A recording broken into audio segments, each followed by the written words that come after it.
Sky is in the Bahamas as the leader of one of the world's most climate vulnerable nations has delivered a damning assessment of COP26. There's a lot of fancy words.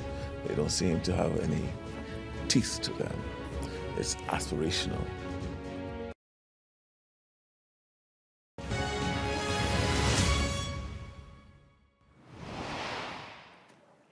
A very good morning to you. It is officially the final day of negotiations here at COP26 in Glasgow, but experts are warning that there is still a monumental challenge ahead as nations try to agree on some of the most contentious issues like climate finance and, of course, reducing emissions. And that means, of course, phasing out coal and other fossil fuels. Well, the near final document is out. And although the wording has perhaps softened a little, it still refers to phasing out unabated coal power and inefficient subsidies of fossil fuels. Now, what lies ahead is for all of the nations to agree to these statements. But as you will see coming up in today's programme, many countries are still dependent on coal, the dirtiest of fossil fuels.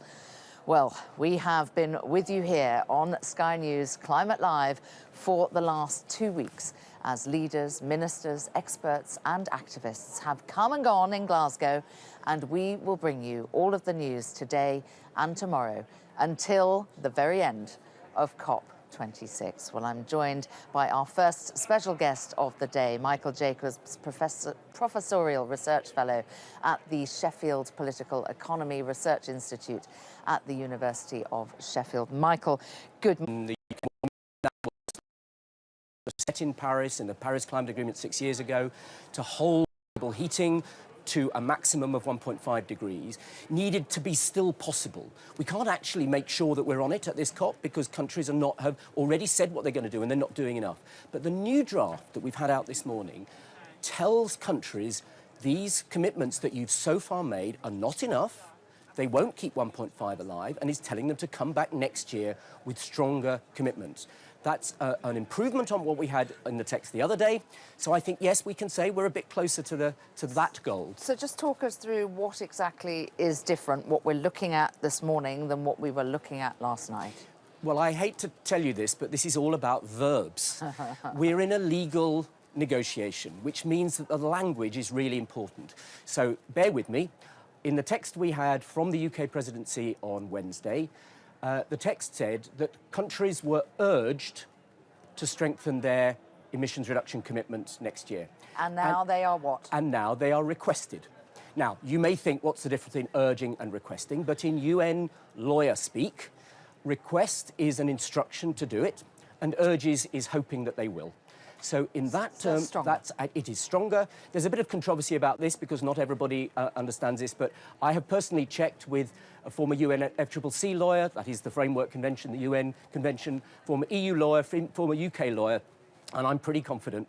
And partly I'm confident because the UK would not have wanted to weaken that text. The media are all going to ask them, well, Prime Minister, at the end of this, well, Prime Minister, have you kept 1.5 degrees alive? And he wants the strongest answer he can give. So this text today is stronger than it was. Interesting. So that suggests then that somehow the position of Saudi Arabia, China, whoever else was opposing strengthening that kind of language has been worked on sufficiently to allow that to change. Yes, and what happens in these early drafts, and this is still early in this process, we've got 24, probably 36 hours still to go, is that the presidency, the UK, listens to all the countries and country groups, and they will have heard very strongly from the small islands, the ones that are most vulnerable to climate change, and also, at least I hope also, from the EU, that language a couple of days ago wasn't strong enough. And they have felt sufficiently emboldened, if you like, by those representations to say, no, we need to strengthen this.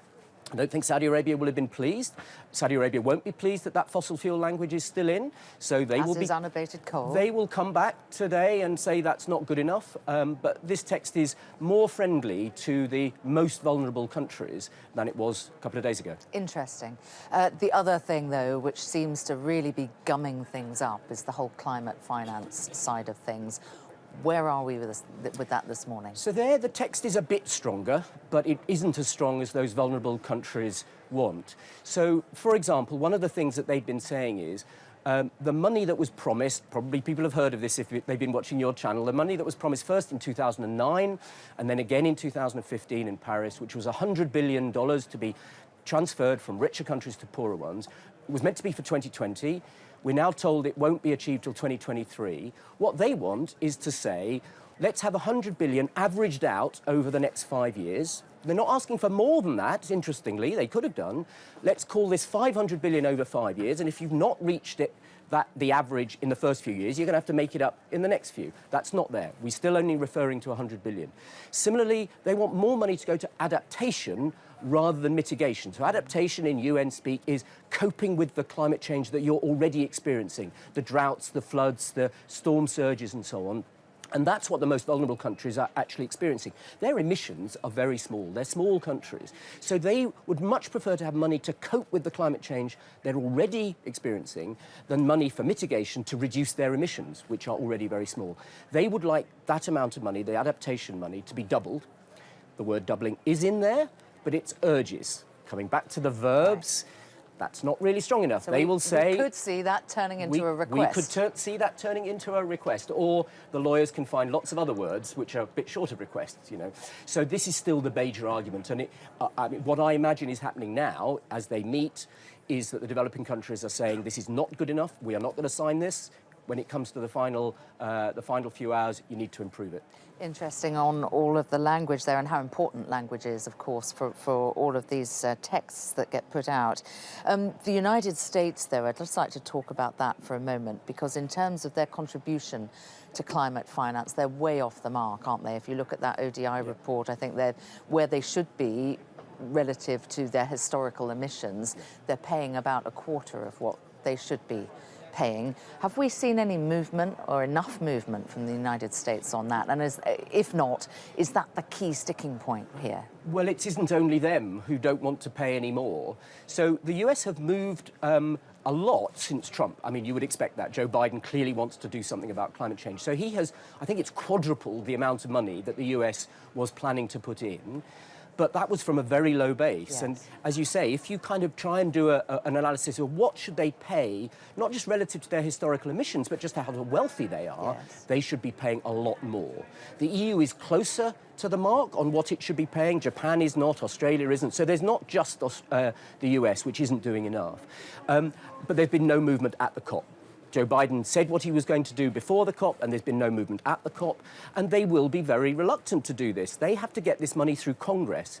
They have a different system from ours. Basically, if the British government wants to spend, it has a majority in Parliament. That's what it is to be a British government. You have a majority in Parliament, so you can get Parliament to vote for it. The US Congress, not the President, has to decide how much money, and Joe Biden thinks he's going to struggle to get even what he's put on the table now through Congress, and so he is going to be reluctant to say they'll promise more. This is where these negotiations hit the road. The US has got to be told, you're going to have to put more on the table, as have other countries. That's why this is difficult.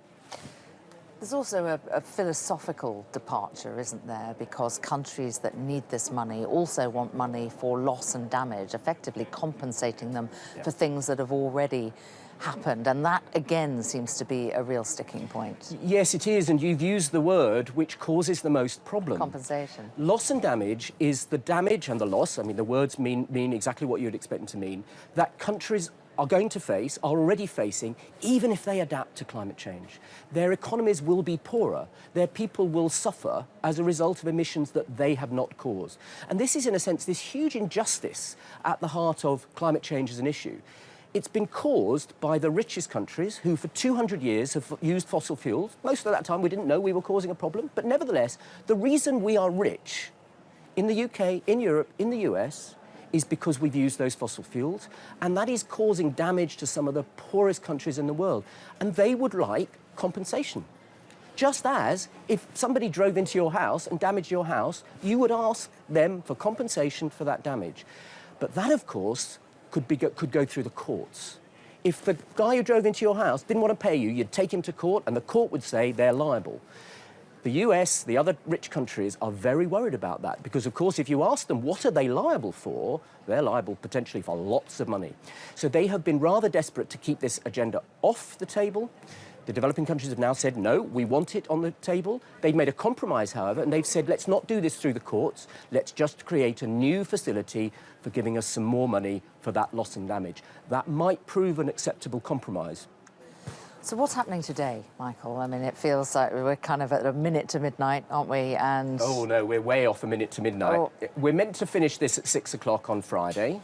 We never, ever do. I mean, no COP worth its salt has ever finished at that time, because if you can stay through to Saturday, why wouldn't you try and prolong it a bit longer to get something more of what you want? Despite the alcoholic bribes from some countries to get it done by today. Well, indeed, and the Saudi Arabians who don't drink alcohol, at least not in public, are not persuaded by that. So the day today will be more meetings. So firstly, Alok Sharma, the UK president of the COP, will hold what's called a stocktake meeting where he explains the text and countries make their representation. So each of the main countries and the country groupings will say, basically, we don't like this. They very often say we like this, but anyway, they'll say maybe some things we like, other things we don't like.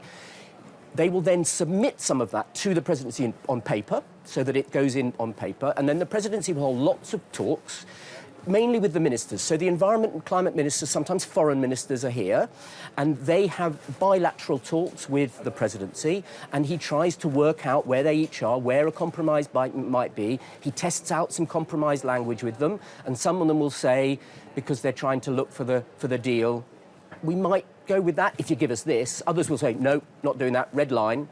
And then the UK has got to try and put all this together into another text, which will come out later tonight, I would imagine.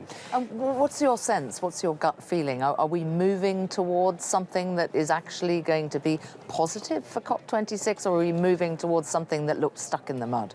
No, it's definitely positive at this stage. This text is more ambitious. That's the kind of word that's used, ambition, which means more commitments, basically. Stronger commitments to reduce emissions, stronger commitments to provide finance. This is a more ambitious text. In that sense, it's more friendly to the developing countries than the one, and particularly the vulnerable ones, than the one 2 days ago. In that sense, the UK have made the same move that the French made in the last days of the Paris Climate Agreement, where the French put a very ambitious text on the table, which had the support of the EU, had the support of the vulnerable, the small island countries, and they dared the US and China and India, Saudi Arabia, and the ones who don't want to be so ambitious, to say no. And the kind of moral authority of those island countries that could disappear under the waves if climate change is 2.4 degrees above pre-industrial lives, the kind of moral authority, the numbers, this is all done by consensus, so the numbers matter. In the end, they gave in. The UK have done not quite so ambitious a text now, but they're moving in that direction. So in a way, this is now up to the countries that are less ambitious to say, no, we're not doing it. And then they will get the NGOs, the public, the media on their backs. Let's see how that plays out.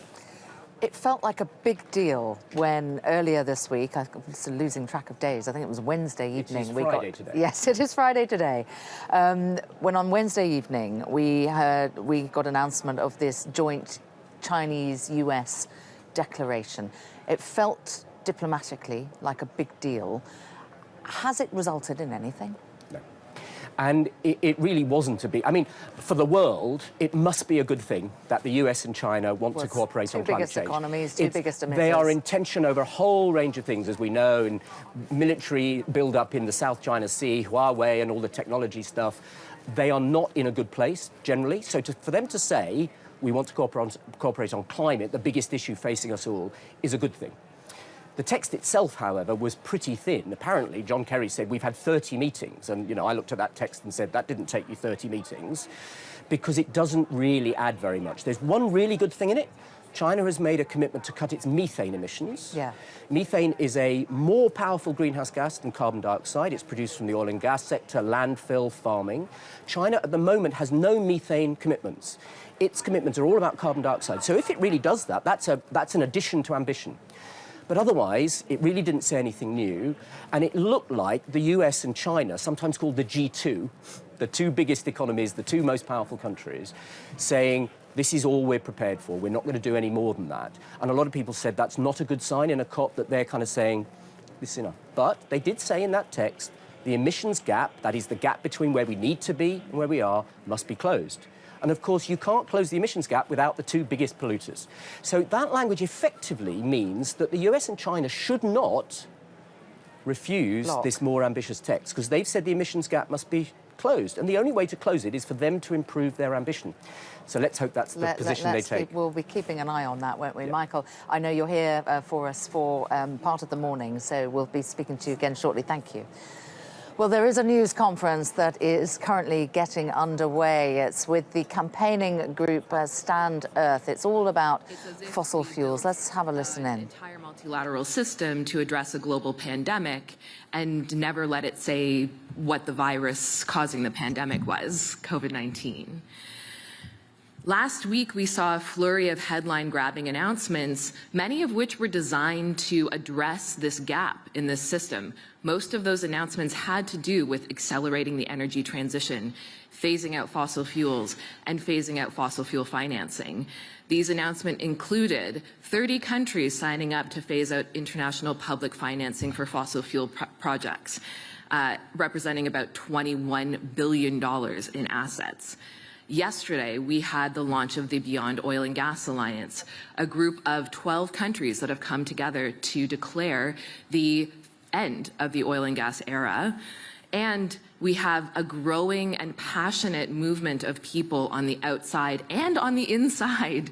I was really moved the other day to hear young people in the halls of COP26 calling for fossil fuel phase-out to feature prominently in the COP outcomes and saying, keep it in the text.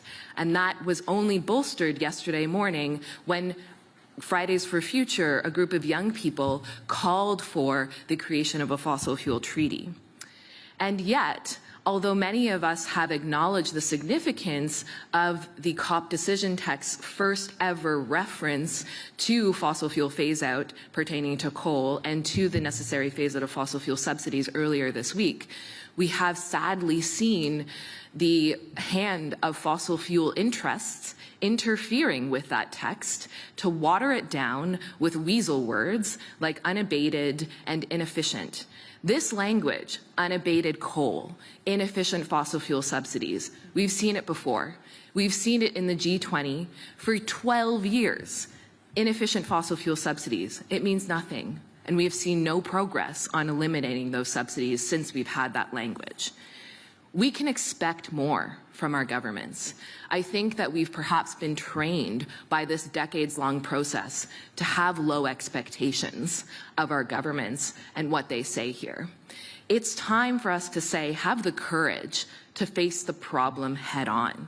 Talk about the need to accelerate not only the transition to renewable energy, which we did get some decent language on in the decision text that we saw this morning, but have the courage to talk openly about what we are transitioning from. And that is the need to phase out all new production of fossil fuels as soon as possible, including the billions of dollars that world governments spend on fossil fuel subsidies.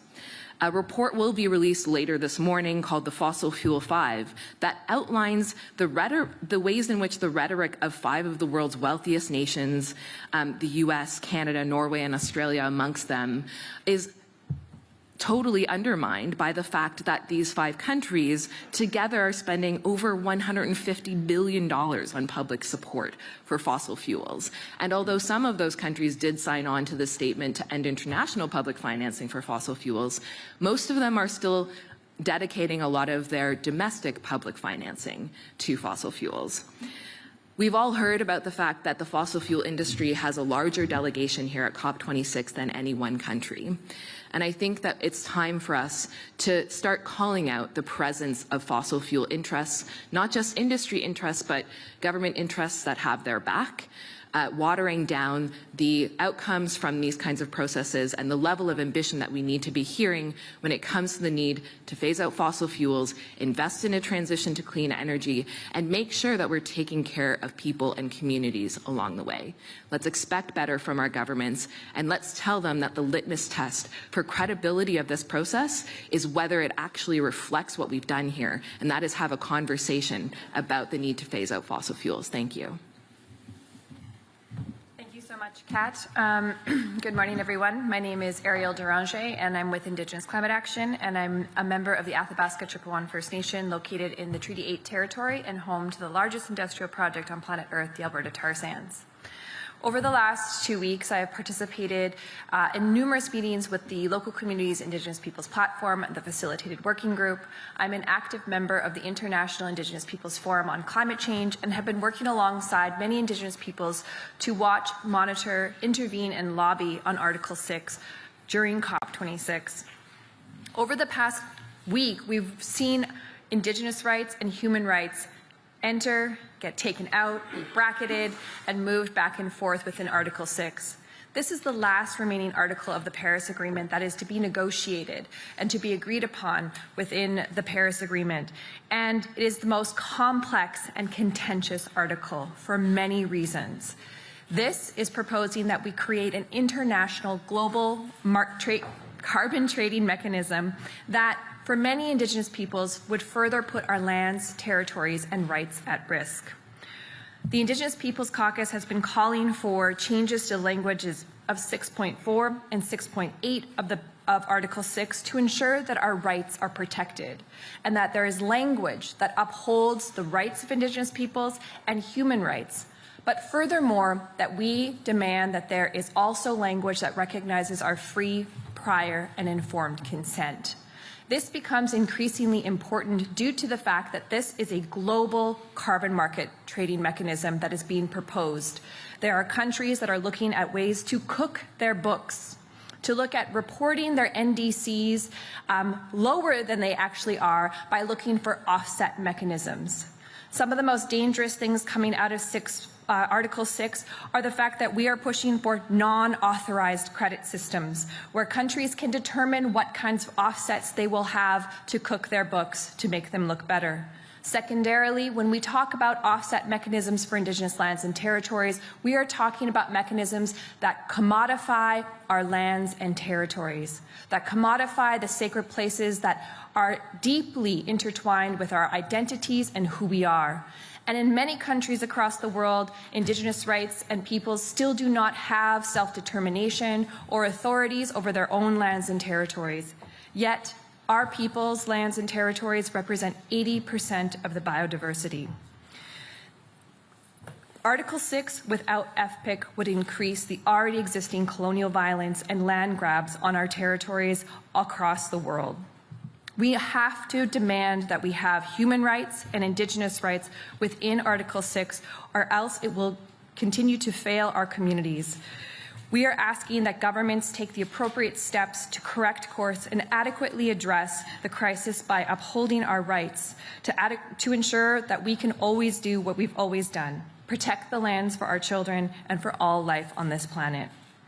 I want to end with one more thing that I know that we talk about fossil fuels as being the root cause of climate change, but for many Indigenous peoples, climate change began with first contact. We saw the changes to our lands and our territories with the onset of colonialism. We saw the changes to our lands and territories with the imposition of capitalism. We saw the changes on our lands when we saw the imposition of patriarchy and extreme extractivism. All of these things are the root causes of climate change. And we must not just ask for the end of fossil fuels, we must work towards decolonizing our systems to ensure that all voices are adequately represented and our rights are protected now and into the future. Thank you. Masicho.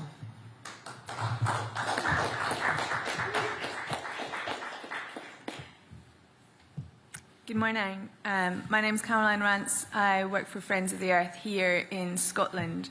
And I'm going to say a few words on the UK government and the UK's presidency of this COP. While many of our colleagues from the global south, the people who are living on the front lines of the climate crisis, were locked out of COP26 by the UK government's mismanagement of visas and vaccines, amongst other things, the fossil fuel lobby were welcomed into these negotiations with open arms. And now, as Kat says, it looks as though the fossil fuel lobby have got their hands on the decision text to weaken it. Yet, we know in the coming hours and days, the UK government, as hosts of this COP, will try to claim COP26 and their presidency as a success. And we have to make sure that we let people know that that is not true. Prime Minister Boris Johnson opened COP by saying we were at 1 minute to midnight. We had to do everything possible to act. But in the last 2 weeks, he has allowed that clock to run down even further, and the UK presidency has resolutely failed to ensure that this text does what is needed to phase out fossil fuels in line with 1.5 degrees. So in the next 24 hours, we are calling on the UK to use their presidency to ensure that the final text includes what is needed to meet 1.5 degrees, which, as we know, is life and death for millions of people around the world, and that the language on fossil fuels matches what is required by science and justice. And that is two things. First of all, an equitable phase-out of fossil fuels, which means that the rich, developed nations who have caused the climate crisis must act first and fastest. And second, to ensure a redirection of all finance and subsidies away from fossil fuels and towards renewables and the just energy transition.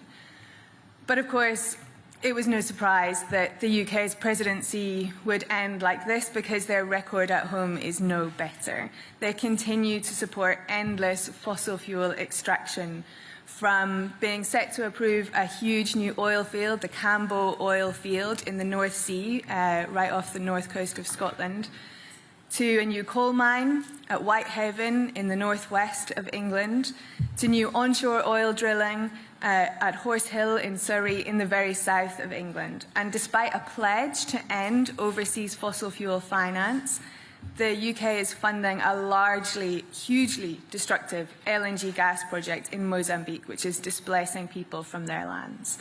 But these projects are just the tip of the iceberg. There are 40 more fossil fuel projects in the pipeline. If they were approved, they would create almost 3 times the annual greenhouse gas emissions for the entire UK. And as we talk about tax and subsidies, the UK has one of the most favourable tax regimes for oil and gas industries. In the few years since the Paris Agreement, some oil majors have received more money from the UK government in subsidies than those companies have paid back in tax. So in effect, the UK government is paying companies to pollute. And of course, they're pushing false solutions like carbon capture and storage and offsets. But the dial is shifting because movements are making that dial move. The UK need to end all new licensing rounds and ensure that there are no new fossil fuel projects, as the IEA has said. And then we must begin a rapid phase-out of existing production in line with 1.5, starting now and over the next decade, which will mean that the UK has to leave fossil fuels in the ground. Fields that are already open will have to be closed before we extract everything in them. And crucially, for a country with such huge fossil fuel production, we must ensure a just transition for every single one of our oil and gas workers and their communities. Thank you. Yes, Kwame, please. Thank you very much. Good morning, everyone. Mary Robinson reminded us at the end of the first week that this COP is male, pale, and stale. And it is no surprise that we've actually ended up with a situation that is bankrupt as what we actually see on the table right now. Imagine the absurdity that the largest delegation here is twice the size of the second largest delegation in the form of the fossil fuel industry. That is as absurd as Alcoholics Anonymous having a global conference and the largest delegation is the alcohol industry. That is as absurd as a global conference in the past to end slavery, where the largest delegation would be slave owners, right? This process has been corrupted to the core.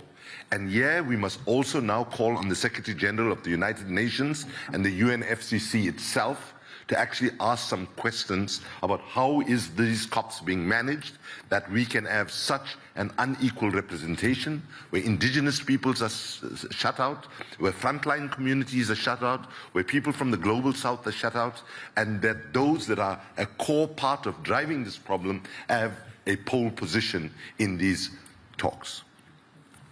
We're not surprised, though, for those of us who come from the global south, and I speak here as somebody who is the global ambassador of an African-wide social movement called Africans Rising for Justice, Peace and Dignity. COVID taught us something, that racism and structural racism is alive and well. the vaccine apartheid that we have seen, where people in rich countries are already getting ready to get the third shot when people on my continent, less than 6% have got the first vaccine, tells you that also climate apartheid is very, very alive and well. That the countries that have contributed least to the problem are paying the first and most brutal price, and there seems to be absolute indifference by those that have the most power. 1.5 is what I heard already in 2015 in the Pacific, where children and young people were chanting 1.5 to stay alive. But 1.5 to stay alive is not even adequate anymore. The new slogan that people in the Pacific, in the small island states, in the most vulnerable countries, in the vulnerable forum and so on, the slogan is 1.5, we might survive. Because we are at 1.1 now and already look at the extent of the extreme weather events that we are seeing. Lives are being lost right now. It just happens that most of the lives are those of people of color. And the most dominant nations are willing to be absolutely blind to the tragedies that we're already seeing now. The science is not sure when we get to 1.3, 1.4, 1.5, whether it's going to double, quadruple, etc., in terms of how these impacts will escalate. I want to direct my comments to my own government and South Africa and to Nigeria, to Brazil, to all the global South countries that suffered the indignity and the terror of colonialism. You cannot continue in this negotiations with saying that you're okay with all small island states being wiped out of this map. You cannot ignore the plight of smaller countries who sit in the forum of most vulnerable countries. If you do that, you are as complicit as the colonial countries of the past and present. And I challenge my own government and all governments in the global south who have suffered under colonialism. You cannot make any claims about your own suffering if you are not prepared to stand up for the poorest, the smallest, the most marginal countries in the world. I just want to say that this word subsidies, I find it highly problematic. Because subsidies is like a very, you know when people say sanitation is a very big problem, we must address sanitation. That's a very nice, polite way of middle class people saying that half the people on this planet don't have a decent place to piss and shit, right? We need to call things out as they are. Subsidies is basically taxes, right? So subsidies are the taxes of ordinary people that are going into investing in their children and their children's death. Given what we now know from the science, we need to understand that 1 more cent in any new fossil fuel project is an investment in our children and their children's destruction. So I appeal to everybody out there, whenever you hear the word subsidies, remind yourself all they're talking about is taxpayer money that is going to fund the very industries that are killing our children's future. I conclude by saying, we appeal to our leaders, and I use leaders in inverted commas because many of them don't deserve to be called leaders anymore. You cannot continue to play political poker with the future.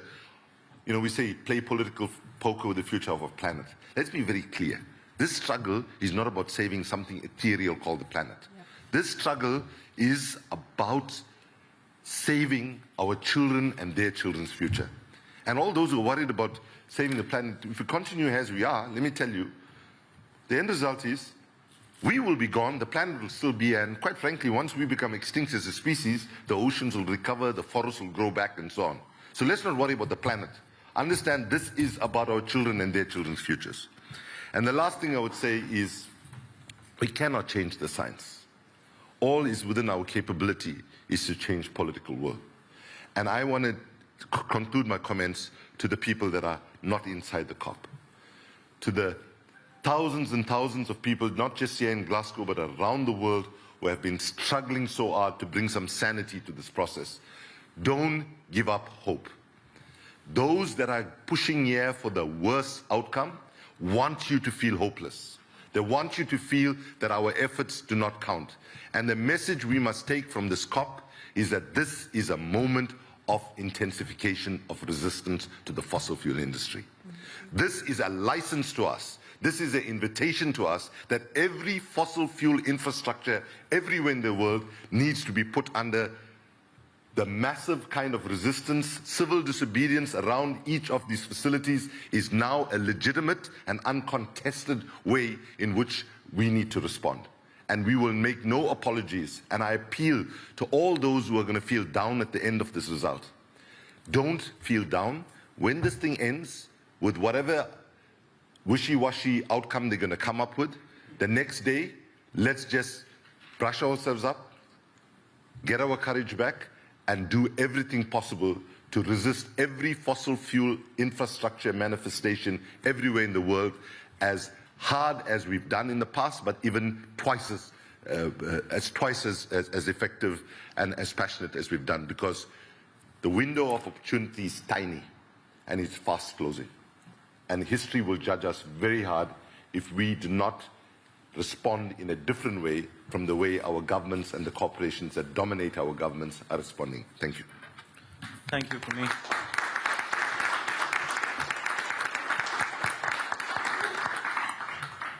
Thank you, all the panelists. And speaking of hope, speaking of what next, amidst all the doom and gloom, we have to chart a new path. We know Paris Agreement is not enough. We know Paris Agreement keeps coal, oil, and gas outside the rooms. So what do we need? We need to tackle fossil fuel industry head on. And to do that, we have this Fossil Fuel Non-Proliferation Treaty Initiative, which has been supported by thousands of young people, as you heard. It has been endorsed, and our principles have been supported by 101 Nobel laureates. We have 20 cities and local governments endorsing it. We have thousands of individuals signing to this. We have 120 plus parliamentarians calling for a fossil fuel-free future. That is gaining momentum, and that's where the hope is. We have to target fossil fuel industry head on, and we have to talk about ending expansion. We have to talk about phase out in an equitable manner. We have to talk about just transition, which is fair. And as my co-panelist said, we have to connect all the challenges that we have been facing, not only now, but for centuries. And that's what is needed. We have to call for system change. It's not about tinkering or tweaking of the system. The kind of transformation that we need a global plan. And Paris Agreement is not offering that global plan. Paris Agreement is not talking about how. Even the what part, even who caused the problem, we are not talking about it. So we have to target the fossil fuel industry head on. As I said, here is a template. We are building this plan along with thousands of people who are contributing, who are telling us what kind of world we want. We want to engage them through this treaty initiative so that they will create their own future. They will demand what they want, and they will claim what they want. And that's what we need. So we all have to come together to target the fossil fuel industry head on. With that, I'll open the floor. We're going to come out of that for a moment there. The Climate Action Network representatives from different environmental organizations, they're clearly very dissatisfied with where we currently are on what is officially the last day of COP26, all saying that the language around fossil fuels has not been strengthened sufficiently, while providing finance as well for vulnerable countries to cope with the impacts of climate change is key to getting that deal across the line here in Glasgow. The latest draft of the agreement urges countries to urgently and significantly scale up their provision of climate finance. Poorer nations, though, say that the rich must come forward with more money to help them cope with global warming. Well, joining me now in the studio is Macarusa Poratisano. He's a climate and social justice warrior from American Samoa. Macarusa, really good to see you. Thank you for coming to see us. What do you think of what we're hearing there? Clearly, a lot of those environmental campaigners are saying, well, this draft final text, not good enough. The mentions of fossil fuels have been watered down. The representation of the fossil fuel industry here is everything you need to know about what's going to come out of this conference. Absolutely. There's some disappointment there. We were told yesterday that our Pacific Islander negotiators are outnumbered heavily by climate polluters. And so if that's the majority of the voice that's in our negotiations, it's kind of hard for us to expect the change that we're needing. And it's so fundamental, isn't it? I mean, the move away from fossil fuels, if we're going to keep 1.5 alive. Yeah, so, and we need a discrepancy between where our money is going. So we know that money's been being funneled into fossil fuel industries, and we need that discrepancy to turn around into renewable energies. The other big aspect that's a sticking point is climate finance, getting the money from developed nations to developing nations like yours, and it's not coming through. What are your thoughts on what we've heard so far? Yeah, so we got some information yesterday of some of the negotiations that were happening. I think the important thing for us is sometimes I think we're too focused on the smallness of our islands and not the greatness of our ocean. And a lot of the fossil fuel industry and a lot of the coal energies, it has to be shipped somehow. And I think what the Pacific was asking was, you know, can there be tariffs or can there be taxes on transporting these things to fund a lot of our loss and damage and adaptation policies? But it's going to cost a lot of money, and it's got to come from somewhere. Who isn't doing enough? Definitely not the Pacific. I mean, I think our leadership from the Pacific has been very strong. They've been holding the line.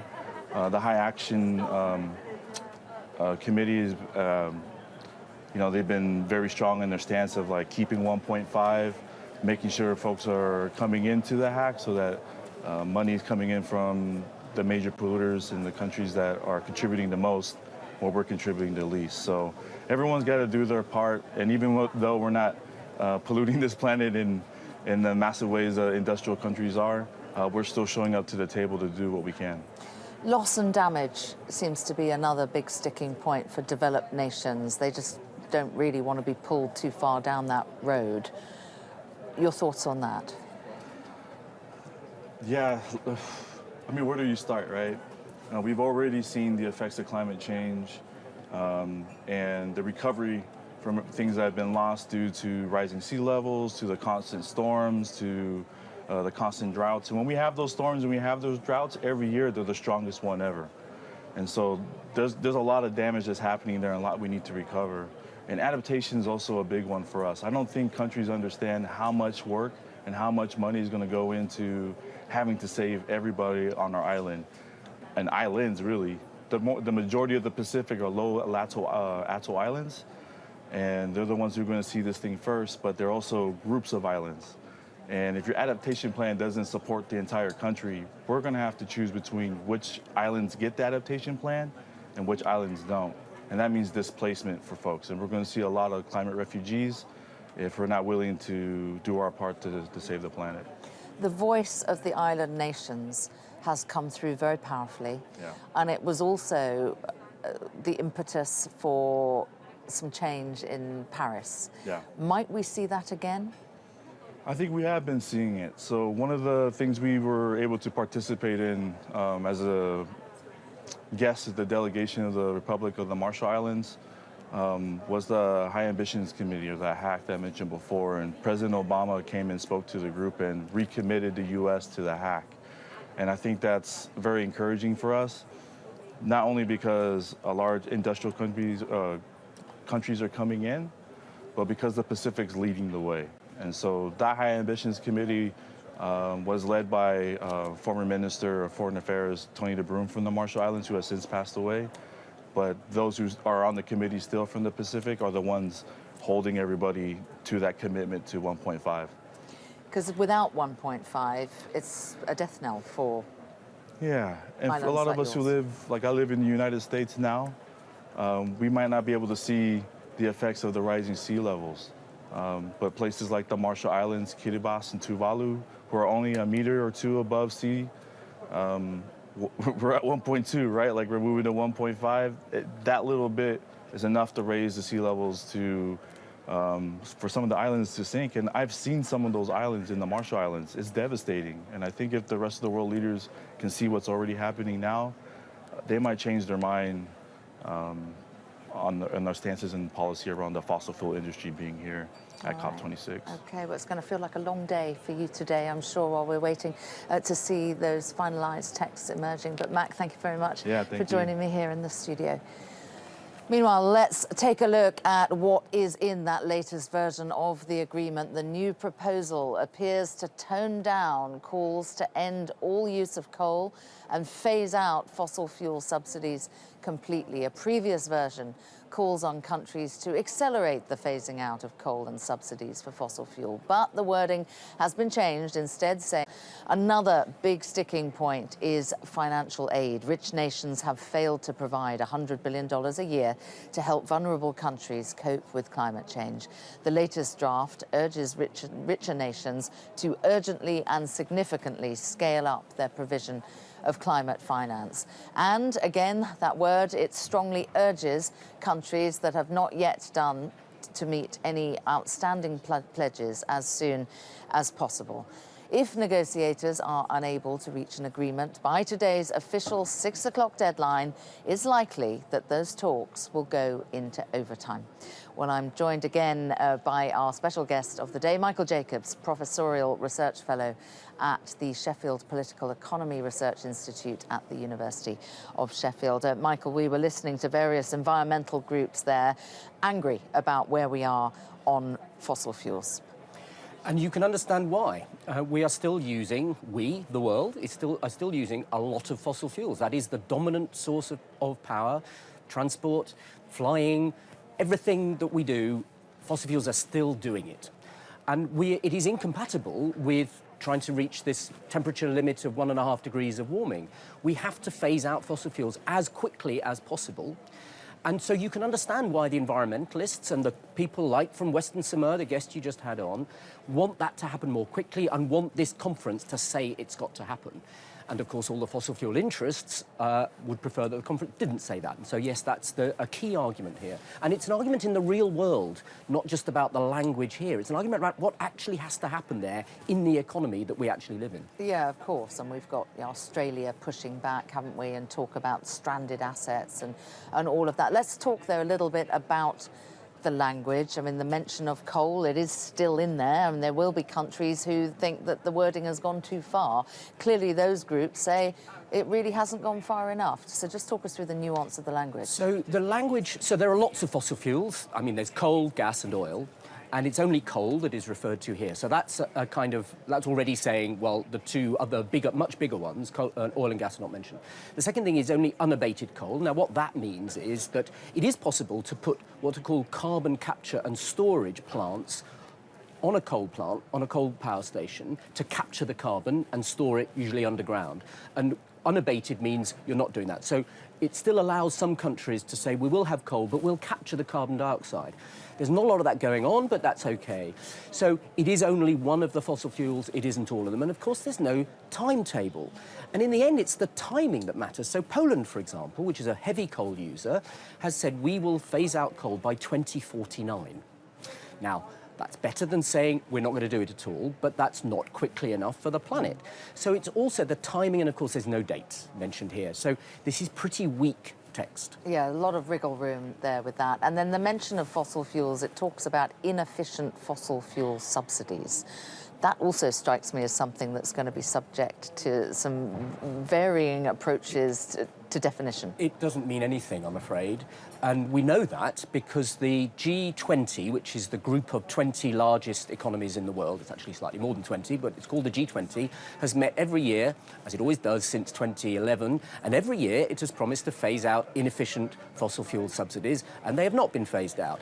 And what that word inefficient does is it allows countries to say, but our fossil fuel subsidies are efficient, so we don't have to do it. Those are weasel words, they don't mean anything. And to be perfectly honest, and this is where you have to understand what this process is about. That text is in there so that Saudi Arabia can take it out and say they've won something. Interesting. And if that is the price of having real ambition that requires countries to strengthen their emissions reduction commitments, so not just some words, but actually requires them to come back with stronger commitments and gets the finance over the line, I can live with it. Interesting to see how that will shape up, all the backdoor behind the scenes negotiations going on there and trying to move Saudi Arabia to a position that they can live with. What about on the climate finance? Where are we with that? Well, we're in a better place than we were on Wednesday, if you want more climate finance. And most of us who work in climate want to see the most vulnerable countries helped more. They are suffering these terrible impacts, as you've just heard. They need money to do it. They are poor. They're poor for no reason of their own. That's the way 200 years of history have worked. So most of us think they should get that money. We're in a better place. There is a kind of recognition that the failure to reach the $100 billion a year by 2020, which you mentioned, is bad, and there's kind of regret expressed. But because it's looking like it's going to come in for 2023. Yeah, yes, but regret butters no parsnips. You know, what you need in this text is things that say to governments, you've got to do it. Now, that language isn't there. The developed countries are worried about their own publics. You know, they're worried about where they get this money from. And so they're reluctant to make that commitment. I think that does need to be strengthened. I don't think the developing countries will allow this text to be agreed at all until they see what they're now saying is $500 billion over 5 years. So $100 billion every year. But given that you didn't do $100 billion in the first few years, you've got to make it up later. Yeah, and I also think if you inflation adjust $100 billion from 2009 till now, then there's a bigger gap. A very, very good point. And of course, the $100 billion has become this big, great symbol because it's what was promised. But actually, we need much more money. And the text is stronger on the other money. So the private sector can provide quite a lot of money in all of this, only for some things. It's good at funding renewable energy, for example, because it can make money out of that. It's not so good at funding flood defences because it can't make any money out of that. So we do need public money, but the private sector can come in, and the private sector has vastly more than $100 billion. You know, this sounds like a very large sum of money, and it is. Well, Mark Carney thinks there's $130 trillion that is waiting to go into... Yes, and that was a bit of spin, because there isn't $130 trillion waiting to go in, or at least there could be, but it isn't about to go in. What you have is companies who control $130 trillion saying some of that money... Signing up to a club. Some of that money will go, which is better than not. But there is more money. There are trillions waiting to go. So very, very considerably more money. And some of this text tries to get that moving. So one of the things, for example, is it says to the World Bank, you better get your finger out. The World Bank is under a lot of criticism here because it's not really supporting the poorest countries in the way that they would like. All the MDBs, aren't they? They're not doing enough. The MDBs, as your viewers know, are the multilateral development banks. There are a lot of them. The World Bank's the biggest, but there's an Asian Development Bank, an African one, and an inter-American one, a European one. And the other ones are doing better than the World Bank, but not enough. And there's another really interesting proposal here. More acronyms. We have SDRs in this text. Now, an SDR is a special drawing rights. Here we get a bit complicated. But the IMF, the International Monetary Fund, sorry, more acronyms, is allowed to issue what's called a reserve currency, which is basically to give the world economy more money. And there's proportionate to need.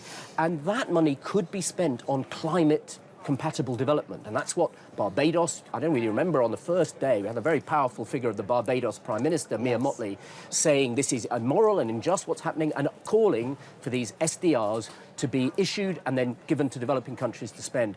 That's now in the text. Yeah. So that's a good thing. Also interesting that the thoughts that are evolving around a quantitative easing, effectively. Well, that is kind of what it's like. Yeah. It's a kind of global quantitative easing. So, as you will remember, when we ran into an economic problem after the financial crash in 2008, most countries around the world, including the Bank of England in the UK, issued money to try and get more money flowing around the economy.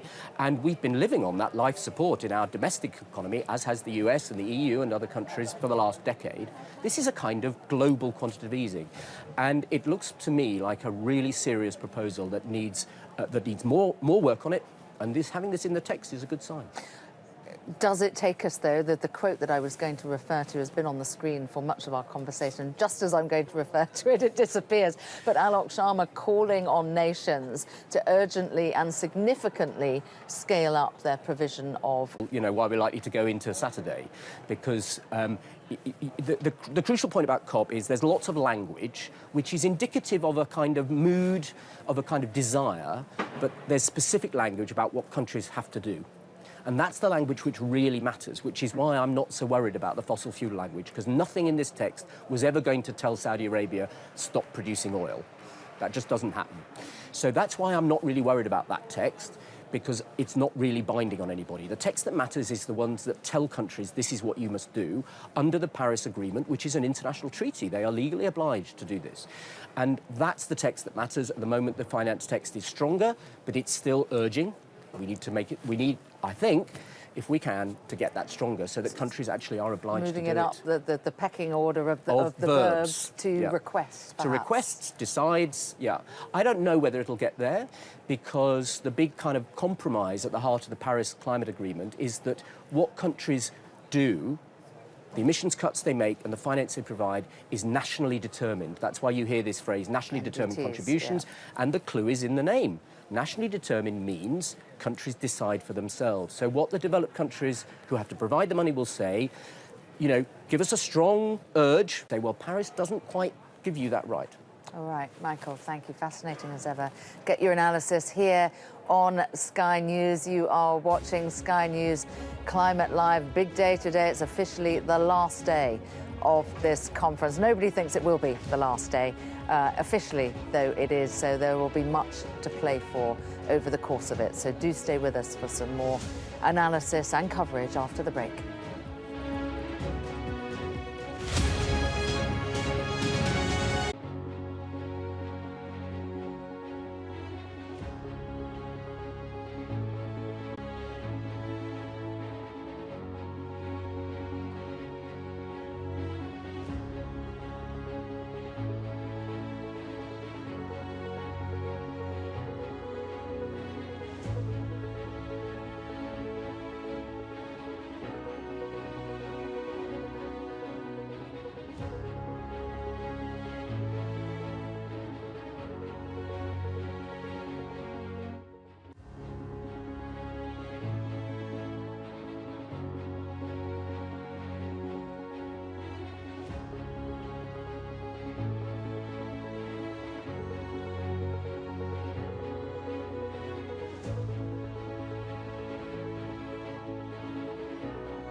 Final document released. This is a monumental day ahead. You are watching a dedicated channel. We are live for you here in the very heart of this conference. This is Sky News Climate Live.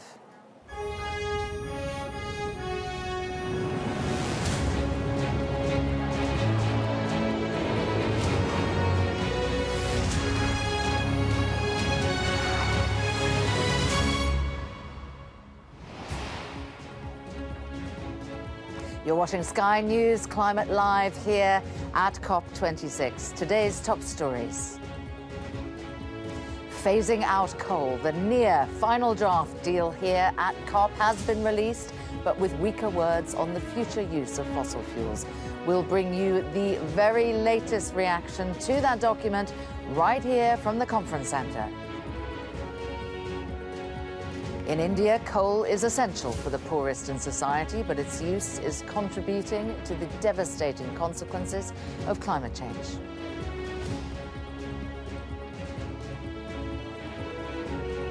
Sky is in the Bahamas as the leader of one of the world's most climate vulnerable nations has delivered a damning assessment of COP26. It's a lot of fancy words. They don't seem to have any teeth to them. It's aspirational.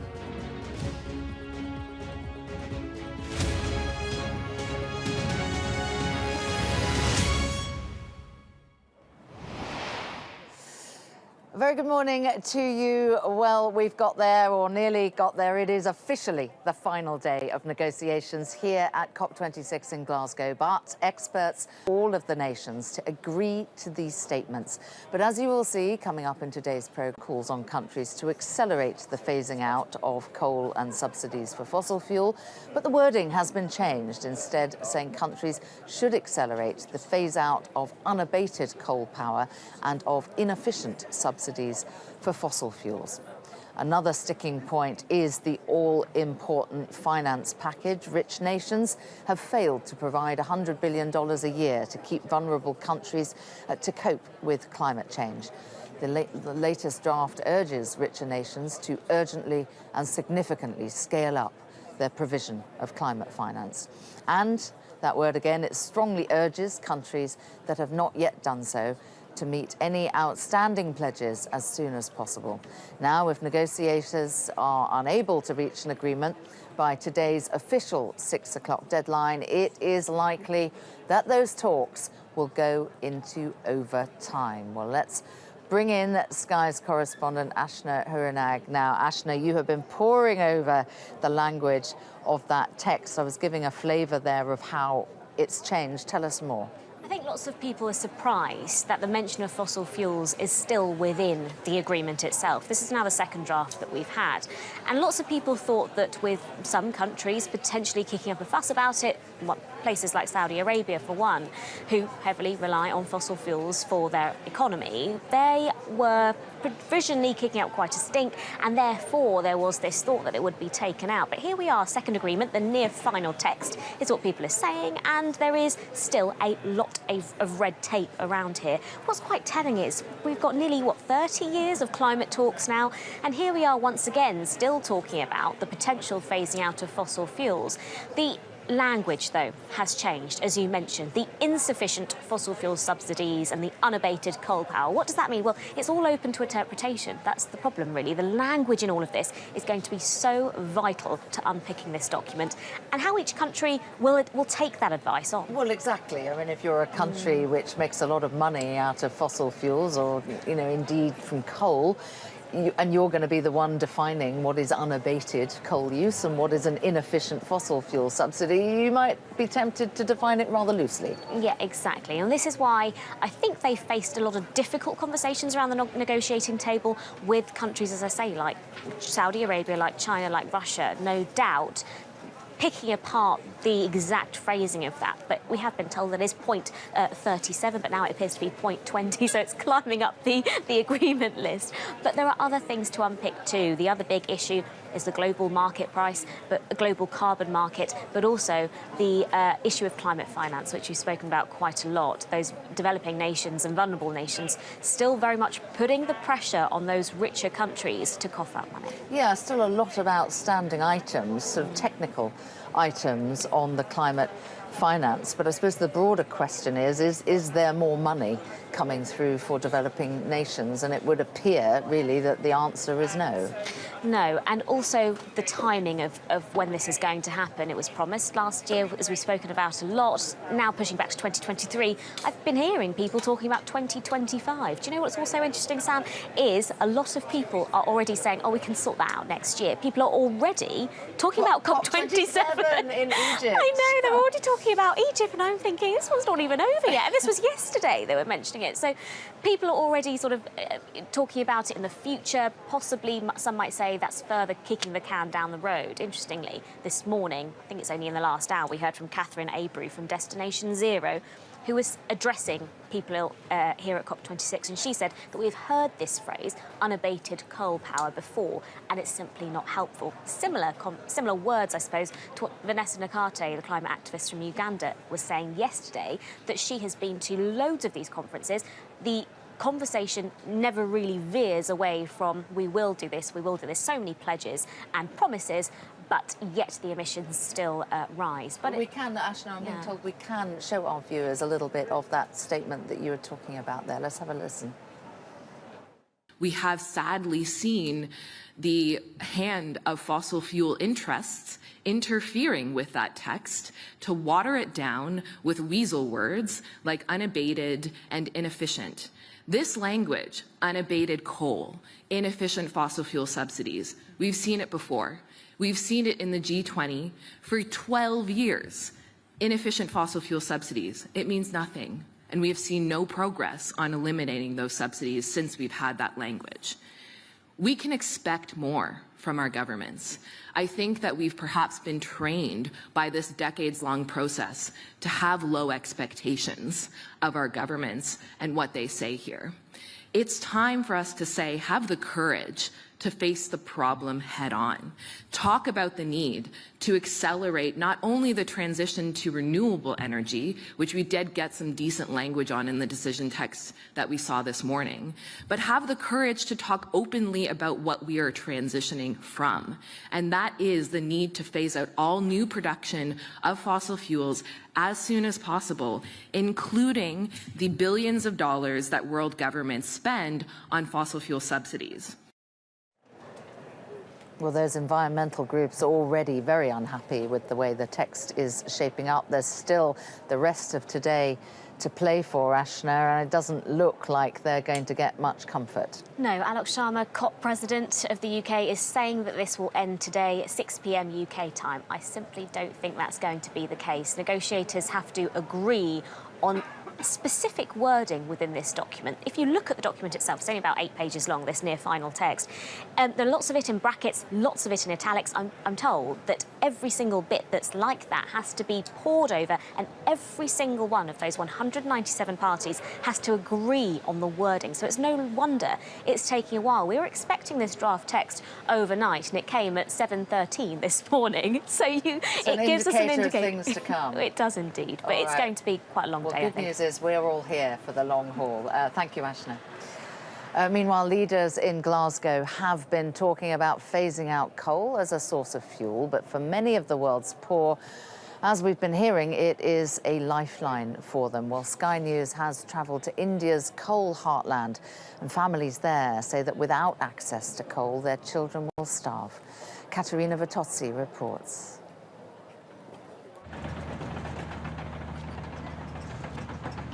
They are here every day from dawn until dark, dodging bulldozers and tipper trucks for this. What these local villagers want is coal, and they'll trespass onto government mines to get it.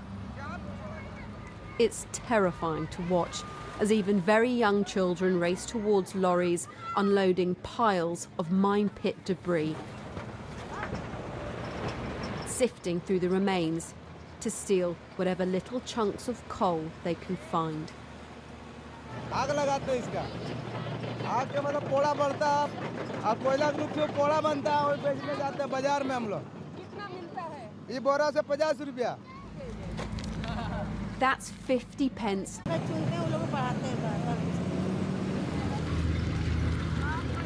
This is happening in the plain view of all the people who are officially working here. You know, they can see what is happening, and it happens every single day.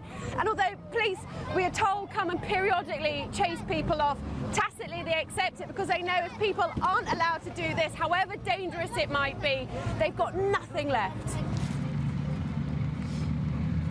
Coal is the fuel that sustains India's poorest. It's cheap, accessible, and here, plentiful. The industry employs many hundreds of thousands, like Kishore Paswan, who's worked at this government mine for 35 years. ये हमारा जो कोयला है पूरे हिंदुस्तान में बिजली उत्पादन का काम करता है,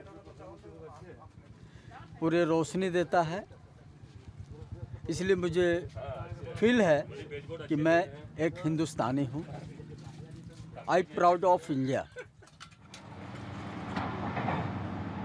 Despite India's new 2070 net zero date, there's no clear targets for coal, and workers at this mine tell us they've been told to extract more. Because although India has ambitious plans for renewable energy, lifting millions out of poverty means power now, and lots of it. When the world is saying we've got to stop burning things, we've got to stop using coal, is there a way we can do that and balance that without sacrificing these communities? ये इनका livelihood इसी पर dependent है. Government चाहे mining करे चाहे नहीं करे, गवर्नमेंट डू माइनिंग और don't do mining, but they will do their mining by their own. So without coal the entire area can not exist. And as toxic as this air is, the villagers living next to these mines don't want to move. The coal dust is filthy, clings to their lungs, but this is everything to them. कोयला चुन के लाता है तो खाता है, नहीं तो भूखे रहता है. बाल बच्चा देखिए कैसे करके रहता है, ठंडी के मौसम है, देह पर कपड़ा नहीं है, बाल बच्चा के खाने की व्यवस्था करेगा कि कपड़ा लत्ता की व्यवस्था करेगा। COP leaders tell us the end of coal is in sight. But here it will place a huge demand on people who care more about their family's short-term survival than the global climate crisis. Katerina Vitozzi, Sky News, in Jurija, India. Meanwhile, the leader of one of the world's most climate vulnerable nations has told Sky News that the commitments at the Glasgow summit have no teeth and are just aspirational. The Prime Minister of the Bahamas, Philip Davis, has delivered a damning assessment of world leaders' pledges and progress at COP26. He was speaking on his return to the Bahamas from Glasgow, and our US correspondent Mark Stone reports from the capital of Nassau. Where better to judge the success of the Glasgow summit than the Bahamas? Because beyond the picture postcard image, this is a low-lying, storm-battered island nation on the brink. How are you? Fine, thank Welcome you. back from Glasgow. Yes. And its Prime Minister's assessment of the world leaders' COP commitments is hardly glowing. I invited them to be brave, to be courageous, and act. Because, as you said, it's a lot of fancy words. They don't seem to have any teeth to them. It's aspirational. If at the end of this summit, this code red summit, they're talking only about aspirations. So is that success or failure? Let me put it this way.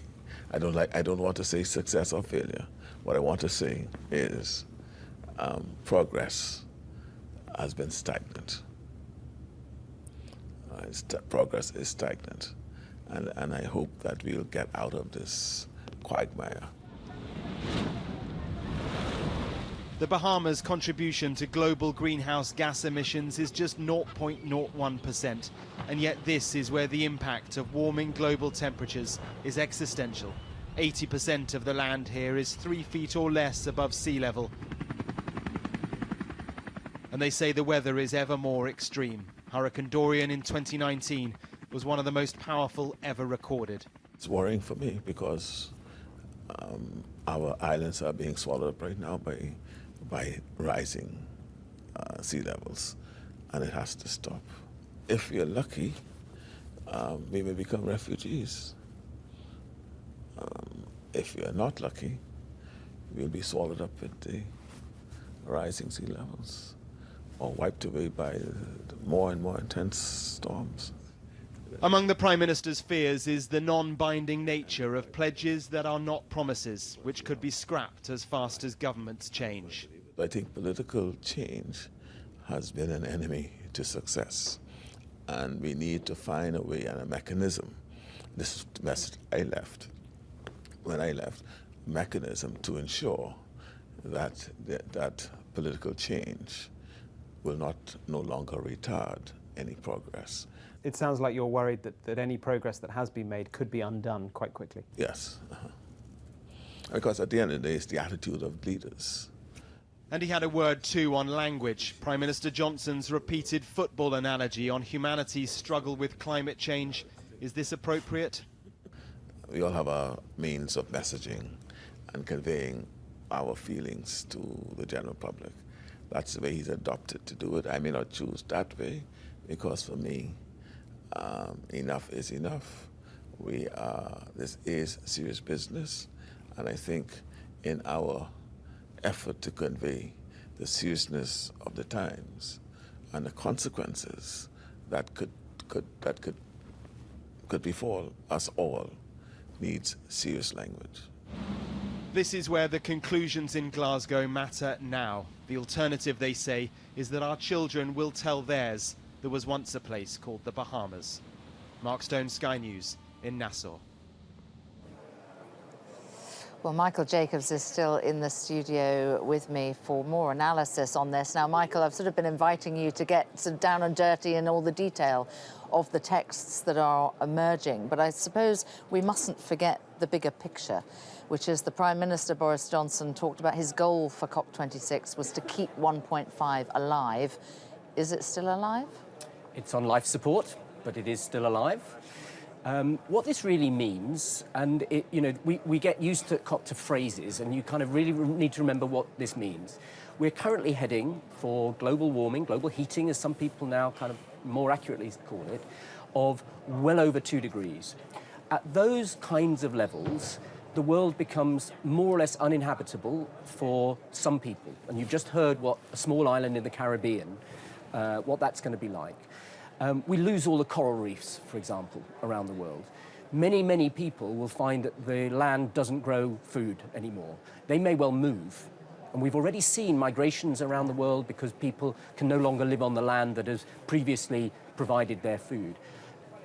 Weather becomes erratic, so you get these dramatic events like these floods and fires we've seen, but also you just get harvests that don't come. The rainfall just doesn't come.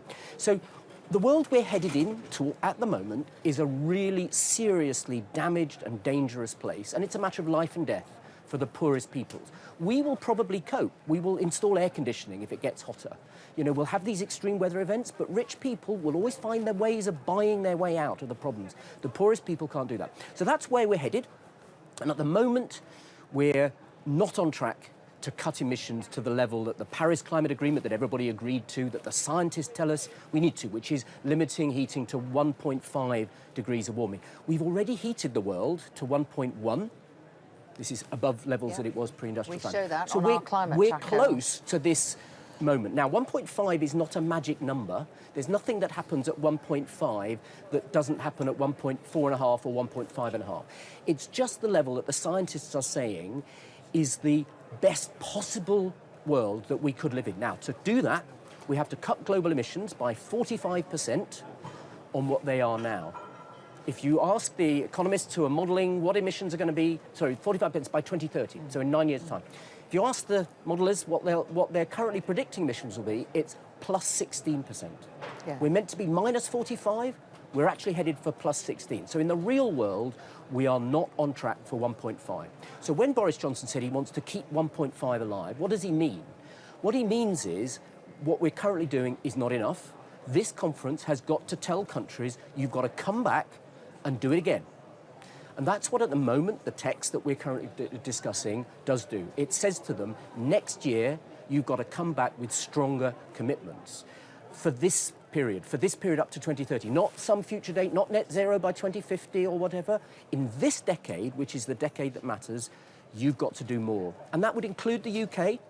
Nobody's going to be exempt from this. So that's what it's meant by keeping 1.5 alive, and the text we have on the table today does that. It doesn't mean that we're going to achieve 1.5, it just means that it's still possible. Still quite a long way off, though, the climate finance from being where it needs to be. Yeah. Yes, so the big issue for the poorest countries, like the Bahamas, other developing countries that are particularly vulnerable to climate change, they're already experiencing it. This is not some future thing for them. This is now. They want more money to help them adapt, particularly to adapt, but also to help them reduce their emissions. And we know that the developed countries who were asked to provide $100 billion a year, they first agreed to do that in 2009. They were asked again in the Paris Climate Agreement in 2015. They've not done it. That was meant to happen by 2020. They're now saying we maybe get to that number by 2023. The developing countries are saying we want to see that number reached on average over the next 5-year period. So that's 500 billion, not 100 billion a year, but 500 billion over that whole period, which means that because you haven't done it in the first few years, you're going to have to do a bit more in the second. That's not on the table yet. They also want more money to help them adapt specifically, and they want to have what's called a financial architecture to enable potentially trillions of dollars that could flow from the private sector to be released. We're getting there, but I think they will still want more. Again, broader picture, are we any closer, do you think, to seeing the phase out of fossil fuels as soon as it needs to happen? Because the weakening of language, I mean, we can get, as I said, stuck in the weeds talking about language, but the key point is that we're not weaning ourselves off the fossil fuels as quickly as we need to. That is the key point, and we have something that we pride ourselves on how much renewables are going in. So the UK, this last summer, was powering its entire electricity system from renewables and nuclear, but zero carbon fuels. Low carbon, yeah. Low carbon, which is great. We're doing the renewables, but we're not stopping the fossil fuels. And you can't just do renewables. You've got to get rid of the fossil fuels. So the UK is trying to open an oil field in the North Sea. That's new fossil fuels, not phasing out the existing ones.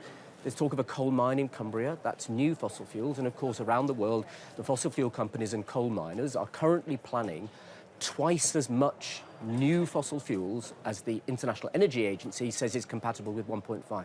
So that is the big thing we need to do in the real world.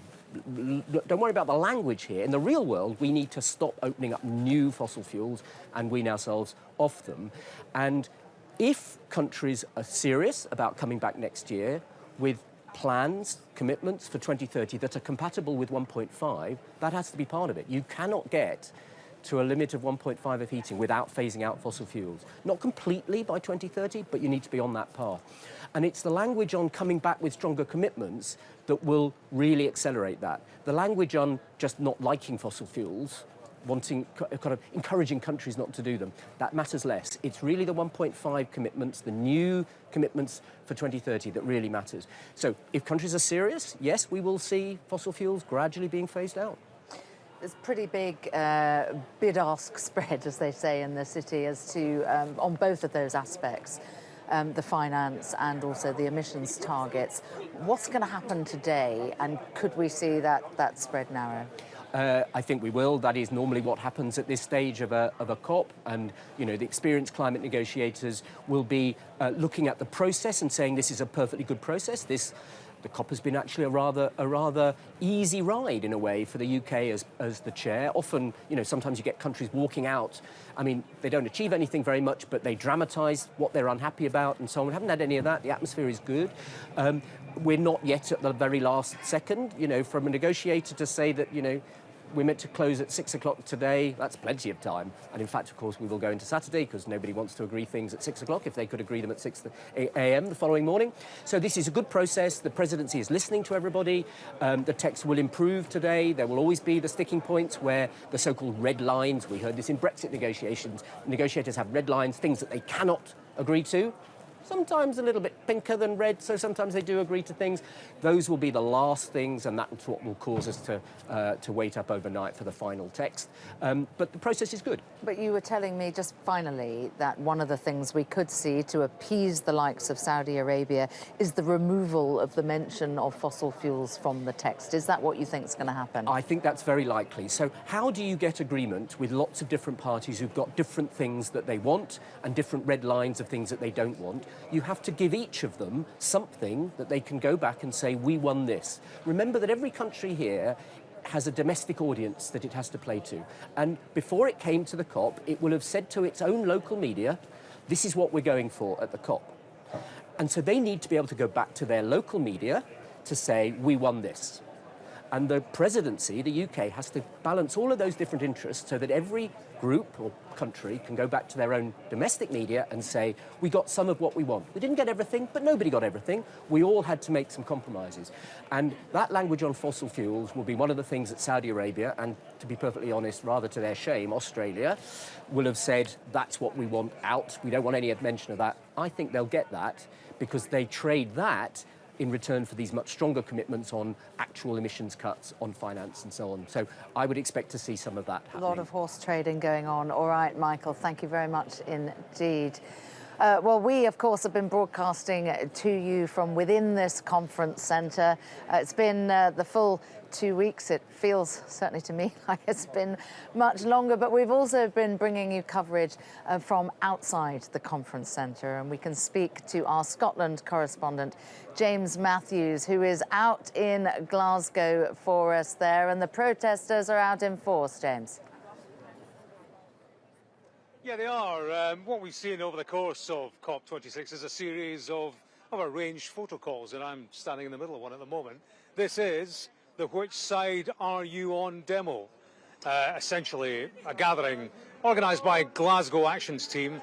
The plan here is that delegates making their way past towards the venue for COP26 can choose, go right for climate justice, go left for fossil fuels. And this is typical of what we've seen over the course, of the conference. Events, organised demonstrations, by arrangement with police. I suppose the police at this stage, and you can see them kind of hovering close by, actually keeping a very subtle, invisible presence at the moment. Their concern, I suppose, will be, does this compromise public safety? So far, they seem to have taken the view it does not. And demonstrators are being enabled, allowed to make their point.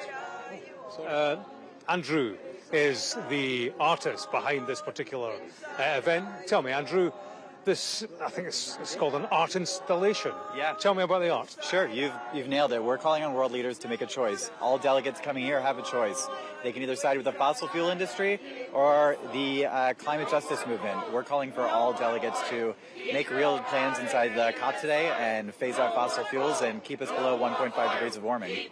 As we take a look at your demo and the chant, tell me about the power of art at COP26. Ask your question one more time. The power of art. Tell me about that at COP26. Art can send a powerful message. It's world leaders are opening their newspapers every morning. They're looking at the TVs every day, and we want to make sure that they are seeing powerful things that send clear messages to them to take real action and keep warming below 1.5 degrees. Great. Andrew Nasden, artist, thank you for your time. Let's speak to Bernadette, who's on the end of the line here. Hello, Bernadette. Hi. Hi. Where are you from? I'm actually from Malaysia, but my first job was in Wales, in a little mining town, and it was very green, and I wish it was like that now. Malaysia, Wales, what an exotic adventure. I know. Tell me, you're taking part here. Yes, Why? I wanted to be the older version of Greta Thunberg. I'm 60 over, and I don't want to be sitting on the couch and talking about it. I'd rather be here and doing something. One sun, one world, and one grid. And that's what we want. This is a choice, this demo, fossil fuels versus climate justice. Fossil fuels right now, at this minute, is the issue. Yeah, that's why we have to make noise. The more noise we make, the better it will be. They will come to climate justice. And that's what we want. Everybody get out of your couch and come and ask for climate justice. What do you make of a failure, if that's the correct word, to reach an agreement or progress on fossil fuels?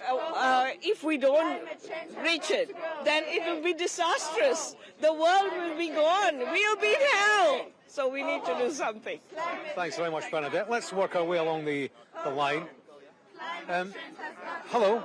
Hi, you've got the youngster there having a snooze. Tell me about being here, your point. My point of view. What point do you want to make? There's not been really any solid agreements made. Climate chaos is on us just now. People are suffering and dying just now. It's not about a case of in 50 years' time we'll save the world. We need to save the world just now. And whilst we might not be feeling the impact of climate change or climate chaos just now, it's the people that aren't here that are feeling it that I'm here to... For your youngster? For my youngsters, but for youngsters who are in the Philippines, for youngsters that are in the Brazil, youngsters who are in islands that have disappeared in the Pacific Islands, for all youngsters.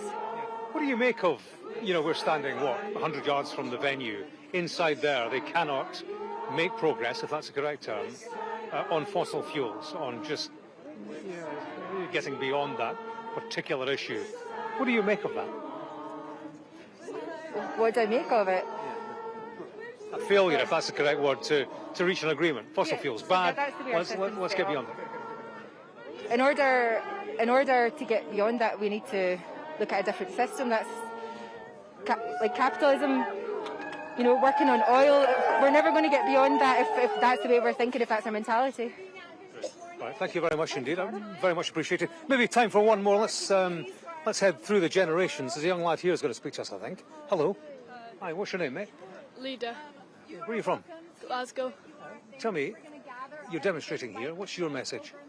Well, we're saying which side are you on to the world leaders and stuff? Are you on the side of fossil fuels or the side of the people and life? It's all about the future. You've got a longer future than many of us. What do you think about what's going on at COP26? Are you happy? Are they making progress? What do you think? I don't feel like they're making enough process or the right progress. I think they could be doing more. Great. All right, mate. Thanks very much indeed. Appreciate your time. Thank you very much indeed. So there you go. Demonstrations breaking up. Until the next one, there are speeches due in the gates of COP26 later. The last day, I suppose, to exert influence, to articulate the voice of the people outside the venue. We've heard that for 2 weeks.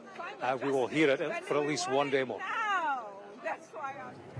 All right, James, thank you. Glad to see that they're well-behaved protesters behind you there on the streets of Glasgow. There are also going to be protests taking place in this blue zone here, and we'll be bringing you coverage of that. But it is officially the last day here at COP26. Plenty still to play for. We'll have more analysis for you about that draft text which has emerged early this morning. Do stay with us for that.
Welcome back. Well, there are a number of key things missing from the latest version of the agreement which is emerging, including, critically, goals on climate finance.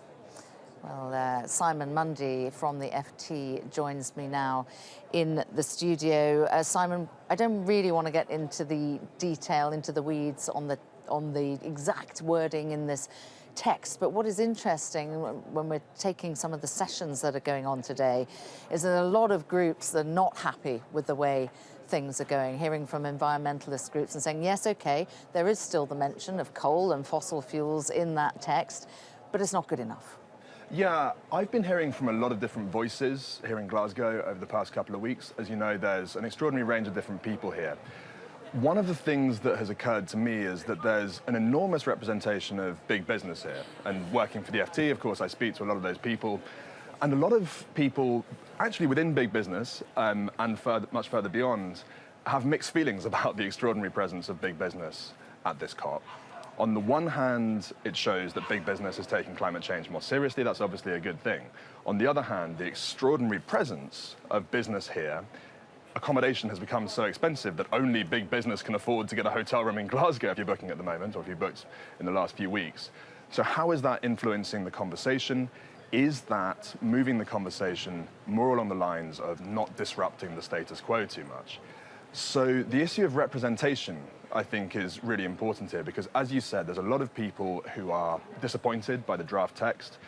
From what I'm hearing, the final text is not going to be dramatically different from the draft text, so this is more or less what we're going to get.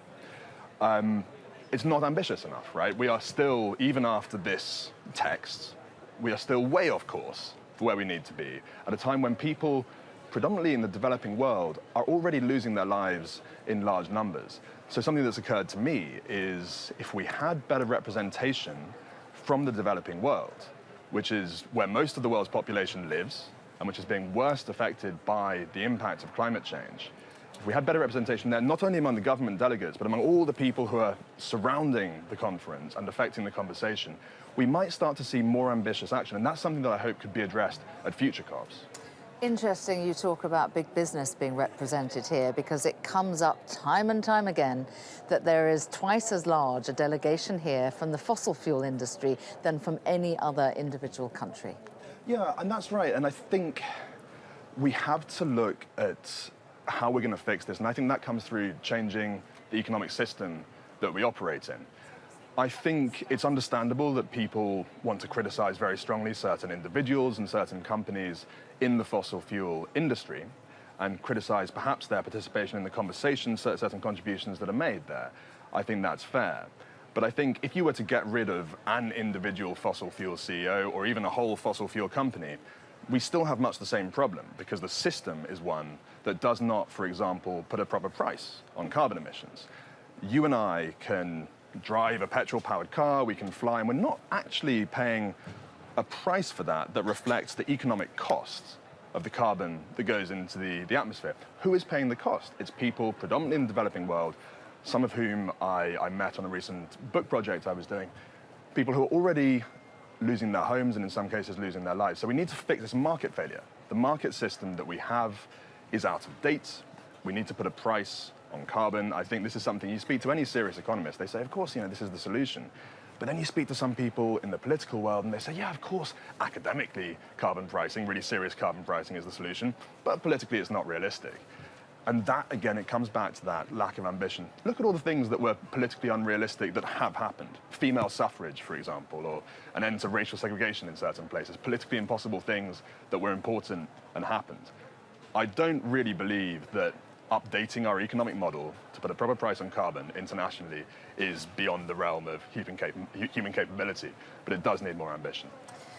It's interesting you're talking about the role of business and, vested interest, really.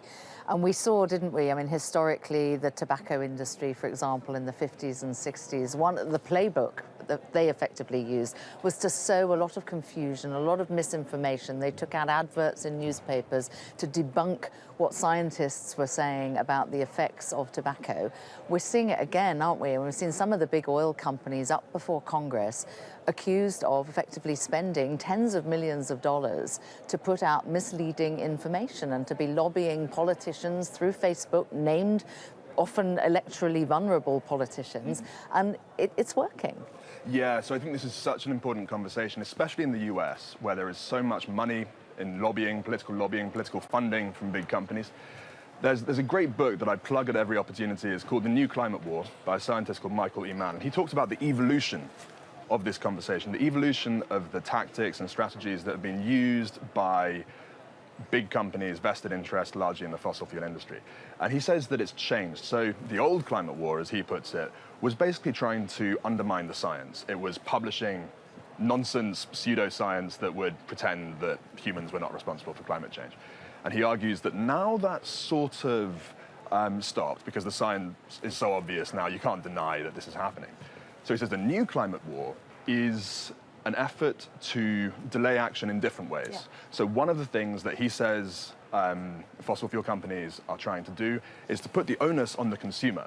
So you should eat less meat and fly less, and then if you just stop being so naughty and eating so much meat and flying less, then we'll be fine. And he says this is a dangerous distraction. It is good to eat less meat and fly less, of course, but that must not distract from the need for serious systemic change, putting a price on carbon, and doing lots of other things that could be very inconvenient for certain big, powerful companies. I made a podcast with Michael E. Mann not so long ago, and one of the other things that comes up in his book, and we really enjoyed talking about, was the role of the youth movement. And they've been very, very vocal here, haven't they? And I've been very impressed by how eloquent they are and how they've mobilized, often through social media, but all around the world, giving more voice to the global south as well. We see more of Vanessa Nakate than we do of Greta Thunberg, and that gives cause for thinking that things are shifting, doesn't it? Or even though they're not yet properly at the negotiating table, they will be in 5-10 years' time. Yeah, I think when the history books are written about this period of history, you're going to see a big role for people like Vanessa Nakate and Greta Thunberg. They will be mentioned very prominently in the history books about the evolution of the global economy, because they have had such a powerful impact on this conversation. If you compare a few years ago, even 3 or 4 years ago, the climate conversation was really quite marginal in many areas of the media and public discourse. Now it's absolutely front and center. It wasn't for young people, though, was it, interestingly? It was really, I think, more than any other single thing, it was the youth climate movement that just put this stuff on the agenda. map. Yeah, you can't ignore it, and you can't attack child and teenage and very young marchers in the way that you can, if you're opposed to change, you can throw stones at certain adult activists, but when you have very young people marching for their future, that's something that is very hard to try and discredit and attack, and they've had an incredible influence. And one thing I should say is that I've been lucky enough to speak with several of the global leaders, many of them from the global south, here in Glasgow, and they're good. I mean, these guys, they read the IPCC reports, they read heavily, they think very, very constructively, and they are ambitious. Rhetoric, is it? They're very scientifically informed. They think very carefully about what could work. They are realistic about what could work, but very ambitious, and much more ambitious, and in many, many cases, much more knowledgeable than people in powerful positions in politics and business that I've met. And I do think they're setting an example for how the rest of us should approach this, and it's been a privilege to meet several of them here. I could not agree more with you on that. OK, Simon Mundy, thank you very much indeed for joining me in the studio. I'm going to take you now to plenary 2. I understand that this is something of a protest which had been arranged to be taking place outside of the conference room, but they have been invited in a more organised, formalised way, and they're making some of their statements now. Let's have a listen. It is virtually certain that hot extremes have become more frequent and more intense across most land regions since the 1950s, while cold extremes have become less frequent and less severe, with high confidence that human-induced climate change is the main driver. Some recent hot extremes observed over the past decade would have been extremely unlikely to occur without human influence.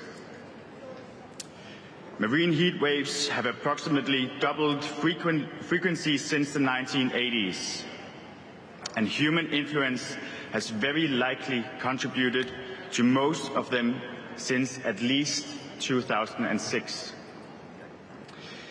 The frequency and intensity of heavy precipitation events have increased since the 1950s over most land area, for which observational data are sufficient for trend analysis, and human-induced climate change is likely the main driver.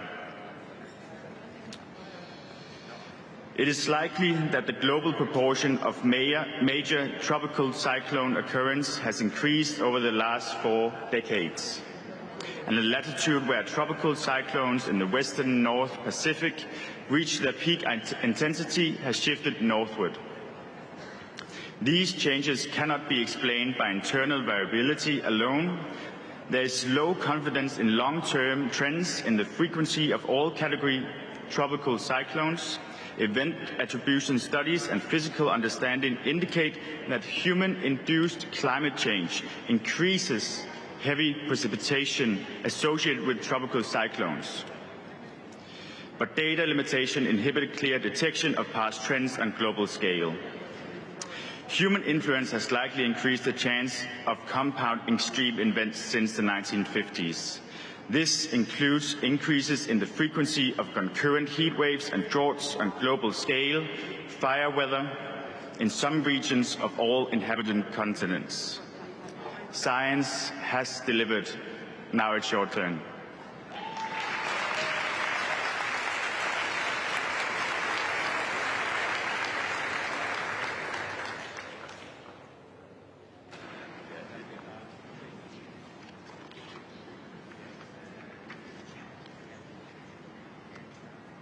Science has delivered, now it's your turn.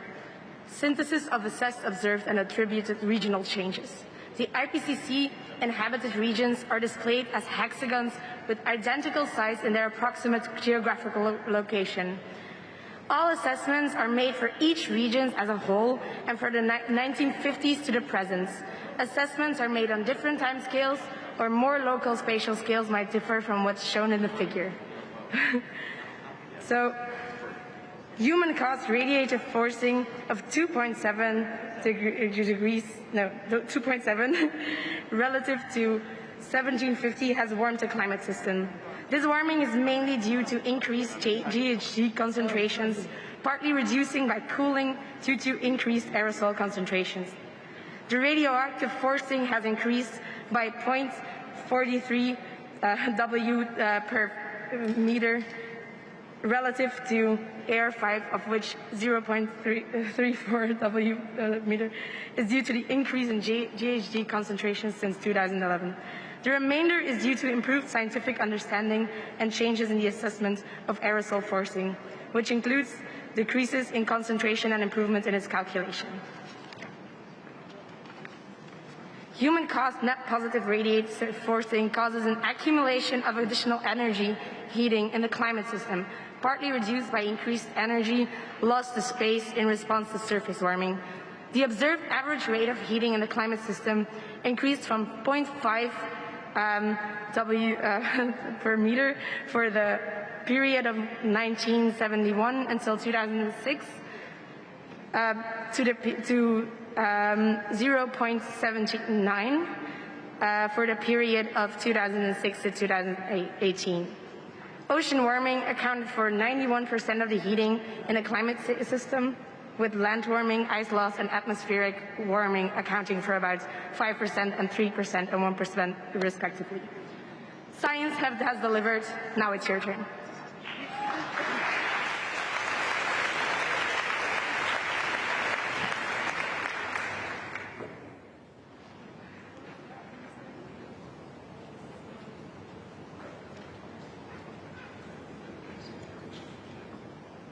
Heating of the climate system has caused global mean sea level rise through ice loss on land and thermal expansion from ocean warming.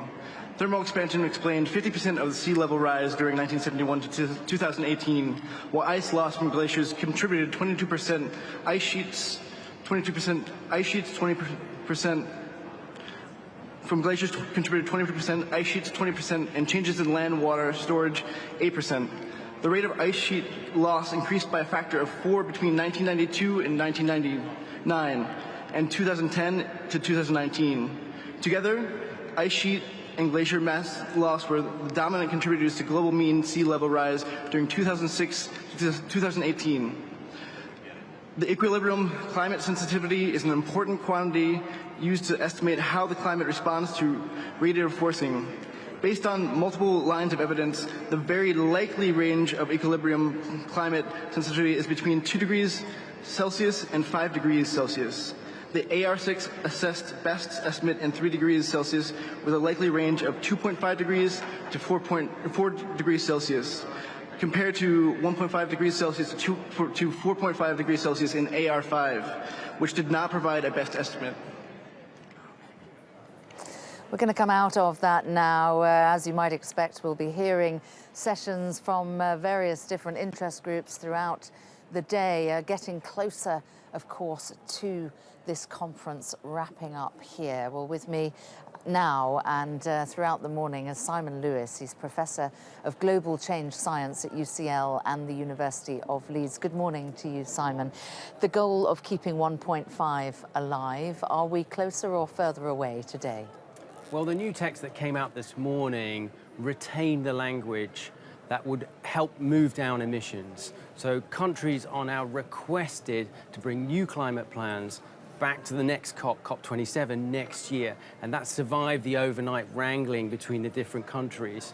And that's an important retention in terms of like moving the dial on emissions. It survived and it strengthened, didn't it? Because it was urged and now it's requested. Exactly. In the arcane language of UN speak, requests is stronger than urges.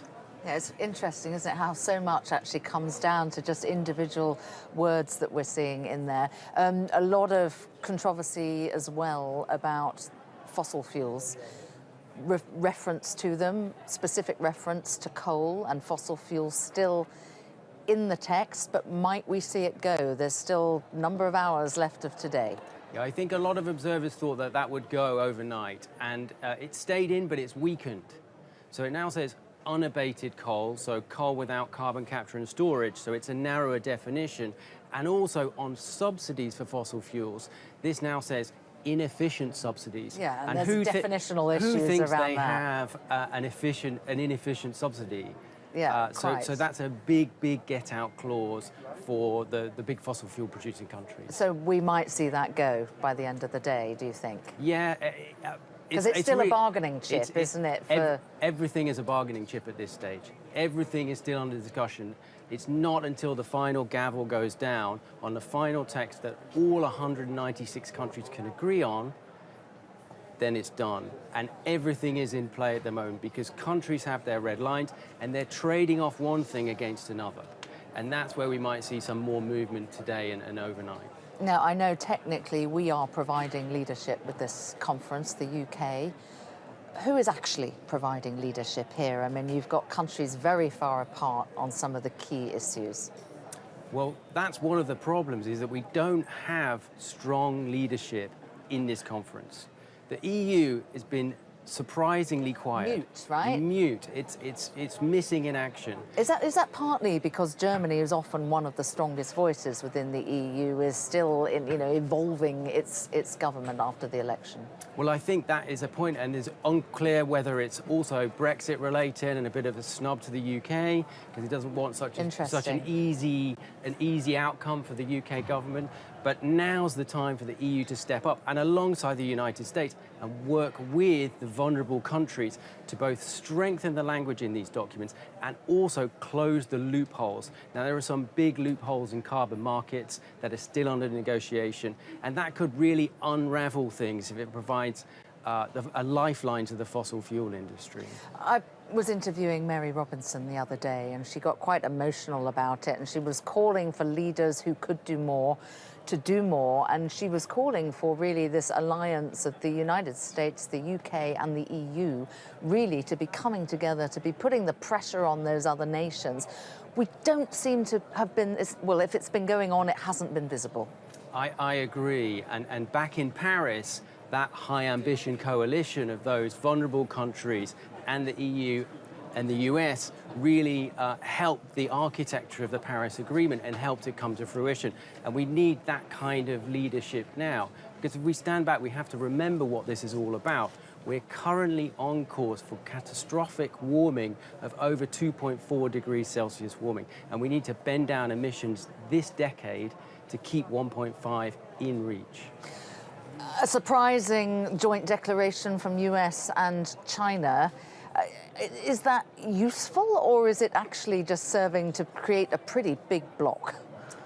Well, there are two views on this. Some are, it is an important step forward because these two countries are setting aside their mutually difficult relationship and saying this is a planetary emergency. We need cooperation on this, even if we find cooperation in other areas difficult. Others are saying, well, this is about the United States, which hasn't brought much to the table because it's stuck in Congress over finance, and China, which has been criticized for not going far enough, fast enough, are providing cover for each other and are not going to criticize each other in the end game.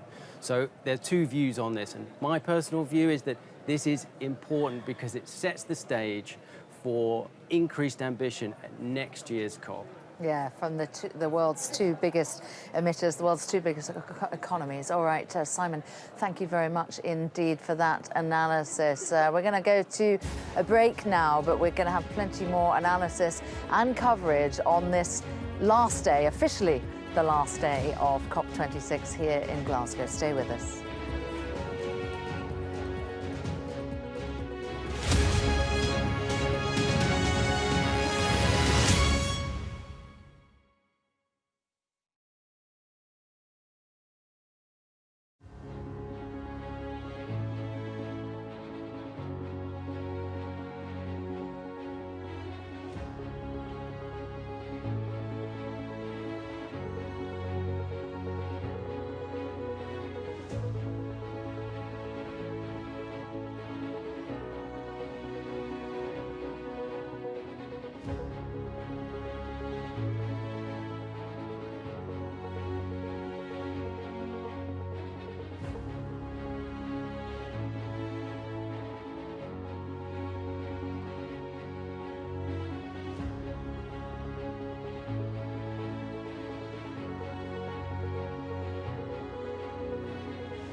It is the final day of COP26, but even with the near final document released, there is a monumental day ahead of us.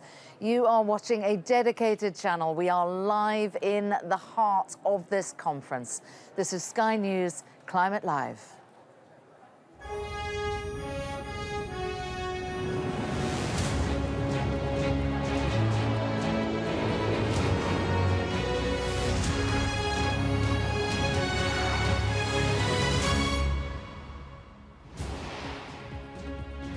You're watching Sky News Climate Live here at COP26. Here are today's top stories. Phasing out coal, the near final draft deal here at COP26 has been released, but with weaker words on the future use of fossil fuels. We're going to bring you the latest reaction to that document right here from inside the conference centre. In India, coal is essential for the poorest in society, but its use is contributing to the devastating consequences of climate change. Sky is in the Bahamas as the leader of one of the world's most climate vulnerable nations has delivered a damning assessment of COP26. There's a lot of fancy words. They don't seem to have any teeth to them. It's aspirational.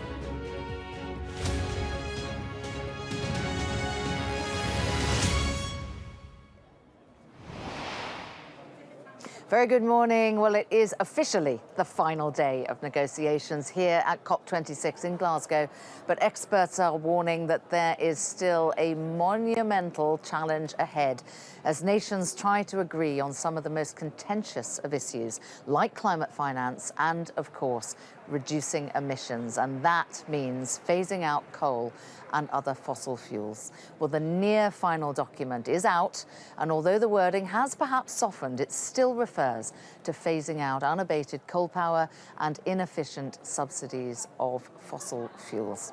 Now, what lies ahead is for all of the nations to agree to those statements. But as you will see coming up in today's program, many countries are still dependent on coal, the dirtiest of those fossil fuels. Well, we have been with you here on Sky News Climate Live for the last 2 weeks as leaders, ministers, experts and activists have come and gone in Glasgow. We haven't come and gone, though. We've been here throughout, and we're going to still bring you all of the news that happens today and tomorrow until COP26 concludes. Well, let's just take a look at what is in the latest version of that text. Well, the new proposal appears to tone down calls to end all use of coal and phase out fossil fuel subsidies completely. A previous version calls on countries to accelerate the phasing out of coal and subsidies for fossil fuel, but the wording has been changed, instead saying countries should accelerate the phase out of unabated coal power and of inefficient subsidies for fossil fuels. Another sticking point, and it's a big one, concerns financial aid. Rich nations have failed to provide $100 billion a year to help those vulnerable countries cope with climate change. The latest draft urges richer nations to urgently and significantly scale up their provision of climate finance. Well, there has been a slight change in the language as well in the text to countries' national emission targets, known as the nationally determined contributions, the NDCs as they're often referred to. The previous text urged parties to make revisions next year at COP27. The current draft requests them to do so. And it strongly urges countries that have not yet done to meet any outstanding pledges as soon as possible. Now, if negotiators are unable to reach an agreement by today's official 6 o'clock deadline, it's likely that the talks will go into overtime. Well, I'm joined now in the studio by Kumi Naidu. He's former international executive director at Greenpeace International. He was speaking at a press conference this morning about why it is crucial to stop funding those fossil fuels. And he joins me now. Very good morning to you. I was listening to you speak very powerfully this morning. You're not happy at all with the way this text is evolving. Well, desperately disappointed, but not shocked. Because bear in mind, the largest delegation at this COP is actually the fossil fuel industry. They are twice the size of the UK delegation, which is the largest delegation. And it's as absurd as Alcoholics Anonymous having a global conference and the largest delegation is the alcohol industry, or a slavery on a conference on slavery where the largest delegation is the slave owners. They have been excellent. I got to give them credit. Their fingerprints are all over this draft text. I mean, what is efficient subsidies versus inefficient subsidies? When the subsidies, and who's going to define that? And who's going to define that? Unabated coal, and this shows that actually there is, we know, vaccine apartheid in the world, and therefore those of us who come from the global south recognize that climate apartheid is alive and well, that the people's lives that are being lost now are those of people of color, and I accuse those nations that are driving the most powerful nations for acting with indifference to people of color. And just as they've acted on vaccines, they are showing their true colors by acting with a lack of urgency when people's lives in the most vulnerable places are so under threat right now. 1.5 degrees. Can we forget about it on the basis of where we are? You know, people in the Pacific Island states, for example, in 2015 when I was there, were chanting the slogan, 1.5 to stay alive. And 6 months later, they revised the slogan. By the time we got to the Paris, they said that's inadequate. And the new slogan has been 1.5, we might survive. And think about it, we're at 1.1. Already we're seeing such extreme weather events. The science is not clear as we get to 1.2, 1.3, 1.4, whether it's in a double, quadruple, and so on.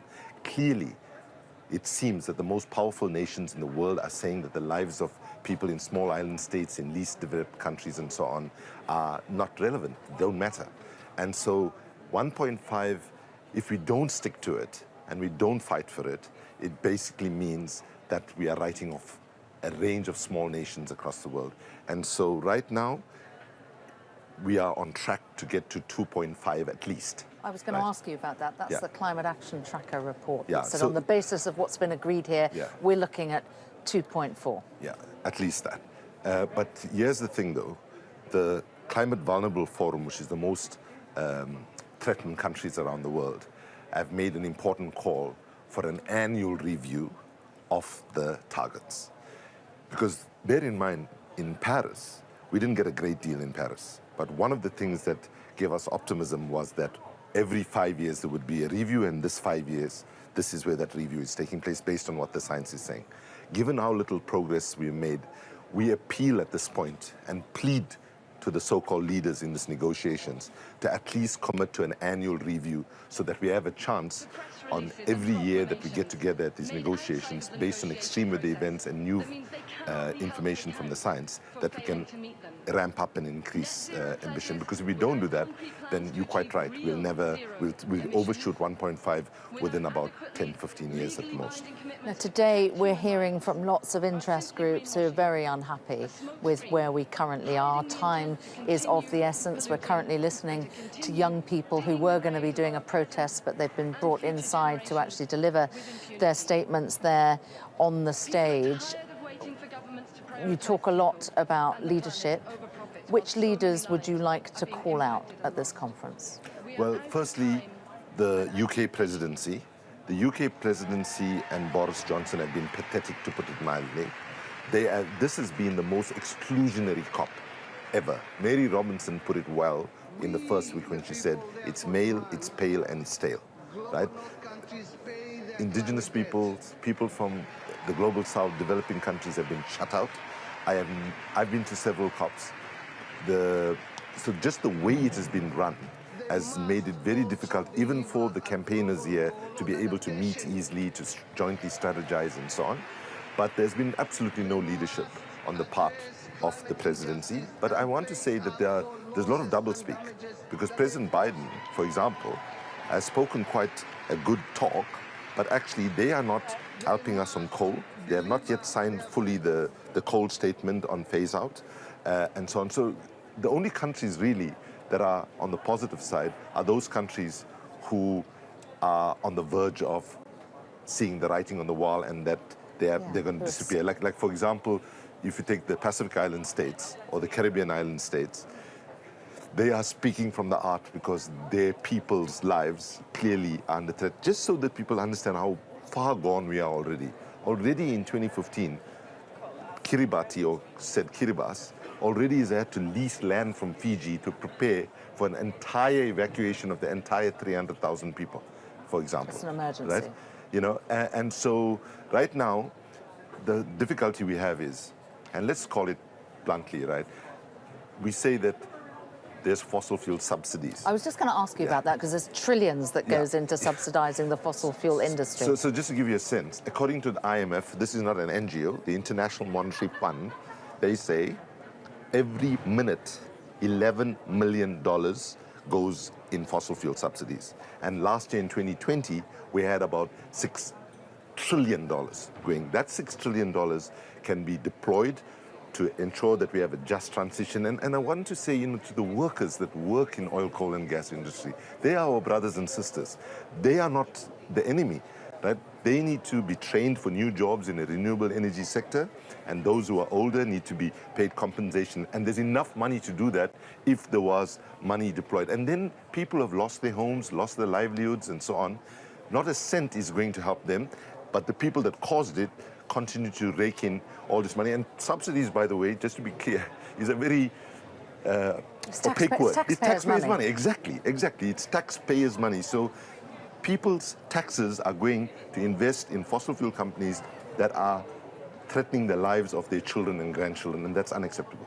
$6 trillion to subsidize fossil fuel industries, and yet we can't get to an agreement for $100 billion a year. Yeah, and that's another thing. You know when we won the 100 billion, just to tell you, it was in 2009. Yeah. In 2009 in Copenhagen, rich nations agreed, right? And they said, give us 10 years to get our act together, right? We were disappointed. We said, okay, 2020, there will be money to help for adaptation, to help poor countries cope in terms of loss and damage and so on. And then right now, just to put the facts on the table, there's a 20 billion gap, right? But more than that, when you look at the 80 billion, the 80 billion is not like clean support. It's loans, it's guarantees, and when you look at the detail, it's really not showing the kind of solidarity that is needed. And let me just say, the short-sightedness of the rich nations, what we learned from COVID is what we're seeing on climate. Not to support poor countries in Africa, for example, to have vaccines. It's going to eventually bounce back if you leave Africa as a variant factory, with variants eventually getting back to Europe and other rich parts of the world, which the current crop of vaccines might not be able to deal with. Similarly, as we saw in Belgium and in Germany just a couple of months ago, where lives were lost in the hundreds, right? Yes, true, in Africa and other parts of the world, lives are being lost in the thousands, right? But at the end of the day, humanity must realize that we get this right as rich and poor countries acting together, and we save the lives of the majority of our children all across the world. But if we continue to be divided like this, true, poor countries are paying the first and most brutal price, but ultimately rich countries are not protected either. And meanwhile, you've got the US government been lobbying Saudi Arabia. I don't know what's going on behind the scenes on climate finance, on emission targets, but we know they're lobbying them to increase oil output because of the oil price.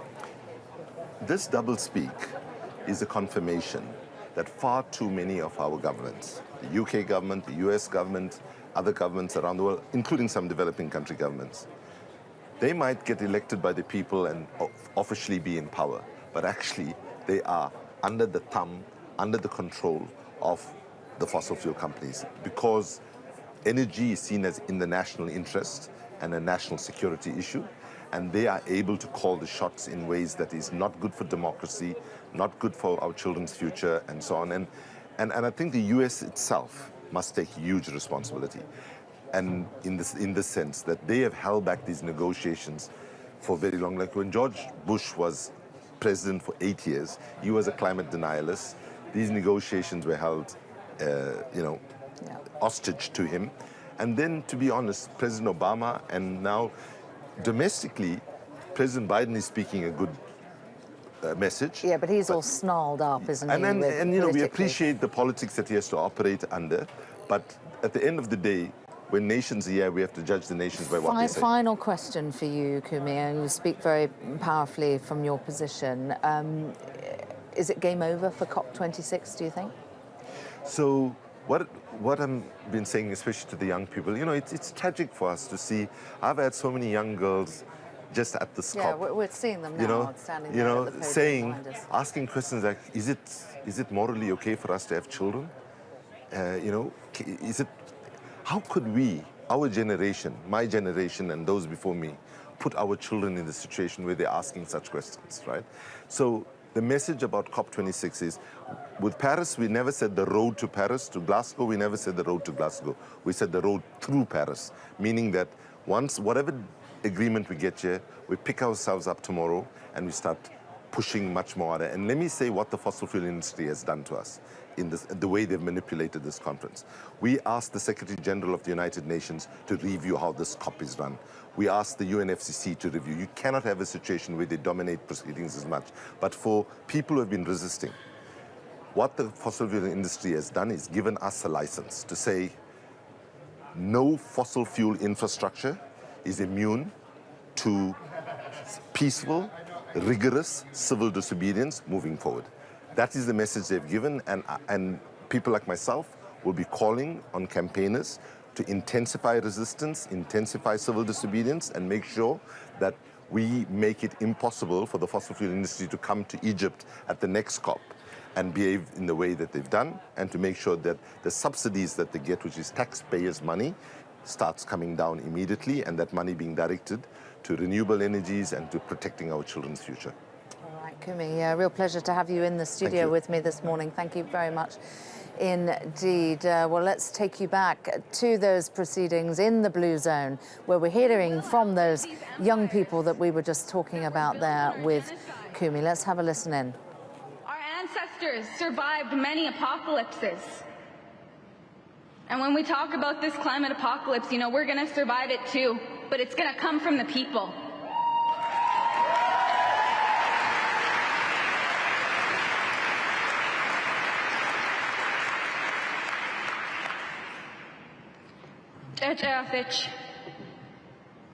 And I hope when you go home, you keep your eyes on the front lines, you keep your eyes on Indigenous land defenders that are risking our lives to protect what everyone is pretending to care about here. Because the RCMP and colonial policing are direct arms of climate change, and they protect it. They protect colonialism, they protect climate change. And we need your support, and we need your attention, because that's where the real fight is. Thank you.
We'd now call the trade union constituency.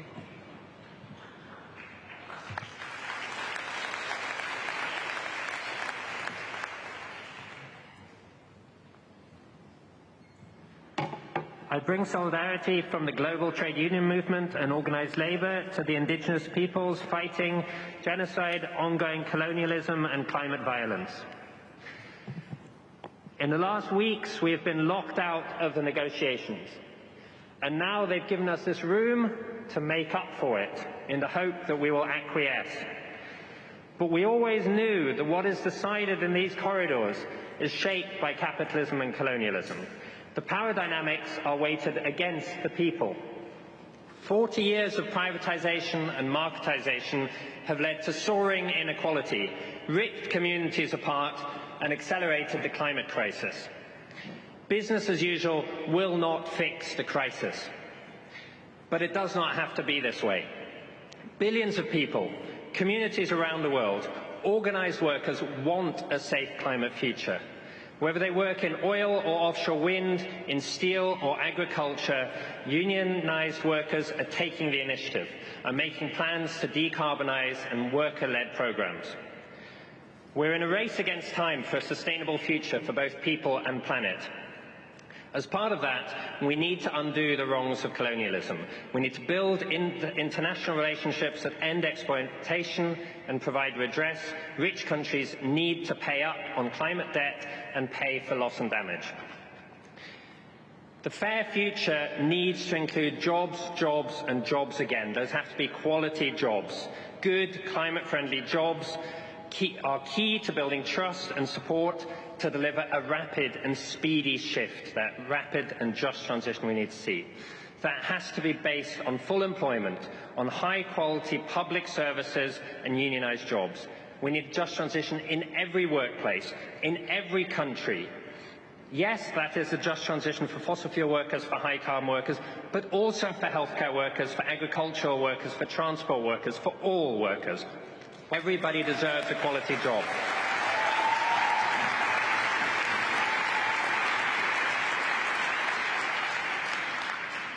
We need ambitious NDCs with national job plans, with company job plans that are agreed with the workers, negotiated with the workers, with the unions, in line with the ILO Just Transition Guidelines. We need employment plans that are alongside carbon reduction plans for every country, industry and workplace. Older workers need secure pensions. We need community renewal where people have a say in shaping their future.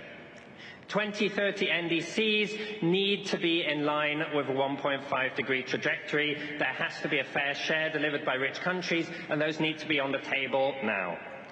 We didn't win all of these things at Glasgow. We probably didn't think we would. We still fought for it, and we always knew that a fight does not end here. We need action now, yes. But we also knew that we'll need to keep fighting and keep building for this for decades to see this through. My child is 2, but they will be 20 or older before we've got to where we need to be. We need to build solidarity between our struggles. Outside these fences, striking cleansing workers came together with youth climate strikers in a show of solidarity, and we need to keep building those relationships. We need to build our power, because we did not force what we need to win here, but we need to in the future. For that, we need to get stronger. We will win a just transition, climate ambition, climate justice, social justice. Solidarity, comrades.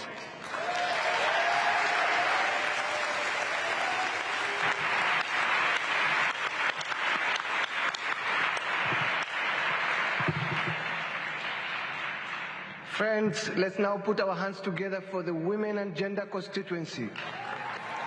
Those proceedings there that we are listening to, it hadn't been scheduled originally. It was supposed to be a protest of some of those young people who were going to be coming through the Blue Zone, which is where we are here broadcasting, but they've been invited to go and make their submissions more formally there. Sounds, when you listen to them, like they think it's too little, too late, and that's pretty much what they seem to be saying about what has emerged from this conference as well. Well, with me now in the studio, and he's been with me for most of the morning, is Simon Lewis. He's Professor of Global Change Science at UCL and the University of Leeds. So, Simon, we're hearing from a lot of these interest groups today basically saying, you've wasted our time with this conference. It could have been so much better. And here we are. Yeah, the palpable frustration, and rightly so. You know, this is COP26, and this year, fossil fuel emissions will be 14 billion tons of CO2 higher than they were at COP1. So it's right for everyone to be frustrated with the slow pace of change. You know, we are talking about whether we can include the words fossil fuels and fossil fuel subsidies in this document, and really we just need to name the problem. They are fossil fuels, and as we've discussed on the program this morning, you know, $6 trillion in fossil fuel subsidies, you know, they need to go, and we need to move rapidly to renewables and have this just transition that we were hearing before. I want to remind our viewers, because as I was saying, we're hearing these depositions from very many interest groups, people who are not happy with where we are, and talking critically there about still this debate over fossil fuels. Well, earlier we heard from Catherine Abreu. She's founder and executive director of Climate Action Network, talking about the necessity of moving away from the use of fossil fuels. Let's listen. We have sadly seen the hand of fossil fuel interests interfering with that text to water it down with weasel words like unabated and inefficient. This language, unabated coal, inefficient fossil fuel subsidies, we've seen it before. We've seen it in the G20 for 12 years. Inefficient fossil fuel subsidies, it means nothing. And we have seen no progress on eliminating those subsidies since we've had that language. We can expect more from our governments. I think that we've perhaps been trained by this decades-long process to have low expectations of our governments and what they say here. It's time for us to say, have the courage to face the problem head on. Talk about the need to accelerate not only the transition to renewable energy, which we did get some decent language on in the decision text that we saw this morning, but have the courage to talk openly about what we are transitioning from. And that is the need to phase out all new production of fossil fuels as soon as possible, including the billions of dollars that world governments spend on fossil fuel subsidies. Simon, why is the fossil fuel industry such a powerful lobby group? Because we've seen, haven't we, certainly in more developed nations, we've seen here in the UK, that we can make big moves towards the use of renewables. Yes, the fossil fuel industry have been historically the most powerful lobbyists ever in the history of the world. You know, these are lobbyists that can, in the midst of a climate crisis, argue that we should be expanding fossil fuel use in the North Sea, the Cambo oil field. They're also experts at getting subsidies. So billions and billions go in subsidies to these fossil fuel industries. 6 trillion, according to the IMF, yeah. And for the G20, over the past 12 months, they spent as much in fossil fuel subsidies as they did in investments in a green recovery from post-COVID.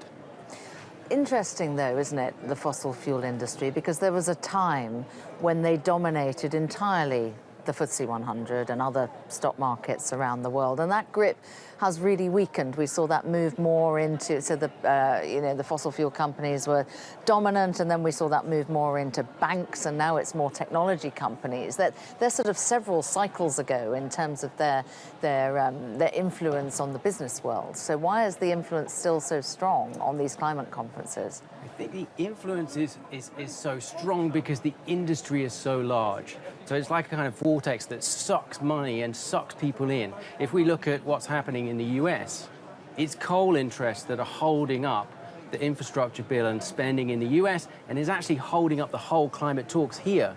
It's one coal-dominated state and one senator who is in hocs with coal interests. A Democrat senator. A Democrat senator. In West Virginia. And that just shows the power of these industries. And you know, the counterweight to that is all these protesters and all these activists and all these campaigners who are stepping up to that and confronting the fossil fuel industry. And then I think the other thing that's weakening their power a bit is the rise of renewables and the cost reductions in producing electricity from renewables.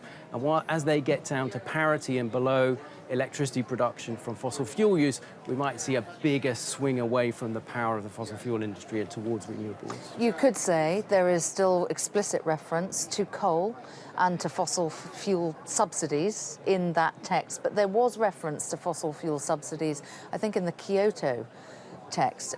Clearly things are not evolving quickly enough, are they? Exactly. You know, the fossil fuel subsidies are in a 3-year-old G20 text to phase out fossil fuel subsidies.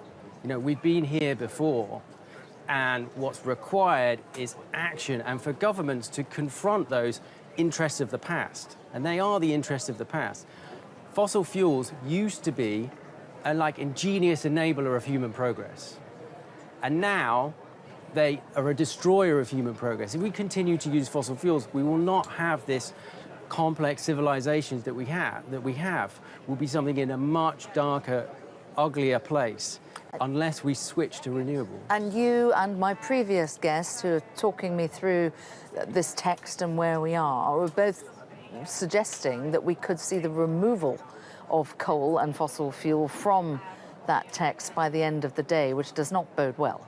Yes, it doesn't. And in terms of the nitty-gritty of the negotiations, all the parts of the text are still up for grabs because countries will be trying to trade off different aspects of the text to get what they want and get what they can say to their people back home. We did a good job at COP26, and that's a real dangerous situation because there are big fossil fuel interests in the room in the negotiations.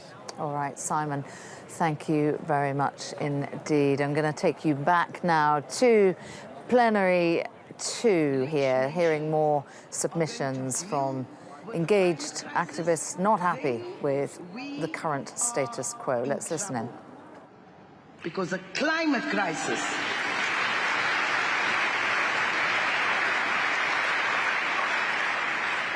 a global crisis like the pandemic and the climate crisis requires global solidarity, requires us to reach beyond our boundaries, beyond our borders, express solidarity through action, through deeds.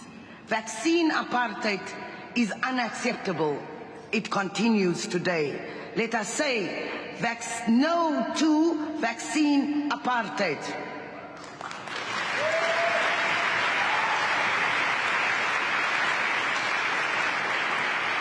Let us say no to climate apartheid.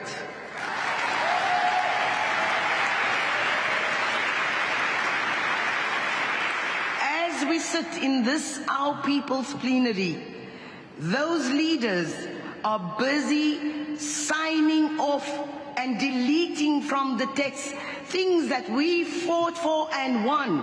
Human rights, gender rights, indigenous people's rights are being signed out of the texts.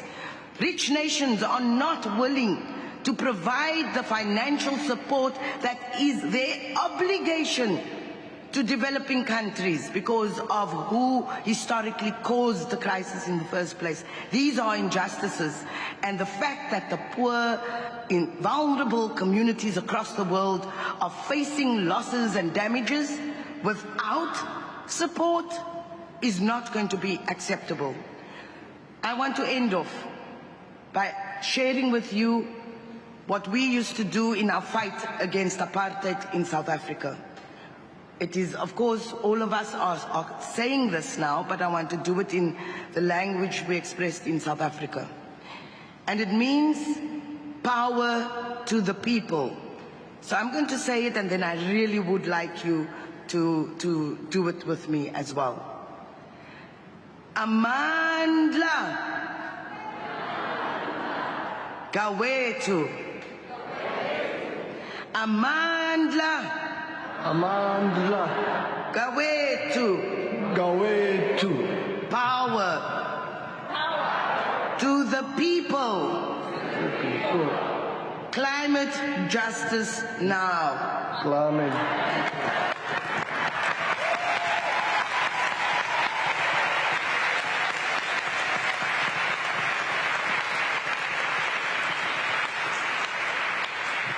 Thank you.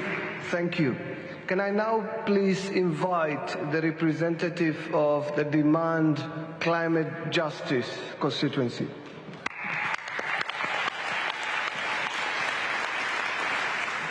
Friends, comrades, Zindabad, as we say in South Asia, this is our cry from the movement groups. Here I stand on behalf of, my name is Shoma Datta, I am from South Asia. I stand on behalf of all the climate justice and ecological justice movements in the world. And we are really saying to this, our political and business leaders, that stop your profit-making games. Stop games of carbon markets, of offsets, of playing with people's lives. Mother Nature don't play games like this. Mother Nature has given enough warnings that we are facing a serious crisis, and let's stop calling it climate change. Let's call it by its true nature. It's a crisis. And we are going to hold you accountable. I also want to tell all the business and political leaders, it's not the national leaders alone. It's the money, the financial power, the corporate power, which are controlling the nations, the leaders, the so-called puppets, the puppets in our fronts who are negotiating here. And behind them, there is a whole world of money and corporate power who are manipulating them. So we want this message to go to all of them, that we will hold you accountable. Don't make the mistake that you can commit the biggest crime in humanity. Biggest crime against humanity, not only the biggest crime in human history against humanity, not only the biggest crime against this generation and future generation. You are committing the biggest crime against all life. As we all know, it is not the IPCC alone. You see the CBD report. 1 million species are facing extinction.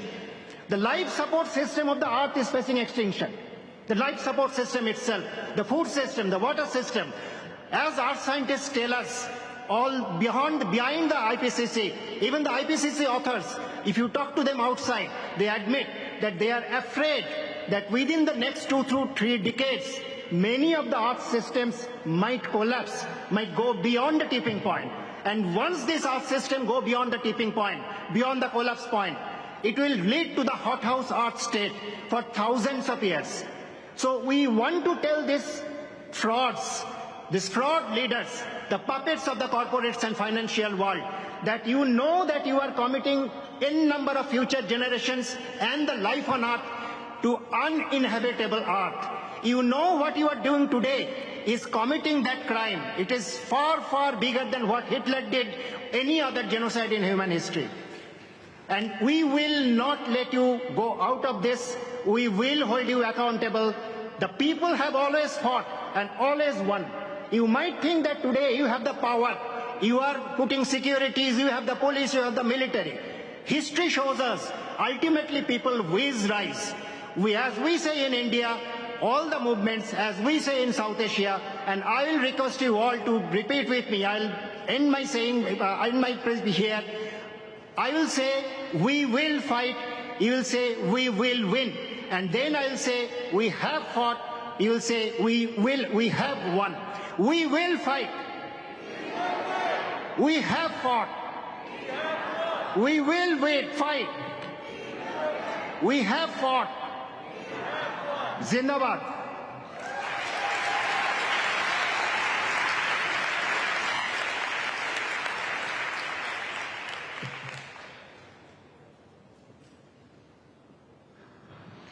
It gives me great pleasure to invite the newly formed Disability constituency to speak next.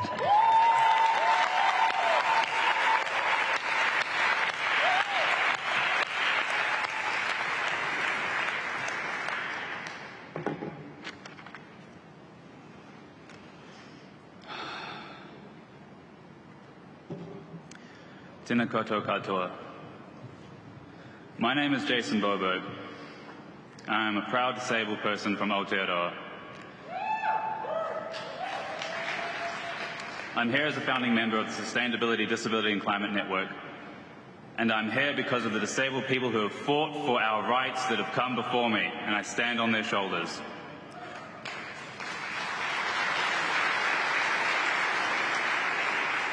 We stand in solidarity with Indigenous peoples and the rest of civil society. And we acknowledge that at this COP, it will be remembered for a great many reasons.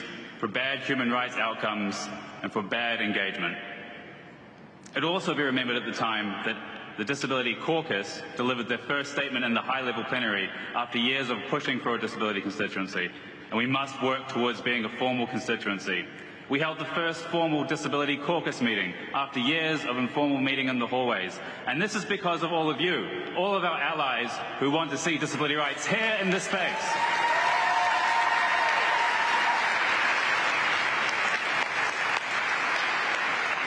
This is people power. We have the power to keep under 1.5. We have the power to enact climate justice. We have the power for systems change, but only if we work together, because those who think they hold the power do not want change. During a global pandemic, as my colleague Tasneem has pointed out, like climate change has considered the 1 billion people with disabilities on this planet to be expected losses. We've heard over and over again that it's only those with underlying health conditions that will die from COVID-19. That is my community. That is us. That is specifically disabled people.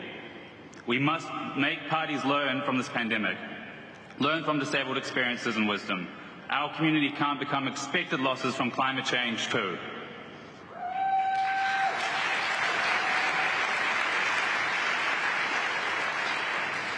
People with disabilities are on the front lines of climate change and on the front lines of eco-ableist responses to it. An urbanism that excludes us from our own homes and transport that is not accessible to disabled people. These so-called eco-ableist solutions only further oppress us during a time where we must be seen as leaders and must contribute to real solutions. Disabled people are left behind in climate change. When I say this, this is not a metaphor. When climate disasters hit, disabled people are literally left behind to die. This is a choice governments are making here in this room, where they leave our rights out of the negotiations. We are left out of climate-safe futures. We are left out of ACE and loss and damage, where our people in our communities and organisations desperately need this capacity-building funding to share our knowledge and respond to the climate crisis.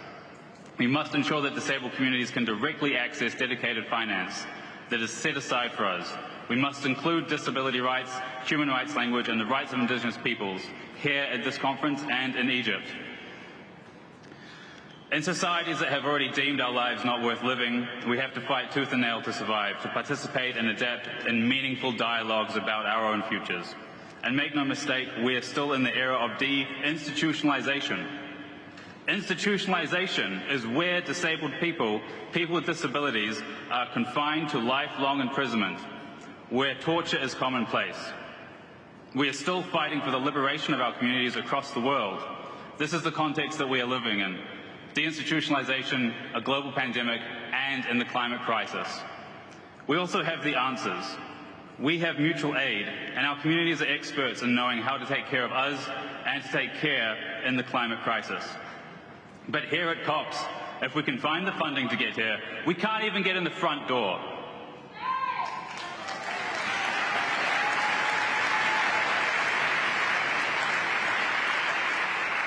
With a long list of accessibility issues that keep disabled people out. Ramps, accessibility entry, no captioning, panels with sign language interpretation on site, access to bathrooms, or being harassed at the entrance of security for not being disabled enough. We have to fight to get in the room, and we have to fight for our voices to be heard. Where are the commitments to the UNCRPD, to our rights to live? Until parties recognise disabled leadership on climate change and uphold our rights, this COP will be critiqued as an exclusionary event where disabled people are missing. It is clear that parties think we do not belong here, but we know that we do. There is no climate justice.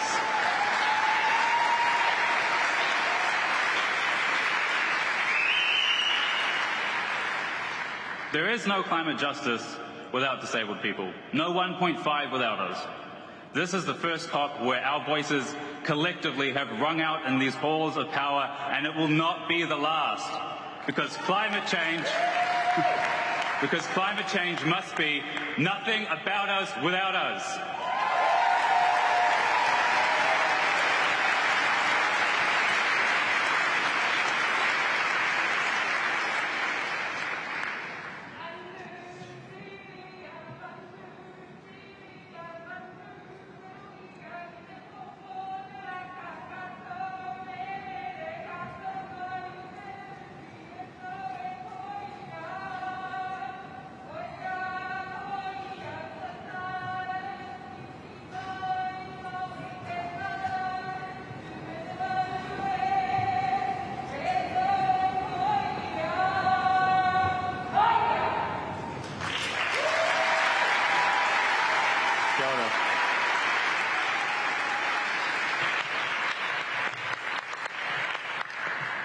Thank you so much. Can you now please join me in welcoming the Youngos?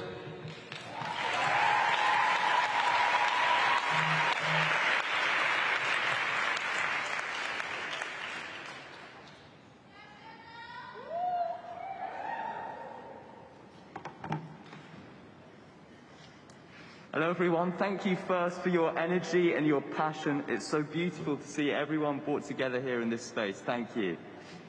We're here to protect the future of us and of all future generations. We stand up for our rights, for a healthy environment and for a livable future. We have nothing to lose. Science tells us that the climate crisis will affect our generation more than any other. A recent UNICEF report states that around half the world's children are at extreme risk of climate-related impacts. That's more than 1 billion. This COP is about us. It's about our lives and our future. And this makes young people everywhere fundamental rights holders that deserve to sit at decision-making tables throughout these processes. We acknowledge the support from allies and parties who fought for true youth inclusion at COP26, and especially in the cover decision. And we call on all parties to support and implement it right now. We have no time to waste. We also wish that they support and train youth and bring them into national delegations and ensure that youth are consulted when making national and international climate policies. And we personally are speaking on behalf of Youngo. That's the official children and youth constituency of the UNFCCC. And more than 40,000 young people fed into Youngo's policy position paper for COP26, the Global Youth Statement, and they deserve to be listened to and to be taken seriously. We have handed this paper over to the UNFCCC Secretariat, the COP26 Presidency, and many parties, and we're counting on them that it will be reflected in final decisions. This COP had the goal of keeping the hope of 1.5 degrees alive, when we know that even 1.5 degrees of warming will be devastating to the future of millions of people. Nevertheless, this is the target the world has now set, and we need radical change to get on course to stay below that. We have made some progress at this COP, but nowhere nearly enough. And we ask for an urgent increase in ambition in the coming months, in line with science's call to cut global annual emissions by 45% by 2030. And we need not just empty NDC pledges. We need full and credible plans with policy and funding to deliver them.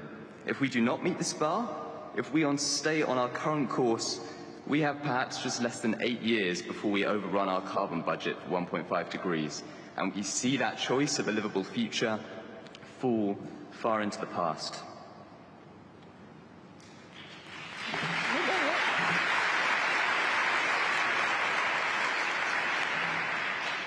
Additionally, some parties are still blocking the advancement of youth inclusion, gender-responsive action, indigenous and human rights. This is outrageous, dangerous and shameful, but we will not be deterred. Youngo has set the largest youth delegation to COP26 this year, and will continue to call for more youth inclusion and representation in these decision-making spaces through the Glasgow Work Programme for the Action for Climate Empowerment. This year, the biggest delegation at COP26 was the fossil fuel industry, and we will never implement climate commitments and keep 1.5 alive if polluters of the world continue to dominate COP conferences. We are hoping that next year...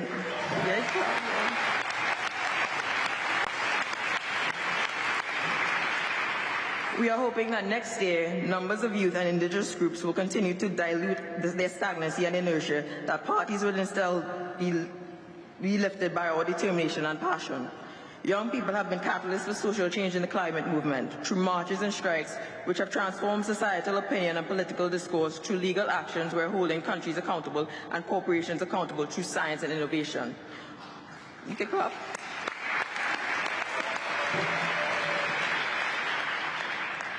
We are helping to design a better future, and through our voices, we are changing hearts and minds across the world. So yes, COP26 is a hugely important set of political negotiations that will set our course for climate action in the next decade.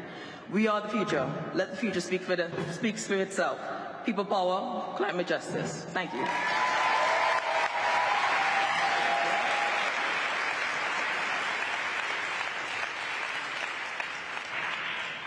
I'd now like to invite the farmers and peasants to take the podium.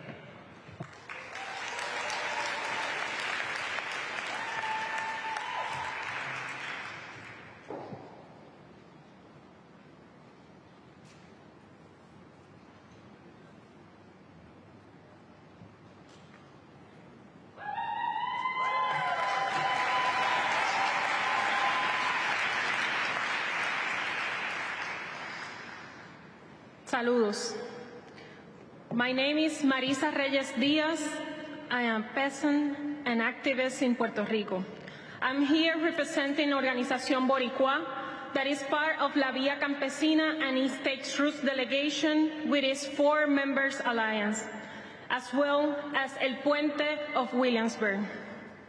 And thanks to Land Workers Alliance for hosting us. Within the Farmers Contingency, a group that works to raise the voice of farmers, there are many different farming practices represent peasants farmers' voice within the Farmers Constituency. Peasant farms, agroecology, and the food sovereignty movement are the real solutions to address climate change and food insecurity, because agri-food system needs to be in the hands of the people and not a handful of agribusiness corporations.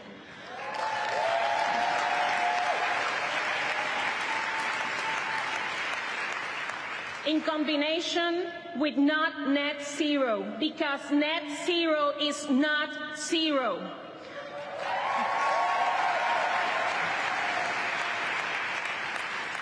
Current calls for climate-smart agriculture, geoengineering, and net zero emissions are a dangerous distraction that disguise climate inaction, allowing polluters to continue driving the global south and marginalize communities the world over into climate catastrophe. For all this reason, we also reject the military occupation of land and demand the military to be held accountable for the crimes and their roles in polluting land, air, and water. No war, no warming, no more immunity.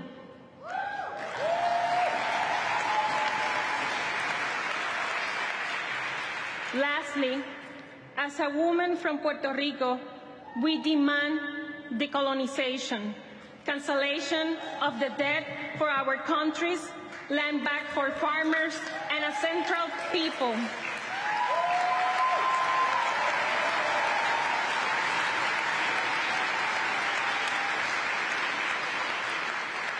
And reparation for most affected community.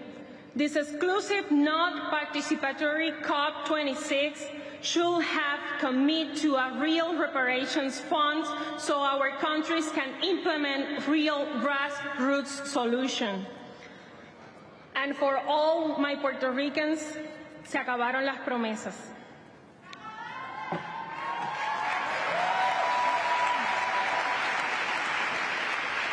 And from La Vía Campesina, we say, globalize the struggle, globalize hope. Globalize the struggle, globalize hope.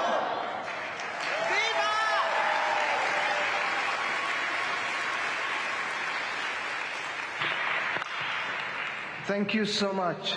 Can we now put our hands together for the final speaker in this lot, the representative of Ringo.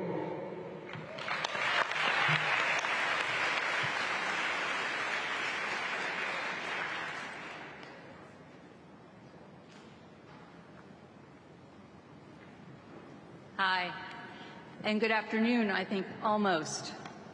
So it's fitting that Ringo, the research and independent NGOs, is the last to speak today, in part because we bookend the opening of this meeting, where we read the science. Ringos are research and independent NGOs, and thus are teachers and researchers in the sciences and in the humanities. We bring students to these COPs and do our work, thinking and working toward the next generation. It's been striking to us as observers, who normally, the folks represented here on this panel, we sit in the back of the room. It's been beautiful to sit in the front of the room and to see you all here, engaged. We build solidarity back there, and that is why Ringo is here today. Because I should tell you, we're not only the last constituency to speak, but we are the only one of the 9 constituencies that is created to be a non-advocacy organization. We don't speak behalf on all researchers. But what we do, so we don't take positions at the negotiations on the negotiation issues, as my colleagues in Solidarity do here. But what we do is we advocate for fair process and evidence-based policymaking. And it's in that light of fair process that Ringo, since the start of COP26, has spoken regularly about the access issues experienced by we observers. One of the things you do when you're trying to figure out a problem is you gather a little data and do a little analysis. And as you all know, the COP26 presidency has said from the start that this COP would be, quote unquote, the most inclusive ever. And yet, since the outset, most of the observers sitting here right now have not had access to the rooms where the negotiations have taken place.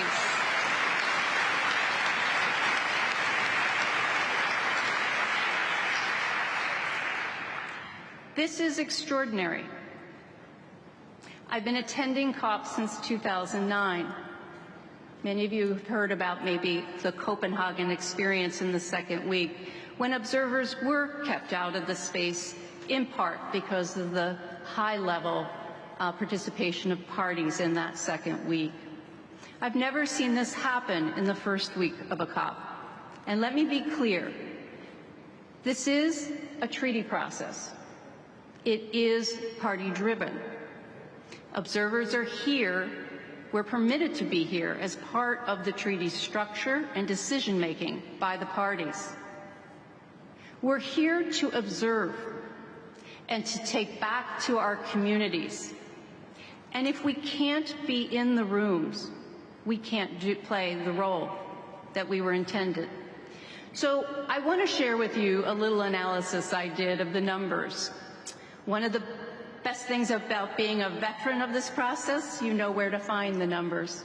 If we compare the COP26 participation, the accredited participation for this year, versus just last year, what I found is that there are 77% more people here than there were at COP25. So now you ask yourself, well, where did those people come from? Like, which badges are they wearing and what parts?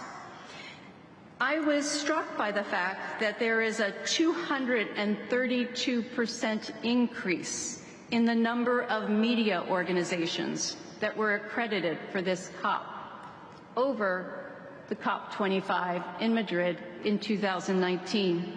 It's a relatively small number to start with, so we have to always be careful with percentages, but that shows something, doesn't it? And that led to 75% more people from the media being here.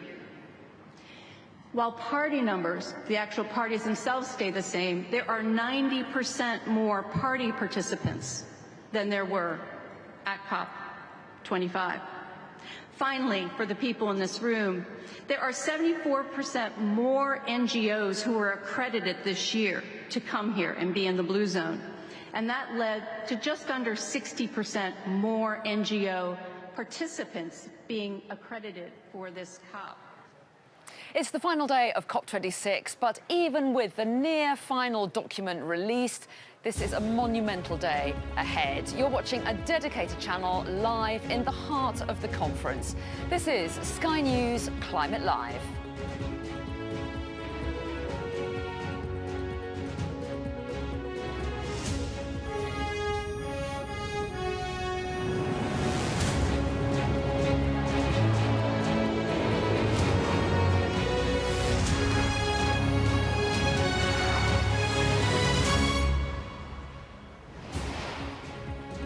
You're watching Sky News Climate Live at COP26. Today's top stories. Phasing out coal, the near-final draft COP deal has been released, but it's criticised for weaker words on the future use of fossil fuels. Our Pacific Islander negotiators are outnumbered heavily by climate polluters. And so if thus the majority is a voice that's in our negotiations, it's kind of hard for us to expect the change that we're needing. We'll bring you the latest reaction to that document right here at the conference centre. In India, coal is essential for the poorest in society, but its use is contributing to the devastating consequences of climate change. Sky is in the Bahamas as the leader of one of the world's most climate-vulnerable nations has delivered a damning assessment of COP26. There's a lot of fancy words. They don't seem to have any teeth to them. It's aspirational.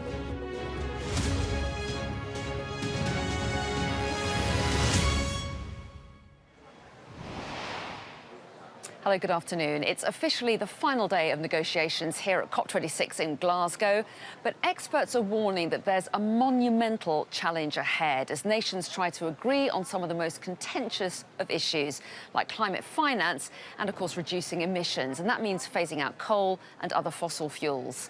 Well, the near-final document is out, and although the wording has perhaps softened in some areas, it does still refer to phasing out unabated coal power and inefficient subsidies of fossil fuels.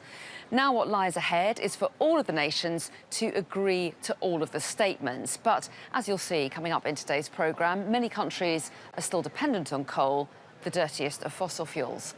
Well, we've been here with you on Sky News Climate Live for the last 2 weeks as leaders, ministers, experts and activists have come and gone at Glasgow. And we're going to bring you all the news today and probably tomorrow until the very end of COP26. So let's take a look at what's in that final version of the agreement. And the new proposal appears to tone down calls to end all use of coal and phase out fossil fuel subsidies completely.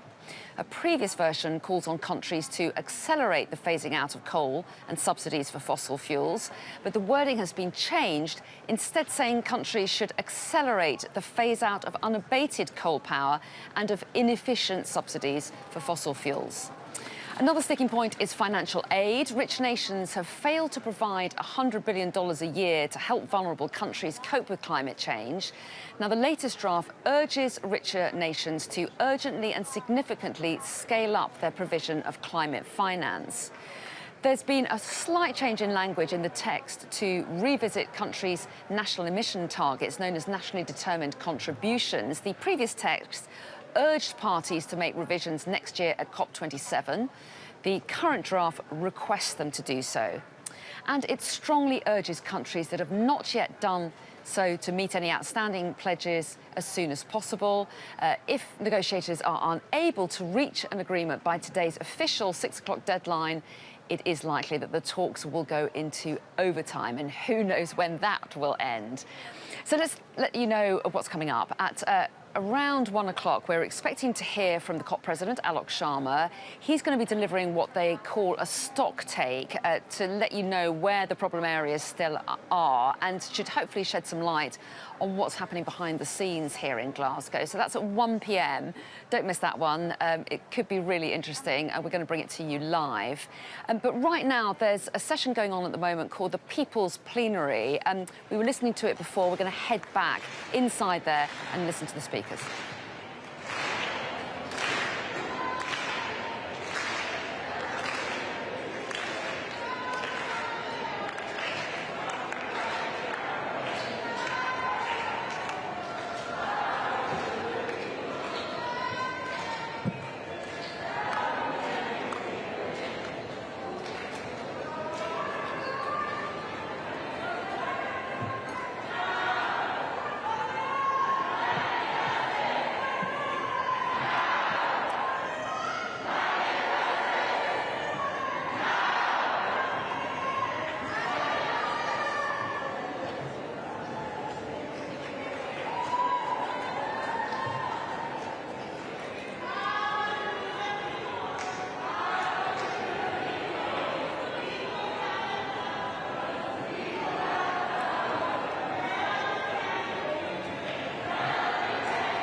So clearly we've just joined that at the end of the session, and just to remind you that this session was convened after many of these people had wanted to protest outside the plenary rooms, and they were invited inside to let their voices be heard. So some powerful speeches we heard there, and now, as you can see, as it wraps up, there's a call for action in musical form with a lot of clapping and chanting going on inside that plenary session. But clearly that has now wrapped up. But we will, of course, keep across all the live events here today. Originally, not too many were planned, as it was the last day of COP, but events are cropping up all the time. So as and when they do happen, we will bring them to you.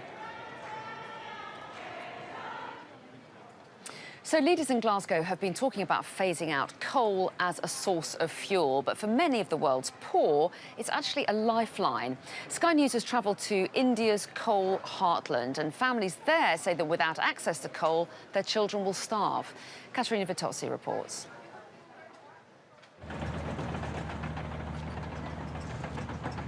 They are here every day from dawn until dark, dodging bulldozers and tipper trucks for this. What these local villagers want is coal, and they'll trespass onto government mines to get it. It's terrifying to watch as even very young children race towards lorries unloading piles of mine pit debris, sifting through the remains to steal whatever little chunks of coal they can find.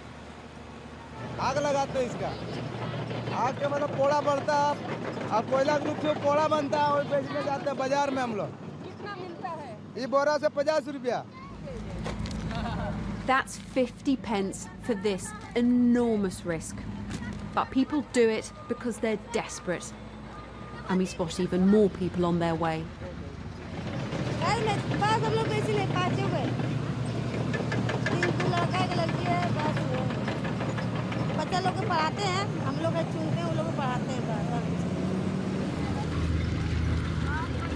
This is happening in the plain view of all the people who are officially working here. You know, they can see what is happening, and it happens every single day. And although police, we are told, come and periodically chase people off, tacitly they accept it because they know if people aren't allowed to do this, however dangerous it might be, they've got nothing left. Coal is the fuel that sustains India's poorest. It's cheap, accessible, and here, plentiful.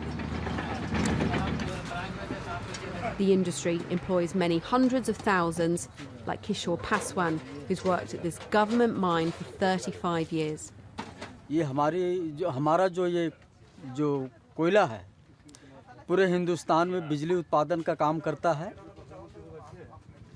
पूरे रोशनी देता है, इसलिए मुझे feel है कि मैं एक हिंदुस्तानी हूँ.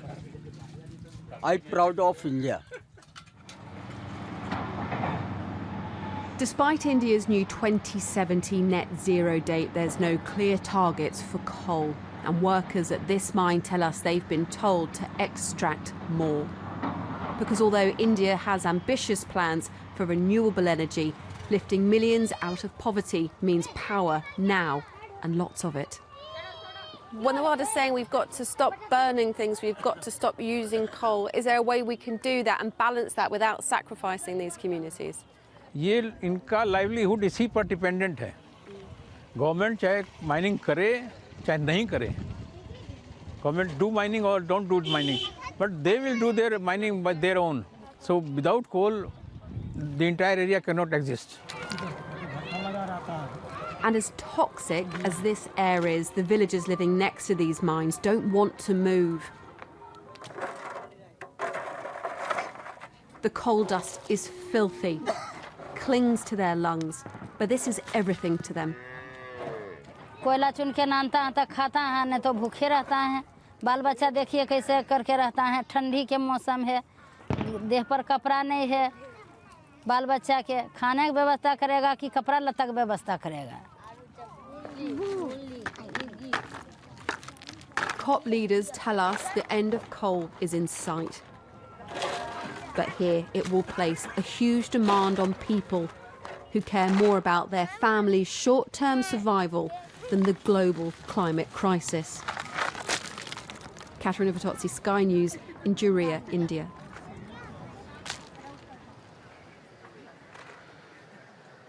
Well, joining me now is the environmental activist and columnist at The Guardian, George Monbiot. Welcome to you. Good to see you. So this latest text, not the final text, but the near final text, has been released early this morning.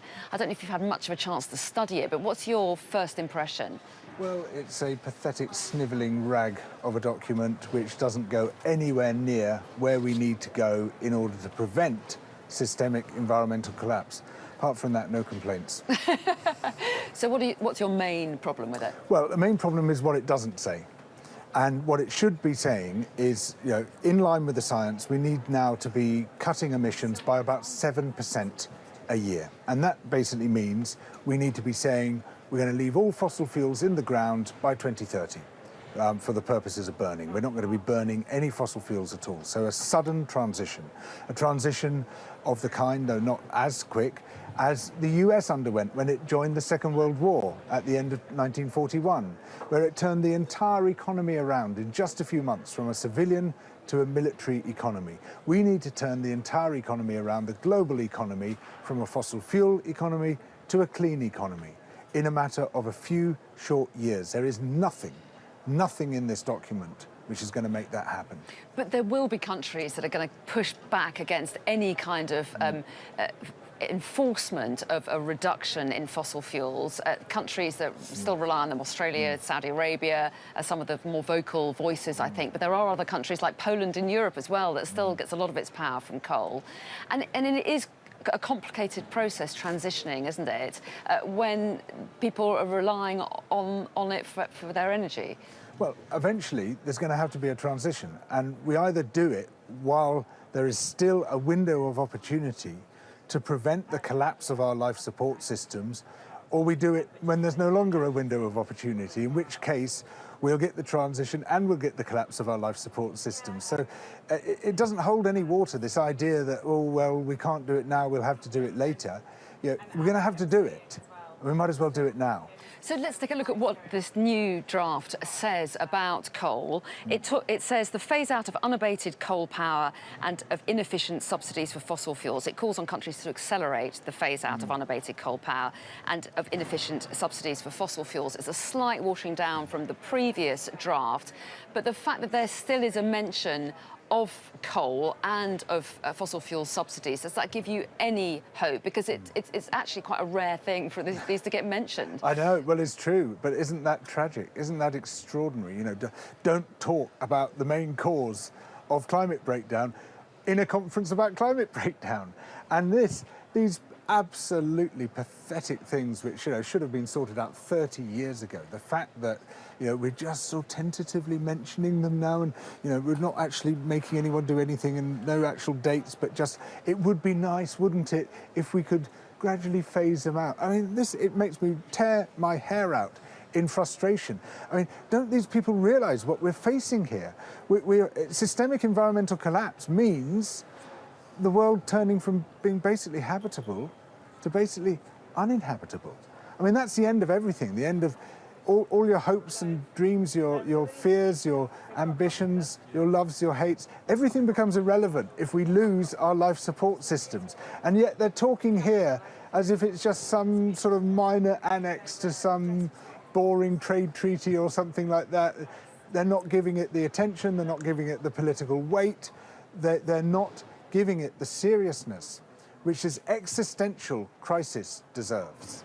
I'm just going to draw attention to what we're seeing on our screen here. This is the People's Plenary that we just heard some of the speakers from, holding their protest, walking through the conference centre. I'll try and find out what the significance of this red I'd imagine it's a red line. It's a red line. A red line, yeah, probably is. They're drawing a red line, presumably, on the issue of climate change. So they are walking through these corridors that we've come to know in the last couple of weeks here at the SEC in Glasgow, and we'll keep a close eye on them. But I just wanted to explain that while I continue our discussion, George. So that's fossil fuels. What about finance as well? Because this has been a big frustration of developing countries. Not only that their money that they were promised in 2009 didn't come on time last year, but they already feel that's not enough, and there's big conversation as well about how much should be focused towards adaptation as well as loss and damage. So where are we on that? Yeah, so nowhere where we need to be. I mean, even the original promise of 100 billion a year is really pathetic. It sounds like a lot, doesn't it? 100 billion here, 100 billion there, pretty soon we're talking real money. But actually, by comparison to, say, fossil fuel subsidies, I mean, the G20 alone, since 2015, has spent 3.3 trillion on fossil fuel subsidies. And yet they're not prepared to set aside 100 billion on climate finance. But even within that climate finance, a lot of it is in the form of loans. And so highly indebted countries are being urged to take on more debt in order to cope with the damage that we have imposed on them. It's just so unfair. So who's your real beef with? I mean, is it the US, for example, second biggest polluter in the world? Should they be writing another check? And is that realistic? Joe Biden has really ambitious climate plans and he can't get through Congress. I mean, he wouldn't be able to get any more money approved, would he? I mean, there are problems, aren't there, around this? Well, of course there are, but these problems are also excuses. And what we've failed to see all the way through is a sort of political drive and ambition, which they do apply when they're negotiating a trade agreement, for instance, and they come out with a trade agreement which is mandatory. You will suffer penalties if you don't do the following. And yet there's none of that in this draft declaration or in any previous declaration. And so it's just this lack of political will. Now, the people we're seeing here, from the People's Summit, the people who are outside the conference, the people who are pushing for change, that's where all the dynamism is. That's where all the determination is. These are the people who actually want to protect our life support systems. But it's all happening outside the negotiations. The people inside, they just don't seem to care. Do you think they've listened more at this COP than previous ones? Do you think those voices have been louder and are more likely to have cut through? It's been one of the most exclusive COPs ever. Some people say the most exclusive. It's been incredibly hard, even for official delegates from the most vulnerable nations to get into the key meetings, let alone for civil society to be heard. So I don't think so, unfortunately. I think we've got basically a bunch of people who are the elite, and they're quite cozy in their elite zone because they're going to be hit last by these impacts. They can move from place to place. They've got their various homes. They've got their bunkers. It's the people who are going to be hit first and worst in the most vulnerable states, the most vulnerable people. They're the ones whose voices should be loudest here, but they're the ones whose voices have been excluded. If there is hope, it lies here with the activists. But their voices need to be front and centre of these negotiations. Well, and it's interesting, isn't it, how polls change as far as people's how engaged they are with climate change issues, and more people are concerned about it, and it'll be interesting to see what pressure that ultimately puts on governments to make changes. In the meantime, to go back to the text, one of the other key demands of activists was this sense that countries couldn't be let off the hook for another 5 years. They had to return sooner to enhance their targets, their nationally determined contributions. And it does seem to still be in the text, this request to come back next year and pressure on countries to step up and make some improvements. Which is, yes, it's a possible tentative improvement, but we're way beyond the point of possible tentative improvements. We need systemic change now. A massive mandatory commitment to be leaving fossil fuels in the ground, and anything that falls short of that basically pushes us towards the cliff edge.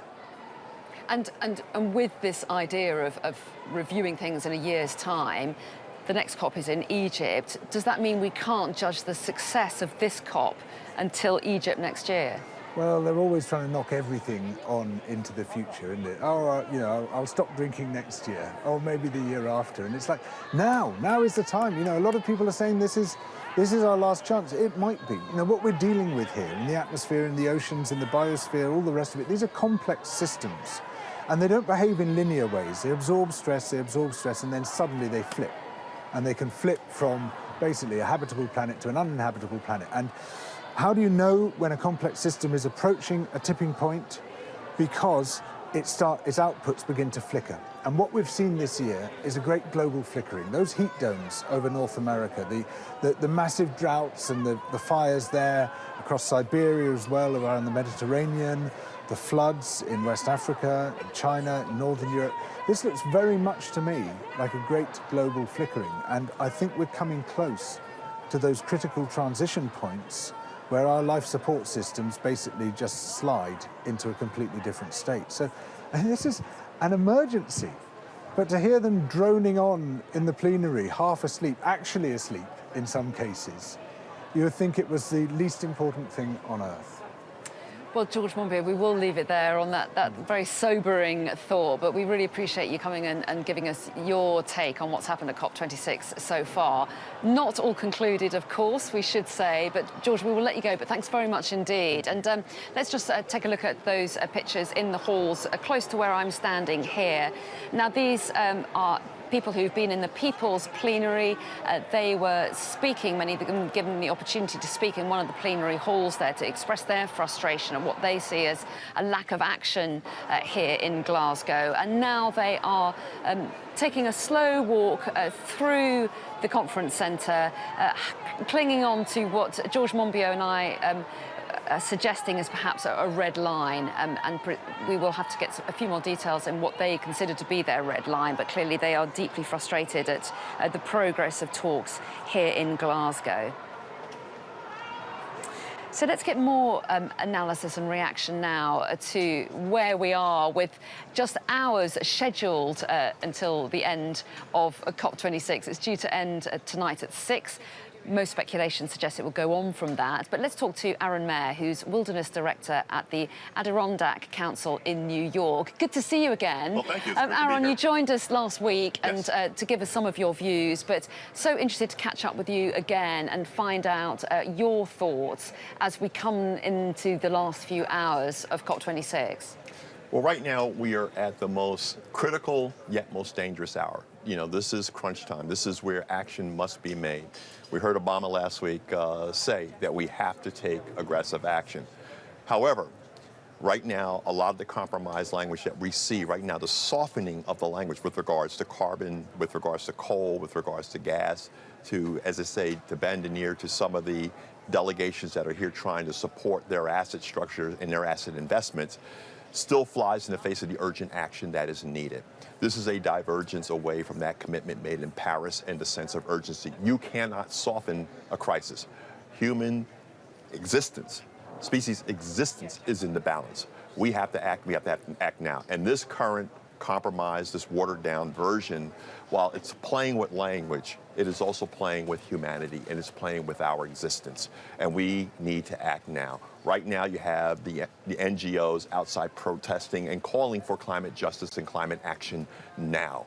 This is not a wait and see. We also heard last week part of the politics domestically, despite, you know, Britain and America's claims to take action or what they're putting on the table. It's happening, as they say, with the headwinds of the coarsening of domestic politics within those nations around race.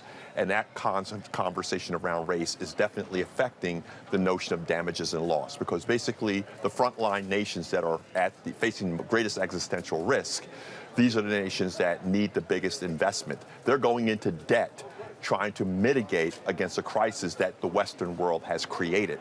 And it's unfair for them to not have the resources and the dollars and the commitment right now. This is an issue of will. Okay, we're pouring trillions of dollars into subsidies into fossil fuels, and we cannot come up with the $100 billion we need right now for mitigation. This is not an issue of can't do, it's an issue of won't do. And this is the time right now, hopefully within the next 24 hours, we can make good on the sense of urgency that we're facing right now. We cannot compromise. Some people will say the fact that coal is mentioned is unusual in a text like this. The fact that they do talk about accelerating the phasing out of inefficient subsidies of fossil fuels is unusual as well. Does that give you any sense of encouragement that at least this has been put in this near to final text? Well, this is classic political weasel words, right? This is what politicians do. But this is hard science. The science with regards to 1.5 degrees Celsius is hard. That's a hard number. Right now, we're even talking about we may not even make that 1.5 degree with current efforts and with current aggressive efforts, let alone starting to talk about political weasel words. Can we somehow soften? We have the biggest representation right now from the fossil fuel industry right now at this COP. Bigger than any country's delegation. More than any other. And so when we talk about who's here at the table versus who's here at risk, and they cannot even get into the room.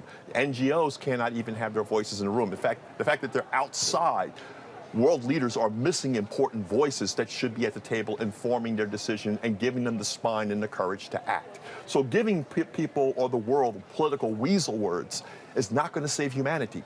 It's not going to save the planet. We need to act, and we need to act aggressively now. All countries need to get behind this, don't they, for it to be published. So, and in the past, in Paris, which was deemed a great success because they all coalesced around the Paris Agreement, the words of countries like the Marshall Islands made a big difference in galvanizing the parties to agreement. They talked very passionately about how their island state would disappear underwater if action wasn't taken. Do you think the same could happen this time? There are delegations representing those more vulnerable countries. Do you think that could make a difference in the closing hours? I hope that you would replay the current delegates that are here right now at COP26 from the Marshall Islands and how things have worsened within the 5 years. So the sense of them giving an impassioned plea, the evidence right now is there. If things proceed to that 1.7 to 2.0, we're talking about the Great Barrier Reef around Australia, which is heavily dependent upon coal and coal exports, being killed off, period. So the threats and risk are here now. The sense of urgency is here now. These are not passion pleas. These are cries for humanity. These are cries for nations and people's right and will to survive. We should not get caught up into, as they say, India is putting out the issue about how the poor are dependent upon the trailings of coal at some of these coal mining plants. The issue at the end of the day is that we need to get together, the UN, this world body, on how we are dealing with structural poverty and how poverty is also, along with racism, also a driver of climate catastrophe. As nations harden their politics around race and the politics of otherism, we're not dealing with the existential threat and crisis that is dependent upon coal, oil, and gas. And clearly, in the battle to keep 1.5 alive, to keep global warming capped at 1.5, reducing emissions is absolutely key. But the money as well for developing nations to make their own transition away from fossil fuels is also important. And that money also is all about countries adapting, about adaptation money that allows those communities that are at risk to build up defenses. The money's there, right? We have trillions of dollars, the Western world, in subsidies for the fossil fuel sector. We have not made a significant down payment. I think it's $9 billion of the $100 billion a year since Paris toward adaptation, mitigation, damage, and loss. And that was a paltry sum agreed upon then. The issue is the will to act. The money is there. And granted, it's not a lot. But the fact of the matter is, if we cannot even make the drop in the bucket of $100 billion, the arguments about we're tapped, we don't have the money and the resources, all we have to do is divest right now of subsidies. The private sector, its assets are measured in what's in the ground. We're saying leave it in the ground. We're saying accelerate the new clean green economy. Transition to that new clean green economy, start to scale up the workforce that is needed, but equally more important, even with regards to wilderness protection and oceans, there are things that we can do to, as I say, start to deal with, the poverty and the needs for populations to shift from, say, being coal miners to, as I say, foresters and woodland protectors, that, again, things that will pull carbon out of the air and shift, as I say, the workforce. It is the issue of governments restructuring and investing in their people. President Biden has an aggressive Build It Back Better agenda. His agenda would put most America back to work. But he can't get it through Congress. But that is the issue, right? When the politics of Congress is centered around things like critical race theory, basically, again, throwing race in the mix, otherism in the mix, racism becomes a very powerful foil for the fossil fuel sector to do nothing. And that's what we must transcend. We are a world body. Humanity must come together. If we are to save humanity, we must come together. We must show that racism will be our biggest downfall if it prevents us from getting action and acting on climate right now. We talk about the US administration. We've actually just heard from John Kerry, our climate change correspondent, asked John Kerry for his thoughts about this latest draft agreement. Special Envoy Kerry, what progress has been made? Where are the sticking points? I think we're making progress. We're doing what negotiators should do. We're negotiating. Worried about finance? We will get there. No, not at all. OK, so Aaron, he said, asked about finance, he said he wasn't worried about it. He said they were making progress and this is what negotiators do. So a lot of talk behind the scenes. Do you expect any great movement in the next few hours? Well, I'm worried when somebody says I'm not worried, especially an American politician. We have had assurances and strong talk since the Biden administration came in, but yet we are stalled. And we're stalled literally at the 1 yard line. Despite the talk about a 100-yard dash, we are still at yard one. Past election cycle brought in more right-leaning individuals. Remember, while the U.S. lambasted China and Russia for not sending their heads of state to this platform, we just got back ourselves. Our past president took us out of COPs. So the answer is that it's one thing to talk about as if we're here and we've been here, but the reality is we have been also an unstable player. So I'm worried about the leadership right now and the will right now to act seriously and boldly on climate. We do not get a second chance at this. We're watching billionaires and record profits fly to the moon, or not fly to the moon, but fly to space and make extravagant investments. But we cannot find the sound investments and the sound national will within each of the collective nations around the world to switch and move away from fossil fuels. The issue is will and urgency. The science is here. The science is now. The data are hard. Soft political language, salesmanship is not going to save the planet. Action will. Well, yes, and John Kerry might say, well, I've been working really hard behind the scenes. I've been travelling around the world trying to convince countries to do more. They announced just 2 days ago an agreement to work with China, and relations have been poor between the US and China. Right. Do you accept that there have been some political achievements and breakthroughs after a lot of hard work? Not enough. Yes, he's been around the world, along with numerous other leaders. I have been active in this for over 30 years. There are countless others. Brothers Bill McKibben of 350.org. There are a lot of global leaders. Greta Thunberg, the youngest of the activists that are out there. People have been involved in this and are serious and are committed. But right now, the hope is coming from grassroots NGOs. And my deepest concern is they don't have the levers of power to make the laws, the regulation, and the rulemaking and the frameworks to actually drive action.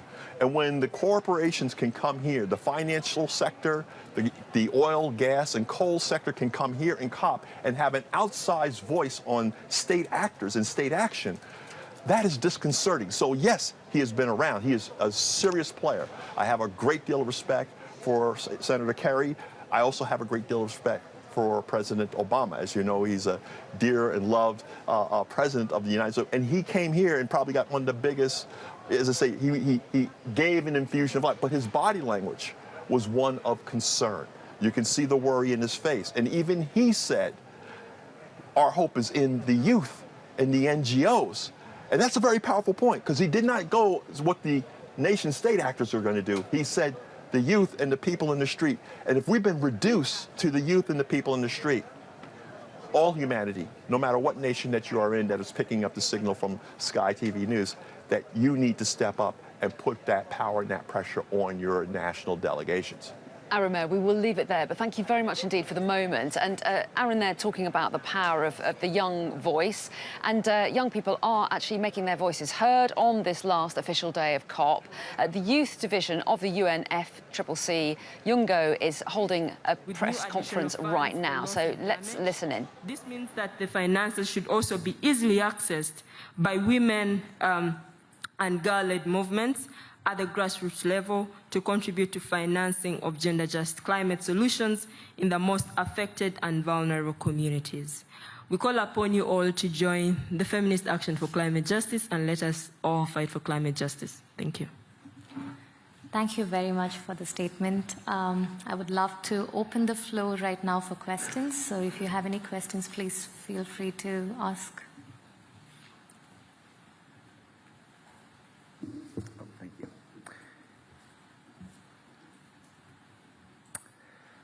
Francisco Camacho, The Daily Times. I was around the Green Zone a little bit yesterday, and I heard quite a few activists claiming that the conference was youth washing, arguing that world leaders were tokenistically only talking to young people such as yourselves, and perhaps hearing you but not listening, if you will.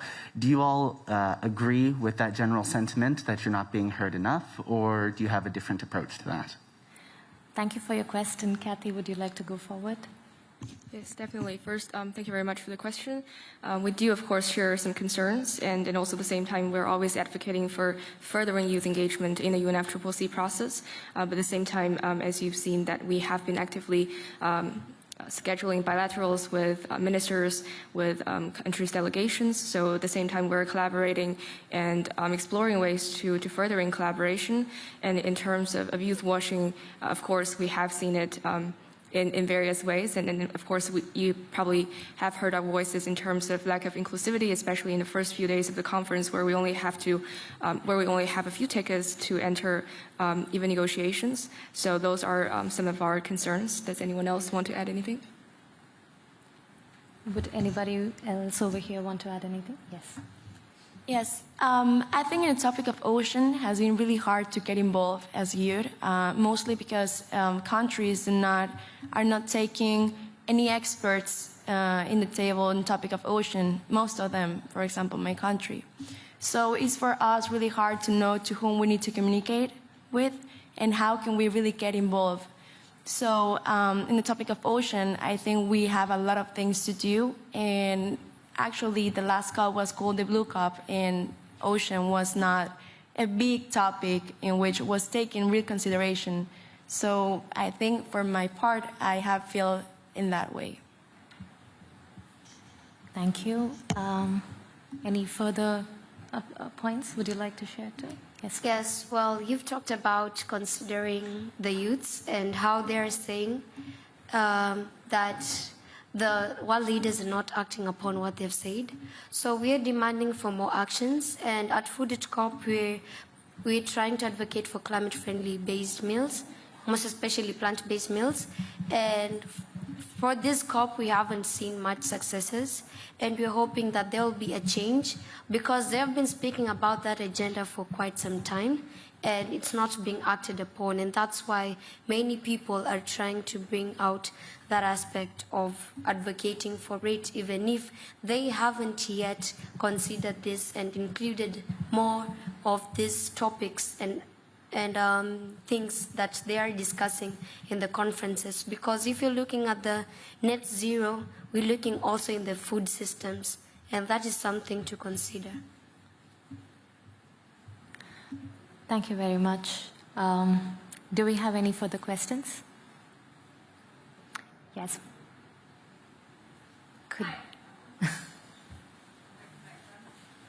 Hi there, Carolyn Beeler. I'm from a public radio show in the U.S. called The World. This is for any panelist, I suppose, but what is your sense of the negotiations as they are now, the decision texts that have been released in terms of ambition, finance? Like, how are you feeling about the outcome as it looks to where it's headed right now? Kathy, would you like to take that answer again? Yes, I guess I can kickstart. So of course, technology negotiation this year, we're very pleased with the outcome because we made a little history. But in terms of other negotiations, especially on finance, we know that it's very difficult even for parties, and especially that they have 19 agenda items this year, which really increase the complexity. And at the same time, we do want, of course, more finance to consider gender elements and also to respect youth and indigenous people's participation. And at the same time, there are many challenges, for example, on adaptation and especially on loss and damage finance, which we're definitely not satisfied with the results, and we wanted to increase, of course, like as you can refer to our joint open letter on loss and damage finance together with CAN, the Climate Action Network.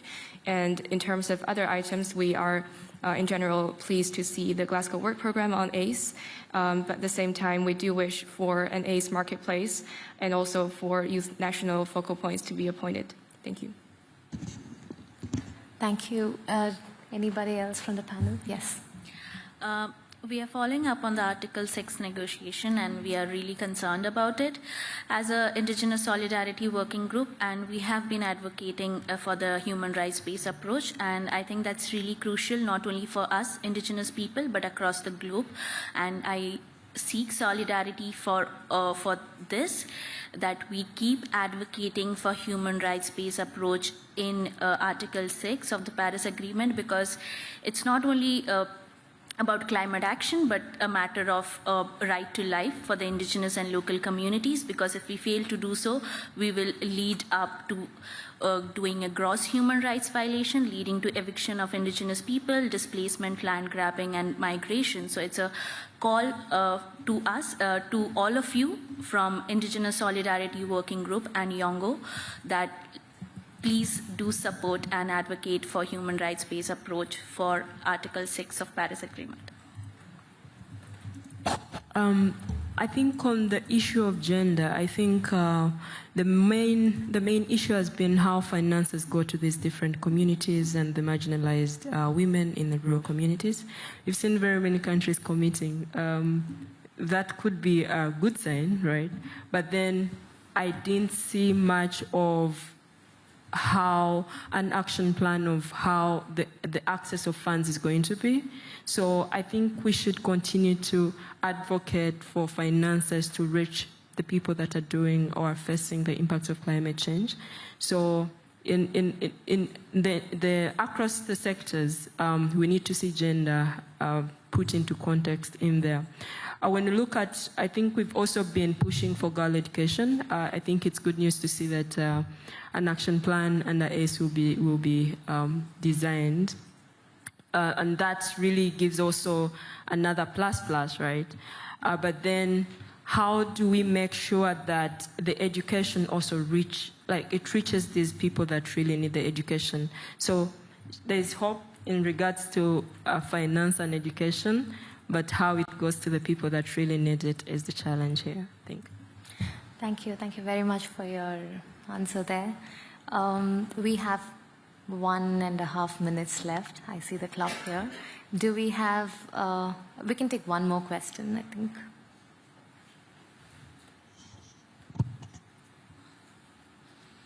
No questions? Okay. Then maybe we can wrap up. But before I wrap up, I also wanted to add some points to the question that we got. So we're going to leave that session there. This was the youth division of the UNFCCC, Youngo, holding a press conference there. Young people there making their voices heard on this last official day of COP26. Do stay with us. We've got loads more coming up for you on Sky News Climate Live. It's going to be a busy afternoon, possibly an unpredictable afternoon as well, as those negotiations go up to the wire.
So the leader of one of the world's most climate vulnerable nations has told Sky News that the commitments at the Glasgow summit have no teeth and are just aspirational.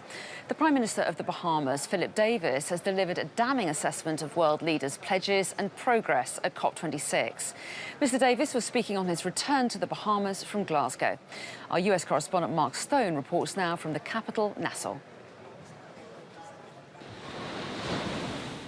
Where better to judge the success of the Glasgow summit than the Bahamas? Because beyond the picture postcard image, this is a low-lying, storm-battered island nation on the brink. How are you? Fine, thank Welcome back from Glasgow. Yes. And its Prime Minister's assessment of the world leaders' COP commitments is hardly glowing. I invited them to be brave, to be courageous, and act. Because, as you said, it's a lot of fancy words. They don't seem to have any teeth to them. It's aspirational.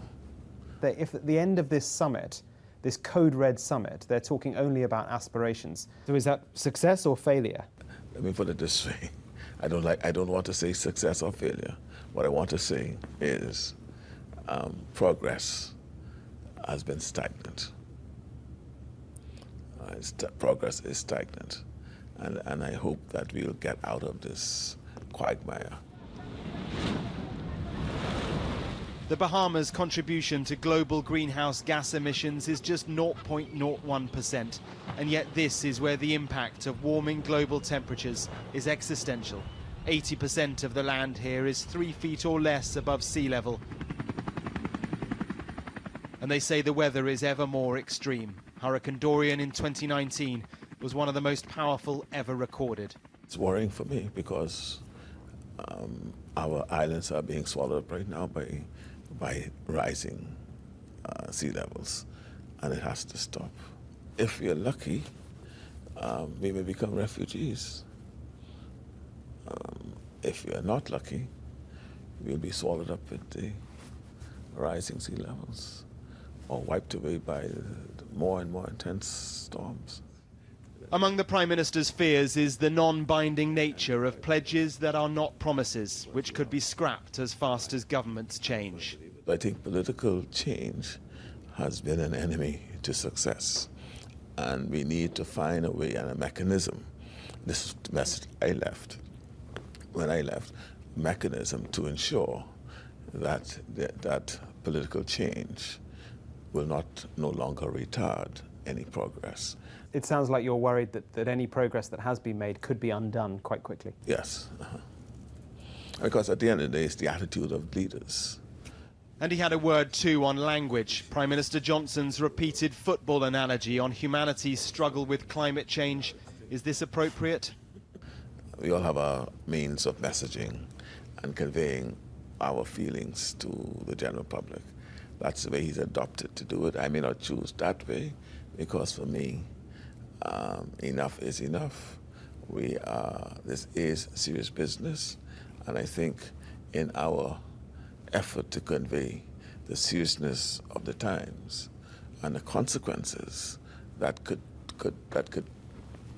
befall us all, needs serious language. This is where the conclusions in Glasgow matter now. The alternative, they say, is that our children will tell theirs. There was once a place called the Bahamas. Mark Stone, Sky News, in Nassau. Vehicles account for around a fifth of the carbon emissions now leading to global warming. To cut them, many governments, including the UK, want to ban internal combustion engines in tractors, buses and cars. Now, Elon Musk's Tesla is leading the rush to electric cars driven by batteries. But could we be missing a trick and overlooking alternative solutions involving hydrogen, one of the most widely available elements? Our editor-at-large, Adam Bolton, has been finding out.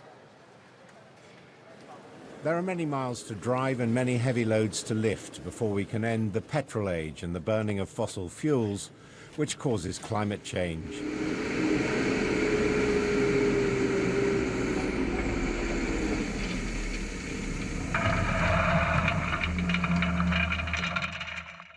Lord Banford, the chairman of the British heavy vehicle maker JCB, believes he's found what could be the most important invention of the 21st century. Not electricity, not fuel cells, but the internal combustion of hydrogen, one of the basic components of water, H2O. We started with batteries, and could we not have batteries across our range of machines? And we found for various reasons the batteries didn't work. So we had to look at an alternative, and the alternative was a fuel cell which is powered by hydrogen. The JCB team found that batteries were too heavy and fuel cells too complex and expensive. They also needed plug-in points. The technology for internal combustion engines is better known, adapted this time for hydrogen. We understand batteries, but we also understand the limitations of both the product and the infrastructure. We've experimented with fuel cells, and we realise that fuel cells have limitations. I think our customers always challenge us to produce machines that aren't too complicated, aren't too expensive for the market they serve, and this hydrogen combustion solution is just perfect for that. But hydrogen shares a problem with electricity. It'll only help save the planet if it is generated without burning fossil fuels. At the moment, around 95% of the hydrogen created for use in the UK is generated from fossil fuels. Where hydrogen has got a role to play is where the battery simply doesn't give us the functionality needed for longer distance travel or movement of heavier things. So could hydrogen be used to power lighter vehicles such as the family runabout? Fiona Spowers thinks so. She and her husband have raised £5 million through crowdfunding to build these prototypes in Wales. I think it's going to be very good for the corner cases where batteries won't work. So if you lived, I don't know, in a third floor flat in a town, it's going to be pretty hard work trying to recharge a battery electric car. Hydrogen is potentially portable through pipes, compressed in canisters and in liquid form at super low temperatures. Fiona has a dream. I'm thinking the forecourt of the future should have hydrogen and electricity replacing diesel and petrol. And I think we will see that. But at present, there are pitifully few hydrogen stations in the UK, just 14 across the whole country. The private hydrogen car market still has much further to go. Adam Bolton, Sky News. Illegal mining has ravaged the landscape around Madagascar's biggest freshwater lake. For many, it's the only way to make a living, but it's adding to an environmental nightmare. Sky's special correspondent Alex Crawford has this report on how illegal mining on the shores of Lake Alaotra has devastated the ecosystem. The mountainside is a mass of tents, pockmarked with illegal mining shafts and mounds of dead grey soil and rubble. The forest once here is now long gone and unlikely ever to return. Instead, there are men like Ali doing probably the most dangerous job in Madagascar today. They are desperate men, turning to desperate ways to survive. He and his team have dug this tunnel out by hand. The flimsy plastic tube alongside him is taking the only air that will keep them alive down here. Within seconds, the surface and safety, as well as light, is left behind him. It's jet black without his head torch. He has no protective gear at all and is inching his way down in his bare feet.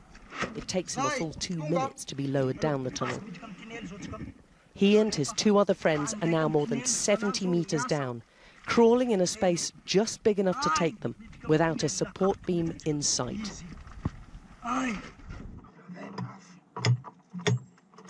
They're digging for gems, which they hope will change their lives forever and haul them out of poverty. Trouble is, the last time they found anything of any note was 8 months ago.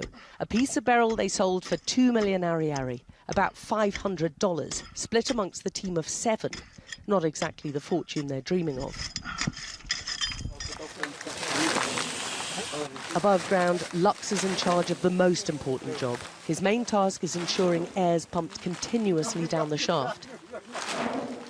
But they're working with crude, inadequate material. And Ali's not down there long before the vital airbag splits. What's happened? Is it broken? Yeah, it's broken. Now, for sure, he'll be having trouble breathing, his colleague tells us, as the team tries to patch together the lifeline with tape.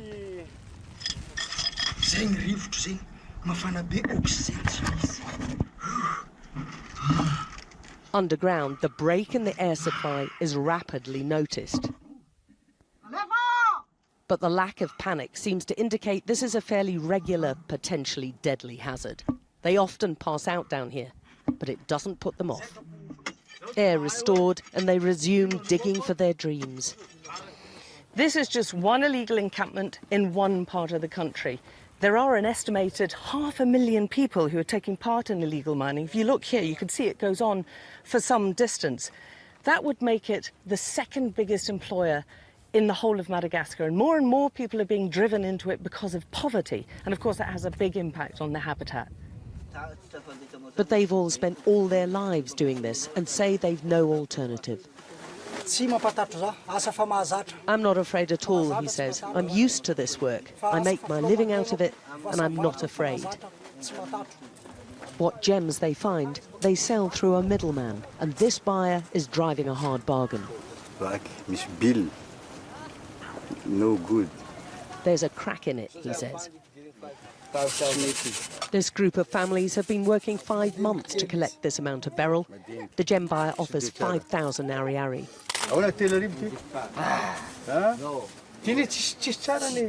There's nothing good here, he says, but Fama in the lime green shirt is disgusted. He's being offered about $1 for months of work. The gem buyer shows us what he considers good quality precious beryl gems. He reckons he'll get $25 for all this, a fraction of what they'll fetch when they're turned into rings or earrings, and at an enormous cost to Madagascar's unique environment. Alex Crawford, Sky News in Madagascar. You're watching Sky News Climate Live. Do stay with us. We're counting down the last few hours of COP26 as negotiators race to agree on a document. We've had the final or near final draft document published this morning, and now behind the scenes negotiators will be working on whether or not they can reach some agreement. We've got a stock take coming up from COP President Alok Sharma very shortly. We'll bring that to you live, and all the latest as we count down to the end of COP.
It's the final day of COP26, but even with the near-final document released, there's a monumental day ahead. You're watching a dedicated channel live in the heart of the conference. This is Sky News Climate Live.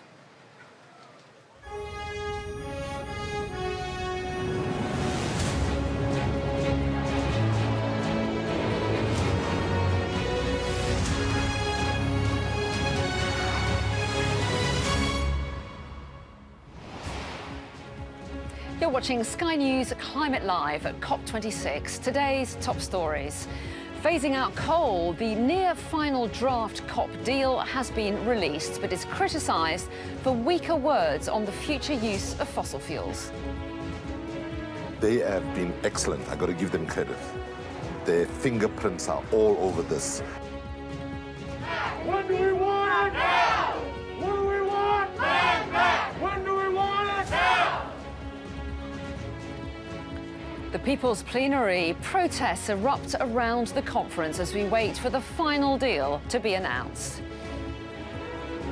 And we're expecting to hear from the COP president in the next few minutes. We'll bring that to you live. In India, coal is essential for the poorest in society, but its use is contributing to the devastating consequences of climate change.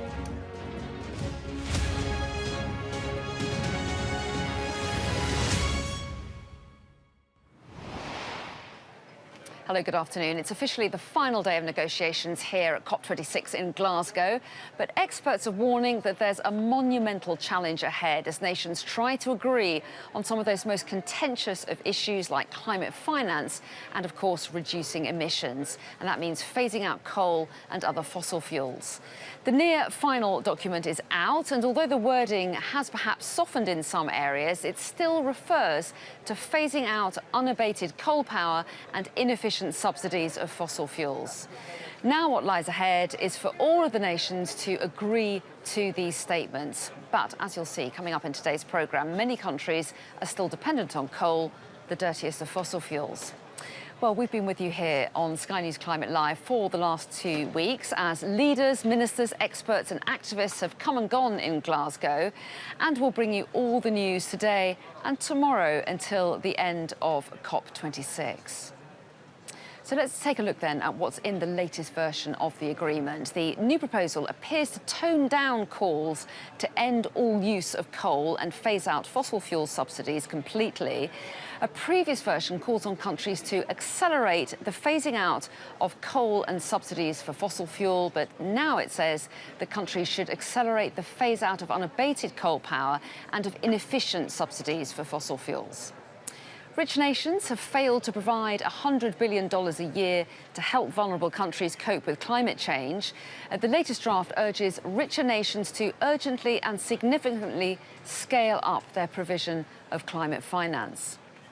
There's been a slight change in language in the text to revisit countries' national emissions targets, known as nationally determined contributions.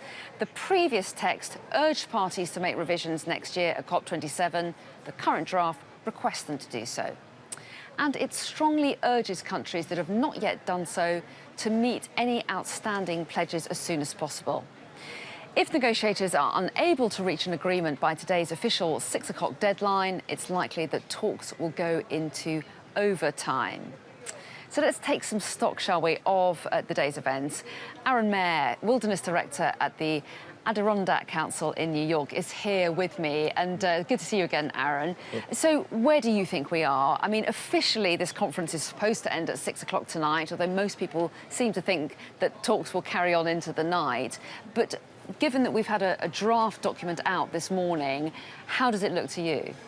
It's kind of amazing that we're kind of a little bit worse off than that, as I say, with the sense of urgency that we began with, So this draft document actually weakens the call on certain fossil fuel sectors, and it softens the language. And but it's in there. Some people said it may not even survive the night, and the new draft does still The irony is that we're even contemplating that, even stripping, a demand with regards to coal. That says a lot about the state, really, of negotiations and how the Western world and the northern nations are driving this conference, as well as the special interests that are actually here at the COP conference. Clearly, the people are on the outside. Clearly, the island nations and the frontline nations, they don't have the power. In fact, they are in need of the assistance with regards to damages and losses. However, excuse me, I just sneezed there in case anyone wondered what that noise was. Apologies for that. No, however, sorry, Aaron. However, we, nations like the United States, Britain, Australia, France, Germany, we can step up our commitments. We can start to shift those investments that we are pouring trillions of dollars into with regards to the fossil fuel sector, everything from coal, gas, oil, and move that into clean energy, but also meet that $100 billion a year requirement that frontline nations are actually struggling with and dealing with. A lot of nations are basically struggling in financing debt to basically mitigate the impacts of the current failure to act on climate. And we need to step up and step in and give them the support that is needed to make that happen. What about the fact that nations are being told they should come back next year with improved targets? Normally, that would happen after 5 years. Are you reassured that that adds a little bit of momentum? It puts pressure on countries to improve their commitments? Again, looking at that request in the context of shifting subnational and national politics within varying nations, shifting to the right and shifting away from, as I say, the earlier Paris requirements with regards to the $100 billion a year investments. So the coming back to look at their targets, their NDCs, and whether or not they're meeting their target, and then acting and ratcheting on, that should be an automatic. Given that we're in a state of crisis, we're not in a place of luxury to act. We need to act. And right now, we may not meet the 1.5 degree threshold, and we should come back as often as necessary and ratchet down the targets as necessary so that we're effectively acting on reducing, as I say, the worst effects that we're now currently experiencing and facing. The worst effects have started. The worst respects, you know, they're here. Well, yeah, remind us why we're talking about this, because obviously the ambition of this conference, I think I can see Alok Sharma is speaking. I don't know if we can cross to that yet. Apologies to interrupt, but he's not speaking yet, I'm being told. Maybe that was a little introduction, but the reason I'm keen to leap on that is this could be a really interesting stock take, it's described at, which is where the COP President Alok Sharma will run through the remaining sticking points and what progress has been made. So it'll be interesting to see whether since that document was published, I think it came out at about 7:15 this morning, whether there's been any movement, and he might be able to highlight some of the disagreement areas. So apologies, Aaron, but we will cross over to that as soon as he does properly start talking. I got a bit ahead of myself there. So what about the power of individuals? Let's talk about the power of individuals. But you mentioned before, we talked about the impacts right now. Oh, Just yes. this past year, Europe, and the United States have experienced what we call river oceans that are right now in storm fronts. And I see the president is here. He is. We will have you back to talk more about that, Aaron. But for the moment, let's listen in to Alok Sharma. As you know, technical negotiations and political engagement continued throughout yesterday, and you have been very much part of that work. Friends, this is our collective moment in history. This is our chance to forge a cleaner, healthier, more prosperous world. And this is our time to deliver on the high ambition set by our leaders at the start of this summit. We must rise to the occasion. You will know that at 6 p.m. yesterday, I was pleased to see that agreements that we have reached so far at this conference were adopted by consensus. And I do think this is a testament to the collegiate and constructive spirit of cooperation that I have witnessed throughout this COP. And I want to thank you. And as we proceed through this critical day, I request that you continue in the same positive spirit which has delivered real results so far. Facilitating ministers work late into the night to address key issues, including on finance and loss and damage. And my team and I, supported by the Secretariat, worked throughout the night to further develop the texts that have issued this morning. I do believe that these texts are the product of a transparent, inclusive, and party-driven process. And in my view, they do bring us another step closer towards the comprehensive, ambitious, and balanced set of outcomes which I hope parties will adopt by consensus at the close of play today. We have made a lot of progress, and I'm grateful for the accelerated efforts on finance in particular after I shared my concerns with you all yesterday morning on the slow pace at which these discussions had been moving. But as you can see, the texts that have been put forward are not yet totally clean. Brackets or options have been retained where there was not sufficient clarity on the way forward. And this is despite the extensive discussions in the negotiating rooms and my team and my own bilateral engagement to date. Across the full suite of the draft decisions, a small number of key issues remain which require our urgent collective attention. And on these key issues, my ministerial co-facilitators and I simply did not have sufficient clarity on a way forward that would enjoy broad consensus. And that is the purpose of this plenary today, to hear from you on the solutions that you have refined together overnight, which would allow us to finalise our work here in Glasgow. And I also want to receive your guidance on how best to proceed. So friends, it's now early Friday afternoon. And as you know, it has been my sincere intention throughout COP26 to bring this conference to a smooth and orderly close at the end of today. Well, friends, today has now come, and I need your pragmatic and workable solutions to now also come forward so we can close off our work successfully. We have come a long way over the past 2 weeks, and now we need that final injection of that can-do spirit which is present at this COP, so that we get this shared endeavour over the line. And I now call on parties which wish to make interventions to identify themselves. However, I humbly request, dear colleagues, that in the interest of time and efficiency, we refrain from making general statements. What would be most useful is if you could focus your interventions on providing consensus solutions to those key outstanding issues, raising any specific material concerns with the wider text. And please, for everyone to have time to speak, be brief, and you know that we have a lot more work to do after this plenary. With that, my friends, I open the floor.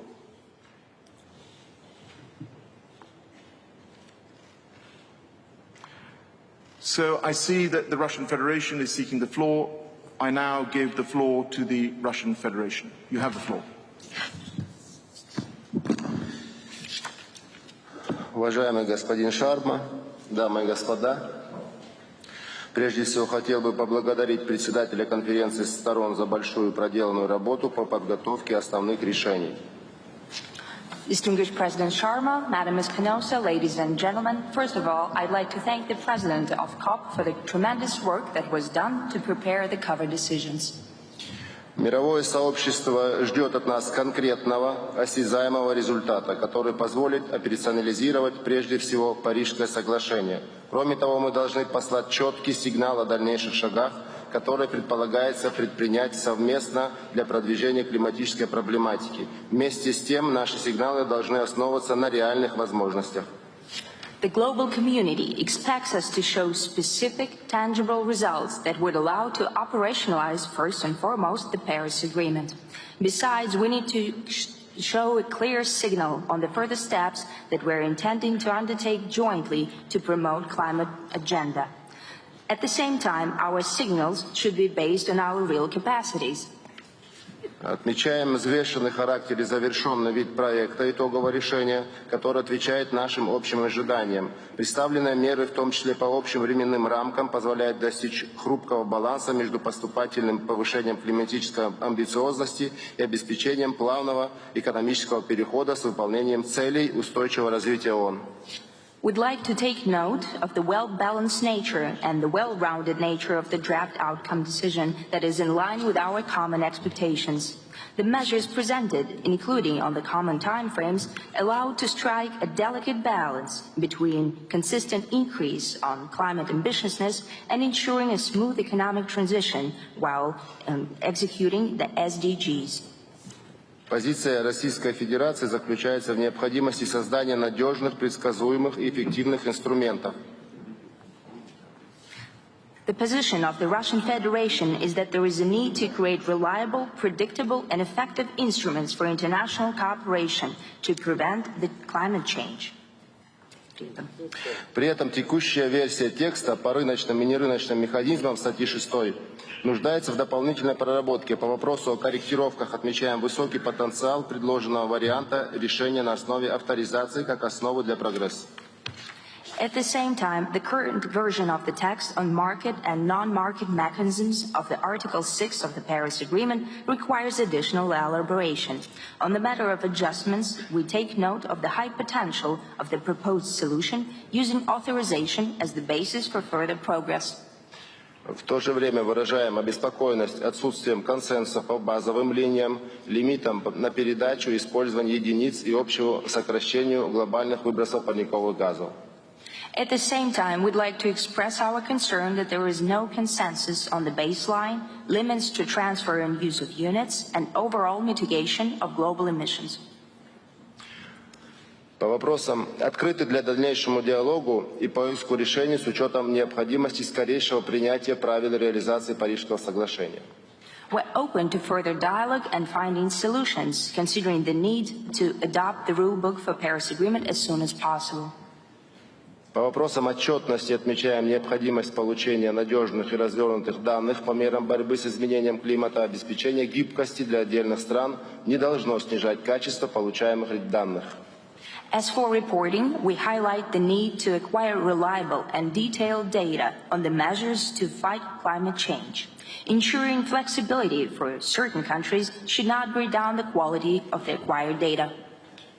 С учетом ответственности перед миром и, к сожалению, не всегда позитивного опыта последних лет переговоров, призываю отнестись к представленным документам конструктивно во имя достижения серьезных результатов на данной конференции. Considering that we bear responsibility before the whole world and that, unfortunately, our experience hasn't always been positive for the past years in the negotiations, I call upon everyone to treat the documents presented constructively in the name of achieving serious results at this COP. Отсутствие прогресса сегодня может замедлить климатические действия. Именно поэтому всем нам предстоит пойти на определенные уступки и не затягивать дискуссию вокруг ключевых моментов переговорного процесса. No progress today might slow down climate action. That is why all of us today will have to make certain concessions and not to drag out the discussion around the key issues in the negotiation process. Thank you. Thank you to the intervention from the Russian Federation. I see that the Republic of Korea seeks the floor. I give the floor to the Republic of Korea. Thank you. Thank you very much, Mr. President. And we very appreciate the excellent work done by the UK presidency to bring up with this new text. I strongly believe that we are very close. We are very close to the consensus. Therefore, I'm pretty confident that we can complete our task by today. Upon your request, I would like to mention very concrete, in a very concrete way. So, regarding the COP decision, paragraph 68, in order to strengthen the clarity, I'd like to make a small suggestion. At the second line, it will be read to facilitate the organization of annual Youth Climate Forum for dialogue between parties and youth. So if we can change the phrase, as I just mentioned, we can get more clarity that Youth Climate Forum will be organized every year. Thank you. Thank you very much for that intervention from the Republic of Korea. Canada seeks the floor. I give the floor to Canada. Thank you, Mr. Speaker. And thank you for your leadership throughout these 2 weeks. As many of you would know, my country has not always been exemplary in these halls and in these negotiations, but this has started changing a few years ago. And now in Canada, we have one of the most ambitious carbon pricing systems in the world. But it's not enough. We are investing record level of money in public transit, electrification, and active transportation, but it's not enough. We've put in place new regulations to reduce methane emissions, but it's not enough. We've doubled our climate finance commitment, but it's not enough. In essence, my country is the very incarnation. While we need strong language in this text on all 3 pillars of the Paris Agreement, and we need and support a forceful text on keeping 1.5 degrees Celsius alive, because it's in our best collective effort. We also think that on loss and damages, the conversations that were happening last night are not exactly reflected in the text, and we believe that there is a landing zone on which all of us could agree. We also agree that on SDRs is perhaps a path forward, but as long as it's not done and it must be additional to what donor countries are already doing and should not be a substitute for our climate finance commitment. And lastly, Mr. Chair, I would like to say that Canada strongly supports strong languages on the rights of Indigenous peoples and the inclusion of their traditional knowledge in the fight against climate change, as well as the protection of human rights as part of this text. Thank you very much, Mr. Speaker.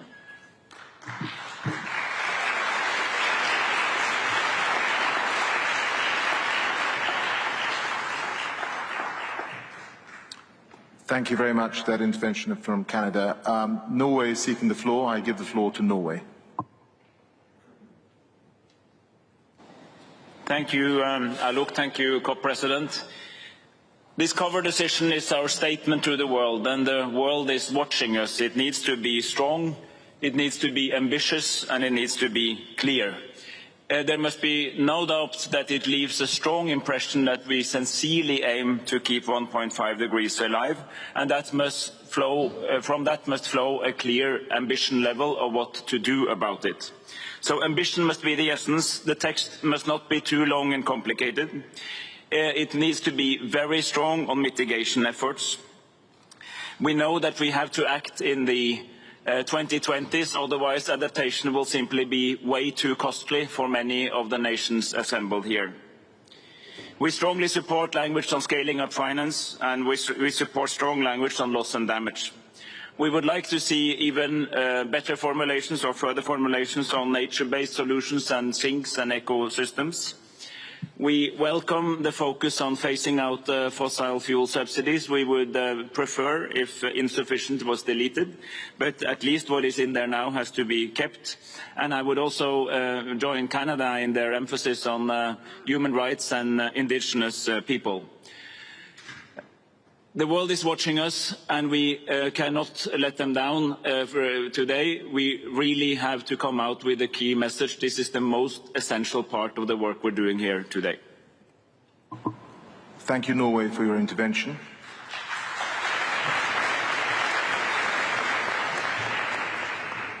Thank you, Norway, for your intervention. Papua New Guinea seeks the floor. I give the floor to Papua New Guinea. Thank you, Mr. President. We also want to thank you for your excellent work. The team that supports you, we feel we're very close. We can reach our goals, and we can send the appropriate message globally that the world is serious about solving this problem. However, we have to do that in a manner that is equitable. And in this case, we're a little bit concerned as it relates to pre-2020.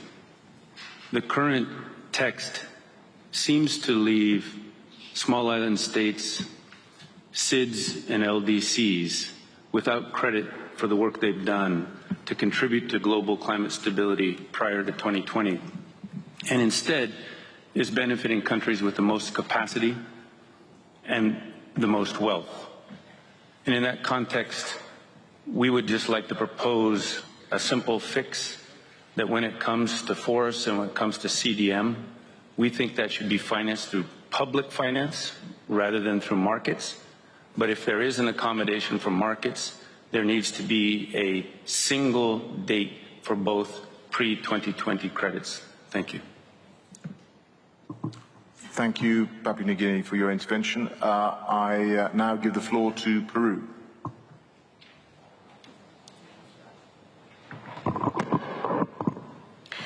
Thank you, Mr. President. Peru has the honor to deliver this statement on behalf of ILAC. Let me begin by associating our comments to the statement that will be delivered by the distinguished representative of Guinea on behalf of the Group of 77 and China.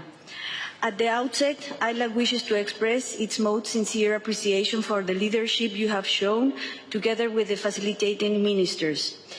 The manner in which you have led our work over the last few days is a testament to the concern and commitment that we all have to find a collective way forward. For ILAC, coherence with 1.5 is the guiding criteria, the ultimate test of the adequacy of any and every decision we will take here in Glasgow. In this spirit, ILAC appreciates the UK presidency's efforts in providing for an inclusive process to formulate the cover decisions to the Glasgow Climate Conference. So we will now go to some specific items as you have just requested. The text of the cover decisions is improved, but still not perfect. We have elaborated extensively in our expectation for true ambition, for the highest level of ambition. We understand that a balance must be struck, but there are elements that need to be clear, explicit, and unequivocal. 1.5 requires a full phase out of coal and fossil fuel subsidies. To be able to know we are on the right track, we require full consideration, not just the mere publication of the updated synthesis report on NDCs to be considered by the SBs to take recommendations in the forms of decisions that are to be taken by the COP annually until we close 2030 ambition gap on the elements of climate action. 1.5 ambition requires the regular and systematic update of the NDCs in line of the best available science and stock-taking outcomes to inform not just communication and preparation, but rather implementation, which is what the Paris Agreement was set for all the world. Urgency demands that we launch the work program today that builds on the action and commitments that we hope to adequately capture in the cover all decisions and not prevent actions from taking place subject to further deliberation. If any, further deliberations shall go to consider how we are progressing and what further actions are required on track to holding us to where we have to in 2030. As the draft cover decision indicates, reducing emissions by 45% with regards to 2010 levels and thus on track to the 1.5. On the other hand, finance is also at the heart of this success. We have engaged constructively over the last week to get as much agreement as possible throughout the agenda. We see movement and willingness to reach consensus. The long-term finance agenda and the initiation of deliberations over the new goal on finance are two of the main key political issues. We appreciate the overall sense of proposed decisions for both issues. We appreciate in particular that the new goal is framed in the long-term goals of the Paris Agreement. Nevertheless, we see critical pieces still missing, including to actively decide that this work program is meant to set the new collective goal on finance. This is missing in the text. We cannot engage in a process for 2 or 3 years to simply deliberate. Procedural clarity on the process forward to be fully open, inclusive and representative to all parties and observers, including among regions. We do not have clarity yet over how regional consultations will take place. Greater ambition on how to close the gap for adaptation finance, including with the understanding that this will not be in detriment to mitigation finance. Agreement by developed countries to continue the assessment of the 100 billion goal by 2027 so that we can cover the period of its goal 2020-2025. We feel that we are in a correct pathway to deliver on these issues. Regarding iterations on the Article 6 text, key elements are falling into place and there seems to be good momentum to deliver the rest of the pending items, under a standard of environmental integrity, of course. Despite being appreciative to the progress made, there is still a lot of work to finish. ILAC would like to express its utmost concern with what seems to be a systematic refusal to take 6.4 supervisory body sessions truly inclusive. We have repeatedly stressed the need for these sessions to be transmitted through electronic means and the recordings made available to ensure that those who cannot fly to Bonn regularly have the same access to those who do. Seen as the work that this supervisory body will will be entrusted to do over the next few years, which is critical to ensure upholding the environmental integrity of the outcome we hope to achieve here. On a related subject, we have heard the repeated call from indigenous peoples and civil society to ensure that we have independent grievance mechanism for the Article 6.4 framework, a call that we have taken up and we have submitted in textual form, both of which we expect to see in the outcome. On transparency, we are concerned that the outcome of transparency goes beyond the flexibility arrangements established under the MPGs adopted in Katowice. We call on all parties to uphold an ambitious approach to transparency, not as a burden but as a tool to better inform our collective efforts, being this a very important piece of the ambition that the ambition mechanism of the Paris Agreement. On loss and damage, we regret that the proposal presented by the G77 and China during yesterday night's ministerial consultation to establish a loss and damage facility was not heard by the presidency and was not included in the draft COP and CMA decisions. Instead, those decisions contain a proposal that was not presented and discussed during yesterday's ministerial. This is a very unbalanced manner to proceed. We need specific finance for loss and damage, which is much more than finance for the technical assistance provided through the Santiago network. It is very disappointing to see the reference to nature-based solutions and ecosystem-based approaches removed from the text. Nature-based solutions already have a broadly accepted definition together with a robust standard. Their importance lies not only in the climate change mitigation, but also in their crucial contribution to social development and increasing the resilience of the most vulnerable to the impacts of climate crisis. We urge governments to reinstate this language in the final COP decision text. It would be a missed opportunity otherwise. We understand that some parties, like us, believe that the current text could need further work. Our invitation is any adjustment is to increase the ambition in various areas and not to reduce the ambition on other areas to achieve a balance. ILAC encourages the presidency to continue being bold, to aim high for the sake of the 1.5 and a robust and meaningful outcome of all decisions. It is important that we arrive at consensus and compromise. Mr. President, we are at the end of the line here in Glasgow, the one where the world will look for the deliverables that will secure the 1.5 and sustainable future. Let's deliver. Thank you.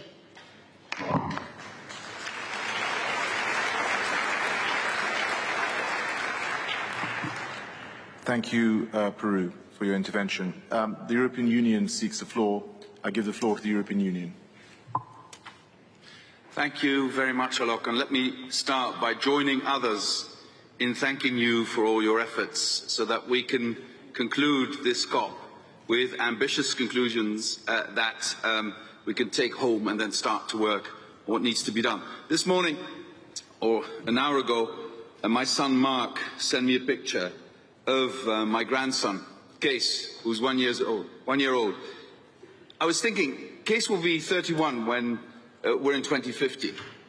And it's quite a thought to understand that if we succeed, he'll be living in a world that's livable.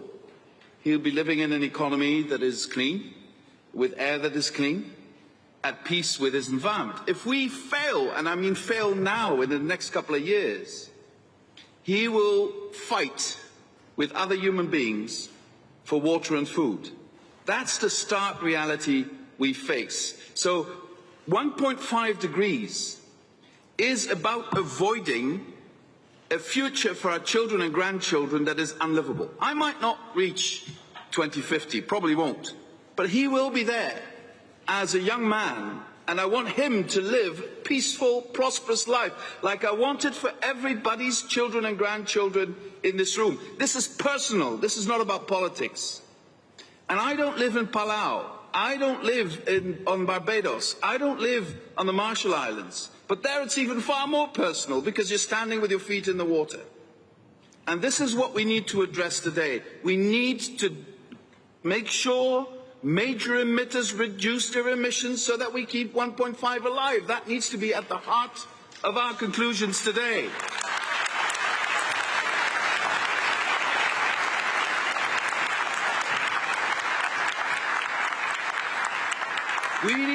We need to be able to say when we meet again in Egypt next year, we've done it, we're on the track for 1.5. That's what we need to do between now and next year. Everyone needs to take their responsibility. The European Union, we're doing our part. Our targets are even written into law, so we will be sure to contribute to that, and if we need to do more, we will be doing more. The COP must also send a clear signal about our commitment to halt fossil fuel subsidies and finally turn the page on coal. We've seen last week through the leadership of South Africa that real change is possible, even under very difficult circumstances, and I applaud the leadership of President Ramaphosa. That is the way forward, and we want to be part of that form of transition. So let's leave Glasgow with a strong action on coal power, on subsidies for fossil fuels. Because without these concrete steps, our targets will be utterly meaningless. We can only get started in earnest. We can only ensure that we keep major emitters accountable if we now finally finalize that rule book. It's like a pebble in a shoe for years now. We need to get this done. And I believe that we must adopt the reporting formats applicable to all parties and essential to tracking progress towards our targets. On Article 6, we must conclude rules that ensure environmental integrity of international carbon markets that increase and do not undermine the ambition of NDCs. We believe that the compromise on the table here in Glasgow is a better option than what was on the table in Madrid, and it can lead to robust and vibrant markets that can support compliance with Paris and introduce discipline to voluntary markets. But we have to move quickly so that we close these loopholes and that we can go away here saying, finally, the rule book is agreed. As we hear across this room, and we've just heard some really compelling testimony, the crisis is here. The climate crisis is upon us. I just mentioned countries like Palau and Barbados and others who are suffering so terribly already now. So adaptation is already today a matter of survival. I have heard that call loud and clear this week, also this morning from the High Ambition Coalition and the Africa Group. Loss and damage is a key part of our conversation.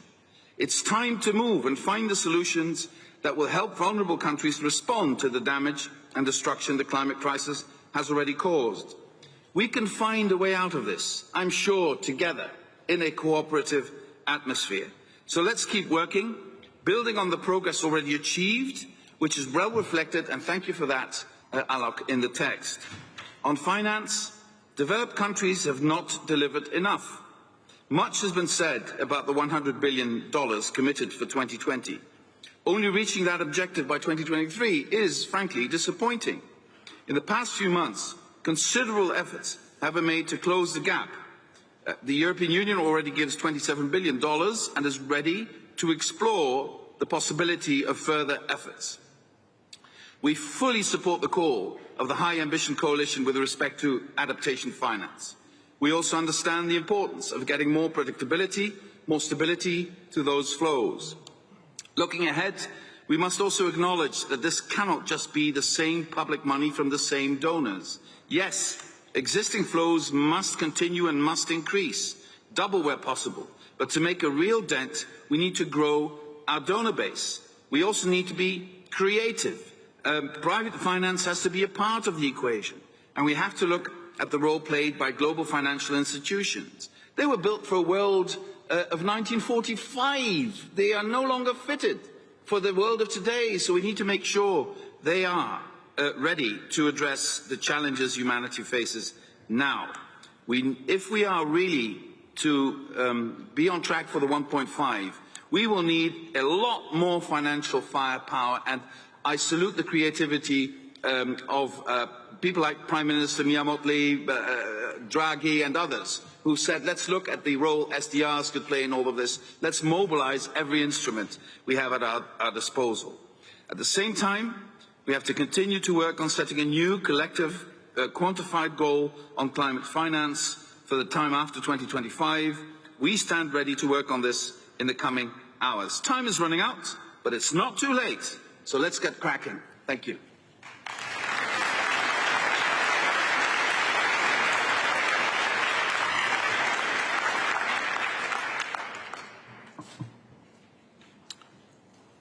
Thank you for that intervention, European Union. I now call on Costa Rica to take the floor. Thank you, Mr. President. Thank you for all the work you're doing, for your leadership, and all the work that your team is doing to have us here. We have been investing too much time in deliberations. We're here to take decisions. We're here to continue supporting your work to have a robust outcome. The kids, the scientists, everyone is out there looking at us, and we can only have robust outcome if it is aligned to the 1.5 goal. For Costa Rica, all decisions and all the work here in Glasgow should be framed to keep this 1.5 alive. These cover decisions represent a good starting point, but we think that other elements should be included. We welcome the references under the Science and Urgency section. We also recognize the work put on adaptation finance and loss and damages, because in order to keep the 1.5 goal, ambition should be addressed in a comprehensive manner.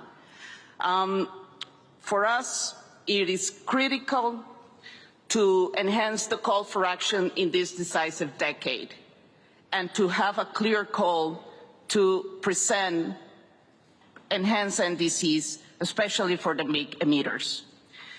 We understand that this is a systemic change in our economies, and for this reason, we also want clear languages on the need to eliminate all fossil fuel subsidies, not only the inefficient ones, and to accelerate the phase out of coal power.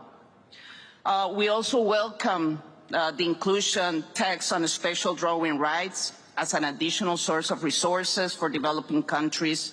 And for us, it's very important the line and the language around doubling the finance for adaptation from current levels. We also welcome strong wording on human rights and indigenous communities. And we also considered that we need to ensure robust carbon market rules applied to all mechanisms and that are developed transparently. On loss and damages, action should be strengthened, and the right vehicles to do so should be put in place beyond only workshops. Finally, Mr. President, this COP has given nature a central status in climate change agenda. For this reason, the elimination of nature-based solution references is not consistent with the COP's approach. And we want to see the reinsertion of this language. Science is clear. If we want to achieve the 1.5 goal, we need healthy ecosystems. We are here to support you, to continue working, to finish the rule book, and to accelerate climate action. Thank you.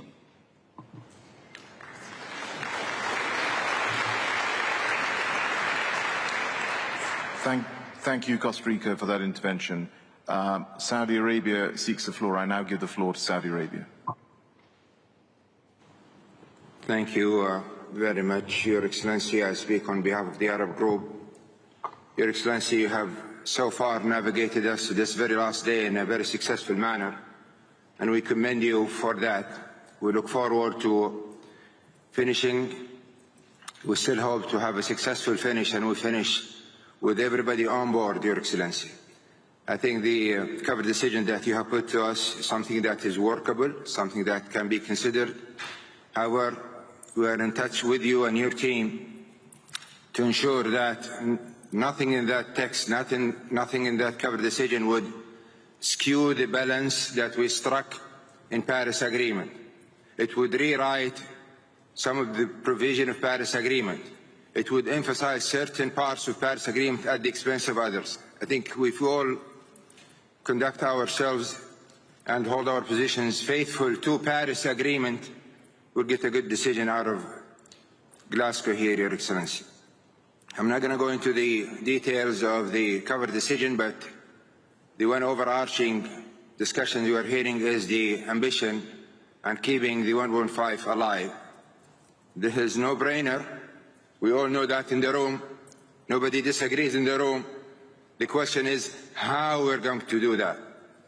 On what grounds we're going to do that. What is the system that is going to govern our pursuit to keep it alive and keep it within reach? Where is equity? Where is CBDR? Where is finance? Where is technology? Where is capacity building? All of that is not really at equal footing when we talk about the ambition, Your Excellency.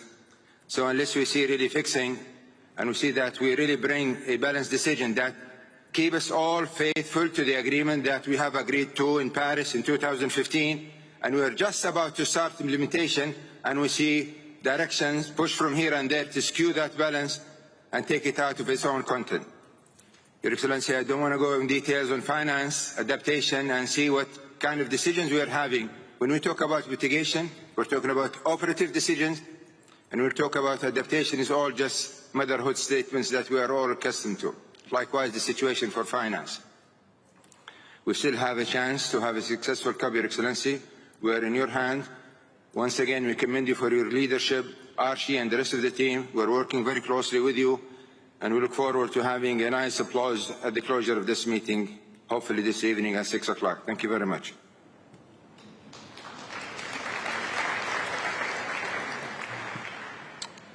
Thank you, Saudi Arabia, for your intervention. The Marshall Islands seeks the floor. I give the floor to the Marshall Islands. Mr. President, Excellencies, thank you for your work on this draft. We are in the final stretch, and this is text that takes us in the right direction. We think you have navigated our ship well. Presidency, Excellencies, 1.5 is non-negotiable. Our safety, the safety of my children and yours, hangs in the balance. As I said to the High Ambition Coalition this morning, it's time for us to level up. This will be the decade that determines the rest of human history. We cannot let it slip by. We need to keep returning to the table. We must see 1.5 aligned NDCs and long-term strategies delivered by the major emitters next year. Mr. President, this text will only work if we have fossil fuel subsidies and coal included. We should strengthen this language by referring to unabated coal and to all fossil fuel subsidies, not only inefficient ones. Fossil fuel subsidies are paying for our own destruction. We welcome the commitment in this text to a doubling of adaptation finance. We have been saying that adaptation is not optional, and we are glad that this demand is reflected. A consensus is emerging across developed and developing nations that a collective doubling of adaptation finance is required, and this marks real progress. We will not settle for anything less. An area that has slipped back is loss and damage. This issue is too important to settle with a workshop, with no tie-in to the process or outcomes that we can rely on. We must not allow a step back on such a critical issue. Finally, on Article 6, we need a resolution that results in real reductions. The zero-sum offsetting era must end. We are happy to see the inclusion of language on human rights in the most recent Article 6 text, recognizing that this language could be stronger. On the rulebook, we cannot leave here with an agreement that undermines the spirit of the enhanced transparency framework that we agreed in Paris. Unrestrained flexibility will not help us to get onto a 1.5C trajectory. It will undermine our progress. The Republic of the Marshall Islands strongly supports the references in the text to human rights and to the youth. These are essential if this process is to respond with any credibility to the present moment. Mr. President, Excellencies, this text is the ground from which we can build upwards. To fall back would be to betray our commitment to future generations. Thank you.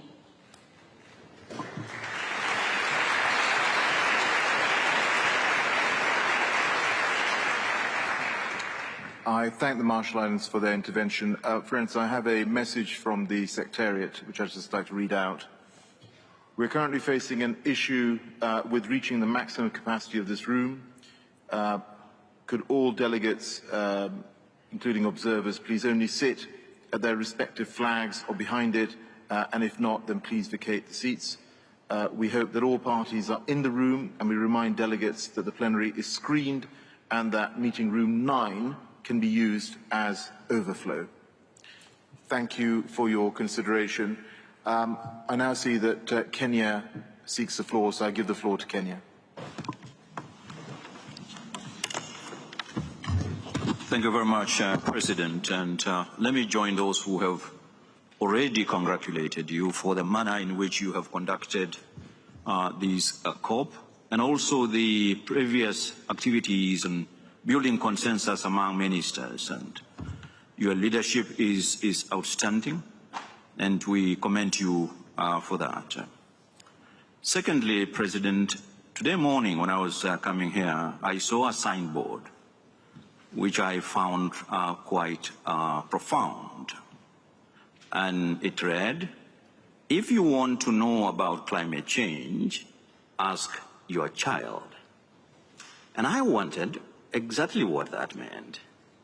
President, that reminded me of the meeting we had with the youth in Milan, a group of youth from across the globe, 400 of them, who sat, discussed these matters that we have been discussing for the last 5 years, 6 years. And within 3 days, they have resolved all outstanding issues, including the ones that have detained us here for the last 2 weeks. And that I understood that. And also, I also understood the meaning of the saying that we, the current generations, the older generation, have not inherited the earth from our forefathers. We have borrowed it. It's on loan to us as trustees for our children and our children's children. But because of our greed, we have messed up the future of our kids and posterity. And I think we must be ashamed. And you remember, President, that the youth gave us the last chance. And the words very, very clearly were, "This is the last chance we give you to Glasgow, sort out your mess." President, I hope and pray that that exactly happens today, not tomorrow. I do not want myself to believe that, in fact, to extend to tomorrow will be a failure in itself. So let's be prepared ourselves to work around the remaining part of this day and ensure that we conclude these proceedings. Thirdly, President, Africa, Kenya,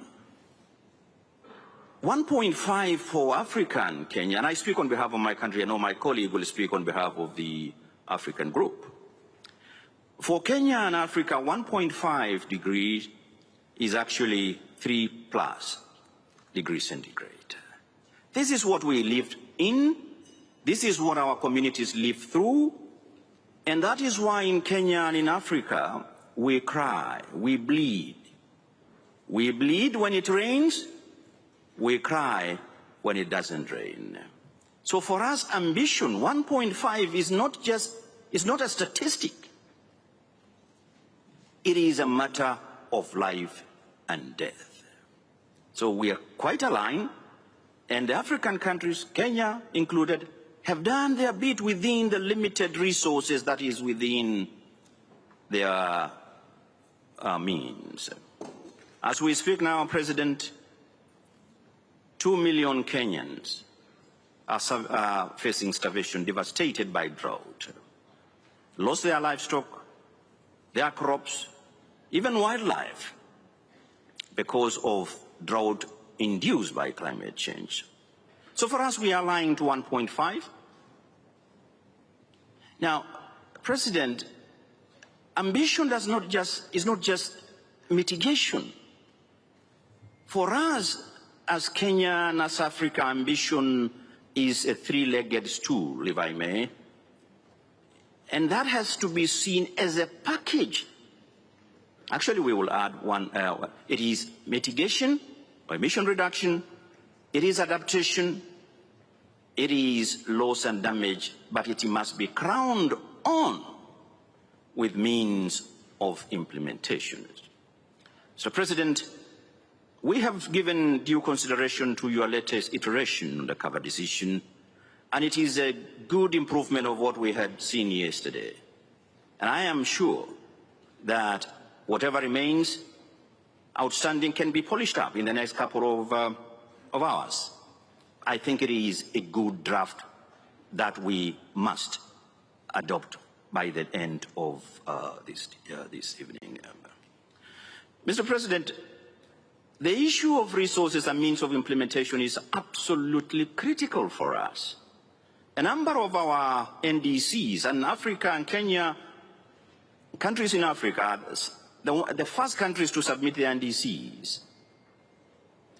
It is important that the means of implementation in terms of, I see in your draft, Mr. President, the draft that you've submitted, the latest iteration, and quite happy about it, that we talk about adaptation finance. That's absolutely critical. And it's a little bit disappointing that we have been haggling about here over the share of proceeds in Article 6.2. I think it should be settled that the proceeds in Article 6.2 go to adaptation. And Article 6, the ambition in Article 6 is not ambition just for mitigation. It is also for adaptation. So we are a little bit disappointed, actually a lot disappointed, that we are still haggling about the share of proceeds. Similarly, we are a little disturbed. I know we're happy about the Santiago network and the launch of the proposal for establishment of the Santiago network and so on and so forth. But we are a little bit disappointed again that after hours and hours of negotiation, including last night until past midnight, the establishment of the Glasgow finance mechanism facility to finance loss and damage. What we see now, and it's reflected in your latest cover decision, is support for technical purposes. What we have in mind here is not giving money to consultants to fly around the globe to come and educate us, teach us about what loss and damage is, and prescribe to us theoretical decisions. What we're talking about is a dedicated facility. And I hope, President, that before we could conclude today, our colleagues here see the sense in it. We are also quite disturbed and disappointed, Mr. President, that the special needs for Africa and circumstances has been dismissed even without giving us a chance to make our case. And we are not saying that Africa is special or be treated as specially, nor are we saying that any other region is not. And we are saying give us a chance to demonstrate what we have been going through. In terms of, and this should be final, because I'm sure at the close we will make a more lengthy discussion, finance must be not just adequate and predictable, finance must be new and additional, and I don't see the principle of new, nor do I see the principle of additionality captured in the current cover decision. Nor, and finance must also be accessible, because that is where the problem also is. It takes roughly 2-3 years, and I'm sure to get any proposal approved by GEF and GCF. So accessibility is absolutely important, but more fundamentally conditionality. We hear a lot about, oh yes, we have given this an amount as a country, and we appreciate all these, but then on what terms, on what conditions? So the issue about, are these concession grants, concessional loans, or these are overburdening our people?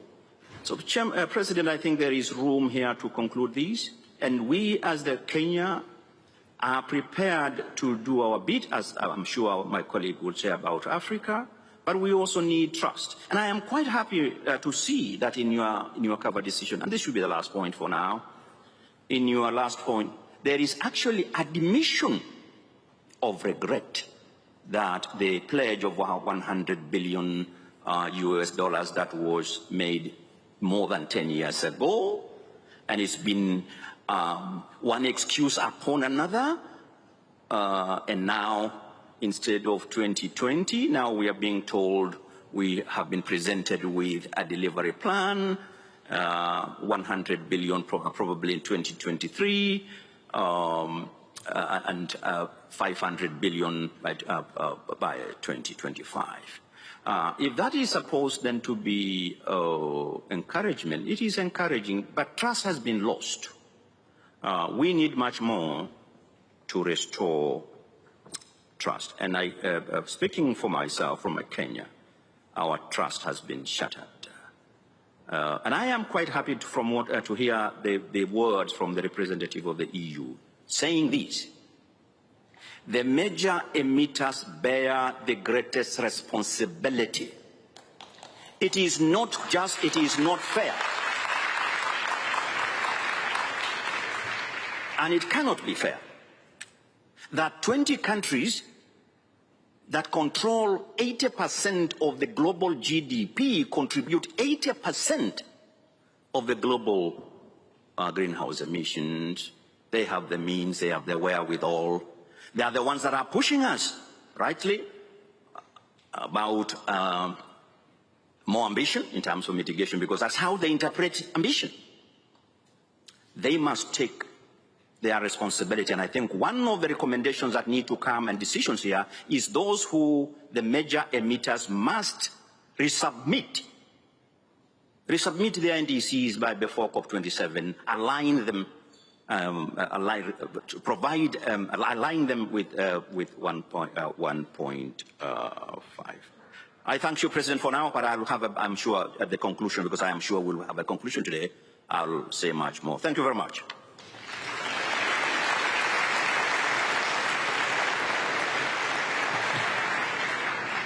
Thank Kenya for that intervention. United States seeks the floor. I now give the floor to the United States.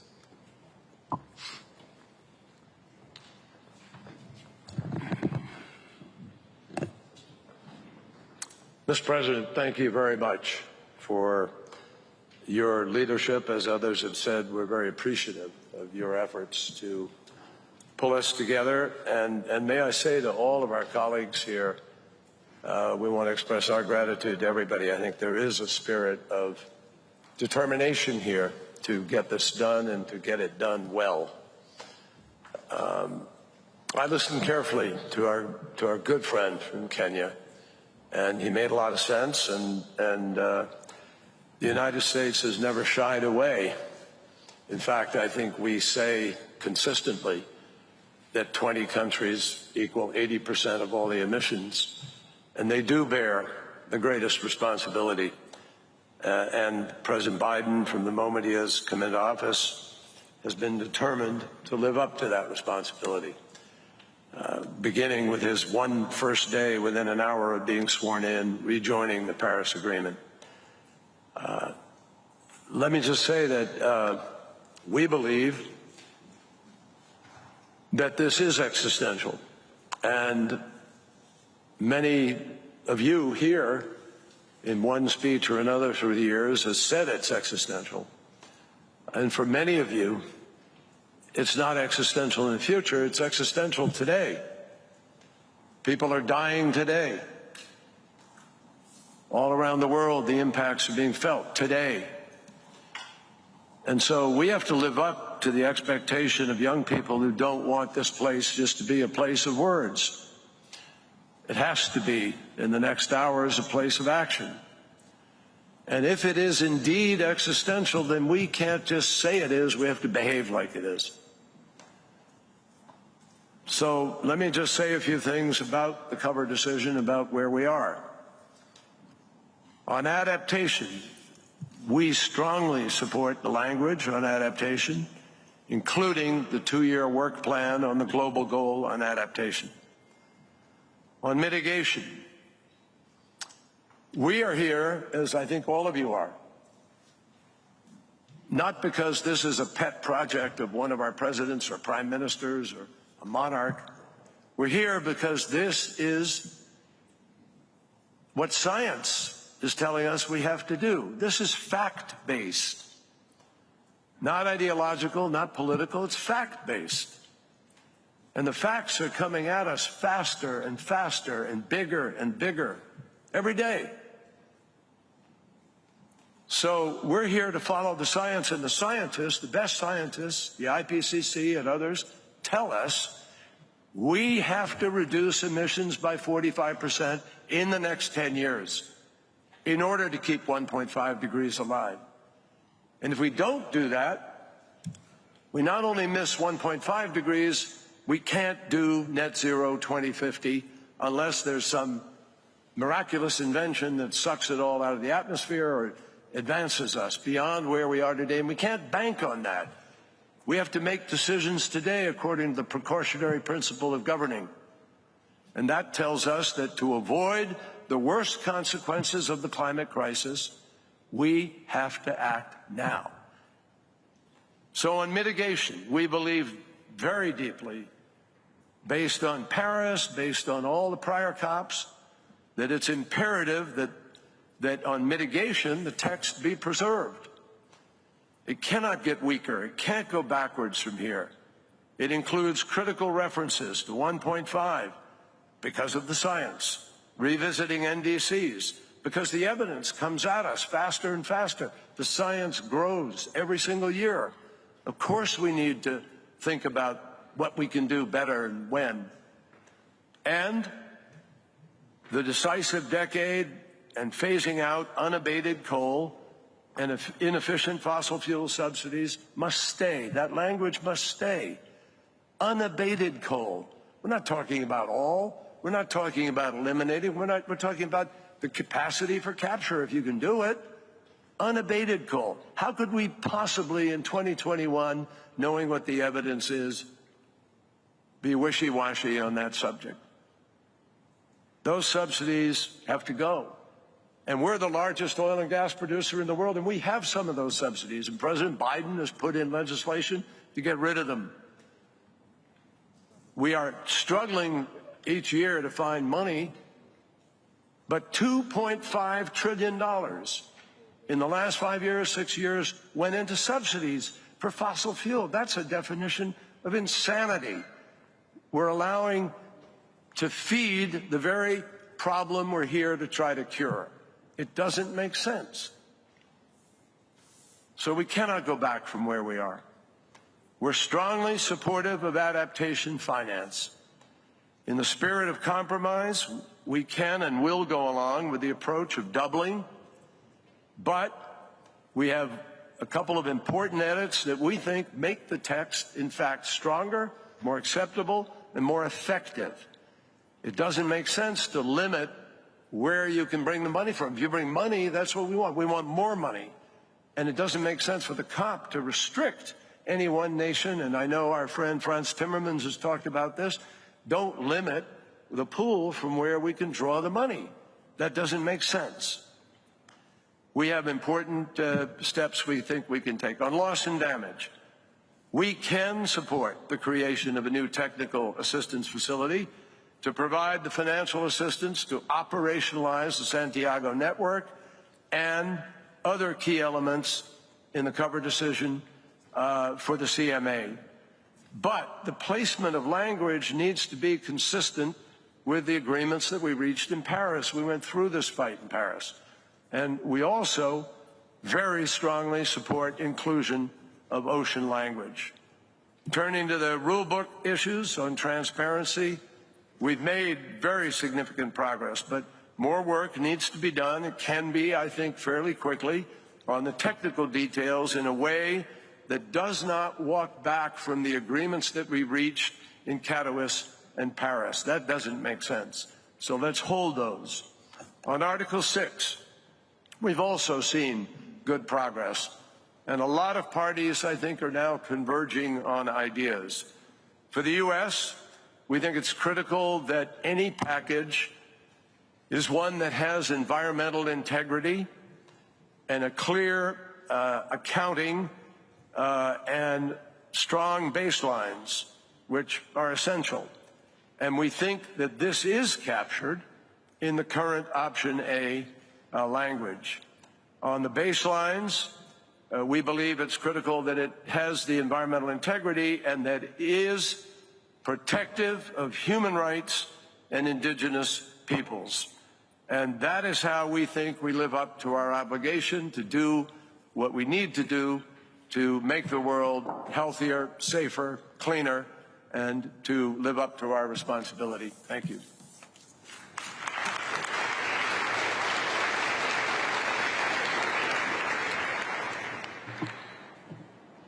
I thank the United States for their intervention. I now give the floor to Antigua and Barbuda.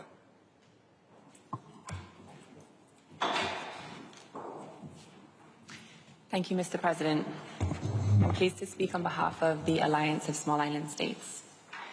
AOSIS finds ourselves in the final hours of this important conference, overwhelmed at the work still left ahead of us.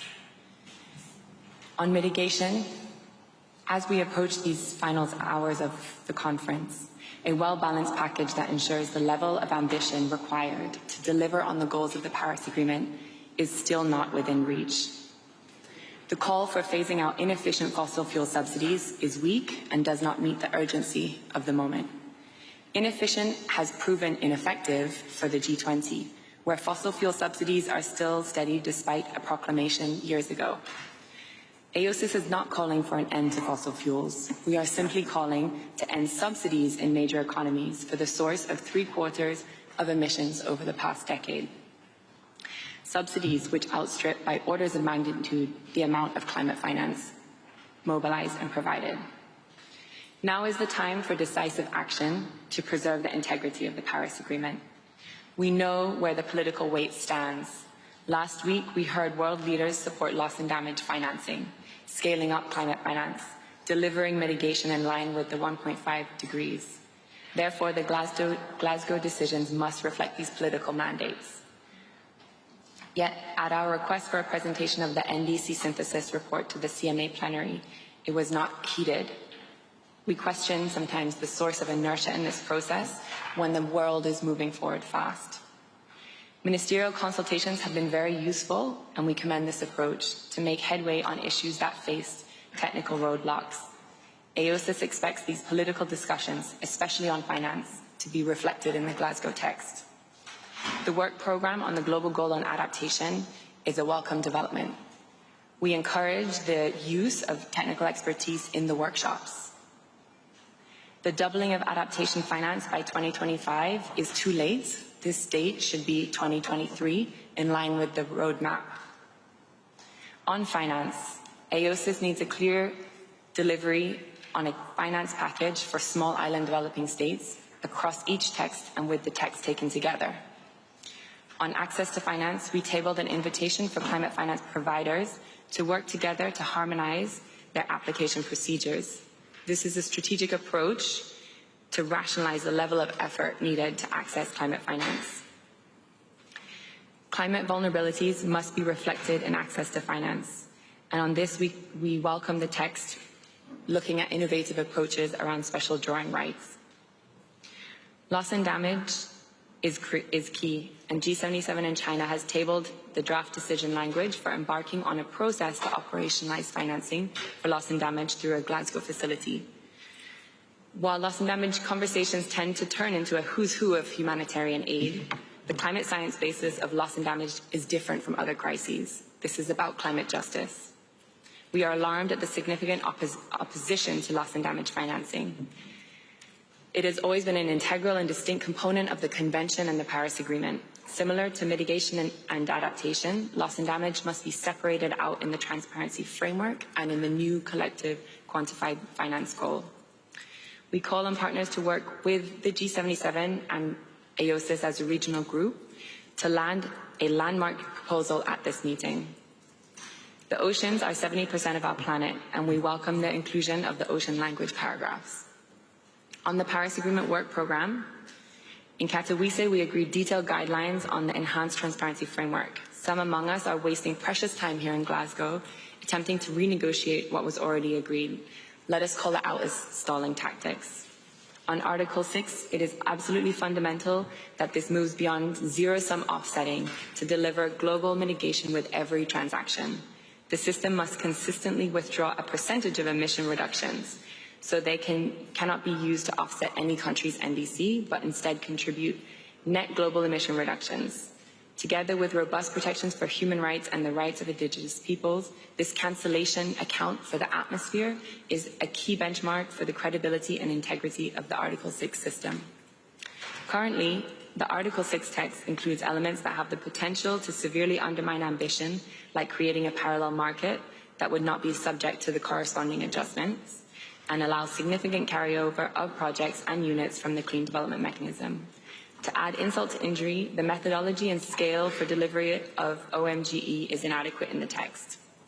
AOSIS has been consistent in calling for a mandatory cancellation of Article 6.4 emissions reductions at issuance to ensure that the Article 6 system moves beyond zero-sum offsetting. A mandatory approach to cancellation needs to be our focus. Option B requires redrafting to reflect that OMGE is clearly delivered through a mandatory cancellation rate that can be operationalized as soon as we adopt Article 6 guidance and rules. We continuously repeat that the application of a low percentage does not work for us. A voluntary option for cancellation is unacceptable, not only to us but also to other groupings. We reject this voluntary option.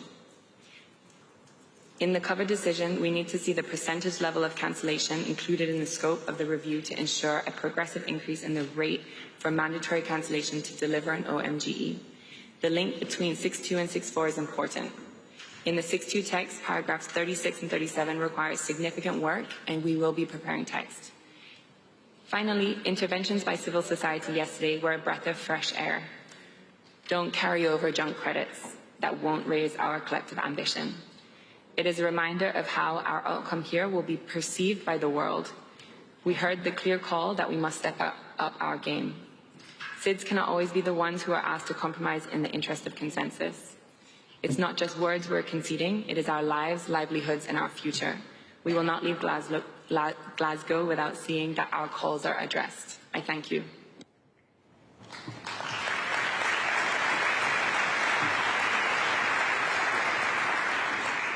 So thank you, Antigua and Barbuda, for that intervention. I now call on Guinea. Guinea, you have the floor. Thank you, Mr. President, co-facilitators, Madame la Executive, the Secretariat. Yes, yesterday until after midnight, we always,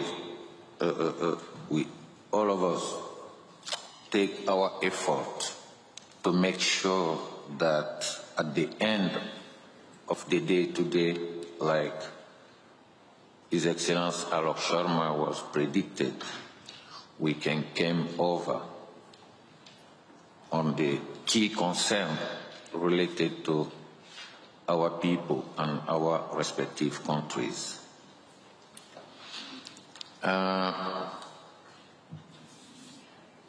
There has to be a balance in terms of ambition that needs to be reflected in the COVA decision. Adaptation, including on the global goal, finance, technology, and so. Taking the floor on behalf of G77, on loss and damage, I have to reiterate this. The G77 and China are deeply disappointed our proposal of the establishment of the Glasgow Loss and Damage Facility has not been reflected in the revised cover decision text. The proposal has been put forward by the entire developing world, representing 6 of every 7 people on Earth, to enable the multilateral climate regime to effectively respond to our needs to address the loss and damage being inflicted on our peoples, our communities, our economies by the impact of climate change. We want to see our proposal in the text as the basis of us to move forward on this discussion. While duly recognizing and appreciating the significant progress that we have already achieved with our partners with respect to the further operationalization of the Santiago network. We should build on this progress and the spirit of solidarity in order to further strengthen our work on loss and damage through the establishment of the Glasgow Loss and Damage Facility. We count on your understanding and make sure that we've been saying we need action, and that action have to be taken now. I remember when we get out in Paris, we call the COP in Marrakesh the COP of the action. Until then, we are talking about action. Please act now, right here in Glasgow. Thank you.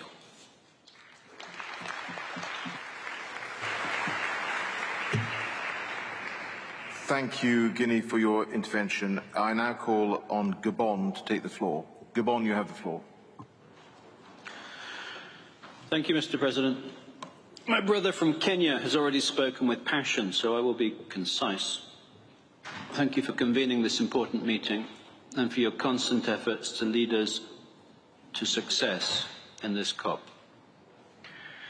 Gabon is taking the floor on behalf of Africa. We associate ourselves with the comments made by the Republic of Guinea on behalf of G77 and China. We are committed to contribute constructively to our common success here in Glasgow. We are especially committed to bringing the climate solutions so desperately needed by our people, our communities, our youth, and our women back to the African continent from Glasgow. It goes without saying that a strong message coming out of Glasgow is critical and something that we will work with Egypt to build upon at the 2022 African COP. We agree that this draft cover decision is a strong foundation to work from. We need to ensure that the following concerns of Africa are clearly reflected, and we will submit some elements directly to you. On finance, the political message should be aligned with the science and focused on implementation on the ground. We need to stress the need to increase resources in order to respond to the needs of developing countries. Africa needs to see increased ambition on additional, reliable, accessible adaptation finance, clearly reflected in the adaptation finance sections of the draft COP and CMA decisions, with a clear reference to at least doubling climate adaptation finance. Ambitious mitigation actions, particularly by the G20 nations, targeting the 1.5-degree target, are also crucial. On loss and damage, we agree with the Marshall Islands that we seem to be losing the progress we have made on loss and damage here in Glasgow, and we need to recover the momentum and ambition on this issue before we leave. Finally, regarding nature-based solutions, including the oceans, We fully recognise the contribution that nature can provide to tackle climate change, but feel we need to clarify the way these solutions are implemented in the context of both UNFCCC and the CBD. Thank you. Thank you, Gabon, for your intervention. I now give the floor to Bhutan. Bhutan, you have the floor. Thank you, Mr. President. Excellencies, distinguished delegates, ladies and gentlemen. Bhutan is taking the floor on behalf of the LDC group, and we also support the statement made by Guinea on behalf of the group of 77 and China. I would like to echo the feelings of the House in terms of the leadership the Presidency, especially Your Excellency Alok Sharma, has provided, the hard work that you have put in trying to bring us all together. Despite that, the 46 most vulnerable LDCs that came to Glasgow with high hopes and expectations.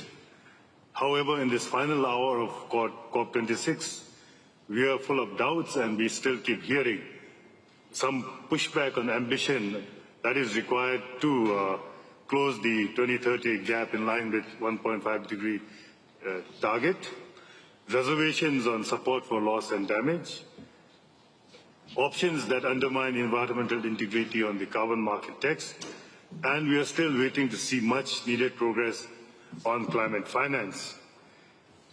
We must all acknowledge that our actions are leading us in the opposite direction. IPCC calls for 45% of reduction within this decade. NBC synthesis report says we're heading towards a more than 13.7% at the end of this decade.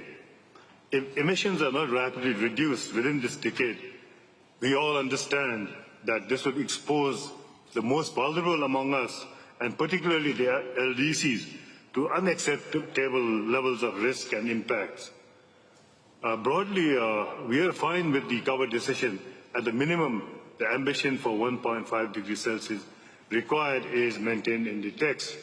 However, as our countries are already experiencing devastating impacts at 1.1 degrees Celsius of warming and struggling to recover, we cannot be expected to build resilience to the impacts.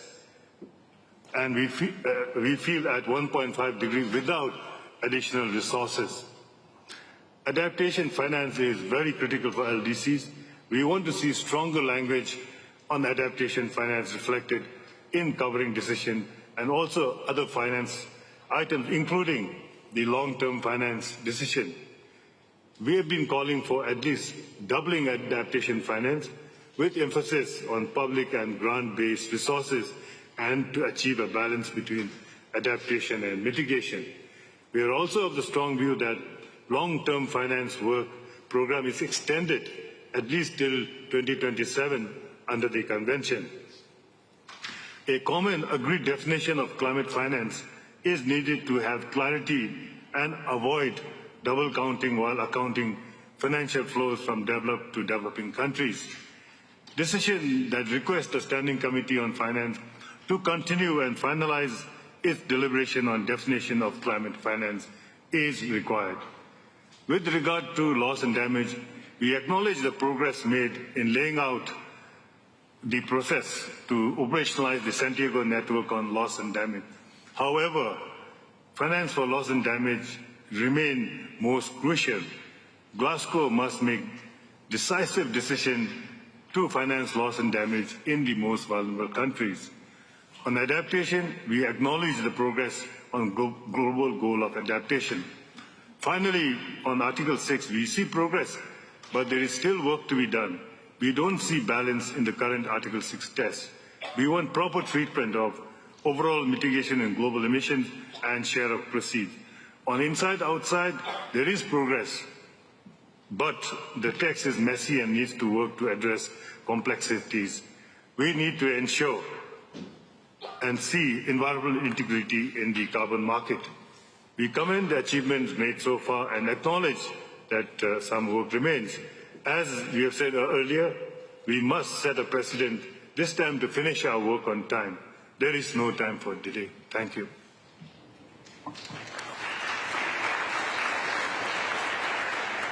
Thank you, Bhutan, for your intervention. I now give the floor to Bolivia. Bolivia, you have the floor.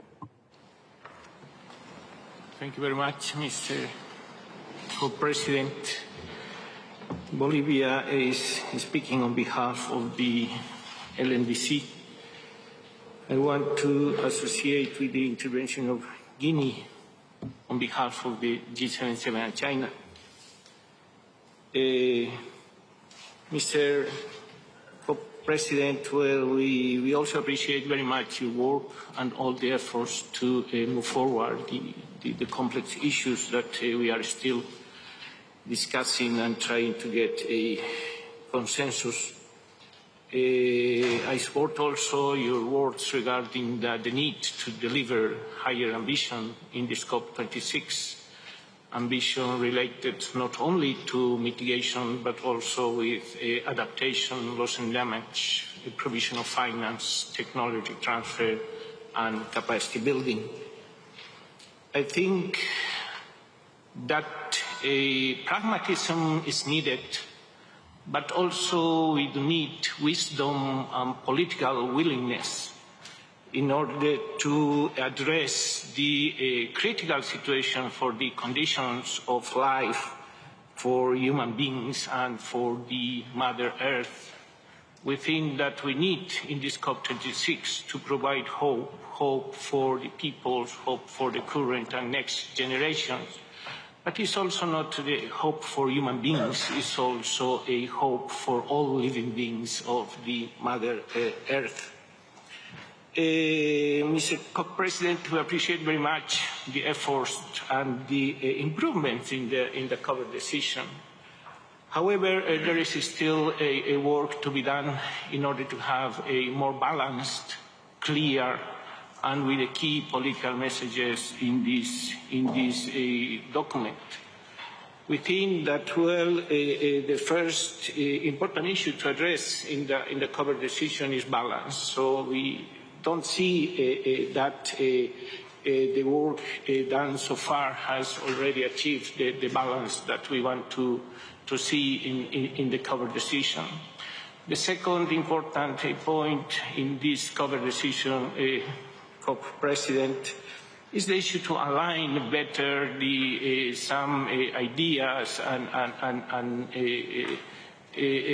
paragraphs with the spirit and the context of the Paris Agreement. So there is the need also to work in this alignment of ideas, key concepts with the Paris Agreement. So some statements within the cover decision are out of context, so we need to really put in the right direction some of the issues. And also it is important for the LMDC to continue the work in the mitigation section. So we see that this section needs to be adjusted in order to really achieve the balance that we want to address in the context of equity and combat differentiated responsibilities, which has been included strongly in the mitigation section, and we appreciate that understanding. So the mitigation section should be strengthened in that context of equity, in the context of a climate justice. This section should include very clearly the pre-2020 ambition gap. This section should include very clearly the historical responsibility of developed countries and to request strongly developed countries to do more, much more, in order to achieve the 1.5 degree, and also to create a more clear connection between the pursuing efforts to limit the temperature to 1.5 in the context of the Paris Agreement with the Articles 2, 3, 4, the Article 9, 10, 11. That is very important for developing countries. Also, it is important, President, not to create parallel processes duplicating the work that we are going to undertake in the context of the global stocktake. We have an important process to really assess the progress of all parties, not only in mitigation, but in all elements of the Paris Agreement. The global stocktake is addressed in the sense of assessing ambition on mitigation, adaptation, provision of finance, means of implementation. So there is no need to duplicate this effort that is already being initiated in the next year. So we need to strengthen the process towards the global stocktake instead of creating work programs or additional processes that are going to distract to the parties and are going to undermine the efforts that we need to keep for the global stocktake.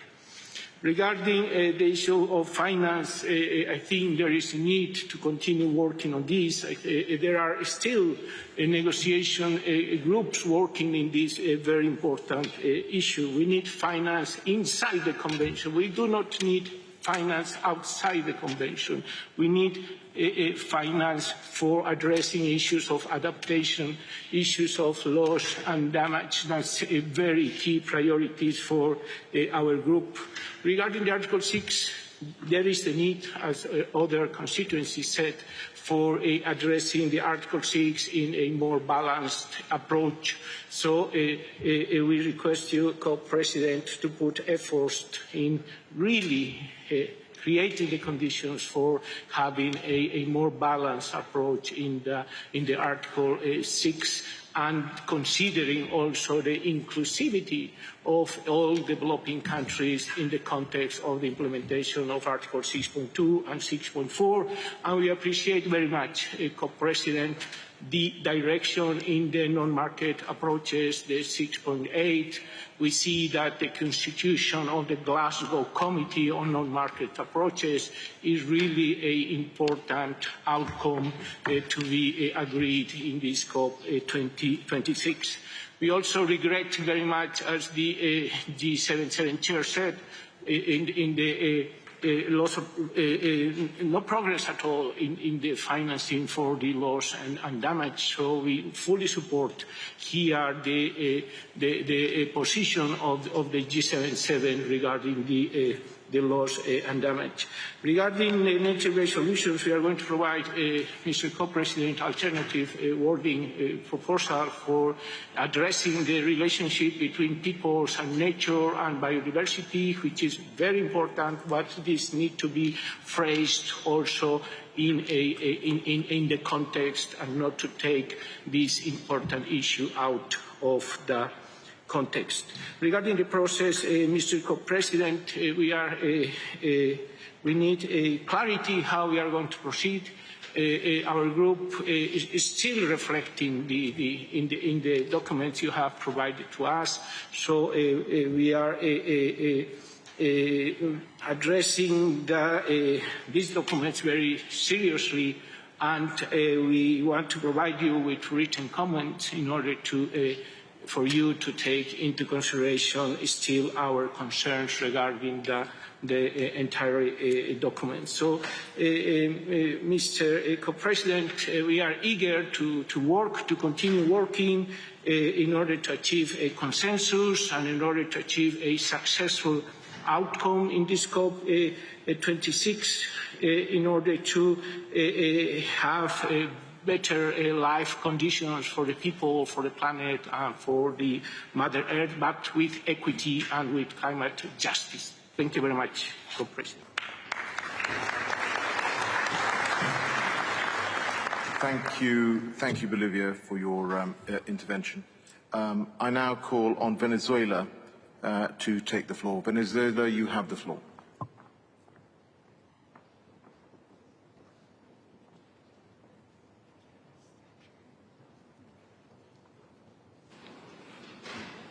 Thank you very much, Mr. Chair.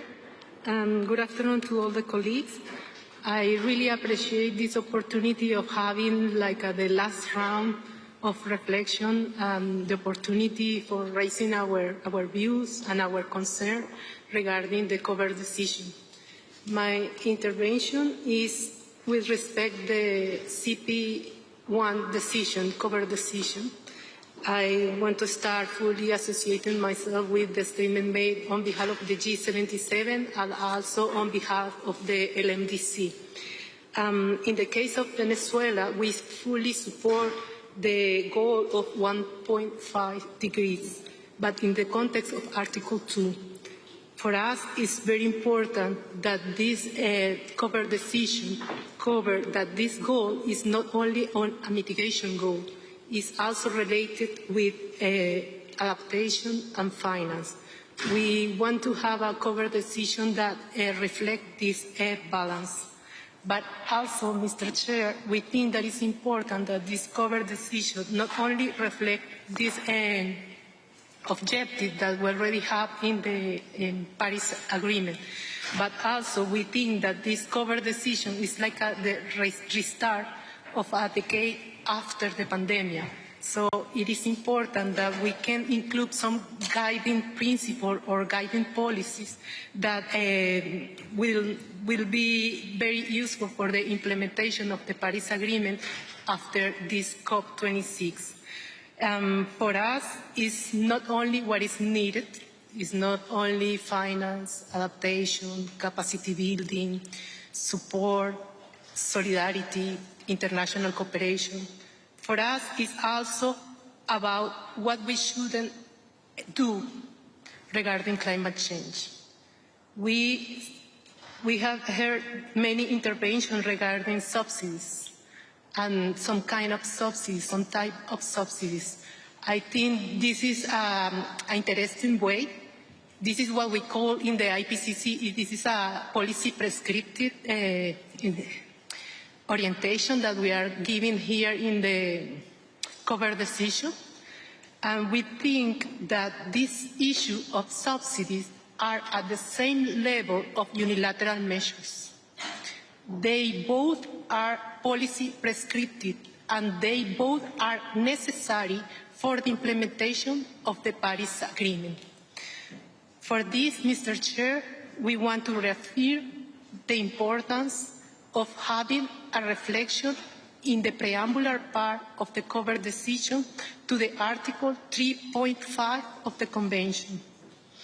This is like the guiding orientation for the Paris Agreement because the unilateral and coercive measures, they are really affecting the capacity of countries in the fight against climate change. They put countries in a situation of vulnerability to fight climate change. We think that it's important that in this very last round of discussion and reflection that I really appreciate this opportunity to try to convey this message on the importance of working in the future, maybe during your chairmanship, in a space, to have a space for discussion on the implication of the unilateral measure. Venezuela has made a lot of activity regarding this issue. We have compiled a very interesting list of international experts, academics, lawyers, and we think that we in the following step after this COP during your chairmanship, we need and we deserve the space in the convention to discuss the issue of unilateral measures and the relation with the climate change. Thank you very much. Thank you, Venezuela, for your intervention. India seeks the floor. I give the floor to India. Thank you, Mr. President. India supports you in your efforts at delivering just, equitable and balanced outcomes that can serve as a strong foundation for addressing climate change. At the outset, let me say that we must deliver a strong message of our collective resolve for accelerated mitigation and adaptation actions to combat climate change in this decade. Now, this resolve will have far greater credibility if also accompanied with an equally strong resolve for mobilization and delivery of enhanced climate finance to developing countries by developed country parties. The urgency of scaling up finance and other means of implementation must be emphasized. In this context, Mr. President, I'd like to convey our deep disappointment at the lack of significant progress in the climate finance-related agenda items. We'd like to lend our voice in support to the sentiments expressed by parties, including the least developed countries, in the need for a mandate to the Standing Committee of Finance to deliver an operational, multilaterally agreed definition of climate finance, in the need for continuing the long-term finance agenda under the Convention, and also for a structured process that would deliver to the world a new quantified goal on finance under the Paris Agreement well before 2025. Mr. President, the overwhelming role of historical cumulative emissions in bringing the world to the 1.1 degree rise in temperature must be noted. An urgency and ambition must begin with the actions and commitments of developed country parties. They must actually take the lead in phasing out all fossil fuels. In reaching net zero, developed countries must stay within their fair share of the global carbon budget, enabling access to carbon space for developing countries. Developed countries must enhance their current NDCs and reach net zero much before 2050. The really small and meager and depleting remaining carbon budget is first and foremost the right and entitlement of the developing countries. Hence, rapid mitigation by developed countries in this critical decade is important to keep 1.5 degrees alive. On adaptation, the pursuit of the global goal on adaptation must be driven by the parties and their submissions based on their experiences, needs and priorities. All varieties of experts and shades of opinion may be invited to provide inputs, and we must not leave Glasgow without a strong, equitable and just decision on adaptation. Mr. President, we are aware that time is running out, and we will work with you to arrive at consensus on the remaining items of work before us. Thank you. Thank you to India for that intervention. Switzerland seeks the floor. I now give the floor to Switzerland. Thank you, Mr. President. Let me just very briefly express my full support to the statements made by my colleagues from Canada, Norway, the EU, Costa Rica, Marshall Islands, the US and others. If the cover decision should be a decision signaling that we want to keep 1.5 degrees in reach, we have not to preserve what it says on mitigation, we have to make it clearly stronger. This is the decision not only to express general ambition, but also concrete and specific elements how to put this ambition into operation. Just 3 examples. We all know that we will not reach 1.5 degrees if the main emitters are not moving to 1.5. And we all know that 1.5 can only be reached if all harmful fossil fuel subsidies and coal in general are phased out, and not only inefficient subsidies and unabated oil. And we also know that if countries do not develop long-term low greenhouse gas emission strategies in line with the 1.5 degree objective, we will not get there. We believe this should be reflected in the cover decision. And let me also repeat, we should not weaken Paris, neither Katowice. Transparency must be robust and, as said by others, in line with Paris. Markets must live up to the highest standards of integrity, and effective support for adaptation and access to such support must increase.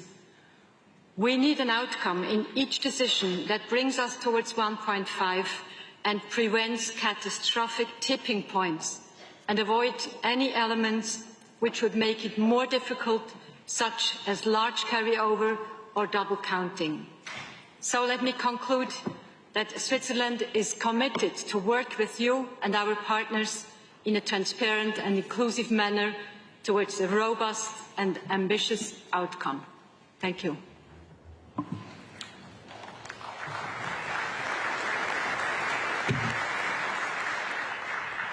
Thank you, Switzerland, for your intervention. Friends, colleagues, time is obviously now running, and we all have a lot of work left to do. We've got 16 more parties that want to speak, and therefore I will take all of them, but I'm now going to close the floor. We've had one more added, 17, but I will then close the floor. I hope you will forgive me if you are planning to come in and haven't been able to. There will be further opportunities at a further plenary that we will hold, I hope, later on today. So I now call on the Dominican Republic to take the floor.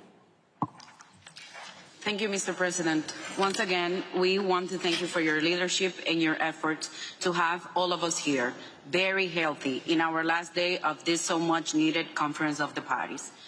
Unlike other parties, we congratulate your protocols and efforts, which we've been emphasizing to all UK officials. Without the support of your team back in Santo Domingo, our country wouldn't be able to be represented here today. I started my job at 22 years old as a DR government official, and I have grown up professionally shaped by the UNFCCC negotiations. Sometimes it still feels like a dream to be seated in the negotiations tables with the biggest world leaders, yet sometimes they have let us down. The Dominican Republic is a small island developing state. We are on the route of all storms that impact the Caribbean, Central America, and North America. As you know, we highly depend on tourism, and the pandemic impacted our performance deeply. We share our island, and we are doing big efforts to ensure protected areas, main source of water resources, and agroforestry can coexist, with robust national and international commitment to protect our country's forests, which includes mangrove reforestation to try to build resilience. Even being a poor country, back in 2010, we started to prepare for the preparation of an approach of sustainable management of forests.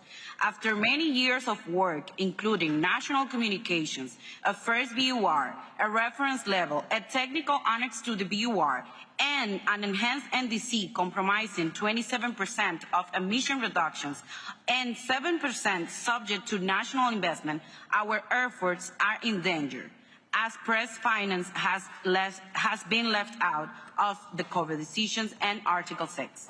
They are clearly expressed, as well as PNG on behalf of the Coalition for Rainforest Nations, that the results of Decision 14 CP19 need to be recognized. Those has passed a robust process of transparency, accuracy, completeness, comparability, and consistency that I already mentioned many times. Again, we reiterate that Article 5 is part of the Paris Agreement, and for us, it is important to maintain a balance in this text.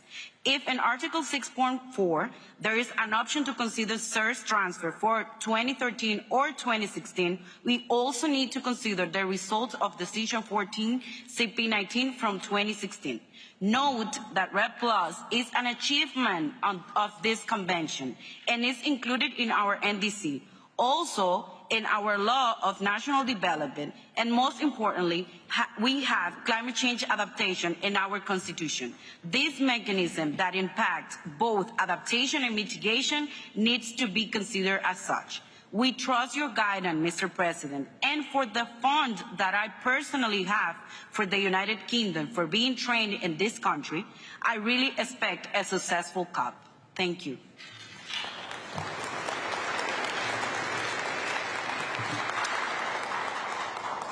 I thank the Dominican Republic for their intervention. Japan seeks the floor. I now give the floor to Japan. Thank you, Mr. President. Excellencies, colleagues. Japan thanks the President and the ministerial facilitators for engaging with us and listening to our priorities.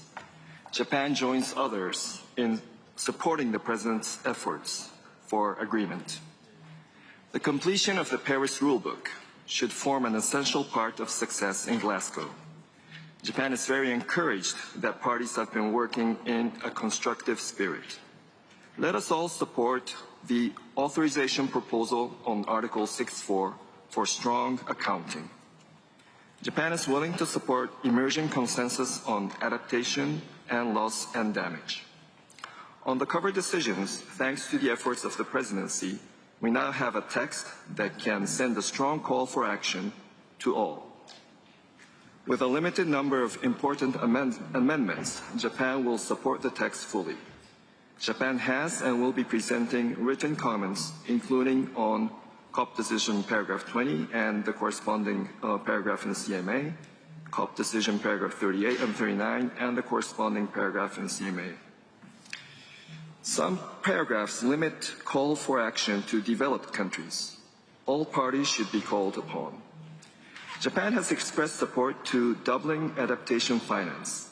For consistency, the language on paragraph 9 of the long-term finance decision should also be used in the cover decision. Prime Minister Kishida announced to double adaptation finance to $14.8 billion over the next 5 years. Japan will live upon its commitments. Japan will cooperate with the presidency and all parties for success of Glasgow. In pursuit of efforts to limit increase to 1.5, as Prime Minister Kishida said at the World Leaders Summit, all parties should act together in this critical decade with high ambitions.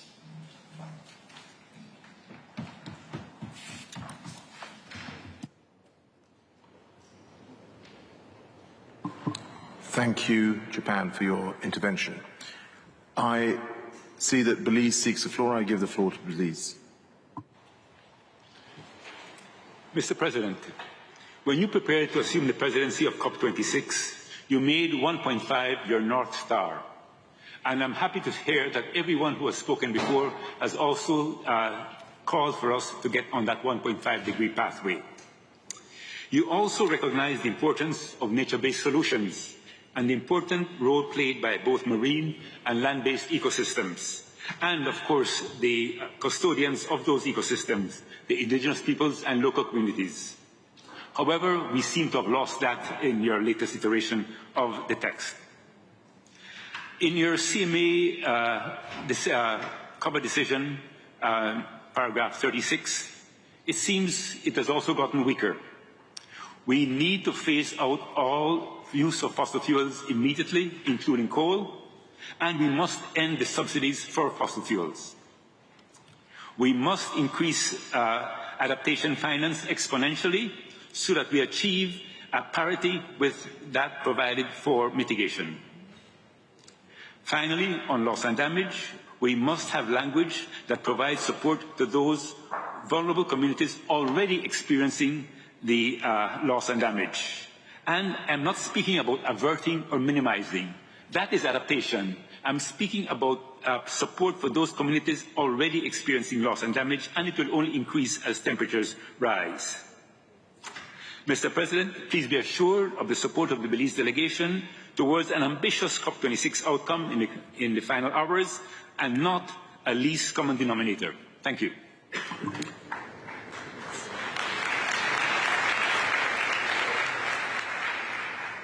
Thank you, Belize, for your intervention. I now give the floor to Bangladesh. Thank you, Mr. President. And as part of the LDC, we are, of course, fully aligned with the views that have been expressed. And let us begin by adding our words of appreciation for your leadership and stewardship. And the fact that we are where we are today, I think, speaks volumes of the work that you and your team have done. And Bangladesh has supported, and we will continue to support your efforts. Mr. President, as you're aware, Bangladesh also holds the current presidency of the Climate Vulnerable Forum, in addition to our LDC affiliation. And the first point I would like to make, you'll be pleased to know, Mr. President, it won't be a long speech because I don't have it written down, so I'll just share with you a few points. The first point that we would like to make is, how are we going to look back at COP26, and what are we actually going to refer to it by? What will it be called? And this is a very unique COP because the science has never been clearer. It has never been more conclusive. The devastation and the loss that is being caused has not been any severe in the past. So there is an emergency prevailing all over the world. Various parliaments have declared a climate emergency. The Bangladesh Parliament declared a planetary emergency.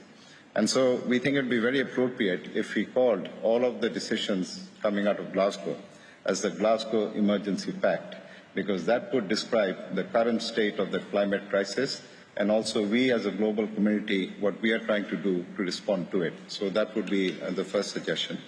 The second suggestion, Mr. President, would be there's a huge disconnect between where we are, where we will be based on current projections, and where we need to be in terms of what science is telling us. So ambition cannot end with COP26. Ambition has to be a recurring event in future COPs. So what can we do to in fact make sure that the ambition agenda continues on to future COPs? I think that's also a very important for us, point for us to note. And when we talk about ambition, or even annual ambition raising, we are not just referring to mitigation.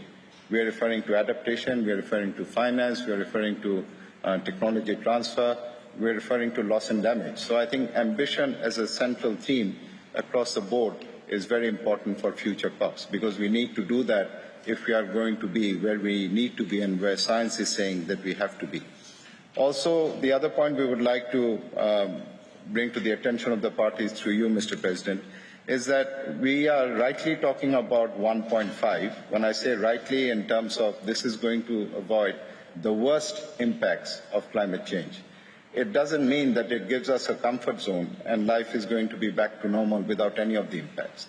Even at 1.1, we see the destruction, the devastation, the pain, the suffering that all countries of the world are facing. Whether it is droughts, whether it is flooding, whether it is wildfires, we all see the impacts. And in our own country, Bangladesh, we have literally hundreds and thousands of people who are being displaced by climate events in all parts of the country. We are having the melting of the glaciers in the Himalayas. So we really need to think, not just in terms of trying to re-establish 1.4 or calibrate 1.5 as a target. We have to think about what will be the incremental impacts as we move from 1.1 to 1.5, as we surely will. And that in itself then provides the rationale for us to be talking about additional funding support, additional adaptation needs, additional impacts on account of loss and damage. So I think the two are related. So this is certainly not a silver bullet and not an ideal position to be in when we talk about 1.5. We also think that it's important to flag that. Some very quick specifics on the language. On para 27, the language on transparency needs to be strengthened. We suggest or we recommend that the Secretariat should do an annual report on implementation of the finance delivery plan. This is very important, and it comes back to a fundamental point, that what are we trying to agree on? We are not just trying to agree on text, not just on words. We also have to make sure that we deliver on those pledges, because unless we deliver, and these pledges are always going to be as good as the actual delivery. So how do we have in place a robust mechanism that allows us to monitor and ensure that the delivery takes place? That is very important.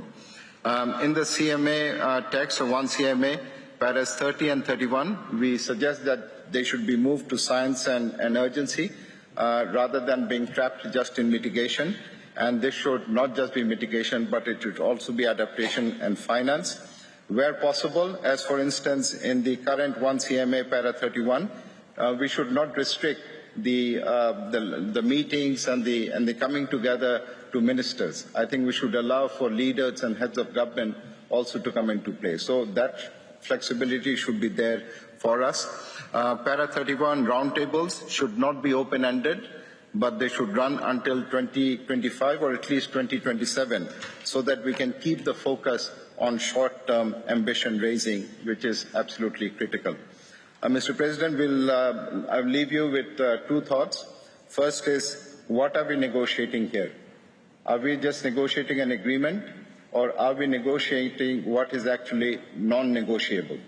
We are negotiating about our future. We are negotiating our very existence. We call climate change an existential threat. So that should not really be negotiable, but yet we are spending time and effort to negotiate that particular aspect. And why are we negotiating? Is it just to keep the UNFCCC process functioning? It is just to keep the heart of UNFCCC ticking away? Or is it to deliver real change which science demands and which the future generation is always going to hold us accountable to.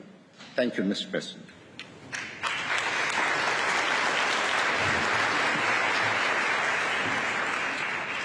Thank you, Bangladesh, for your intervention.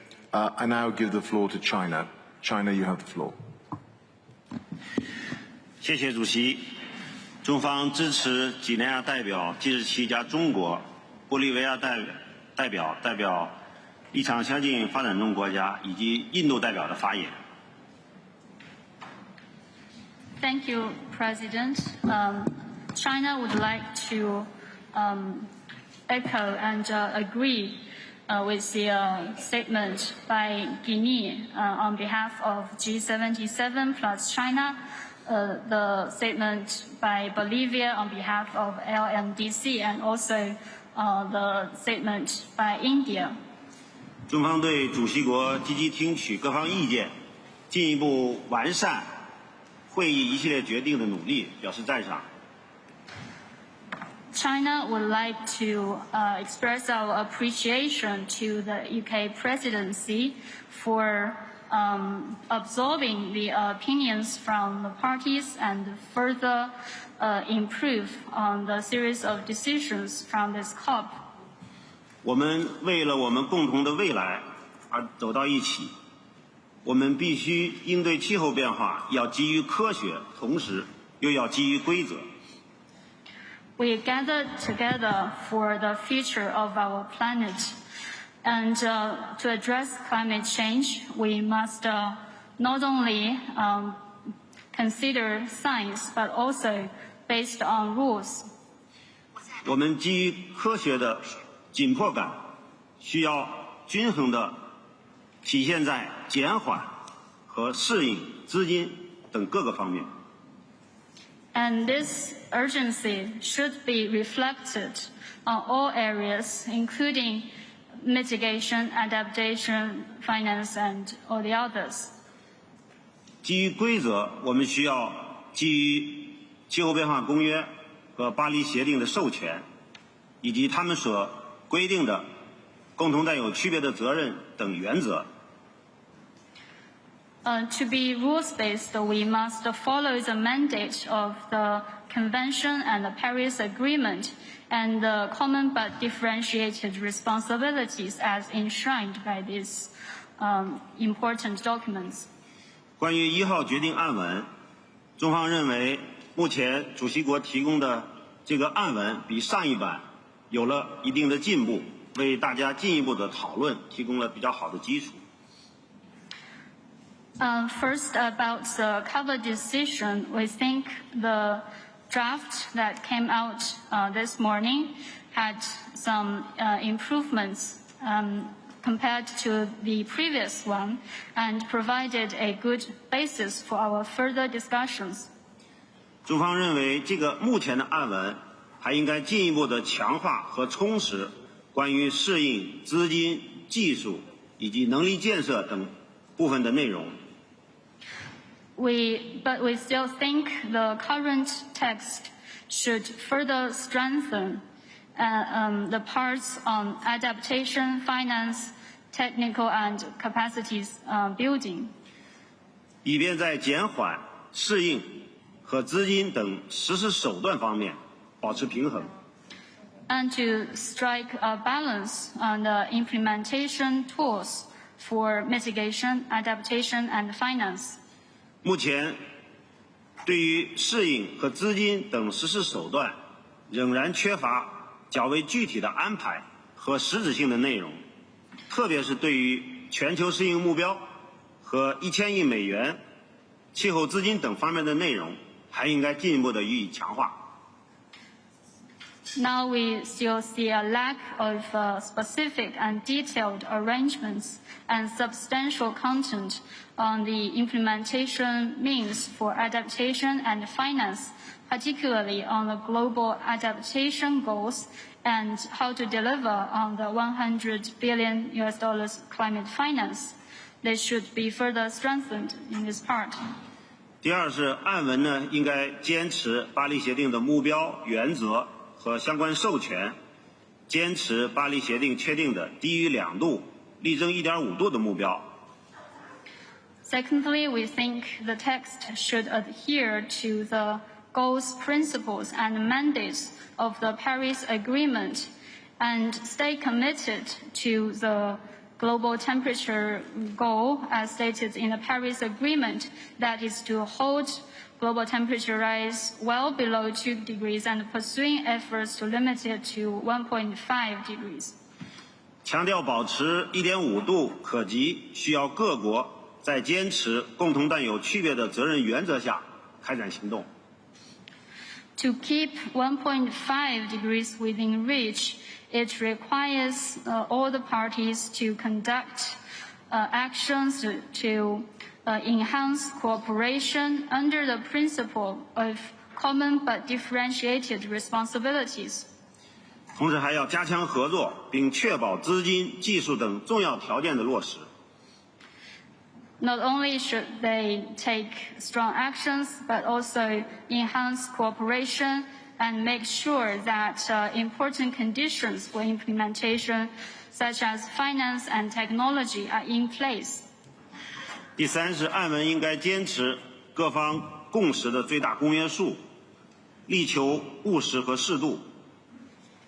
Thirdly, we think the text should stress the biggest commonality of parties and strive for it to be appropriate and practical. 目前岸文对气候危机的紧迫性给予了高度的重视，对于进一步开展行动、缩小减排缺口的安排也比较务实。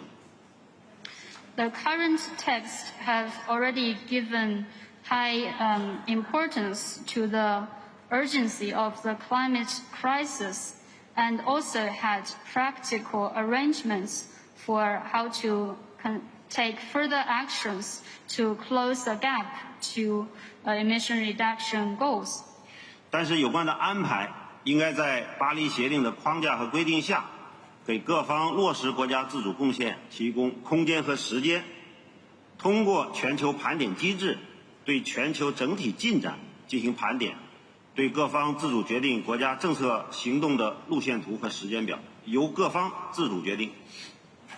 But I think these arrangements should be based on the framework and provisions of the Paris Agreement to allow parties space and time in implementing their NDCs, and also to leverage the global stock-taking mechanism to review the global progress and let the parties decide on their own the roadmap and timetable for their national policies and actions.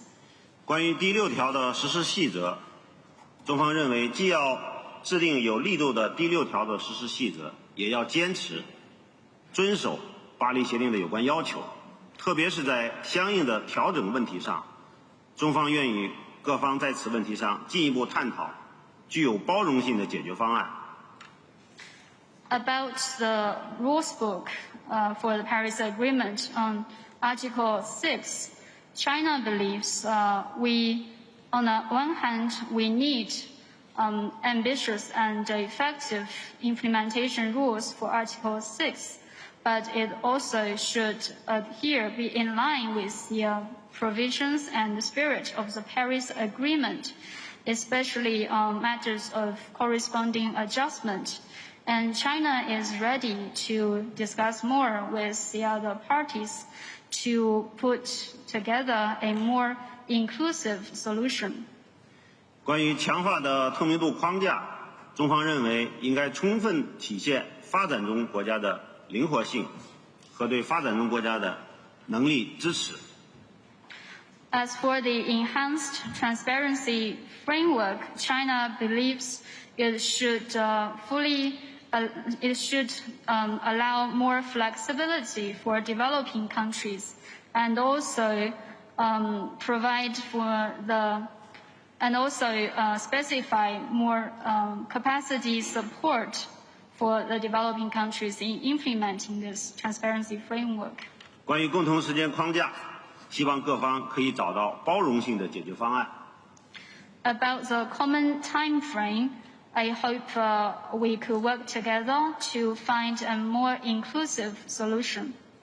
关于适应和资金，中方建议本次会议可以就全球适应目标和长期资金问题取得积极的、有实质性的进展，切实有效的回应发展中国家长期以来的关切。Finally, about adaptation and finance, China hope and suggest COP26 could make positive and substantive progress on matters such as global adaptation goals and long-term finance, so as to address the concerns of developing countries for a long time.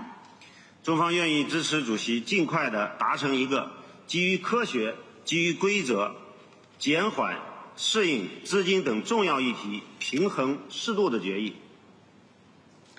China is willing to support the UK presidency in agreeing on an outcome that is science-based but also rules-based, that have a balance on the elements of mitigation, adaptation and finance, and have appropriate wording. 谢谢。 Thank you.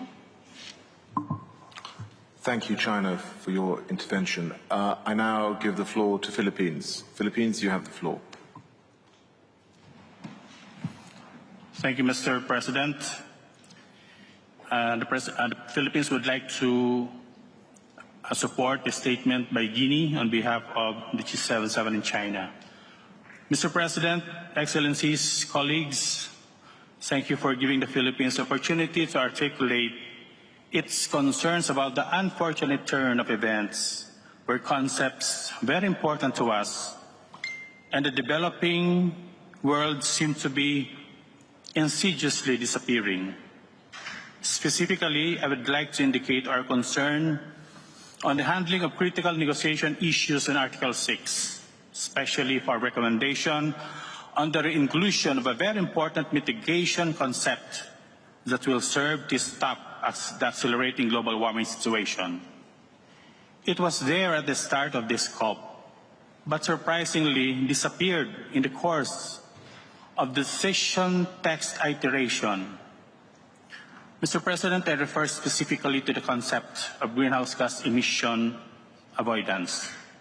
We from developing countries learned from you, our developed country partners, about risk management, which is the only real solution to this runaway climate problem that we are facing.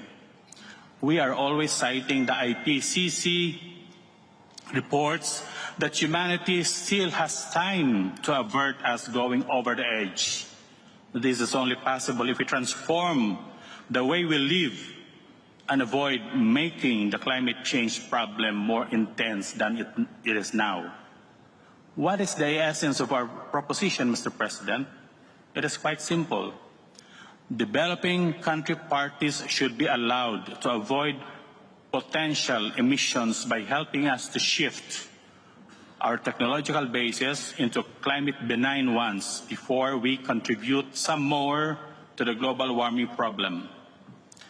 We would like to remind our partners, Mr. President, that developing countries have been guaranteed their right to continued and sustainable economic development under the Convention and now the Paris Agreement. But the problem is we do not have the means, especially finance, to buy these technologies and transform on our own. These technologies do not reside at the developing world. Since we cannot stop developing, as that would mean catastrophic impacts on our people, especially the poorest and most vulnerable, we need to use the means of implementation card now, while the problem can still be mitigated. Avoidance is a legitimate technical action in the risk management continuum, which will be cost effective for all of us in the long run in this agreement. In this agreement, Mr. President, we are actually applying the same risk management framework to both causes, meaning pollution from greenhouse gas and managing its impacts, which require anticipatory adaptation and addressing intensifying loss and damage. So both pollution source and impact management involve a very important and highest choice of mitigation action, which is avoidance or prevention, because we still can. May we also point out the fact that greenhouse gas and climate impact mitigation are not the ultimate goals. Sustainable development is. My question is, can mere palliative greenhouse gas reductions ensure overall mitigation and sustainable development? The Philippines therefore poses this challenge to parties represented here today. We want this problem of accelerating global warming to end as soon as possible, isn't it? Well, developing countries do. That is why they want to leapfrog to a cleaner future and not repeat the colossal mistake of the Industrial Revolution that placed us in this mess. In this context, Mr. President, therefore, we demand that the concept of emission avoidance be reinstated in all of the Article 6 mechanism, rules, and modalities, and to rephrase the non-committal treatment of text referring to avoidance. This would be integrated in the main decision operative parts, for example, in Section 3F of the 6.2 decision. Thank you, Mr. President, for this opportunity. Thank you, Philippines, for your intervention. I now give the floor to South Africa. South Africa, you have the floor.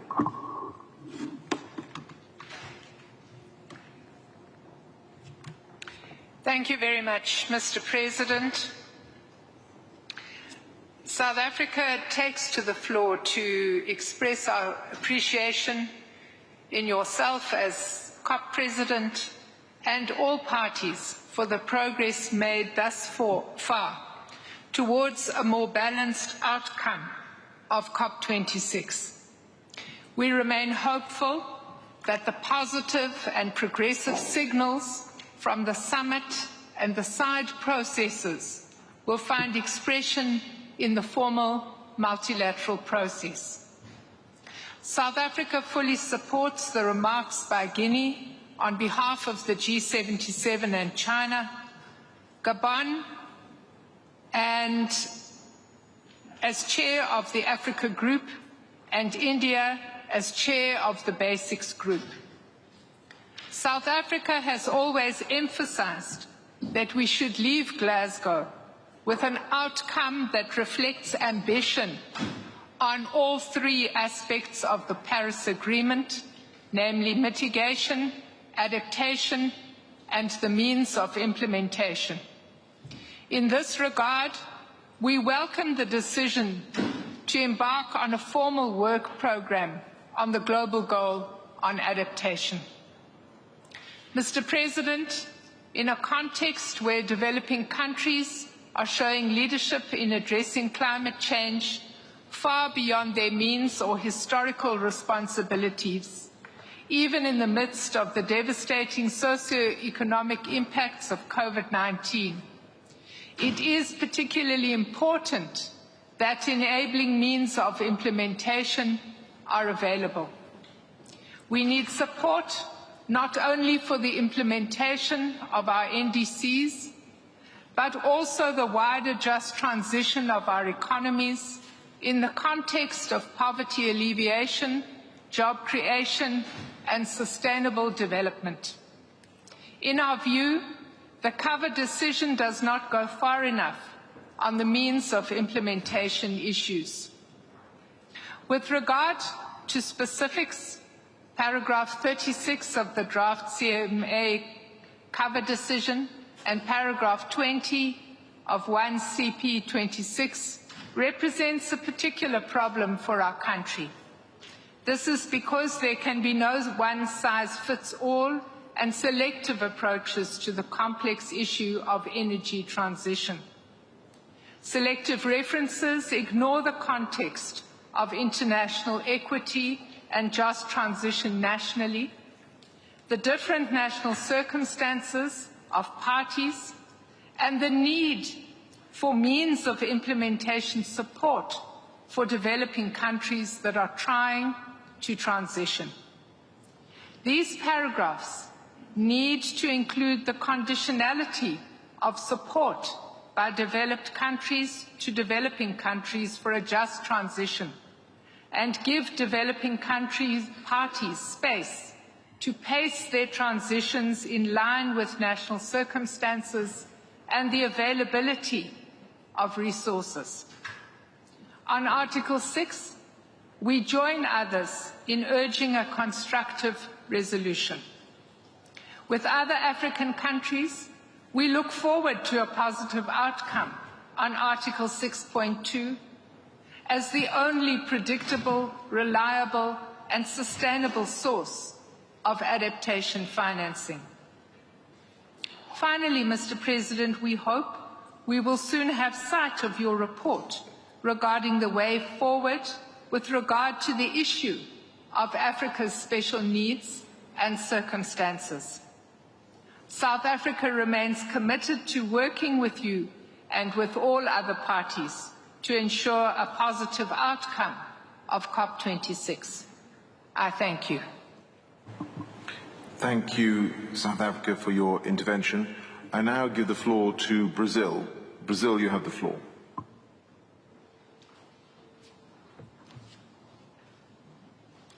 Thank you, Mr. President.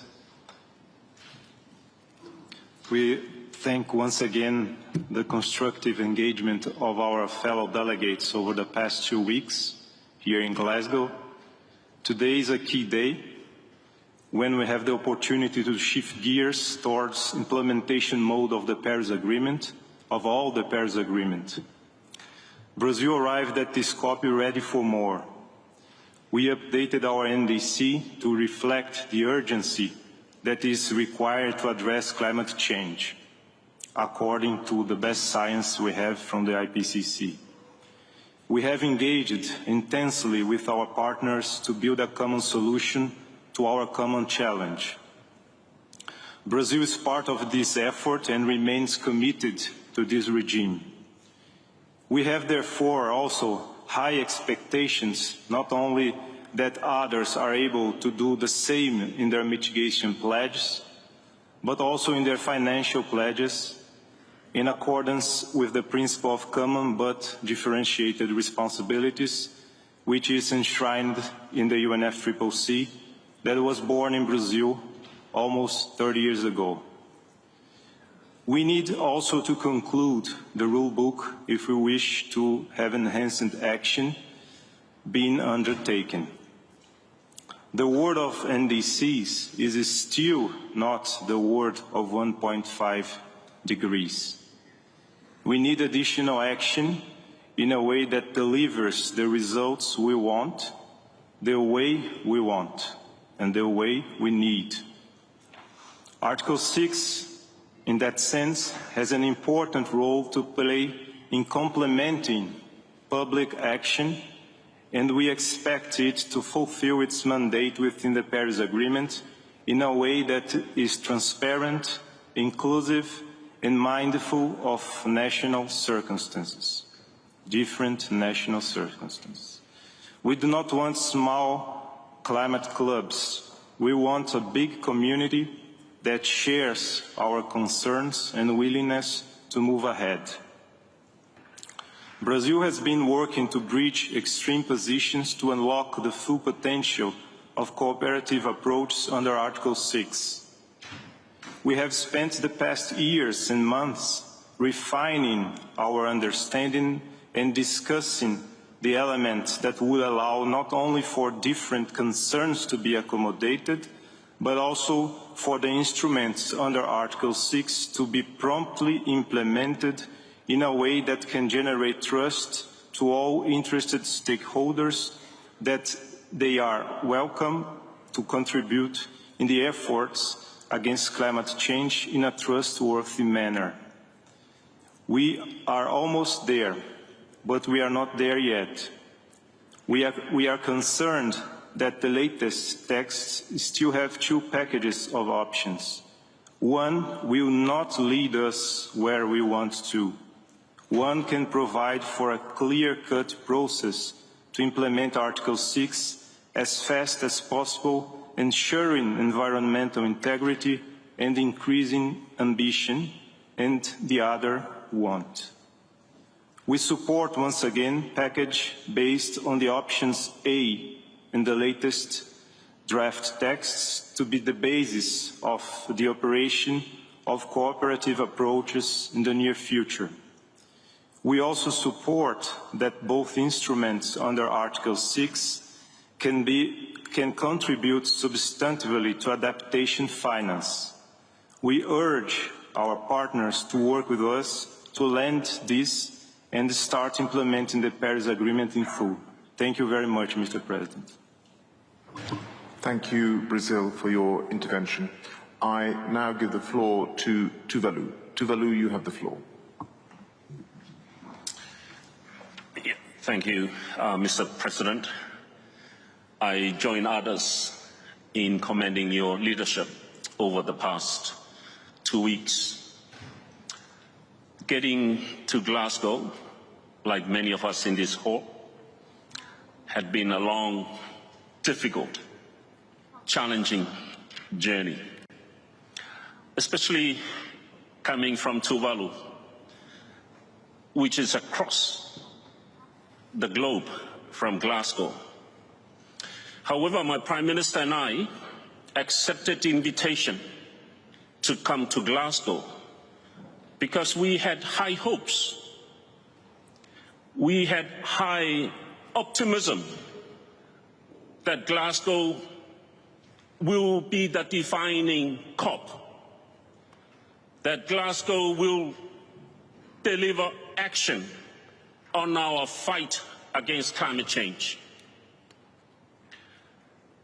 In the first 2 days of the World Leaders Summit, we heard the passion, the commitment, and the pledges of our world leaders. That was encouraging, and it gave us that level of optimism. However, since that time, and through the corridors of this marvelous facility, and in the negotiating rooms, we are not seeing that level of optimism being translated as we now see in the cover decisions before us. So friends, Tuvalu is a low-lying atoll nation, like many of the small island developing states. We are at the forefront of the climate change. It is an existential threat now, as Senator Kerry from the US has said. It is not fiction. It is not projected to happen in the future. Our land is fast disappearing. Tuvalu is literally sinking. We must take action now. So,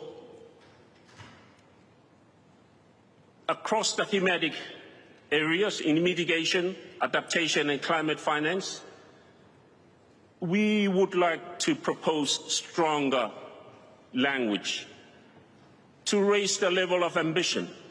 Under mitigation, a stronger focus and language on the decarbonization and the transformation to greener economy. Under adaptation, we would like to see a stronger focus on the doubling of climate finance for adaptation. And I echo the comments and sentiments by the honourable gentleman from Kenya. It's one thing on pledging climate finance, and for us, the small island developing states, we are struggling to even access those facilities. So we need to ensure that the financial mechanism and the modality of delivery is able to provide that support to communities and to countries which need the support now.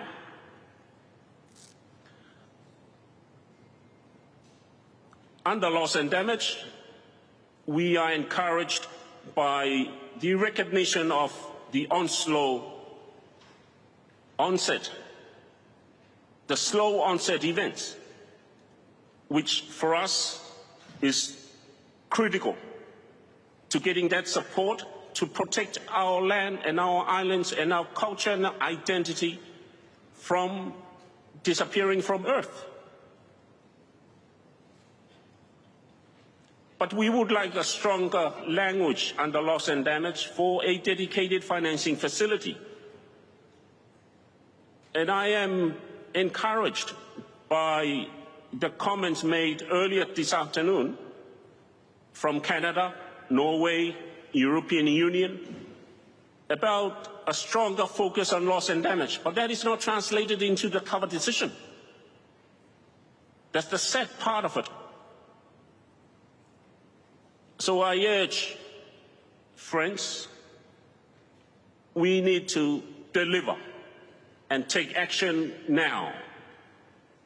This is a defining moment in Glasgow. And sir, Mr. President, with your able leadership, we count on you. And we urge everyone to deliver and take action now. It's a matter of life and survival for many of us. And we implore that Glasgow must be the defining moment. We must not fail. Thank you, Mr. President.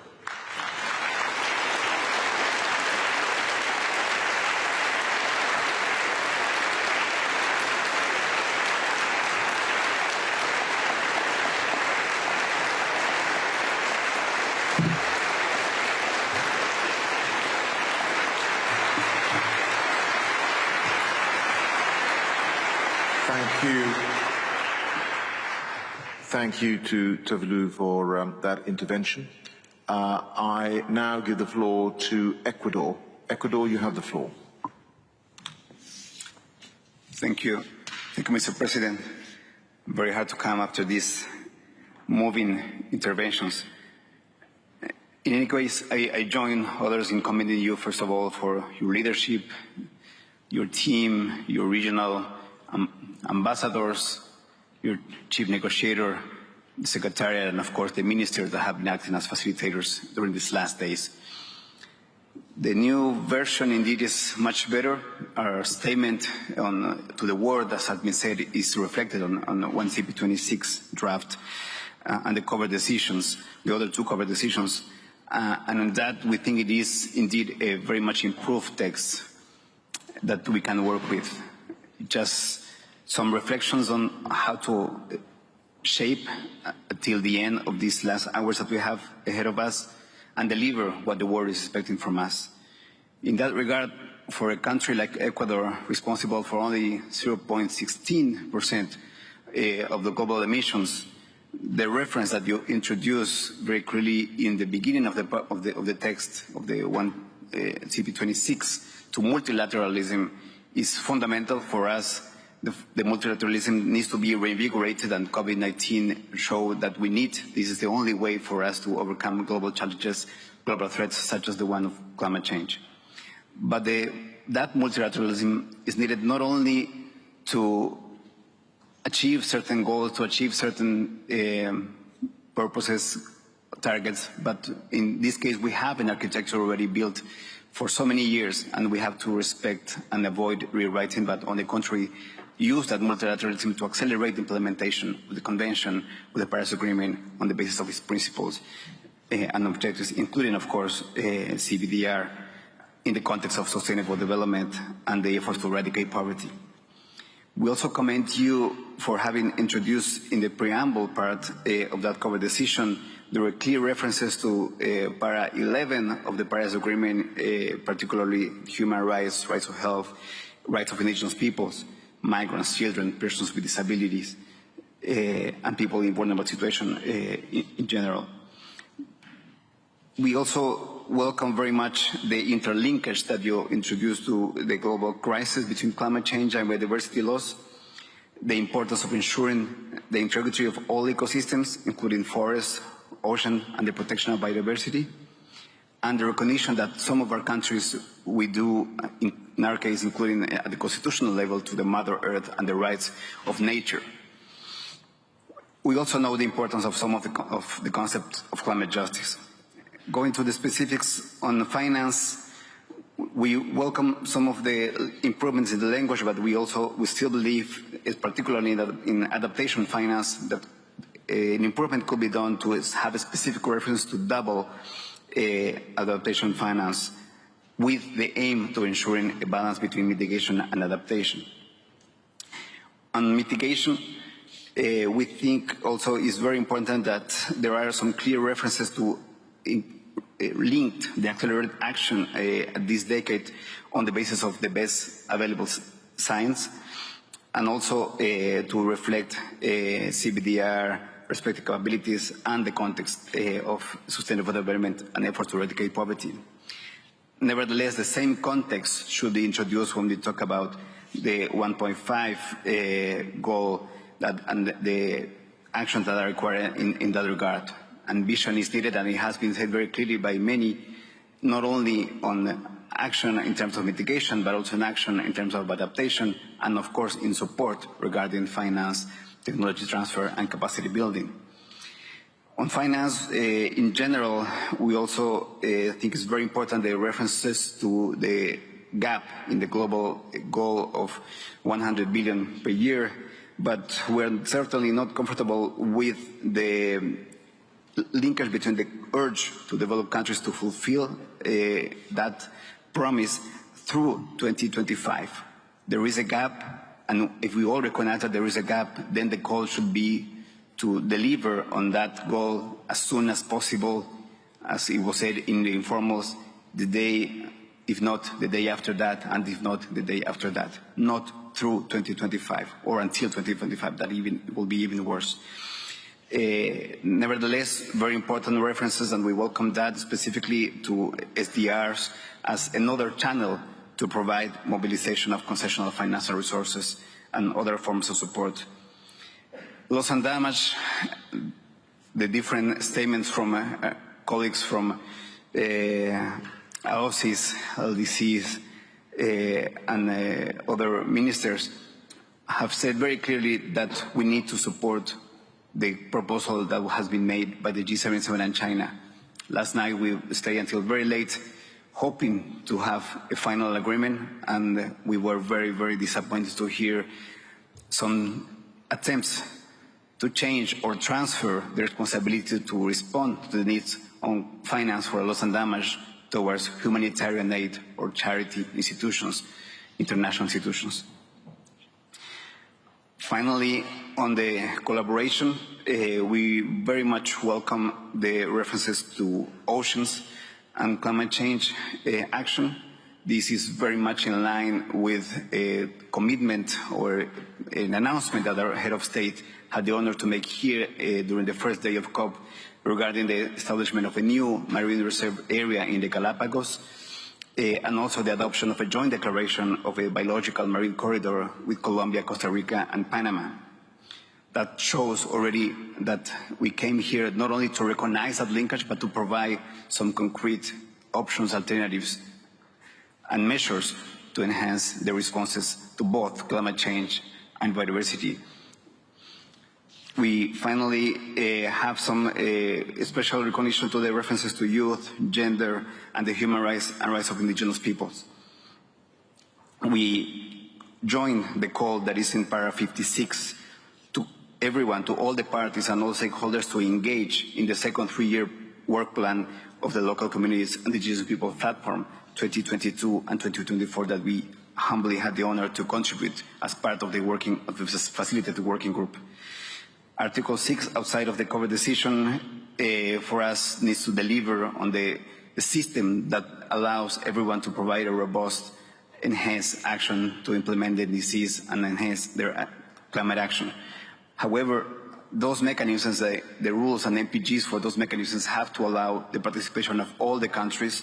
They have to provide a channel of additional finance to adaptation through the SOP on Article 6.2, the recognition of avoidance, as has been clearly stated, and we support the statement made by the Philippines in that regard, and also a proposal that we made to establish under 6.4 independent grievance mechanisms with full access to parties and other stakeholders to have access and appeal the decisions of the supervisory body and raise grievances. With all these comments, we just reiterate our full support to you, to your presidencies, to all the parties to have and reach a final consensus on these final hours and to have a successful outcome of this COP, not only for the sake of the process, but for the present and future generations, our children, grandchildren, for the most vulnerable and poor that are the real victims of this global threat. Thank you.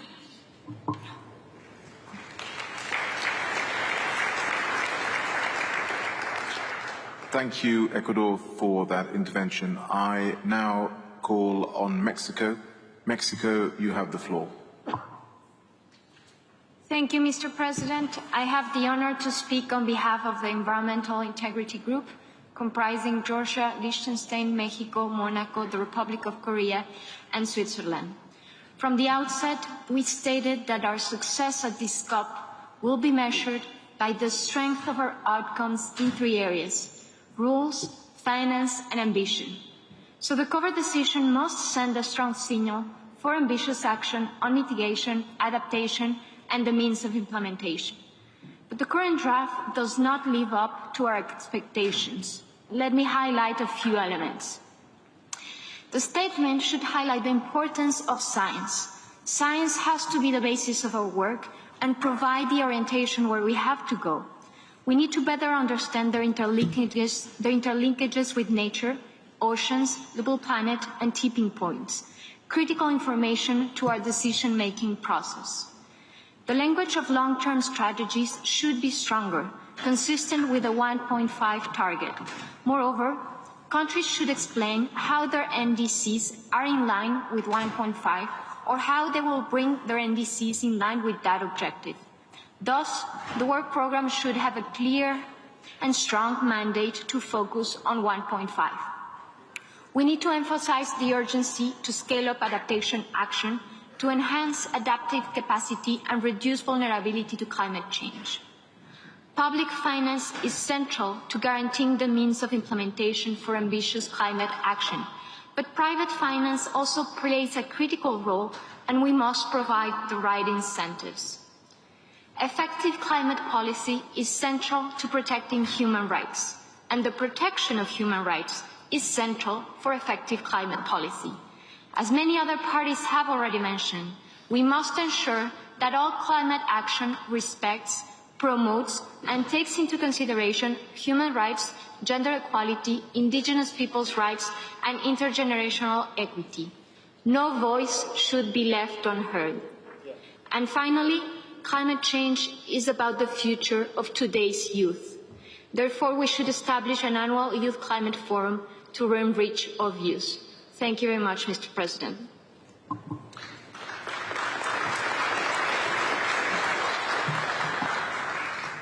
Thank you, Mexico, for your intervention. I now call on Panama. Panama, you have the floor. Señor Presidente, distinguished colleagues, firstly, Panama would like to associate itself with the statements delivered by Guinea on behalf of the G77 plus China, Peru on behalf of ILAC. Additionally, we align with the intervention made by the Dominican Republic and PNG on behalf of the Coalition for Rainforest Nations regarding forest actions and REDD+. Mr. President, we appreciate your hard work in putting forward a good and balanced text which serve as a solid basis for negotiations. We must deliver, and we believe that we are close to deliver. However, the text has really improved, but we must strive for more. Panama's ambition rises from our level of vulnerability, but also from the fact that we are a carbon negative nation. Even though we're carbon negative, we believe we have to do more, and we believe everybody must do more if the survival of humankind is our ultimate objective. Regarding the phase out of coal and fossil fuels, it is sad to see that the current text is weaker than the previous one. Panama would like to echo the voices of youth, scientists, and civil society. We must keep them in the ground. Let's keep them in the ground. Mr. President, the current text does not allow us to keep it on the ground. Secondly, we must keep 1.5 alive. That is the main goal of this conference. If we do not achieve this, we will fail, this conference will fail, and the world as a whole will fail. But in order to keep 1.5 alive, we must ensure that the call to reduce 45% of emissions by 2030 is part of the final version of this text. If we recognize the best available science, we will take a step forward and we will send a right message to the market. Mr. President, we must lead. Moreover, we support the statement given by Korea regarding the annual Youth Forum. We appreciate the current language on the cover decisions to include youth in climate action, especially in decision-making. It is outrageous that the current text does not recognize the importance of international collaboration to understand and address the implications of climate change on global health. This must be a part of the final version. Furthermore, we welcome the recognition and support of the work of the high-level champions in the inclusion of non-state actors for the enhancement of climate action. They have done an outstanding job and they must be recognized. Additionally, we appreciate the welcoming of the informal summary on the ocean and climate change dialogue, as well as the invitation to integrate and strengthen ocean-based measures in climate action. In terms of Article 6, we strongly believe that the previous efforts of rainforest nations like mine must be recognized, but the current text on Article 6.2 does not provide this assurance. We must assure this in order to move forward. Let me be clear, Mr. President, for Panama, this is a must. Now on loss and damage, we must deliver finance and technical assistance. We believe that we must agree on a platform that is going to truly help the ones suffering the adverse impacts of climate change in the front lines, especially when adaptation is not an option anymore. Therefore, I really ask my developed country colleagues to align their thinking, because right now it is very confusing. In one hand, in this room, they just claim to understand that the climate crisis is real and that it's impacting the most vulnerable, but in another hand, they refuse funding for the people at the front lines. Mr. President, I simply cannot square that circle, and I simply cannot understand their thinking. I just want to remind everybody that the most vulnerable communities did not cause this crisis, but they are paying the highest price. We must deliver for them. This COP must deliver for them.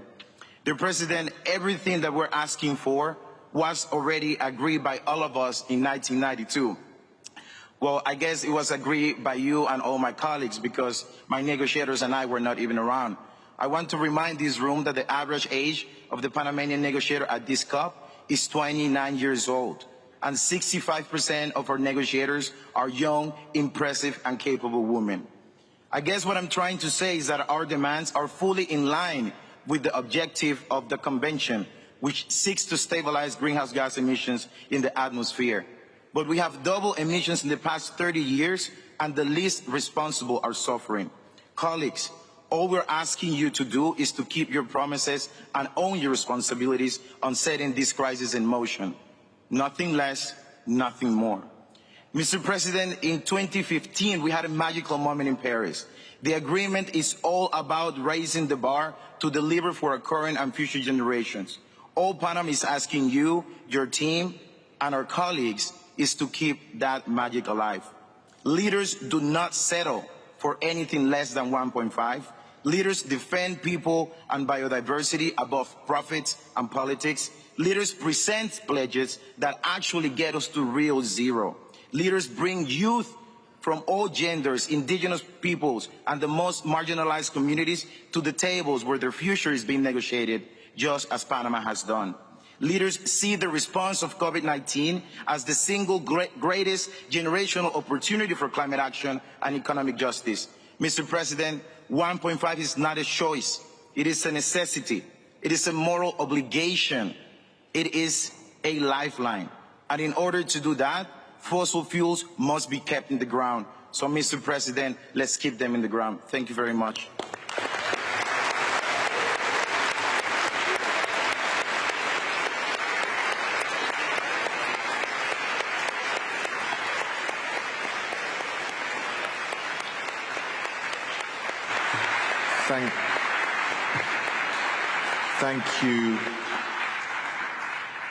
Thank you, Panama, for your intervention. I'll now give the floor to Ghana. Thank you very much, Mr. President. Ghana associates itself with the G77 plus China and the views as initiated by the delegate from the Republic of Guinea. Mr. President, my intervention is premised on one principle, that the present generation has rented this planet from the future generation, and we must ensure that we preserve it and deliver it to posterity from the rented generation. Mr. Chairman, Mr. President, this is a moral obligation. It is an ethical issue, and everything that I'm saying is preconditioned on this. Mr. President, if I may go into specifics, Ghana is concerned with the discussions on Article 6, especially on the subject of the share of proceeds.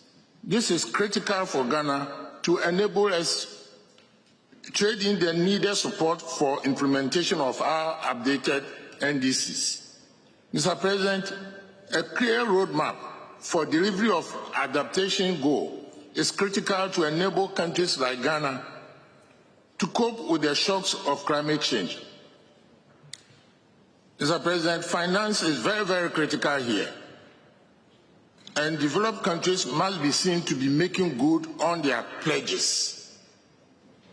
Small emitters like Ghana will continue to do our bit as expected, and we shall continue to upgrade into high ambition in tandem with the big players. But we suspect that, or we demand that they also up their ambitions. Mr. President, we expect great leadership that demonstrates seriousness towards solving the problems. The principle of common but differentiated responsibility must be reflected in the text in its entirety. We are hopeful that this COP will be successful under your leadership, and also join my colleagues in thanking you for steering this conference thus far. But we await the final outcome, which will make us all take smiles to our various countries. Thank you very much for.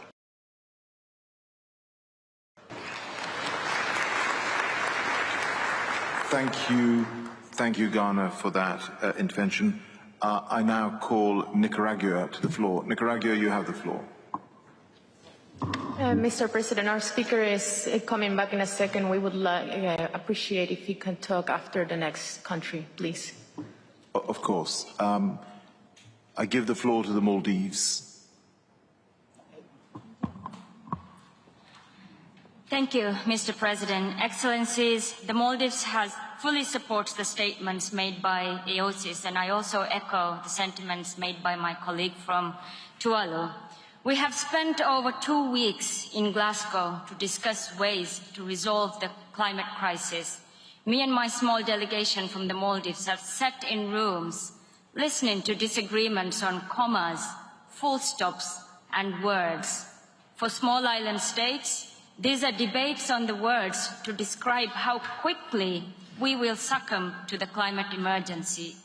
For decades, we have been trying to impress upon world leaders where we are headed. We did not cause the climate crisis. That day is already here, and the science backs us up. Our islands are eroding and flooding more frequently. Our reefs are weakening, while the salt water encroaches further and further. Hurricanes, cyclones, tidal swells are more frequent than ever. We are losing family, friends, and loved ones to extreme weather events. Afterwards, we are forced to close our schools, health centers, and thousands are left without safe homes.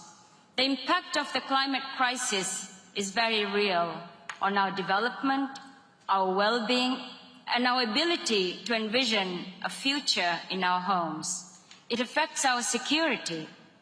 It is becoming more challenging to govern because of the constant need to reprioritize national budgets to fund emergency relief and urgent adaptation needs to protect our islands and to provide safe water and shelter. This is an everyday battle for many islands and vulnerable countries. If we commit all our national resources, the Maldives won't be able to do this alone. The Maldives has received approval for 2 projects from the GCF. It's not easy for me to express these sentiments. It's disheartening to note the kind of bureaucracy that we have been asked to realize a project from concept to its approval and inception. It took us years to access these funds. For one project, we were asked to provide scientific proof dating back 30 years that our islands are actually eroding and losing land due to impacts of climate change. Mr. President, the science is so clear. The IPCC has reaffirmed it. We cannot put our survival as collateral. We don't think it is unreasonable to ask to help us to adapt to these changes. We don't think it is unreasonable to ask for adequate, predictable, and sustainable help and access to adaptation finance. The sincerity of the high-level appearances and ambitious statements we have heard over the last few days, specifically from G20 countries, needs to be reflected in the text. In 18 months, the world spent trillions to respond to the pandemic. In the same period, the world has spent trillions on fossil fuels. Clearly, money is not the problem. Excellencies, according to the most trusted science, the IPCC report, we need to halve our emissions by 2030 to limit temperatures to 1.5. We need to see a balance and access to adaptation finance. Treat the climate crisis like an emergency. We have only 98 months to do it, and I think we can do this. Thank you.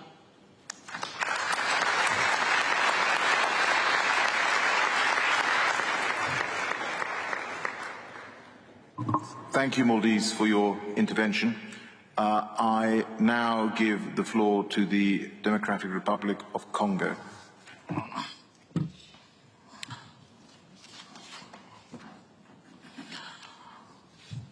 Thank you, Mr. President, for this opportunity. I'm speaking on behalf of the Deputy Prime Minister, Minister of Environment of the Democratic Republic of Congo. Mr. Chair, the Democratic Republic of Congo would like to acknowledge and thank you for the work done by your presidency and for the effort made by every delegation here. On the issue of pre-2020 credit, we have 2 seats: the Clean Development Mechanism and the red price.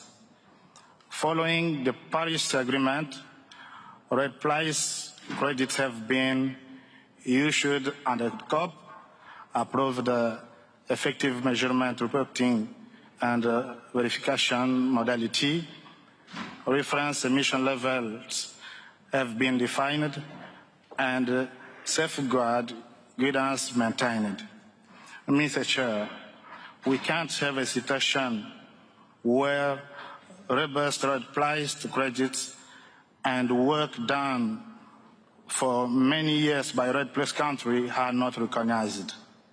We therefore support a single date for both the Clean Development Mechanism and Red Plus. This is more important for our country, for the Congo Basin, for all Red Plus countries, and for all the world.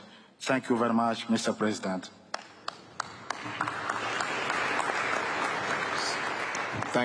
Thank you to the Democratic Republic of Congo for that intervention. I now give the floor to Argentina. Thank you, Mr. President. Argentina will have the honor to speak on behalf of the ABU Group. We welcome the efforts made by the UK Presidency to advance the text. Dear colleagues, we are at the final hours of this conference. COP26 must send strong signals that are in line with the ambition that is needed to achieve the goals set in the UNFCCC and its Paris Agreement. We welcome that we are all working so hard on making this COP, the COP of raising ambition, and more important, the COP for enabling action. There is no better ambition than concrete action. Action to limit emissions, action to adapt to climate change, action to reduce vulnerabilities, and action to safeguard the lives of those already suffering the worst consequences of climate change. Therefore, ambition must be raised in a balanced manner, because the Paris Agreement must be operationalized considering mitigation, adaptation, and means of implementation, reflecting the principle of common but differentiated responsibilities and respective capabilities in the light of different natural circumstances. And we should not level down. On the contrary, we must level up. We all agree. We all want to keep 1.5 alive. And in that regard, we recall Article 2, Paragraph 1 of the Paris Agreement that aims to strengthen the global response to the threat of climate change in the context of sustainable development and efforts to eradicate poverty, and specifically on its point C, on the need to making finance flows consistent with a pathway towards low greenhouse gas emissions and climate-resilient development. We need to estimate the cost of the implementation of the SDGs, assess the traditional and innovative means of implementation, and devise a roadmap in order to ensure the enabling conditions for climate action in the context of a just transition. In this sense, it is necessary to reach a decision on the new collective quantified goal on climate finance at this COP, and to move forward in a definition on Article 6 to make use of every tool available while ensuring environmental integrity. In that regard, we support the G77 plus China position on the share of proceeds for adaptation. We also support a package based on option A and welcome the Glasgow Committee on non-market approaches.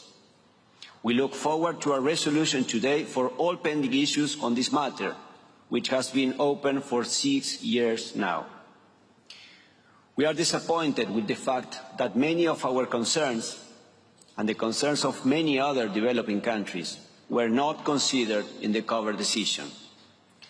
The COVID decision must reflect stronger ambition in terms of adaptation and in particular in terms of means of implementation, to ensure that we can actually operationalize what we all very much aspire to, a swift economic recovery after COVID pandemic, aligned with the Paris Agreement, and the promotion of a new era of integral and sustainable development for all.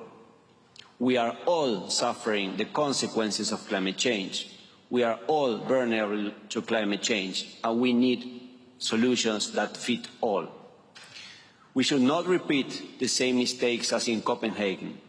We count on you to engage all parties, and especially developed countries, on a concrete proposal up to the challenge that allows us fast progress and resolutions. Time is running out, and the world is waiting for our urgent action. Let's not waste time in this critical decade. Thank you so much. Thank you.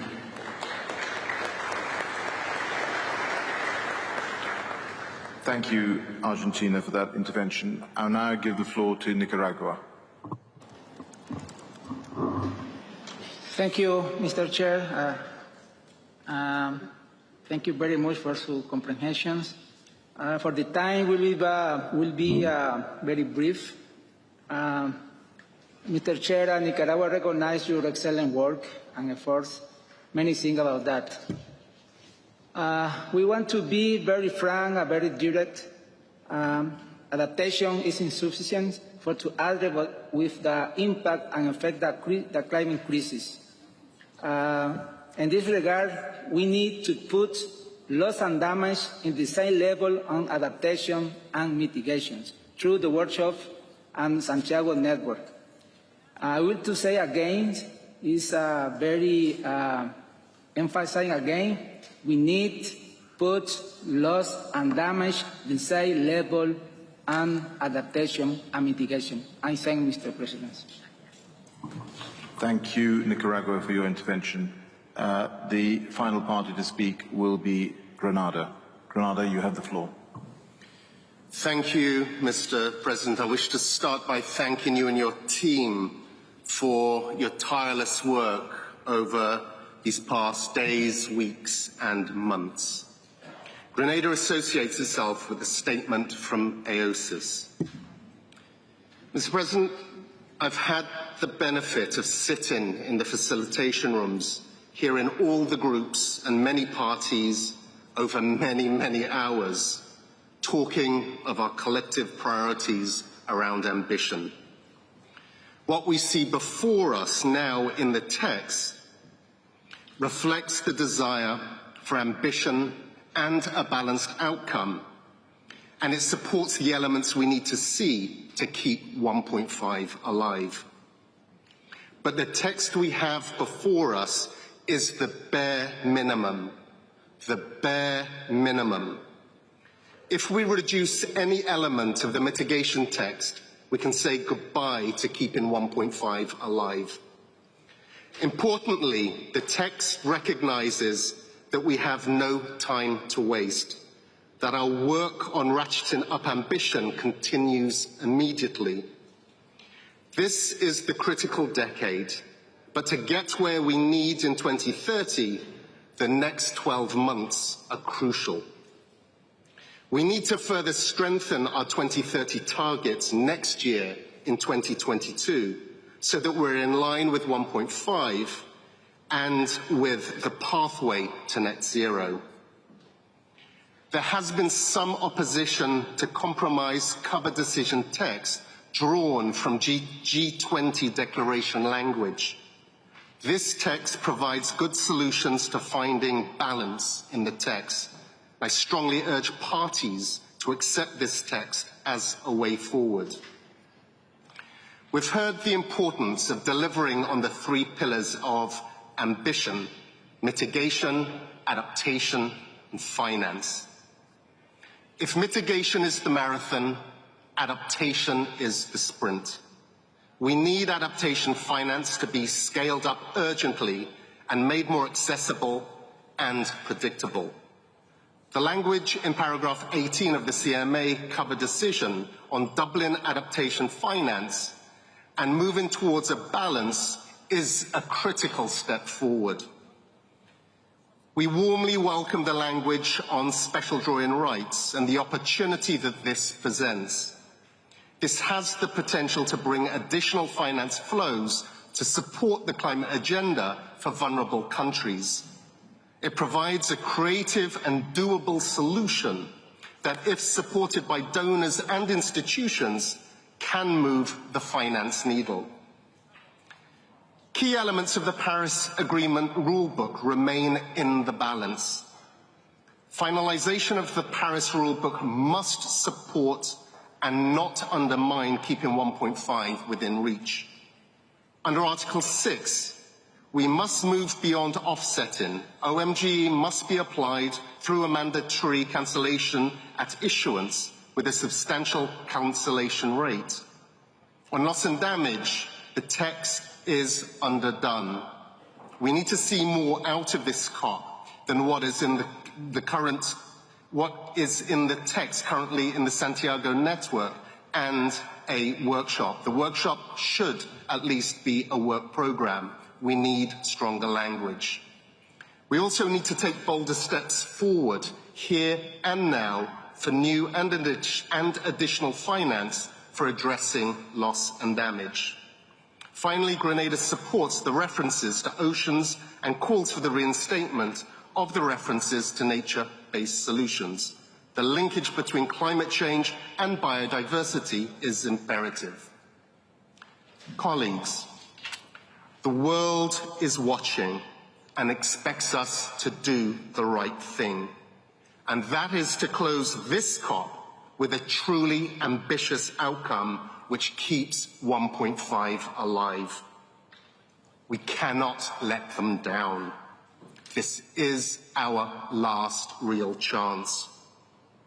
As we leave this plenary session and continue our deliberations to reach a final agreement, remember, history will judge us individually and collectively.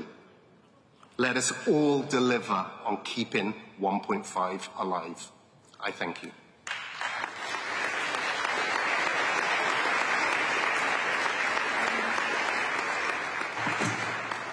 Thank you, Grenada, for your intervention. Friends, we've now had 38 parties who have been able to participate in this plenary, and I thank all of you for your interventions.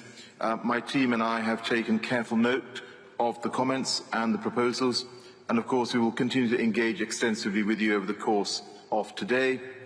And I encourage you to also reach out to one another to try and build consensus. It is of course my hope that we will be able to find textual solutions for our outstanding issues quickly, and my intention is to publish clean versions of relevant text later today for parties' careful consideration and ultimately, I hope, adoption tonight. Now, we started the closing plenary yesterday.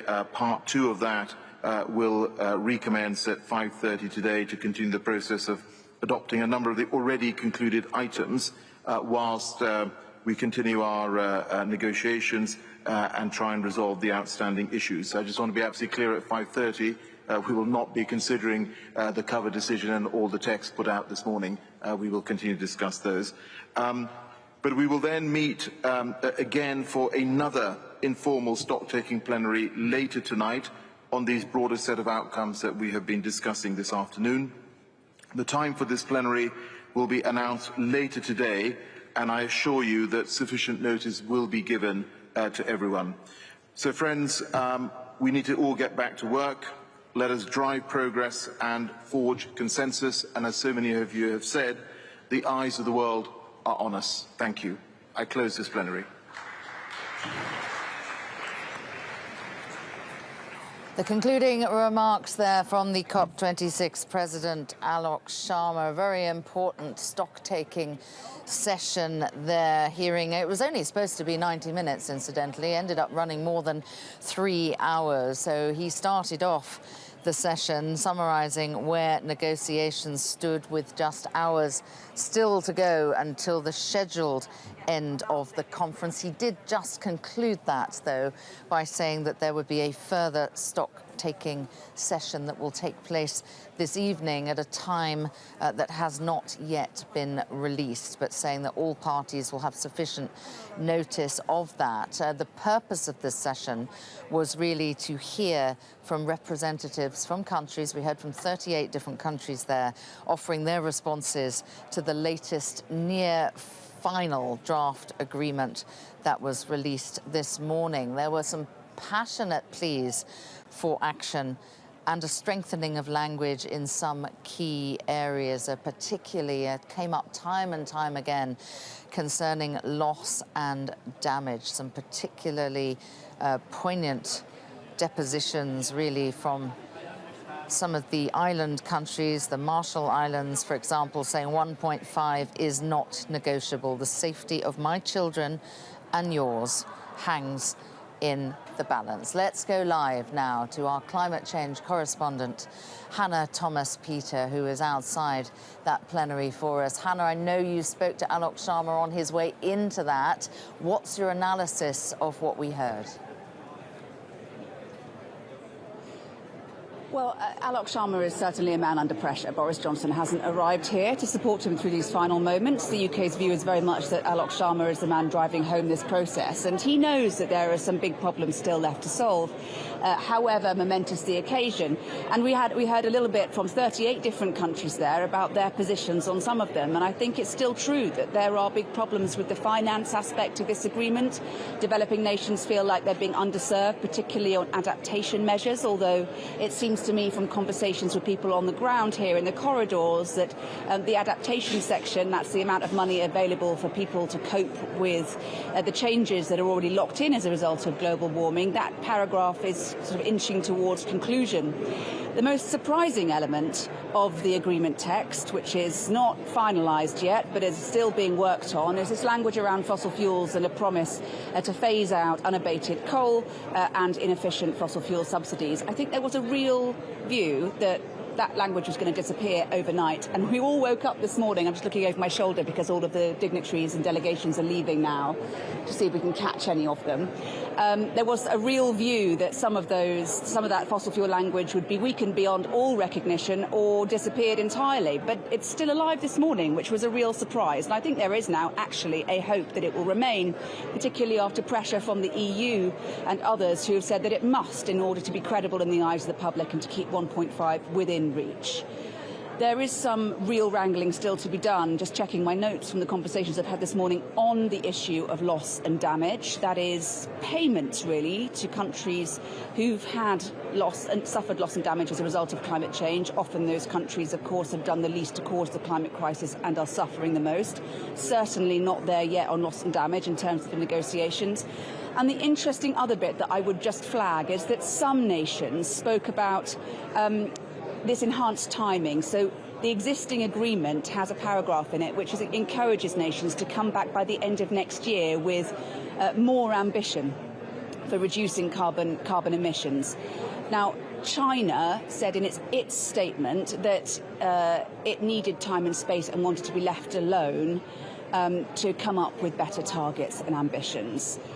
That is a position of some intransigence, I think, and a lot of work is going on behind the scenes to shift them, given that China opened the door to more cooperation with America in a political declaration earlier this week. Certainly the US and the UK believe that that language around ratcheting up a faster time frame for coming forward with enhanced carbon emission target reductions, all of that needs to stay in if 1.5 degrees of warming is to be kept within reach. OK, Hannah, thank you. So still much to play for as we get into the final hours here on the final day. Alok Sharma still talking about being able to adopt a text this evening. Who knows? In the meantime, let's speak to our Scotland correspondent, James Matthews, who is out in Glasgow at another protest. James, you've had a long day of it. What is going on there now? Not a lot, Samantha, I have to tell you. I'm the other side of the fence from where you are. And actually, it's pretty quiet. Take a look that way. There were indeed protests earlier on today. Something like a couple of hundred people gathered into this particular street right outside the venue. The protest they called the GTF protest. I won't articulate in full what that actually stands for, but a definition was given by Extinction Rebellion, who were organising it.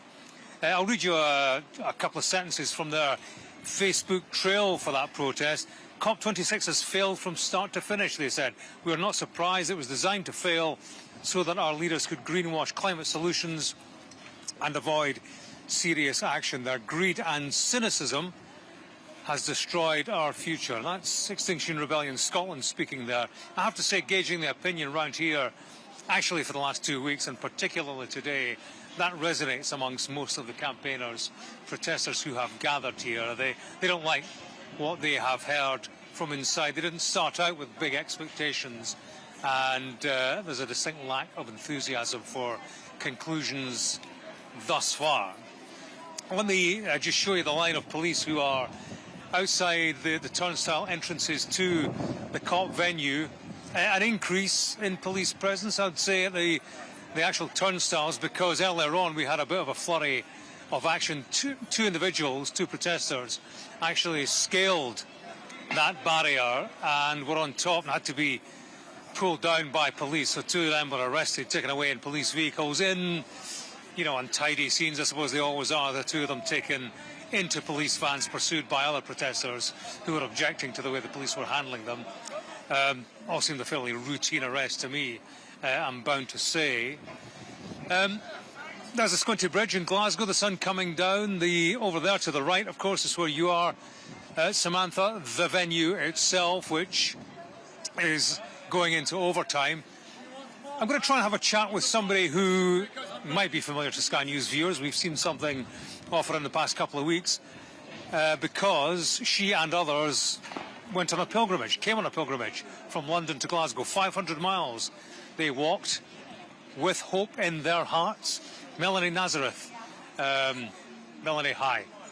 Just talking about you as a familiar face on Sky 3 times. I think we've spoken to you at the start, before this kicked off, midway through. Here we are on what should have been the final day. What do you think of what you've heard? I'm so disappointed. When I spoke to you, I think I said to you when we first met that I was travelling in hope. And somehow I feel that didn't happen, really, did it? This COP is a death sentence, really, for some of those places and people that I was talking about as we walked. And I just find that so devastating. Why has hope been extinguished, do you think? Tell me about the vested interest, perhaps? It hasn't been extinguished, because we'll carry on. I mean, hope involves rolling up your sleeves and getting down to action, and that's what we'll do. But the hope that the world leaders would respond to this crisis appropriately has just dissolved. And I think one of the reasons for that is that they just lack the courage. They need to know that their people really depend on them and taking decisions that are difficult, and they don't want to, do they? It's short-termism, and it's not kind of immediate political benefits, so they won't take those tough decisions. And the future will judge them very harshly, I think, for it. I'm about to ask, you walked 500 miles here to make your point. What do you do next? What comes after this?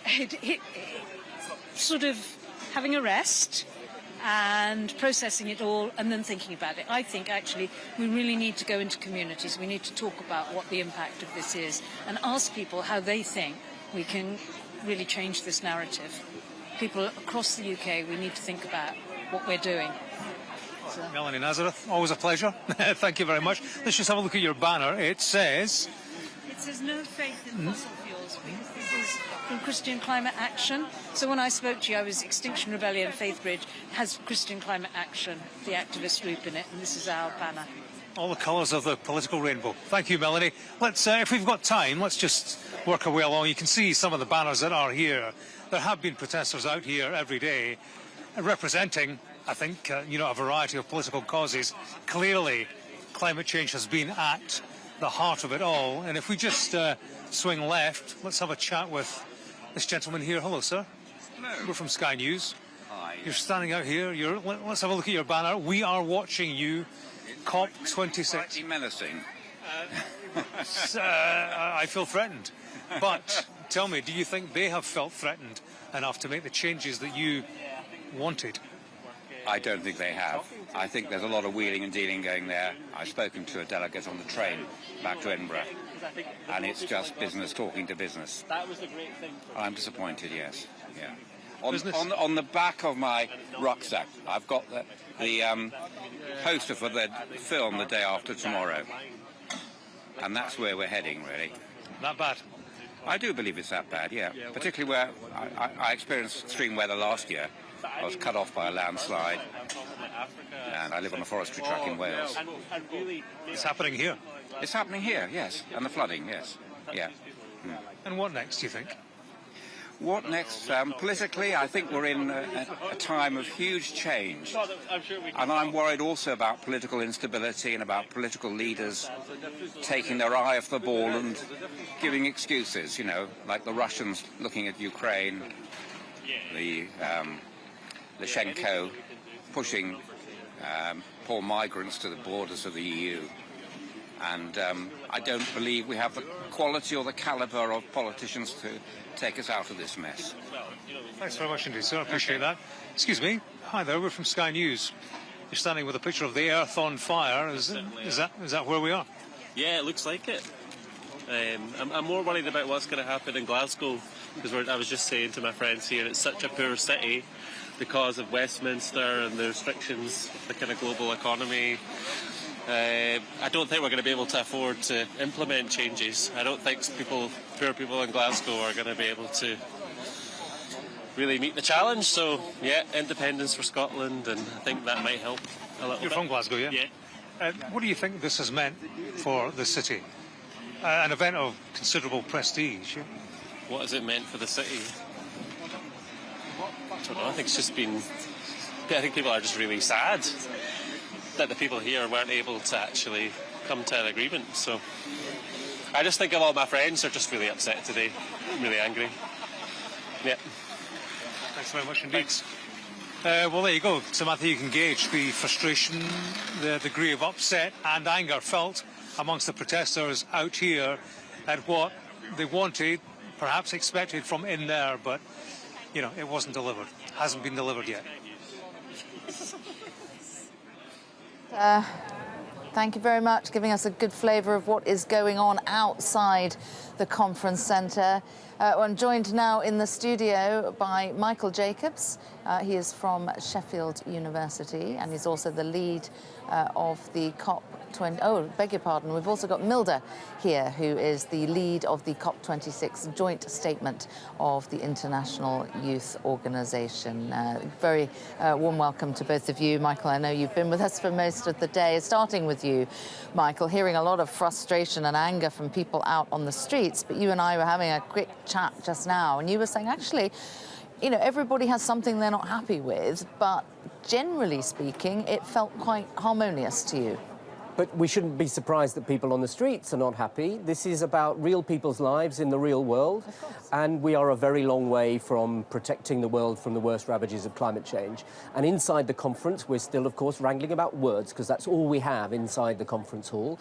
But you're right. I think countries, although in this stocktake that the presidency in the UK have just organised, nearly 3 hours of it, countries all expressed the things that they weren't happy with. The general mood, I thought, was pretty constructive. I don't think we're going to see this breakdown, which has happened at previous COPs. I think we have a long night of negotiation ahead, and probably most of tomorrow. But I got the sense that countries do want to come to an agreement. They know that the eyes of the world are watching. They know there are demonstrations outside, and they will, I think, try to come to an agreement by probably about this time tomorrow. And Milda, what was your impression of what you heard? Are you feeling confident that a deal is going to get done, or do you think that we're still a long way off? Well, I agree that there are quite a lot of frustration, in particular from civil society. But on a more positive note, I think that although the 1.5 degrees Celsius target won't be achieved now, but it's great to see the cooperation, and I believe that next year, and it will get improved, and I do believe that by 2050, we will achieve net zero.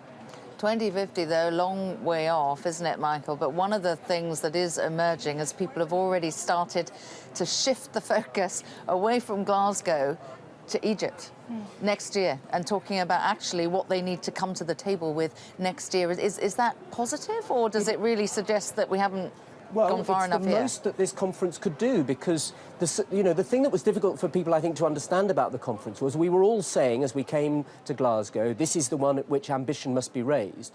But actually, countries had all announced their projected emissions cuts for 2030 before they got here. Only India and kind of China, because it actually didn't say anything new, only India amongst the larger countries brought a new commitment to Glasgow and announced it in Glasgow. Everybody else had already done theirs. So the most this conference could realistically have done was to say, we recognise that these are not good enough. And so we're going to have to come back and strengthen them. And they've agreed to do that next year.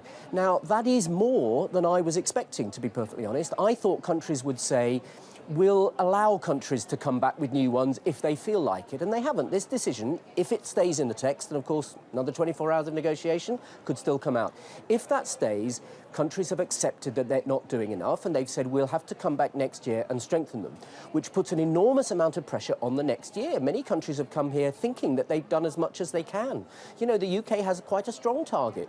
The US has much improved its target under Joe Biden from what it had under Donald Trump. The EU the same, other countries the same. So saying to themselves, we're going to go away and do it again, is actually quite hard.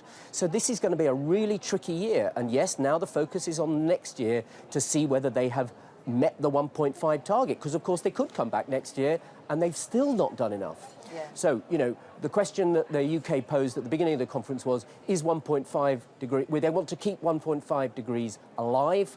Is it still alive if this text remains? Yes, but it's on life support. Yeah, and you're here really as a representative, Milda, for young people. In terms of the ambition of this conference, the impression I get from every young person that I've interviewed is that it's just disappointing and it's wasted a lot of time. There's a lot of disappointment, but I still believe that there's a lot of hope as well, because representing global young engineers community will have a quite important role in finding the solutions for the green transition. But also, it's very great to see that COP parties do support young professionals, young people, and it's very important to deploy all young professionals community in this. So I'm very happy that we have strong cooperation with engineers, with young professionals at World Bank Group and UN. So engineering scientists, finance, and also policy making, young professionals in all these diverse areas are very critical in helping COP parties to achieve the ambition. Young people have said time and time again that they didn't feel listened to. There was a whole day devoted to the voice of the youth. It's better than it was, would you say? Definitely. I believe there's a lot of attention to young people, to their voices. It's just now the question how we can use their ideas most effectively. Michael, we were talking earlier and you were saying that you thought there was a decent chance that the references to fossil fuels and coal might well drop out of that text. Where you stand here now, do you think that is more likely or less likely than this morning? I think it's less likely. There are not very many countries who are trying to defend or trying to take them out, trying to defend fossil fuels against the COP, as it were. Saudi Arabia. Saudi Arabia, Russia, Australia, rather shamefully for a developed country. And I think there's such a lot of anger about that. Anger outside on the streets, rightly, but also anger inside, that I now think that that might have to stay in. And that would be a good thing. That would be a good thing because that is what has to happen. We have to get rid of these fossil fuels over time. I thought, and I'm not sure whether it was my impression, so I'm interested to hear yours, that it was a firmer position from the EU, from Frans Timmermans. He seemed to be saying that none of that text can come out. He was saying that, and it, you know, my reaction to that is, well, about time, because the EU is normally at these COPs a very vocal presence. It's a kind of world leader, because amongst the developed countries, it has probably the most progressive positions on climate change. Europeans in general care more about climate change, and they elect parties who do care about climate change to be their government. And the EU here at in Glasgow has been somewhat invisible. So that was a good statement by Frans Timmermans, who's the commissioner responsible for this area. And he said something that I thought was really important. He said, you know, he talked about his grandson, who's 1 year old, and he said, this person is going to be 31. My grandson is going to be 31 in 2050. This is about giving him a decent world to live in, and even more so for the 1 year olds in other parts of the world. And he said, and this is what I thought was so important, we are going to have to come back and do more, and if we have to, the EU will do more. Yeah, that was really interesting. He was talking about the money, wasn't he, on and that? He was talking about the money and the ambition, and that is, of course, the correct thing to say. You can't exempt yourself from a general instruction. It isn't everybody else has to come back and do more, but we don't. And of course, he had no permission to do that from the EU. The EU is a collective decision-making body. It has to get the Council and the Parliament and the Commission all to agree. But that is the logic of this agreement, if it sticks. It is the logic that countries have to come back and do more. So for him to say, and we will do our bit more, I think was really important, and that was good to hear. Hilda, do you think that the EU voice has come through strongly enough throughout this conference? Yes, and in general, being European, I do believe that EU has a role to lead in green transition. But they haven't been very vocal until really today. Well, yes, but it's good that they were today. Okay, interesting. So what's going to be happening now, Michael? So now this stocktake has happened. All the different country negotiators will first talk to one another, because as you know, this is all done in groups. So the smaller countries in particular meet in various groups. There's an Africa group, there's a least developed group, there's a climate vulnerable group, there's a G77, which has well over 100 members. It's the poorest countries. The EU meets as a group, and some countries belong to more than one group. So it's all rather complicated. So the first thing that will happen is that they will try and consolidate all the things that they want into proposed amendments to try and make it as easy as possible to negotiate. So they will bring together in the groups what they now want. They will send those to the presidency, to the UK. So the presidency has all of those this evening. And then the presidency will organise small group meetings to try and hammer out how we can get compromise wording, because that is in the end what this is about, compromise wording on each of the contentious issues, and we'll see where the red lines are, see what compromise wording can be found. A lot of this is about language. It's about the linguistics. Can they find a form of words which one country says, well, that's close enough to what we wanted to accept, and another country says about the same words, that's also close enough to our position. And that will occur overnight, so there'll be a lot of negotiation overnight. I suspect they won't go right through the night. They'll stop at 3 or 4 in the morning, get a bit of sleep, come back in the morning for another stocktake, and then the final negotiations will occur during tomorrow morning and early afternoon. And hopefully they will gradually pull those positions together. And of course, one of the things that it's really important to recognise is countries give on one thing and get on another. So there might be a small group that kind of agrees something, but as the negotiators always say, nothing is agreed until everything is agreed, because they're trading off across different issues. So that's why it all has to come together tomorrow. And if there's one thing that just falls through the cracks because there just weren't enough parties to squabble over it effectively, what will it be? Is it going to be loss and damage? What do you think? No, I think the developing countries will make that a red line. They want a new financing mechanism for loss and damage, and I don't think they will agree to anything if they don't get that. I think a lot of the carbon markets language could be held over. It's very complicated. There's some really technical issues, like there are still carbon credits from the Kyoto Protocol, which was signed in 1997, which have still not been used. Yeah. And some countries like Australia say, we want to use these in the new agreement, to which the majority of countries say, that's in the past. Come back with what you're doing now, not what you were allowed to do many years ago. So some of that, I think, may drop out. I don't know quite how that's going to be resolved, because those positions are difficult, and the countries are far apart on those at the moment. Yeah, OK. All right. And final thought from you, Milda. When you wake up tomorrow, what do you hope to hear? Well, it's a very hard question, because the main idea that keeping 1.5 degree alive, but it's quite difficult to expect that it will happen now. All right, well, plenty more to play for. Michael Milder, thank you very much for your analysis. There are plenty more coverage and analysis to bring you after the break. Stay with us.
Welcome back. Well, we have just concluded a session. It was a stocktake session, but we also heard impassioned pleas from the COP president and many nations, 38 nations, this afternoon for all delegates to come together to reach a final agreement before this summit ends. Here are some of the highlights of that session. It was supposed to be 90 minutes. It ran through more than 3 hours. Let's have a listen. This is personal. This is not about politics. And I don't live in Palau. I don't live on Barbados. I don't live on the Marshall Islands. But there it's even far more personal because you're standing with your feet in the water. And this is what we need to address today. We need to make sure major emitters reduce their emissions so that we keep 1.5 alive. That needs to be at the heart of our conclusions today. Excellencies, 1.5 is non-negotiable. Our safety, the safety of my children and yours, hangs in the balance. As I said to the High Ambition Coalition this morning, it's time for us to level up. This will be the decade that determines the rest of human history. We cannot let it slip by. For Kenya and Africa, 1.5 degrees is actually 3+ degrees centigrade. This is what we lived in. This is what our communities live through, and that is why in Kenya and in Africa, we cry, we bleed, We bleed when it rains, we cry when it doesn't rain. So for us, ambition 1.5 is not a statistic. It is a matter of life and death. For us, it is critical to enhance the call for action in this decisive decade and to have a clear call to present enhanced NDCs, especially for the big emitters.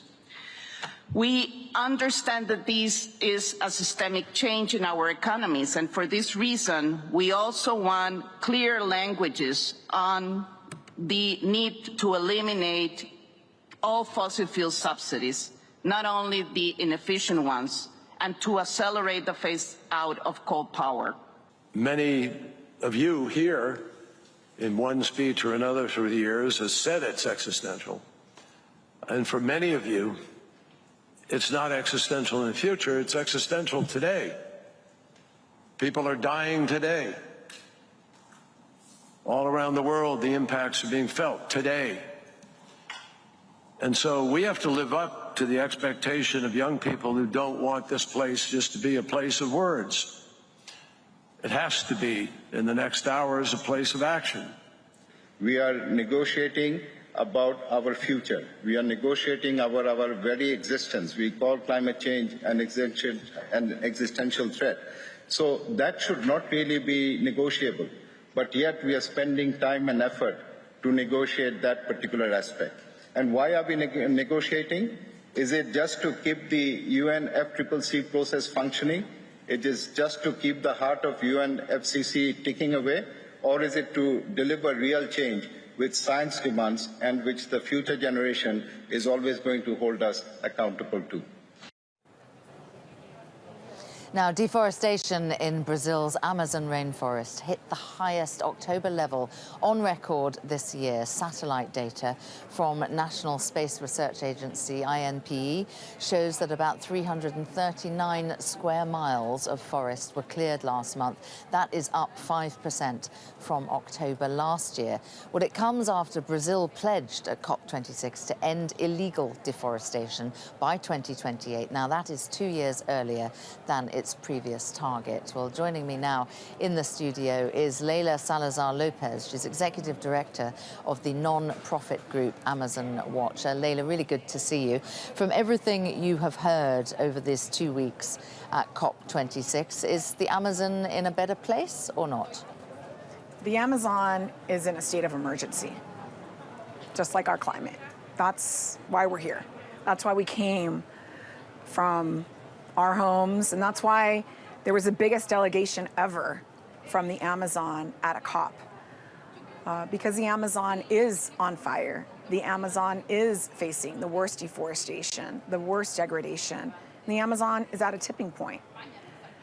And so, unfortunately, it doesn't seem, even though we've seen the biggest delegation of people from the Amazon here at the COP in recent years, even under a pandemic, we're not seeing the Amazon prioritized to where it needs to really be. I was talking there in the introduction about the pledges that have been made about deforestation.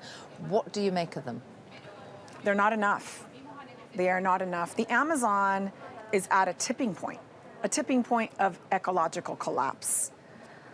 Today, the science panel on the Amazon just put out their assessment report, and they confirmed what we have been dreading for a long time, which is that the Amazon rainforest is already at a tipping point. And they said they used to say that at 20% or 40% deforestation and degradation, that's when the Amazon would be at a tipping point. And they've reported that the Amazon deforestation is already over 22% in certain parts of the Amazon, and that at that level, that is when the ecosystem no longer functions as a rainforest. It no longer provides the rain and the hydrological cycle that we need for climate stability. So it's at a dire point for the Amazon. It's at a tipping point. And if we want to turn that around, then the goals for reducing deforestation and really protecting the Amazon need to be stronger. And so what we're calling for is an immediate and urgent pledge to protect 80% of the Amazon by 2025 to avert this tipping point. So what President Bolsonaro has signed up to is to phase out illegal deforestation. Who defines what is legal and illegal deforestation? And that's presumably got to be something of a loophole. Exactly. There are government agencies, environmental agencies, IBAMA. There is the Bureau of Indigenous Affairs, FUNAI, which also regulates and is supposed to be protecting indigenous lands in Brazil. But under this administration, that's not happening. And so what we've really seen over the last few years under the Bolsonaro administration is a rollback of all environmental and laws to protect the indigenous peoples, who are the best guardians of the forest. If we can guarantee that indigenous peoples' rights, lands, and territories were protected, then we could actually get to that goal of protecting 80% of the Amazon.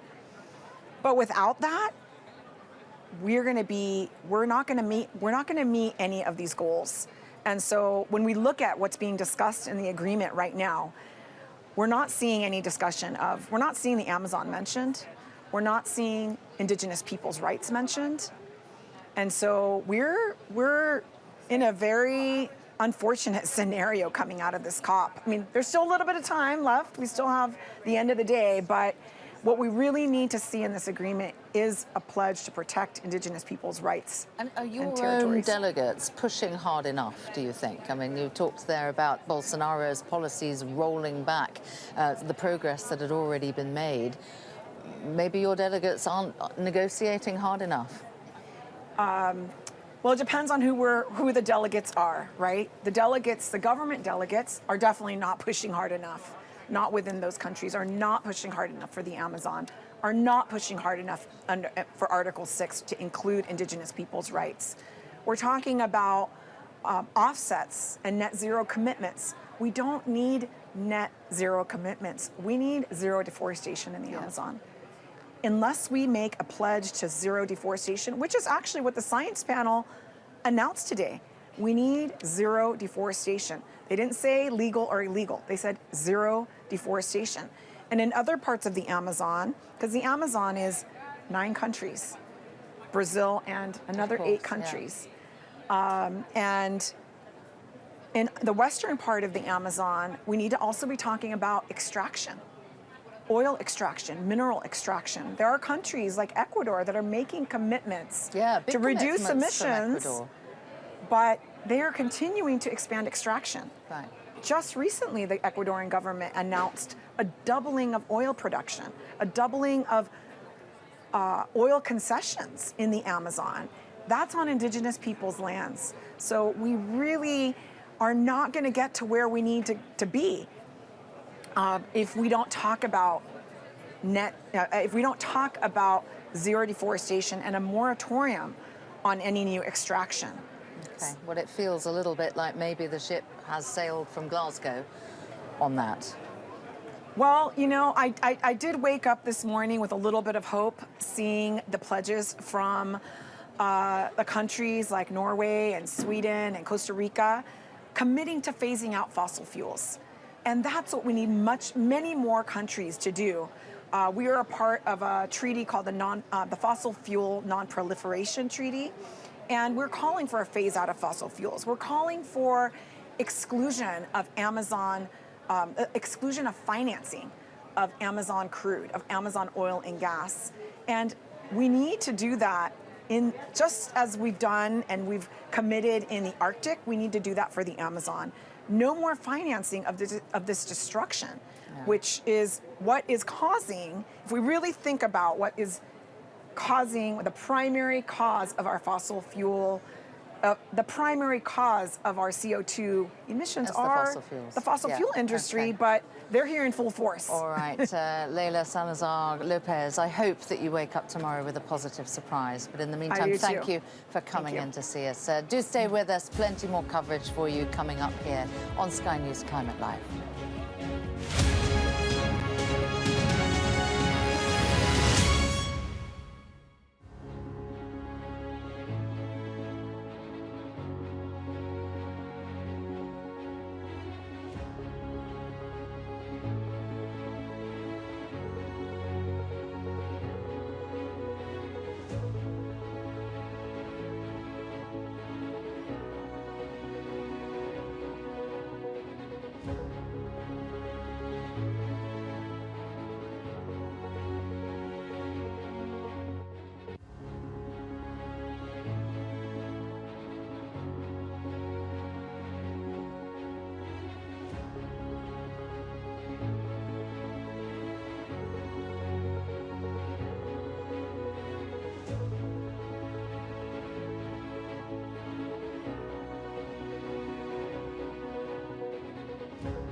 It is the final day, the final official day of COP26, and we've been hearing from countries around the world as they deliver their verdict on the near final document. Could we be reaching the end?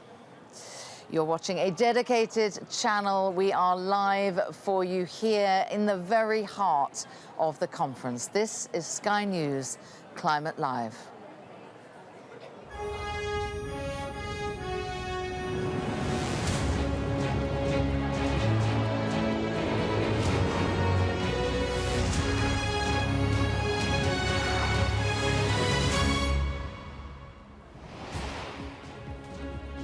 Hello, you're watching Sky News Climate Live at COP26. Today's top stories. Our collective moment in history. The COP26 President Alok Sharma calls for a can-do spirit to get the agreement over the line as delegates address the conference. Time is running out, but it's not too late. So let's get cracking. Phasing out coal, the near-final draft COP deal was released this morning, but was criticised for weaker words on the future use of fossil fuels. Excellent. I got to give them credit. Their fingerprints are all over this.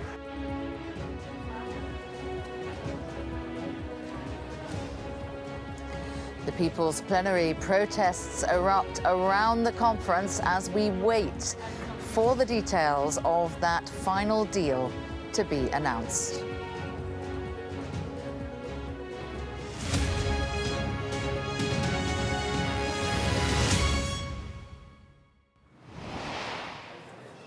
Very good afternoon. Now, for more than 3 hours, delegates from more than 100 countries have been expressing their views on a near-final draft of the climate agreement.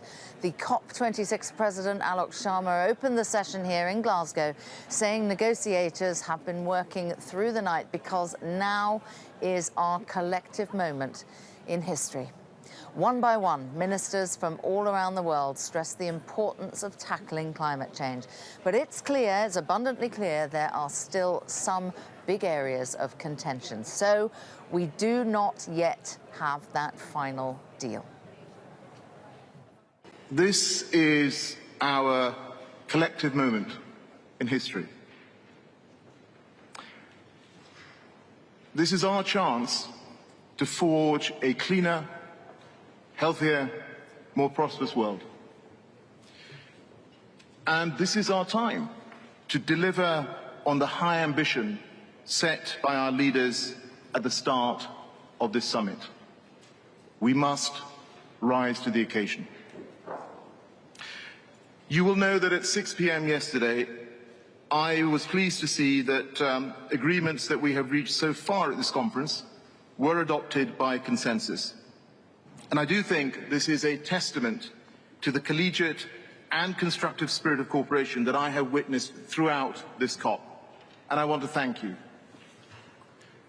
And as we proceed through this critical day, I request that you continue in the same positive spirit which has delivered real results so far. Facilitating ministers worked late into the night to address key issues, including on finance and loss and damage. And my team and I, supported by the Secretariat, worked throughout the night to further develop the texts that have issued this morning. I do believe that these texts are the product of a transparent, inclusive and party-driven process. And in my view, they do bring us another step closer towards the comprehensive, ambitious and balanced. Pardon?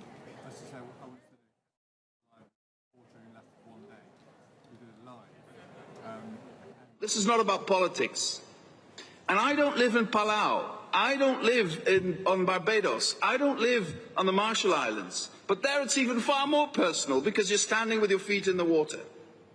And this is what we need to address today. We need to make sure major emitters reduce their emissions so that we keep 1.5 alive. That needs to be at the heart of our conclusions today. Excellencies, 1.5 is non-negotiable. Our safety, the safety of my children and yours, hangs in the balance. As I said to the High Ambition Coalition this morning, it's time for us to level up. This will be the decade that determines the rest of human history. We cannot let it slip by.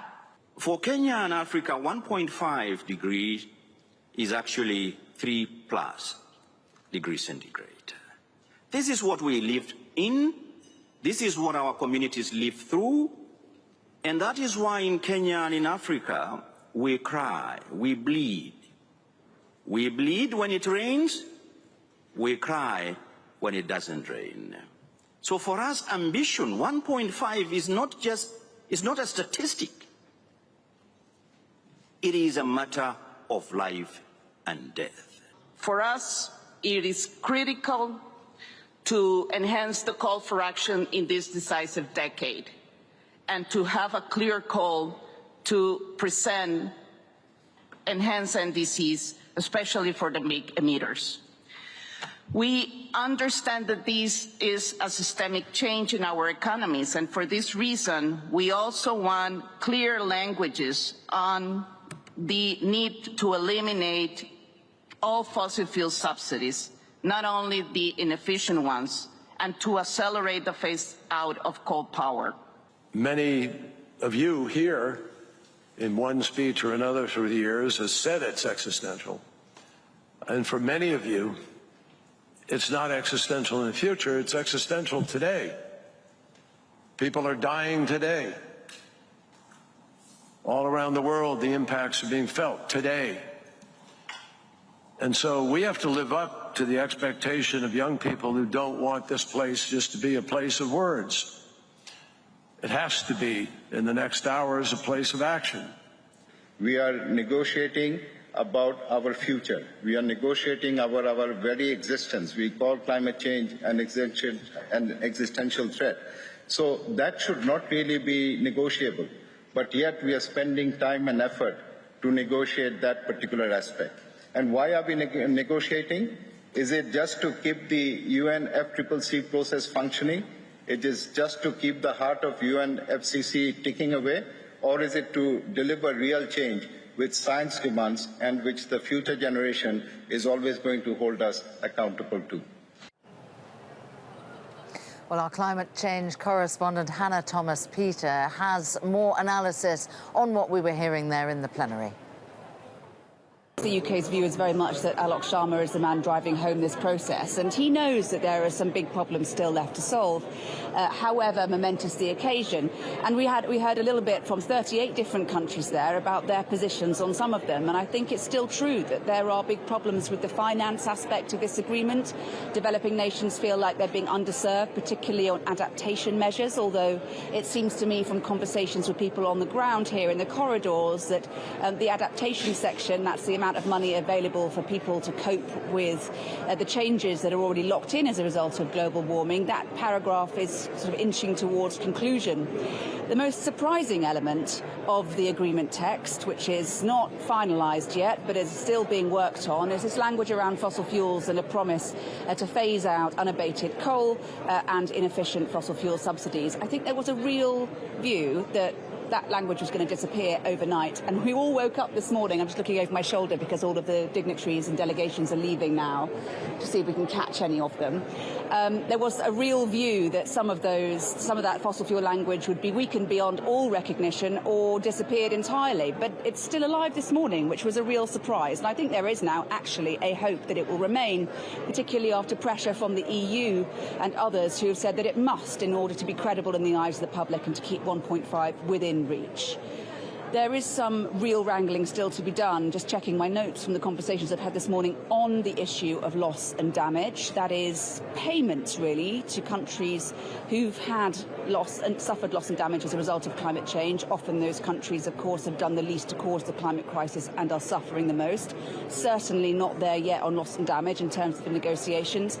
And the interesting other bit that I would just flag is that some nations spoke about this enhanced timing. So the existing agreement has a paragraph in it which encourages nations to come back by the end of next year with more ambition for reducing carbon emissions. Now, China said in its statement that it needed time and space and wanted to be left alone to come up with better targets and ambitions.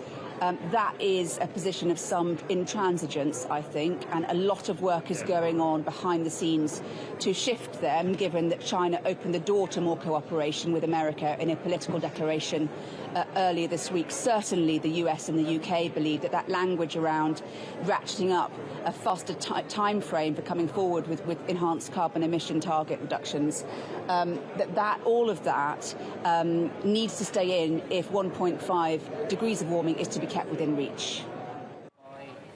Well, it feels like an apposite moment to remind ourselves of what is in that latest version of the agreement. It may all change, but at the moment, the new proposal appears to tone down the calls to end all use of coal and to phase out fossil fuel subsidies completely. A previous version calls on countries to accelerate the phasing out of coal and subsidies for fossil fuel, but now it says countries should accelerate the phase out of unabated coal power and of inefficient subsidies for fossil fuels. Rich nations have failed to provide $100 billion a year to help vulnerable countries cope with climate change. The latest draft urges richer nations to urgently and significantly scale up their provision of climate finance. There's a slight change in the language as well, in the text to revisit countries' national emission targets. That known, of course, as nationally determined contributions, or NDCs. The previous text urged parties to make revisions next year at COP27. We're already talking about COP27. The current draft requests them to do so, and it strongly urges countries that have not yet done to meet any outstanding pledges as soon as possible. Now, if negotiators are unable to reach an agreement by today's official 6 o'clock deadline, it's likely that those talks will go into overtime. Well, while the nations made their final statements, the Prime Minister Boris Johnson said that the world's developed nations should make a financial agreement to help the less developed countries.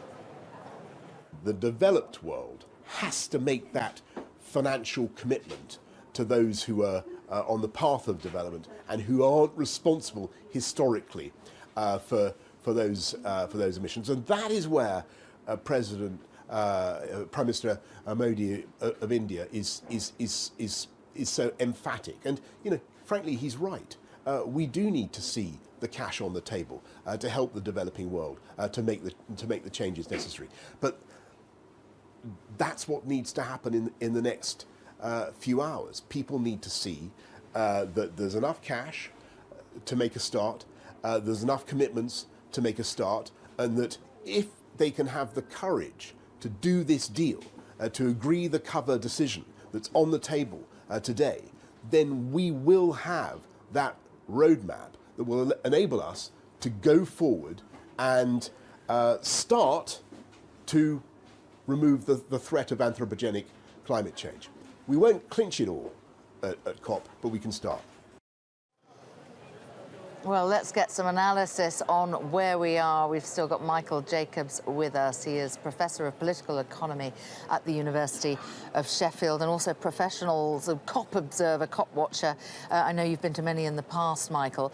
Relative to where we normally are in one of these conferences on the last day, what are your feelings? What's your sense? We're in quite a good place, actually, although we're going to miss the deadline, which we were always going to miss, of 6 o'clock this evening as the end of the conference. The atmosphere is very good, and I've been very struck by the extent to which in this plenary stocktake that we've just had, where countries have basically responded to the text that the UK presidency put on the table this morning. They've been saying what they like and what they don't like. The atmosphere has been very good. People clearly want an agreement. They are recognising the positions of other countries. That's always a good sign. And there isn't the kind of visceral anger that has sometimes occurred at these, which suggests, oh my God, maybe we're not going to achieve an agreement. I think we are. Nobody kicked over the table, did they? No, including Saudi Arabia. No, and the Saudi delegate was very emollient. He was kind of acknowledging that, you know, his country had difficulties with this agenda because it's so oil dependent, but they really wanted to see an agreement.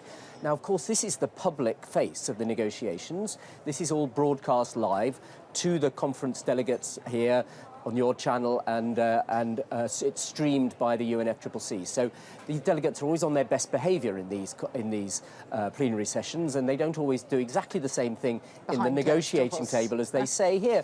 But in general, I thought that was a good atmosphere. 1.5. Where are we with that? We were hearing from the EU. The EU's position was we cannot take anything out of this text, or we can forget about 1.5. Well, the UK presidency came into this COP saying its principal aim was to keep 1.5 alive, which many people may have thought was a rather feeble ambition for a conference that was meant to be solving, as we thought, you know, the world's climate change problem. But in practice, that was the most that could be achieved at this conference, because countries' commitments to cut emissions up to 2030, which is what they were required to do by COP26, they had already done before they got here. So we knew that their emissions reduction pledges were not enough, and we did not expect any country to improve them during these 2 weeks. That really wasn't likely to happen. So the most that we could have expected from the COP was that the countries would acknowledge that they weren't doing enough, that if you added all these national commitments up together, they did not put us on the path to holding global heating to 1.5 degrees. So keeping it alive meant acknowledging that and then saying we're going to have to go away and do more. And that's what this decision that is at the moment on the table, I think, is now likely to be agreed tomorrow. It says we know that these are not enough, so we're going to come back next year, which we didn't really want to do, and we've got to strengthen them in line with that 1.5 temperature goal. And the dialogue already moving to talking about COP27, believe it or not, in Egypt, and also talking about introducing more staging posts, really, for upping the ambition on those emissions targets. Yes, so we'll have a warmer COP next year in Egypt, by the sea, which delegates always like. More importantly, as you say, that isn't going to be just one meeting. They're going to call a ministerial early next year, and the ministers' meeting is where the kind of politics of this are discussed. There's talk about another leaders' meeting, at which often nothing very much gets agreed, but leaders are forced to say by the mere dint of coming to a climate conference, as they did last week, they're forced to say, yes, we will do more.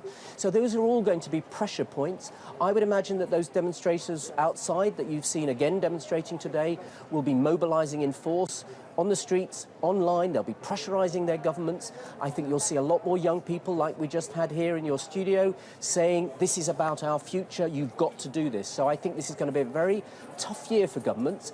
Tough both in the sense that they're going to have to work out how they're going to do more, and tough because they're going to come under a lot of pressure from a lot of different quarters to raise their ambition in line with that temperature goal that they've now agreed.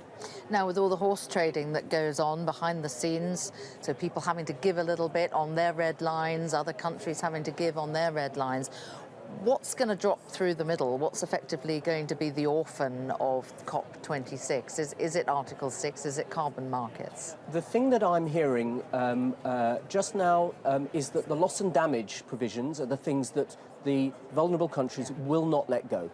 So this is a red line that they won't allow to be compromised. They want money for loss and damage. They want the recognition that they are suffering greatly as a result of the emissions of the rich world, and they want compensation for it. So if that's the thing which is going to stay in the text, otherwise we don't have an agreement, then some other things I think are going to go. I think there will be weaker language on financing in general. I think the developed countries are going to say, we will make our best efforts to provide more money. We will do our best, but won't absolutely commit to that, unfortunately. I think the language on fossil fuels may finally be got rid of. It's not the most important language. It's good symbolism, but it doesn't really commit anybody. So this is going to be interesting. What is that last bit of horse trading that will keep the negotiators up for much of the night and into tomorrow, and how will that be resolved? And it'll be one thing traded for another, different kind of issue. The one you raise about carbon markets, that's very complicated. I think we'll lose some of that too. So that might be something to put on the back burner for COP27? Quite possible. OK, and in terms of where we are with coal, you were saying there that we may still see that some of the references to coal and fossil fuel subsidies come out altogether, but haven't gone far enough, have we? I mean, if we can't get the language in there about coal, which is the dirtiest fossil fuel, then there's still quite a long way to go, isn't there, for those carbon emissions? But remember that if countries have got to come back with stronger emissions reduction pledges, that's going to have to be less coal, because that's the only way to do it. So the commitments to coming back with stronger pledges, which have now got to be, or at least we've got to try and make them aligned to the 1.5 degree temperature goal, means that fossil fuels will need to be phased out faster than they would have been otherwise. So the fact that the language on that specific thing is going to be weakened a bit doesn't mean that the whole thing has been weakened, because that is the only way to cut emissions. We can't keep on using coal, we can't keep on burning oil and travelling around in fossil fuel powered cars and vans and lorries and aeroplanes. So stronger emissions commitments means that those fossil fuels are now under pressure to come down. Over the course of the 2 weeks, what would you say has been the most significant development here? I think the marches at the weekend made it clear, particularly the young people's marches, this is about their future. They're not giving up on this one. They're angry, you know, and they're angry with our generation, because for 25 years we've known that we had this climate problem. The first IPCC report, which first identified the way in which climate change was being caused and the impacts it was going to have, was in 1990. And it's taken us until 2021, over 30 years, to make serious commitments to reducing our fossil fuel emissions and the other causes of climate change. And that's our generation's fault, and my kids will say that to me. And this is a kind of existential threat to them. This is about their future. And so I do think that it's the pressure that has been applied. Possibly some demonstrators over there. Greta Thunberg saying blah, blah, blah. That's such a clever phrase, isn't it? Because that is, of course, what's going on here. And I think that is the thing that the politicians will not be able to lose. They can leave this conference and be glad that they've got rid of some other country. They haven't got rid of the young people in their own countries. And the other interesting thing within that is that normally Greta is very much the focal point, isn't she? She sort of stepped back and allowed her global south counterpart to really be the face of it. And that has shifted the attention, don't you think? She's a very clever young woman.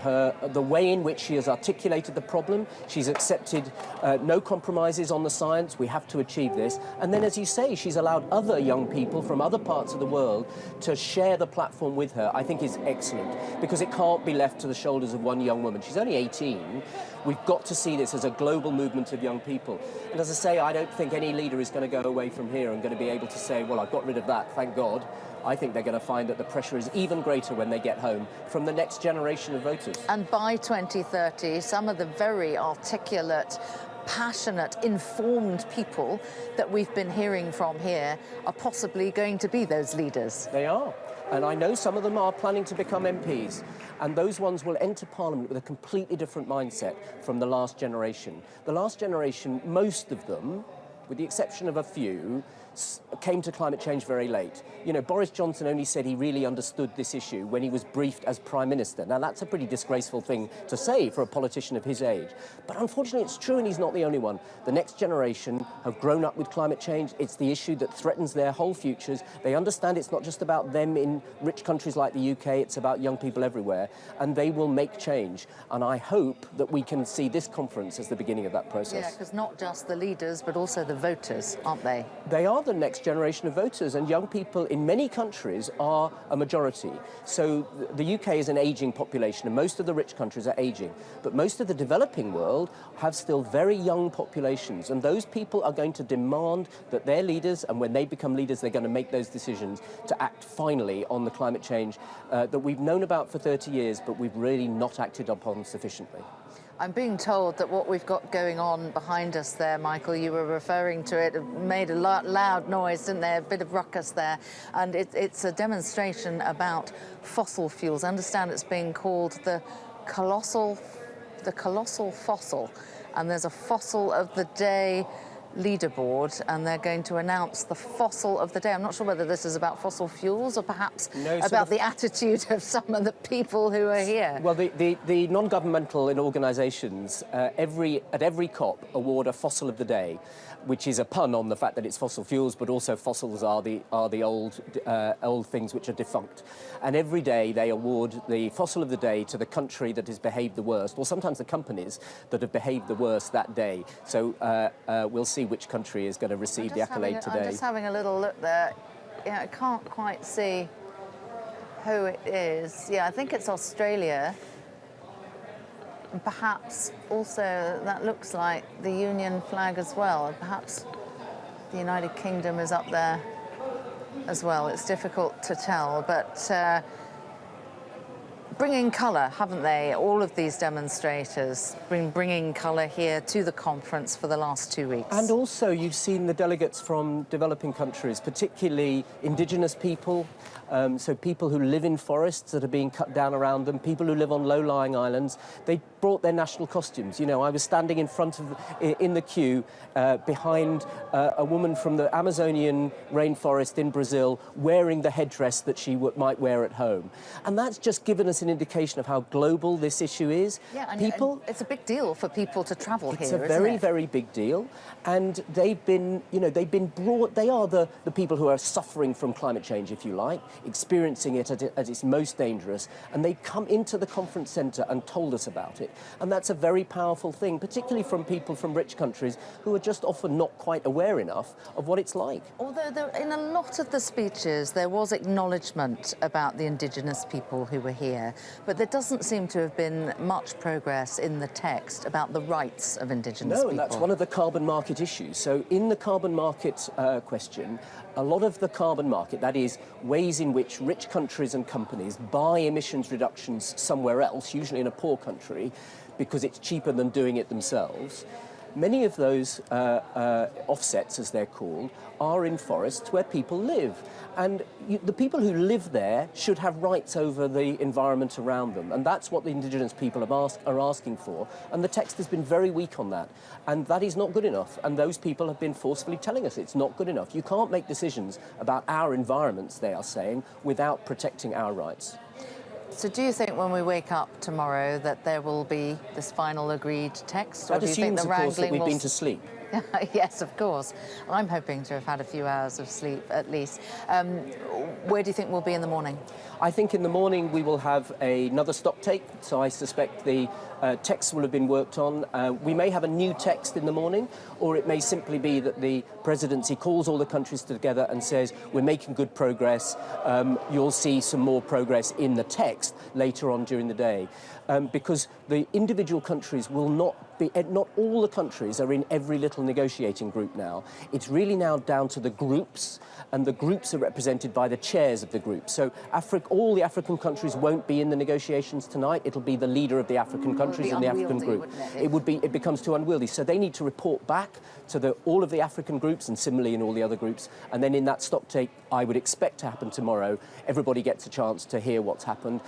We may have another text overnight. If the UK presidency thinks they've made a lot of progress, they may well publish it to just show how many issues are now resolved or nearly resolved, or they may wait till after the stock take and do it sometime during the day tomorrow. All right, well, we'll be keeping an eye on all of that and hoping that it doesn't come too late. Let's hope that it's at least tomorrow and not on Sunday. Michael, thank you very much indeed. Do stay with us. We'll be bringing you all of the coverage and analysis and summary of everything we've heard today on what is officially the last day here of COP26.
Well, it is officially the last day here of COP26, UN Climate Conference. We've got demonstrations taking place around us here in the studio, demonstrations out on the streets while those negotiators try to agree on a final text to come out of this conference. Well, we're joined now in the studio by John Verdiek. He's the Director of International Climate Policy at the Nature Conservancy, who's been involved in negotiations in previous climate summits. So, John, good to see you.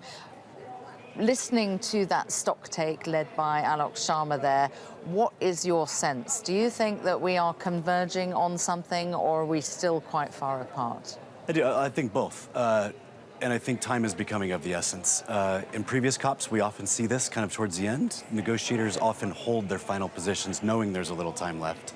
But now we're getting down to crunch time, and how many brackets there are around language that needs to be moved or not moved or left. And negotiators have to really start letting those fall and start agreeing. What do you think is going to come out? I think we'll have a deal tomorrow. I think the question everybody's going to wonder is what is exactly that deal going to be? But yeah, so that's what I meant to say with my question. What do you think is going to come out of the text that's in there now? Well, I think the text, we have a couple pieces. We have the overarching chapeau or the cover letter that it talks about kind of the future plans, what we really want to get out of COP in the future and climate action. We also have the really specific text on climate finance, markets, also transparency and greenhouse gas accounting. So they're almost divergent texts, divergent groups that are going to have to build up a package. And sometimes it takes compromise in one to get compromise in the other. And where do you think 1.5 is at the end of this conference? Well, I think we've seen a couple of studies in the last few weeks that have come out and said, you know, a month ago we were at 2.7.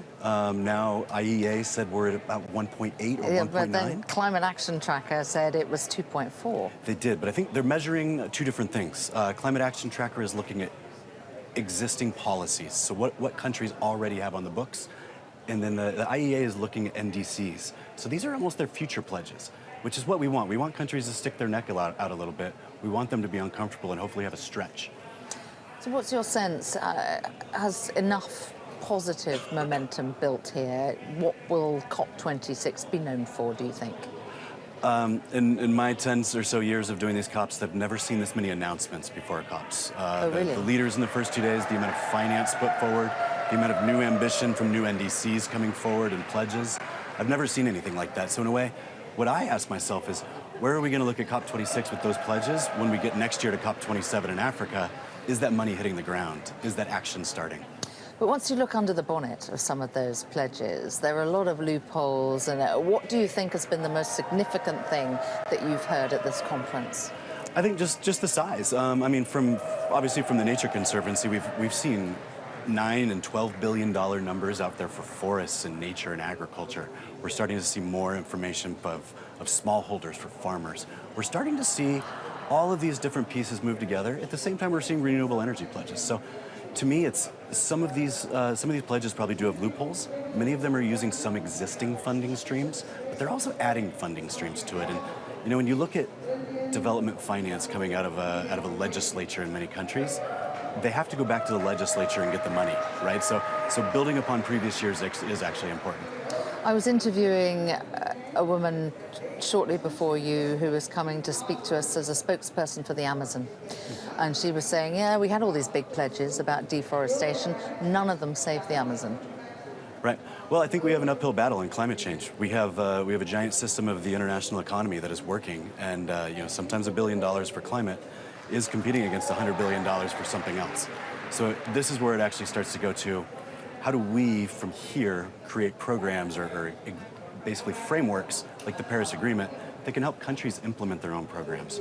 But then also, obviously, from the Amazon, you need international finance to do this. You need a lot, but you also need all of us to buy more sustainable products. We need to make sure that what we're buying that comes from the Amazon is not causing deforestation. People have already started to shift the narrative. We haven't even got that final text yet. People are already starting to shift the narrative to talking about COP27, believe it or not, in a year's time in Egypt. It's tended to be, and this is my assessment of it, and you correct me if I'm wrong, that you get the big COPs like this one, like Paris, where you get some momentum, you get big things pledged, and then the mini ones in between are always a disappointment. Do you think that we're in danger of that with looking ahead to COP27? In many of these COPs, the text from the previous COP often gives a mandate for what the next COP is supposed to look at. So we know which COPs are often going to be big, and we know which ones are going to be more working COPs, that we have to finish up the guidance for this piece or that piece. I think what we've just seen here in Glasgow changes the narrative, though, and all of these announcements that we saw in the first 2 days, those are not actually part of COP text. That was outside of the COP. These were leaders making pledges, and I think that's where we need to look going forward. That's really interesting. And in terms of just understanding the dynamics of the negotiations that will be taking place behind closed doors, obviously with representatives, you know, not all of the countries are going to be in the room. They're going to have representatives speaking for many countries. Who's going to be pulling the levers? What is going to be the red line? And my previous guest was saying that the developing nations are not going to let go of the loss and damage provisions in there. What's your take? I think loss and damage is a big one. There's also, you look at even in the share of, you look at even in the markets text, there's a piece in there on share of proceeds. And you see a lot of developing countries say, you guys are going to go trade greenhouse gas emissions to try to reduce emissions. We need adaptation finance. So there's pieces in there that are going to make some of the smaller countries actually have a bigger place than they normally would in some international negotiations. The other piece I think we know, one of the big players is the United States is back, right? We saw Barack Obama here this year. We see John Kerry. We saw Joe Biden. The Americans are obviously interested in a deal. They're back, and there was also a joint declaration with the Chinese. How significant is that? It doesn't seem to have taken us far, certainly that's been visible in this conference, but going forward, it could be pretty powerful. Absolutely. I mean, the two largest greenhouse gas emitters in the world, they're the two elephants in the room, and we need to move them forward. A couple of big things that were in that text were China's going to now start to include its methane emissions. Largest methane emitter in the world. That'll be helpful. China also said that they would do a 5-year NDC instead of a 10-year NDC or pledge. So every time we have a chance to ratchet down the Paris Agreement's mechanisms and get more ambitious, it'll help. So I think China said that we'll do it more often. And the high-level ambition coalition, I think it's called, there's been a lot of talk that the EU has been very mute for this 2 weeks. The voice seemed to be a lot louder today. I'm just wondering, I mean, that's our impression, that's from what we can see. You'll know more about what's been going on behind the scenes, but what's your perspective on that? I think sometimes that gets pretty political, and you get into some of those big groups that show leadership, and those that want to be leaders show up and become leaders. And I think the EU, if they are showing up more in the HAC, and the High Ambition Coalition, there's probably some statements that are coming out and saying they need to. And either that says the message is going all the way up to the top, or maybe the message says we haven't been doing something well. As Frans Timmermans made clear today, didn't he, that the EU would be prepared to do more. He was very unequivocal about that in his submission today in that stocktake session. Absolutely, and I think showing that willingness to compromise, the willingness to put more out there is a really good step. You also heard many countries say, we need more of our language in the text. So in a way, this is a little bit of positioning for the final evening of negotiations, and that nobody wants to say they like the text yet because they want to preserve their positions because their negotiating teams are still in these rooms. You've got a lot of these conferences to make comparisons with. When do you think we'll see something emerge? When will we get the white smoke? I think late morning or early afternoon tomorrow. I think they might go all night tonight. I wouldn't be surprised if a take it or leave it text is put out by the presidency tomorrow morning and saying, this is as far as we can go. We've made decisions for you. Take it or leave it. Interesting. Okay. Well, we won't know, will we, until we roll forward the clock a little bit. It's been a very long 2 weeks, certainly for all of us here. I'm sure it has been for you as well, but also particularly for those delegations who've been here in those back rooms trying to work something out here ahead of a big announcement, hopefully tomorrow morning, tomorrow lunchtime, we're not sure when. John, thank you very much indeed for joining us in the studio. Do stay with us. We've got plenty more coverage coming up for you after the break.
Now, as we enter the evening here on the last day of COP26, it was supposed to be officially ending at 6 o'clock. We're heading towards it now. Negotiators will be racing to get a deal. Climate activists have been protesting outside the COP26 conference centre. Our Scotland correspondent, James Matthews, has been speaking to some of the people there.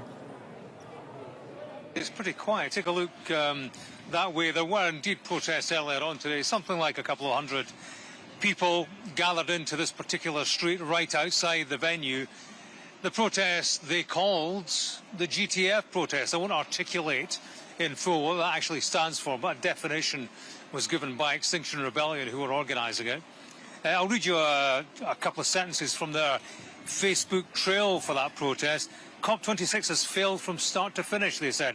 We are not surprised. It was designed to fail so that our leaders could greenwash climate solutions and avoid serious action. Their greed and cynicism has destroyed our future. That's Extinction Rebellion Scotland speaking there. I have to say, gauging the opinion around here, actually for the last 2 weeks and particularly today, that resonates amongst most of the campaigners, protesters who have gathered here. They don't like what they have heard from inside. They didn't start out with big expectations and there's a distinct lack of enthusiasm for conclusions thus far.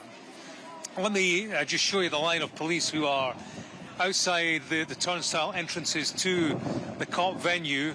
An increase in police presence, I'd say, at the actual turnstiles, because earlier on we had a bit of a flurry of action. Two individuals, two protesters, actually scaled that barrier and were on top and had to be pulled down by police. So two of them were arrested, taken away in police vehicles in, untidy scenes, I suppose they always are. The two of them taken into police vans, pursued by other protesters who were objecting to the way the police were handling them.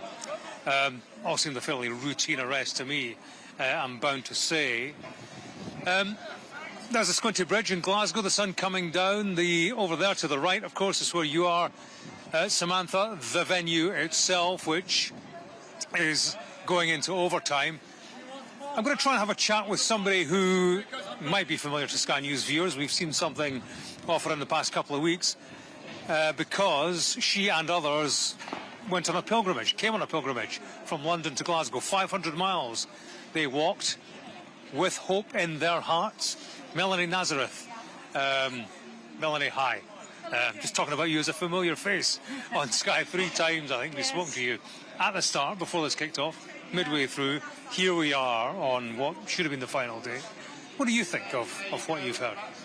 I'm so disappointed. When I spoke to you, I think I said to you when we first met that I was travelling in hope. And somehow I feel that that didn't happen, really, did it? This COP is a death sentence, really, for some of those places and people that I was talking about as we walked. And I just find that so devastating. Why has hope been extinguished, do you think? Tell me about the vested interest, perhaps? It hasn't been extinguished, because we'll carry on. I mean, hope involves rolling up your sleeves and getting down to action, and that's what we'll do. But the hope that the world leaders would respond to this crisis appropriately has just dissolved. And I think one of the reasons for that is that they just lack the courage.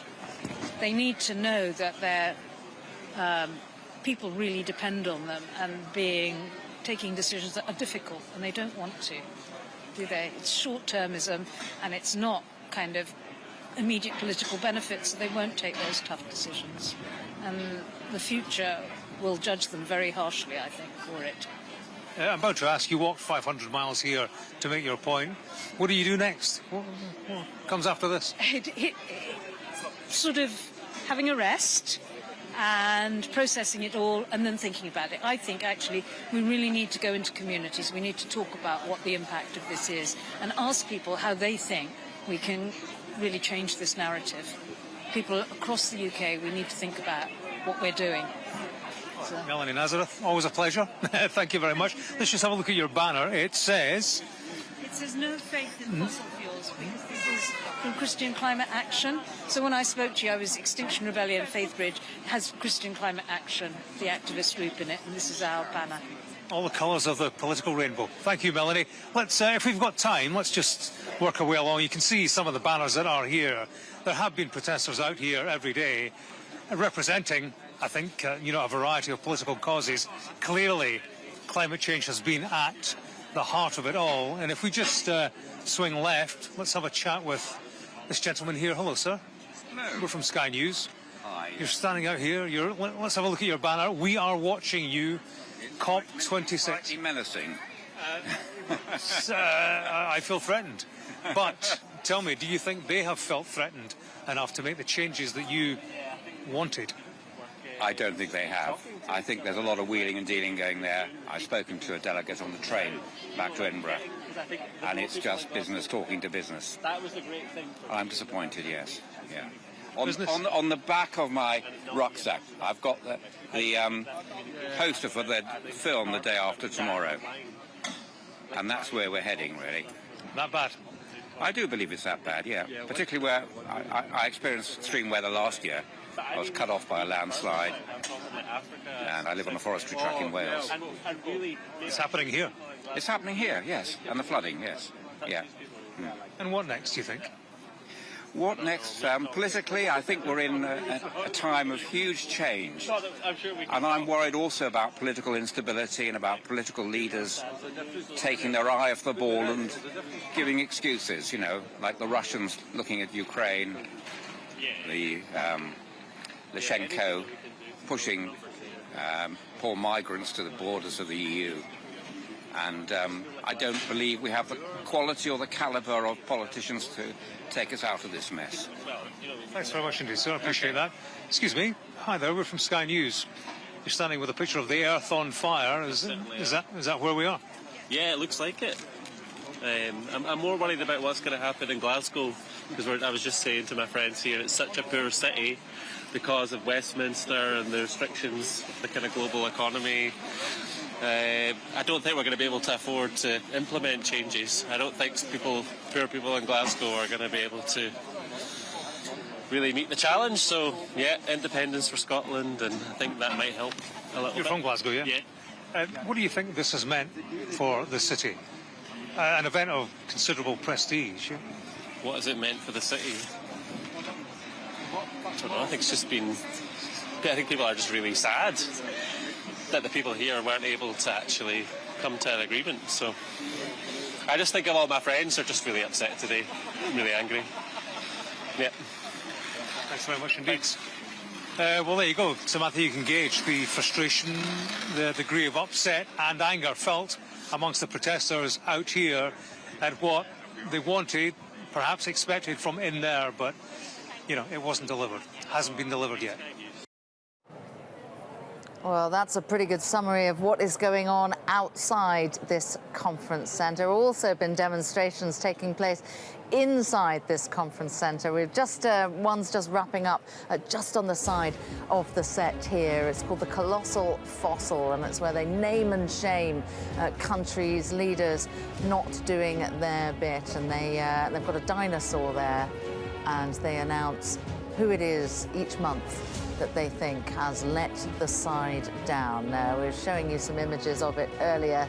They're taking that leaderboard down. Annoyingly, I can't see what's on the top of that leaderboard, although we think we can identify Australia there on, but to be fair, there are other countries as well. We just can't quite see which they are. But anyway, that's what's going on inside and outside the SEC. Stay with us. We've got more coverage for you after the break.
Now, vehicles account for around a fifth of the carbon emissions that are now leading to global warming. Well, to cut them, many governments, including the UK, want to ban internal combustion tractors, buses and cars.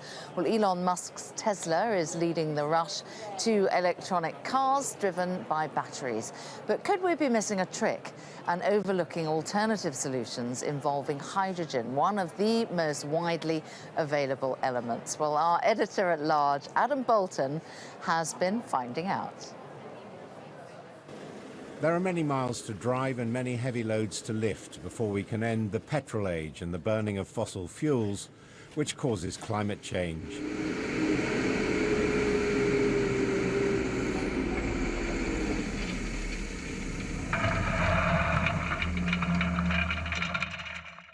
Lord Banford, the chairman of the British heavy vehicle maker JCB, believes he's found what could be the most important invention of the 21st century. Not electricity, not fuel cells, but the internal combustion of hydrogen, one of the basic components of water, H2O.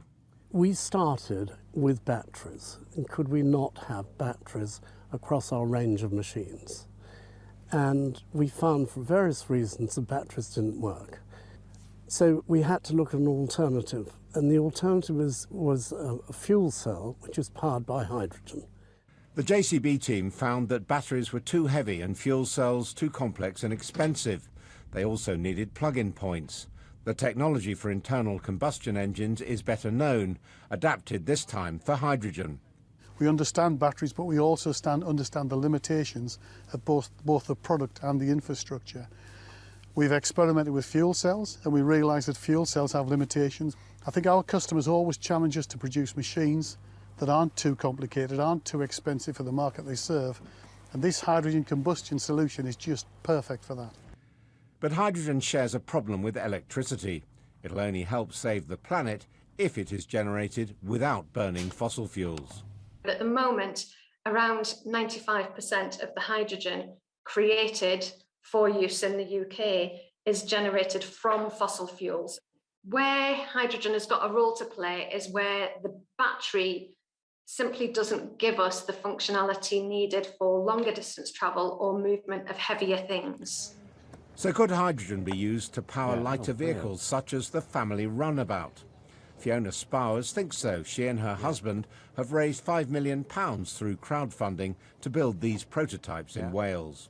I think it's going to be very good for the corner cases where batteries won't work. So if you lived, I don't know, in a third floor flat in a town, it's going to be pretty hard work trying to recharge a battery electric car.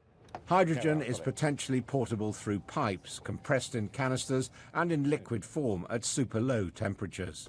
Fiona has a dream. Well, I'm thinking the forecourt of the future should have hydrogen and electricity replacing diesel and petrol. And I think we will see that. But at present, there are pitifully few hydrogen stations in the UK, just 14 across the whole country. The private hydrogen car market still has much further to go. Adam Bolton, Sky News. Oh, he's a good sport, is Adam Bolton. Stay with us. Coming up on Sky News Climate Live, we're going to bring you the highlights of the day, followed by the Daily Climate Show with Anna Jones at 6:30.